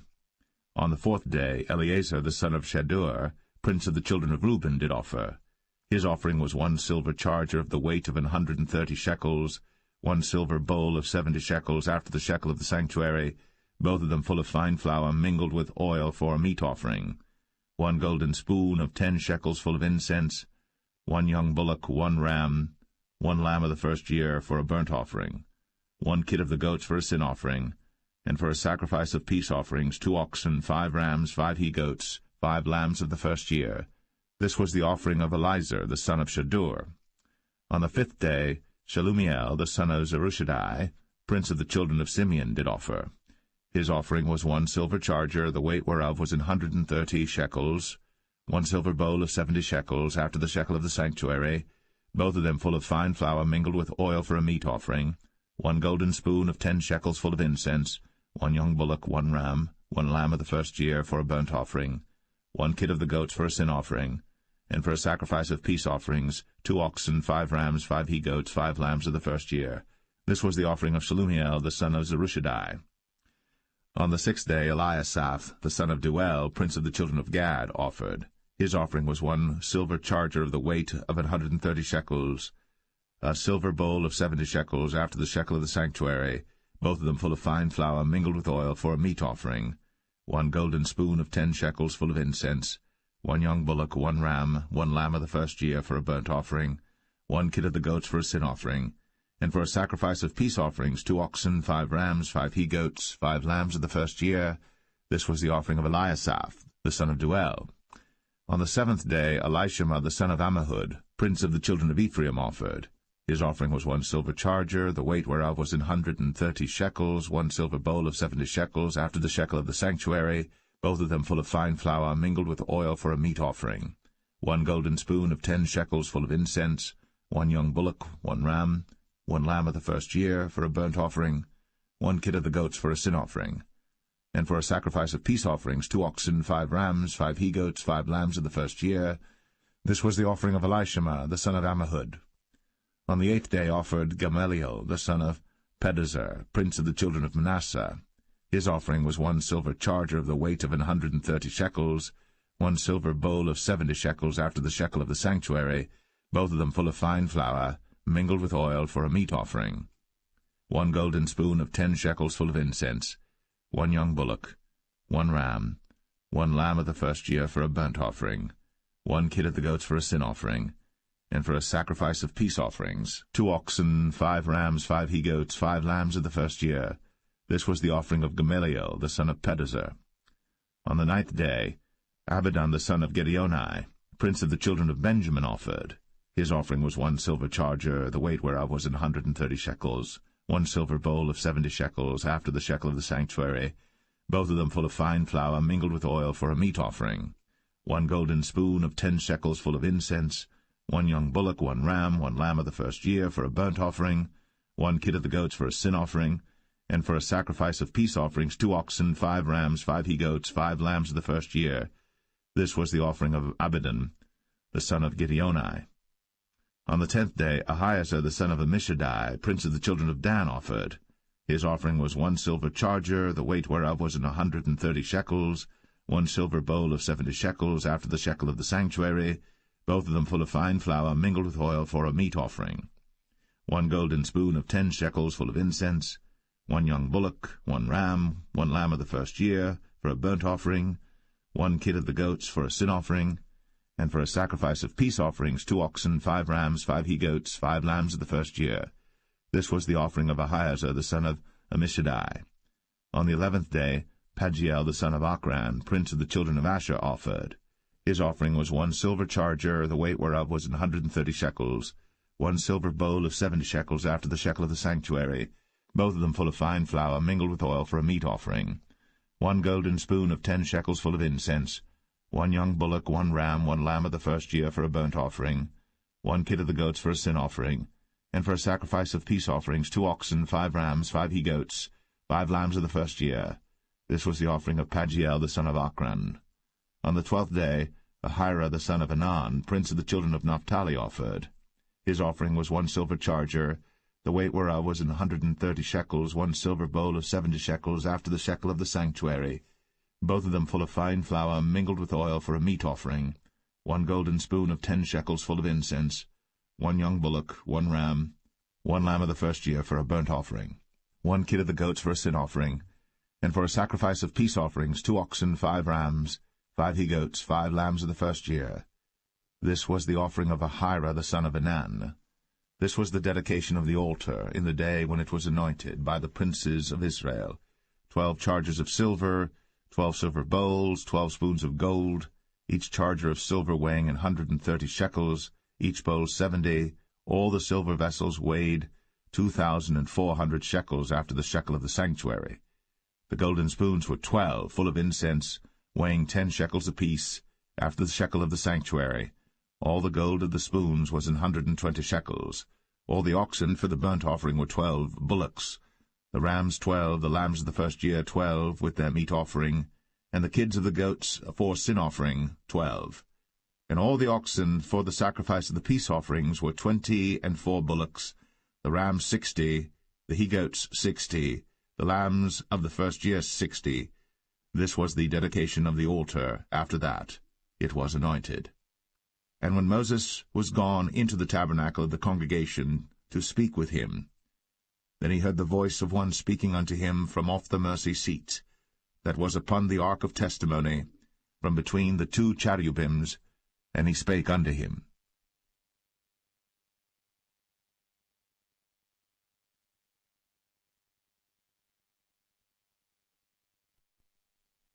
Numbers 8.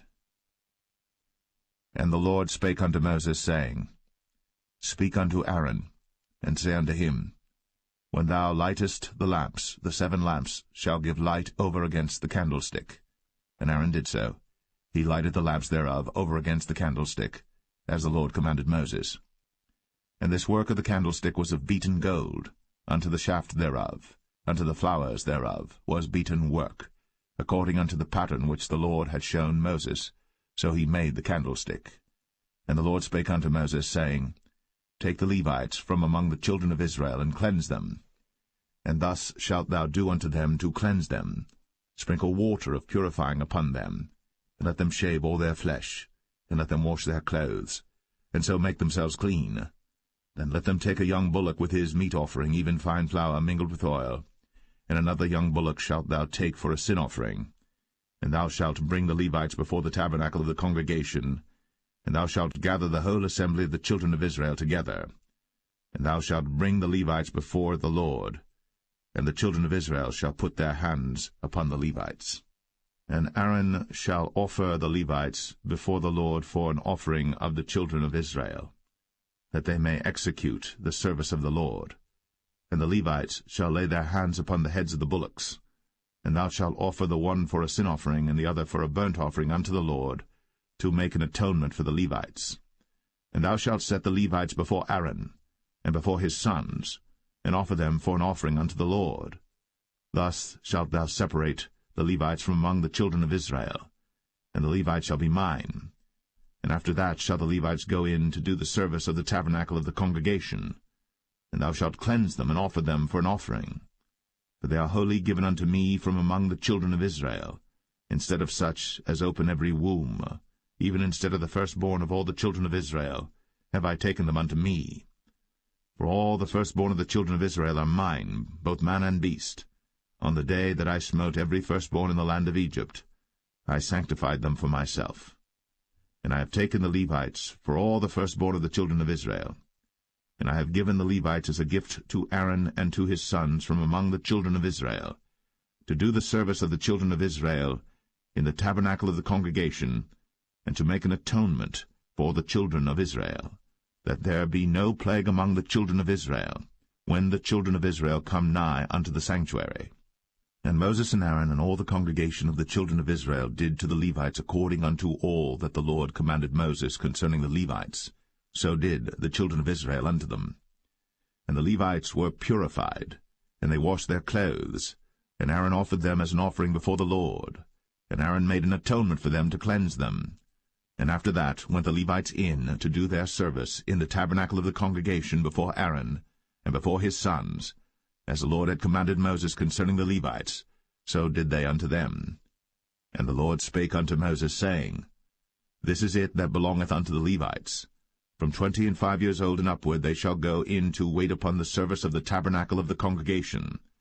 And from the age of 50 years they shall cease waiting upon the service thereof, and shall serve no more, but shall minister with their brethren in the tabernacle of the congregation, to keep the charge, and shall do no service. Thus shalt thou do unto the Levites touching their charge.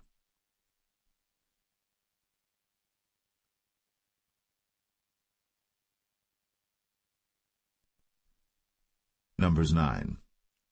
And the Lord spake unto Moses in the wilderness of Sinai, in the first month of the 2nd year, after they were come out of the land of Egypt, saying, Let the children of Israel also keep the Passover at his appointed season. In the 14th day of this month, at even, ye shall keep it in his appointed season, according to all the rites of it, and according to all the ceremonies thereof shall ye keep it. And Moses spake unto the children of Israel, that they should keep the Passover. And they kept the Passover on the 14th day of the first month, at even, in the wilderness of Sinai, according to all that the Lord commanded Moses, so did the children of Israel. And there were certain men who were defiled by the dead body of a man, that they could not keep the Passover on that day. And they came before Moses and before Aaron on that day. And those men said unto him, We are defiled by the dead body of a man. Wherefore are we kept back, that we may not offer an offering of the Lord in his appointed season among the children of Israel? And Moses said unto them, Stand still, and I will hear what the Lord will command concerning you. And the Lord spake unto Moses, saying, Speak unto the children of Israel, saying, If any man of you or of your posterity shall be unclean by reason of a dead body, or be in a journey afar off, yet he shall keep the Passover unto the Lord. The 14th day of the 2nd month at even they shall keep it, and eat it with unleavened bread and bitter herbs. They shall leave none of it unto the morning, nor break any bone of it. According to all the ordinances of the Passover they shall keep it. But the man that is clean, and is not in a journey, and forbeareth to keep the Passover, even the same soul shall be cut off from among his people, because he brought not the offering of the Lord in his appointed season. That man shall bear his sin. And if a stranger shall sojourn among you, and will keep the Passover unto the Lord, according to the ordinance of the Passover, and according to the manner thereof, so shall he do. Ye shall have one ordinance, both for the stranger and for him that was born in the land. And on the day that the tabernacle was reared up, the cloud covered the tabernacle, namely, the tent of the testimony. And at even there was upon the tabernacle as it were the appearance of fire until the morning. So it was always. The cloud covered it by day, and the appearance of fire by night. And when the cloud was taken up from the tabernacle, then after that the children of Israel journeyed. In the place where the cloud abode, there the children of Israel pitched their tents. At the commandment of the Lord the children of Israel journeyed, and at the commandment of the Lord they pitched. As long as the cloud abode upon the tabernacle they rested in their tents. And when the cloud tarried long upon the tabernacle many days, then the children of Israel kept the charge of the Lord, and journeyed not. And so it was, when the cloud was a few days upon the tabernacle, according to the commandment of the Lord, they abode in their tents, and according to the commandment of the Lord they journeyed. And so it was, when the cloud abode from even unto the morning, and that the cloud was taken up in the morning, then they journeyed. Whether it was by day or by night that the cloud was taken up, they journeyed. Or whether it were 2 days, or a month, or a year, that the cloud tarried upon the tabernacle, remaining thereon, the children of Israel abode in their tents, and journeyed not. But when it was taken up, they journeyed. At the commandment of the Lord they rested in the tents, and at the commandment of the Lord they journeyed. They kept the charge of the Lord, at the commandment of the Lord, and by the hand of Moses.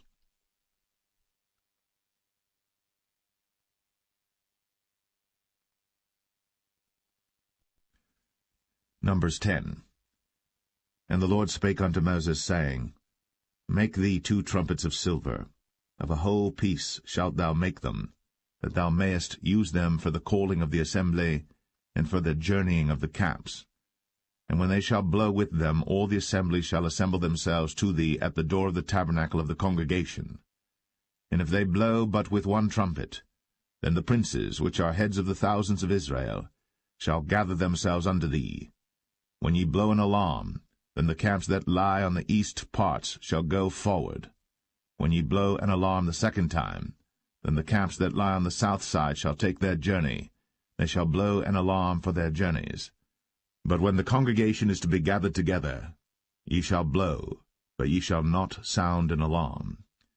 And the sons of Aaron the priests shall blow with the trumpets, and they shall be to you for an ordinance forever throughout your generations. And if ye go to war in your land against the enemy that oppresseth you, then ye shall blow an alarm with the trumpets, and ye shall be remembered before the Lord your God, and ye shall be saved from your enemies. Also in the day of your gladness, and in your solemn days, in the beginnings of your months, ye shall blow with the trumpets over your burnt offerings, and over the sacrifices of your peace offerings, that they may be to you for a memorial before your God. I am the Lord your God. And it came to pass on the 20th day of the 2nd month, in the 2nd year, that the cloud was taken up from off the tabernacle of the testimony. And the children of Israel took their journeys out to the wilderness of Sinai, and the cloud rested in the wilderness of Paran. And they first took their journey according to the commandment of the Lord by the hand of Moses. In the first place went the standard of the camp of the children of Judah according to their armies, and over his host was Nahshon the son of Amminadab. And over the host of the tribe of the children of Issachar was Nethanel the son of Zuar. And over the host of the tribe of the children of Zebulun was Eliab the son of Helon. And the tabernacle was taken down, and the sons of Gershon and the sons of Merari set forward, bearing the tabernacle.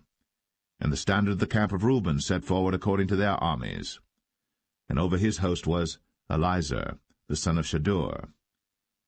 And over the host of the tribe of the children of Simeon was Shelumiel the son of Zerushadai. And over the host of the tribe of the children of Gad was Eliasaph the son of Duel. And the Kohathites set forward, bearing the sanctuary, and the other did set up the tabernacle against they came. And the standard of the camp of the children of Ephraim set forward according to their armies, and over his host was Elishama the son of Ammihud. And over the host of the tribe of the children of Manasseh was Gamaliel the son of Pedazur. And over the host of the tribe of the children of Benjamin was Abidan the son of Gideoni. And the standard of the camp of the children of Dan set forward, which was the rearward of all the camps throughout their hosts. And over his host was Ahiezer the son of Ammishaddai.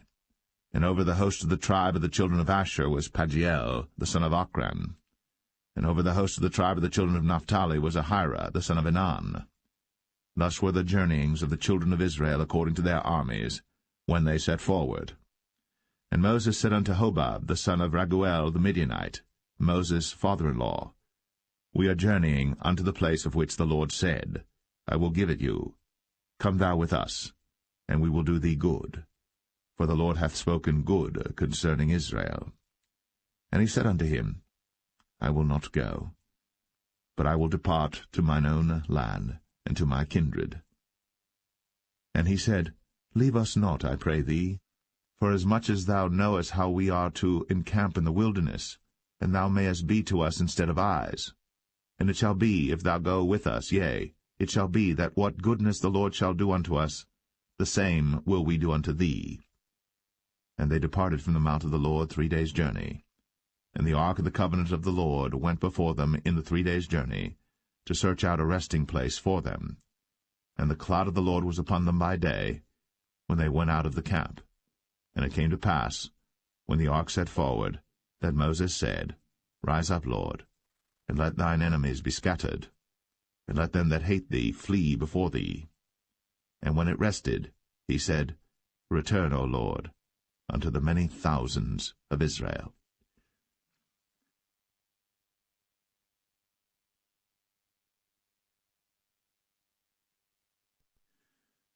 Numbers 11.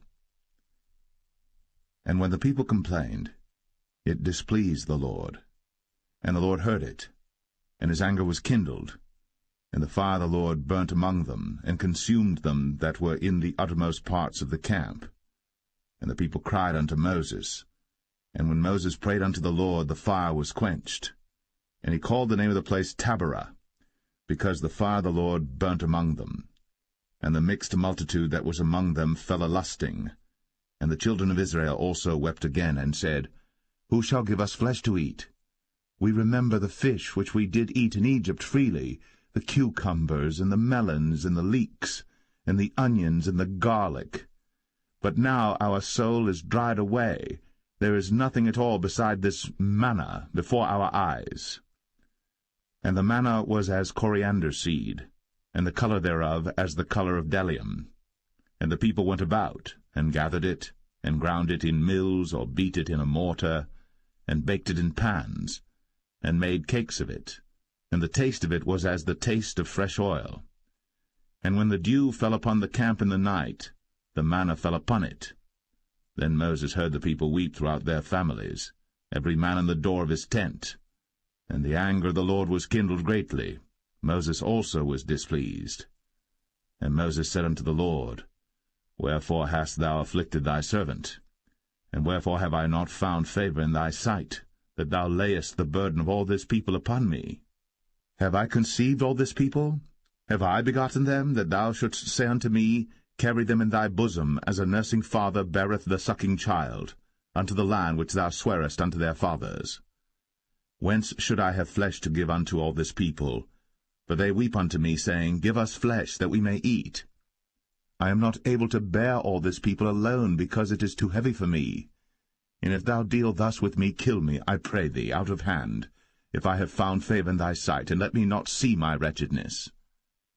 And the Lord said unto Moses, Gather unto me 70 men of the elders of Israel, whom thou knowest to be the elders of the people, and officers over them, and bring them unto the tabernacle of the congregation, that they may stand there with thee. And I will come down and talk with thee there. And I will take of the Spirit which is upon thee, and will put it upon them, and they shall bear the burden of the people with thee, that thou bear it not thyself alone. And say thou unto the people, Sanctify yourselves against tomorrow, and ye shall eat flesh. For ye have wept in the ears of the Lord, saying, Who shall give us flesh to eat? For it was well with us in Egypt. Therefore the Lord will give you flesh, and ye shall eat. Ye shall not eat 1 day, nor 2 days, nor 5 days, neither 10 days, nor 20 days, but even a whole month, until it come out at your nostrils, and it be loathsome unto you, because that ye have despised the Lord which is among you, and have wept before him, saying, Why came we forth out of Egypt? And Moses said, The people among whom I am are 600,000 footmen, and thou hast said, I will give them flesh, that they may eat a whole month. Shall the flocks and the herds be slain for them to suffice them? Or shall all the fish of the sea be gathered together for them to suffice them? And the Lord said unto Moses, Is the Lord's hand waxed short? Thou shalt see now whether my word shall come to pass unto thee or not. And Moses went out, and told the people the words of the Lord, and gathered the 70 men of the elders of the people, and set them round about the tabernacle. And the Lord came down in a cloud, and spake unto him, and took of the Spirit that was upon him, and gave it unto the 70 elders. And it came to pass that, when the Spirit rested upon them, they prophesied, and did not cease. But there remained 2 of the men in the camp. The name of the one was Eldad, and the name of the other Medad. And the Spirit rested upon them, and they were of them that were written, but went not out unto the tabernacle, and they prophesied in the camp. And there ran a young man, and told Moses, and said, Eldad and Medad do prophesy in the camp. And Joshua the son of Nun, the servant of Moses, one of his young men, answered and said, My lord Moses, forbid them. And Moses said unto him, Enviest thou for my sake? Would God that all the Lord's people were prophets, and that the Lord would put his Spirit upon them. And Moses gat him into the camp, he and the elders of Israel. And there went forth a wind from the Lord, and brought quails from the sea, and let them fall by the camp, as it were a day's journey on this side, and as it were a day's journey on the other side, round about the camp, and as it were 2 cubits high upon the face of the earth. And the people stood up all that day, and all that night, and all the next day. And they gathered the quails, he that gathered least gathered 10 homers, and they spread them all abroad for themselves round about the camp. And while the flesh was yet between their teeth, ere it was chewed, the wrath of the Lord was kindled against the people, and the Lord smote the people with a very great plague. And he called the name of that place Kibroth Hattaavah, because there they buried the people that lusted. And the people journeyed from Kibroth Hattaavah unto Hazeroth, and abode at Hazeroth.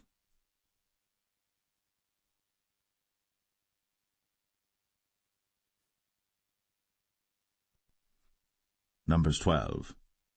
And Miriam and Aaron spake against Moses because of the Ethiopian woman whom he had married, for he had married an Ethiopian woman.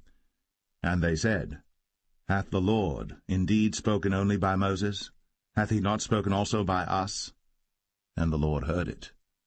Now the man Moses was very meek, above all the men which were upon the face of the earth. And the Lord spake suddenly unto Moses, and unto Aaron, and unto Miriam, Come out ye 3 unto the tabernacle of the congregation. And they 3 came out. And the Lord came down in the pillar of the cloud, and stood in the door of the tabernacle, and called Aaron and Miriam, and they both came forth. And he said, Hear now my words. If there be a prophet among you, I the Lord will make myself known unto him in a vision, and will speak unto him in a dream. My servant Moses is not so, who is faithful in all mine house. With him will I speak mouth to mouth, even apparently, and not in dark speeches. And the similitude of the Lord shall he behold. Wherefore then were ye not afraid to speak against my servant Moses? And the anger of the Lord was kindled against them, and he departed. And the cloud departed from off the tabernacle, and behold, Miriam became leprous, white as snow. And Aaron looked upon Miriam, and behold, she was leprous. And Aaron said unto Moses, Alas, my Lord, I beseech thee, lay not the sin upon us, wherein we have done foolishly, and wherein we have sinned. Let her not be as one dead, of whom the flesh is half consumed, when he cometh out of his mother's womb. And Moses cried unto the Lord, saying, Heal her now, O God, I beseech thee. And the Lord said unto Moses, If her father had but spit in her face, should she not be ashamed 7 days? Let her be shut out from the camp 7 days, and after that let her be received in again. And Miriam was shut out from the camp 7 days. And the people journeyed not till Miriam was brought in again. And afterward the people removed from Hazeroth, and pitched in the wilderness of Paran.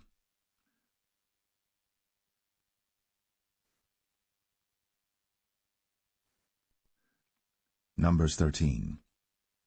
And the Lord spake unto Moses, saying, Send thou men, that they may search the land of Canaan, which I give unto the children of Israel. Of every tribe of their fathers shall ye send a man, every one a ruler among them. And Moses, by the commandment of the Lord, sent them from the wilderness of Paran. All those men were heads of the children of Israel. And these were their names: of the tribe of Reuben, Shammua the son of Zakur; of the tribe of Simeon, Shaphat the son of Ori; of the tribe of Judah, Caleb the son of Jephunneh; of the tribe of Issachar, Igal the son of Joseph; of the tribe of Ephraim, Hoshea the son of Nun; of the tribe of Benjamin, Paltai the son of Raphu; of the tribe of Zebulun, Gadiel the son of Sodai; of the tribe of Joseph, namely of the tribe of Manasseh, Gadai the son of Susai; of the tribe of Dan, Amiel the son of Gemalli; of the tribe of Asher, Sethar the son of Michael; of the tribe of Naphtali, Nabai the son of Vosai; of the tribe of Gad, Geuel the son of Machi. These are the names of the men which Moses sent to spy out the land. And Moses called Hoshea the son of Nun, Jehoshua.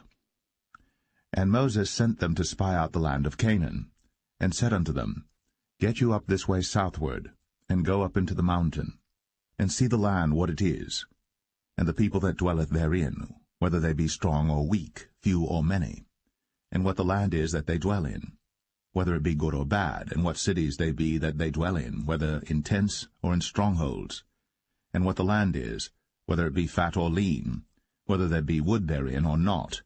And be ye of good courage, and bring of the fruit of the land. Now the time was the time of the first ripe grapes. So they went up and searched the land from the wilderness of Zin unto Rehob, as men come to Hamath. And they ascended by the south, and came unto Hebron, where Ahiman, Sheshai, and Talmai, the children of Anak, were. Now Hebron was built 7 years before Zoan in Egypt. And they came unto the brook of Eshcol, and cut down from thence a branch, with one cluster of grapes, and they bare it between two upon a staff. And they brought of the pomegranates and of the figs. The place was called the brook Eshcol, because of the cluster of grapes which the children of Israel cut down from thence. And they returned from searching of the land after 40 days. And they went, and came to Moses, and to Aaron, and to all the congregation of the children of Israel, unto the wilderness of Paran, to Kadesh, and brought back word unto them, and unto all the congregation, and showed them the fruit of the land.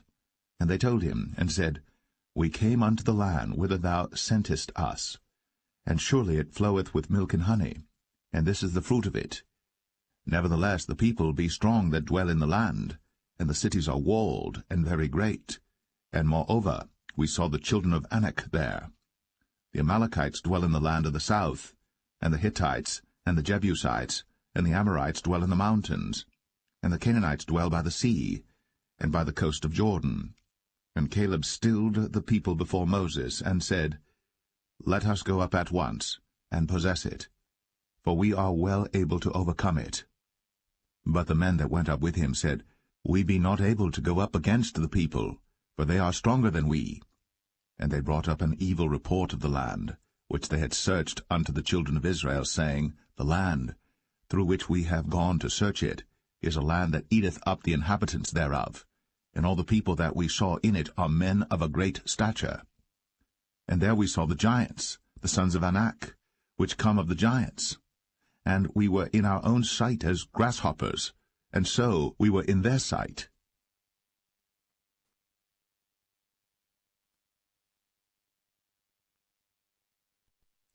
Numbers 14. And all the congregation lifted up their voice, and cried, and the people wept that night. And all the children of Israel murmured against Moses, and against Aaron. And the whole congregation said unto them, Would God that we had died in the land of Egypt, or would God we had died in this wilderness? And wherefore hath the Lord brought us unto this land, to fall by the sword, that our wives and our children should be a prey? Were it not better for us to return into Egypt? And they said one to another, Let us make a captain, and let us return into Egypt. Then Moses and Aaron fell on their faces before all the assembly of the congregation of the children of Israel. And Joshua, the son of Nun, and Caleb, the son of Jephunneh, which were of them that searched the land, rent their clothes. And they spake unto all the company of the children of Israel, saying, The land, which we passed through to search it, is an exceeding good land. If the Lord delight in us, then he will bring us into this land, and give it us, a land which floweth with milk and honey. Only rebel not ye against the Lord, neither fear ye the people of the land, for they are bread for us. Their defense is departed from them, and the Lord is with us. Fear them not. But all the congregation bade stone them with stones. And the glory of the Lord appeared in the tabernacle of the congregation before all the children of Israel. And the Lord said unto Moses, How long will this people provoke me? And how long will it be ere they believe me, for all the signs which I have shown among them? I will smite them with the pestilence, and disinherit them, and will make of thee a greater nation, and mightier than they. And Moses said unto the Lord, Then the Egyptians shall hear it. For thou broughtest up this people in thy might from among them, and they will tell it to the inhabitants of this land.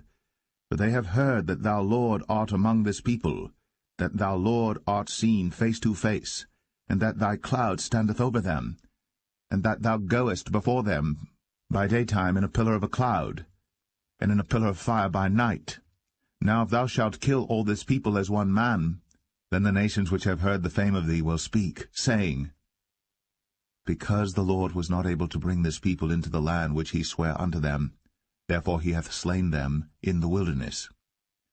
And now I beseech thee, let the power of my Lord be great, according as thou hast spoken, saying, The Lord is long-suffering, and of great mercy, forgiving iniquity and transgression, and by no means clearing the guilty, visiting the iniquity of the fathers upon the children unto the third and fourth generation.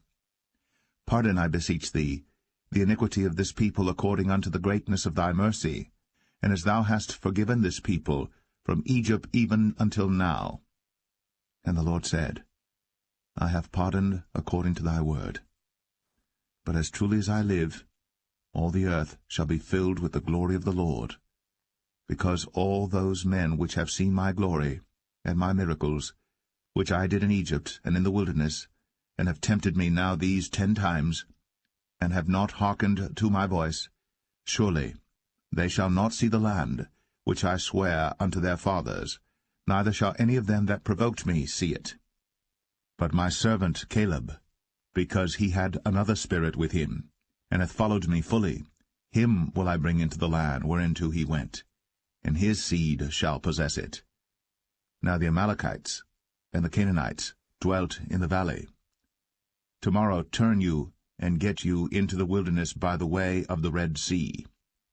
And the Lord spake unto Moses and unto Aaron, saying, How long shall I bear with this evil congregation, which murmur against me? I have heard the murmurings of the children of Israel, which they murmur against me. Say unto them, As truly as I live, saith the Lord, as ye have spoken in mine ears, so will I do to you. Your carcasses shall fall in this wilderness, and all that were numbered of you according to your whole number, from 20 years old and upward, which have murmured against me. Doubtless ye shall not come into the land, concerning which I swear to make you dwell therein, save Caleb the son of Jephunneh, and Joshua the son of Nun. But your little ones, which ye said should be a prey, them will I bring in, and they shall know the land which ye have despised. But as for you, your carcasses, they shall fall in this wilderness, and your children shall wander in the wilderness 40 years, and bear your whoredoms until your carcasses be wasted in the wilderness. After the number of the days in which ye searched the land, even 40 days, each day for a year, shall ye bear your iniquities, even 40 years, and ye shall know my breach of promise. I the Lord have said, I will surely do it unto all this evil congregation that are gathered together against me. In this wilderness they shall be consumed, and there they shall die. And the men which Moses sent to search the land, who returned, and made all the congregation to murmur against him, by bringing up a slander upon the land, even those men that did bring up the evil report upon the land, died by the plague before the Lord. But Joshua the son of Nun, and Caleb the son of Jephunneh, which were of the men that went to search the land, lived still. And Moses told these sayings unto all the children of Israel, and the people mourned greatly. And they rose up early in the morning, and gat them up into the top of the mountain, saying, Lo, we be here, and will go up unto the place which the Lord hath promised, for we have sinned. And Moses said, Wherefore now do ye transgress the commandment of the Lord? But it shall not prosper. Go not up, for the Lord is not among you, that ye be not smitten before your enemies. For the Amalekites and the Canaanites are there before you, and ye shall fall by the sword, because ye are turned away from the Lord. Therefore the Lord will not be with you. but they presumed to go up unto the hilltop. Nevertheless the ark of the covenant of the Lord and Moses departed not out of the camp. Then the Amalekites came down, and the Canaanites which dwelt in that hill, and smote them, and discomfited them, even unto Hormah.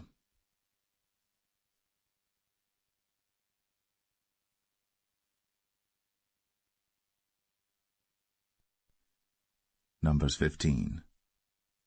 And the Lord spake unto Moses, saying, Speak unto the children of Israel, and say unto them, When ye be come into the land of your habitations, which I give unto you, and will make an offering by fire unto the Lord, a burnt offering, or a sacrifice in performing a vow, or in a freewill offering, or in your solemn feasts, to make a sweet savour unto the Lord, of the herd or of the flock, then shall he that offereth his offering unto the Lord bring a meat offering of 1/10 deal of flour mingled with the 4th part of an hin of oil, and the 4th part of an hin of wine for a drink offering shalt thou prepare with the burnt offering or sacrifice for 1 lamb.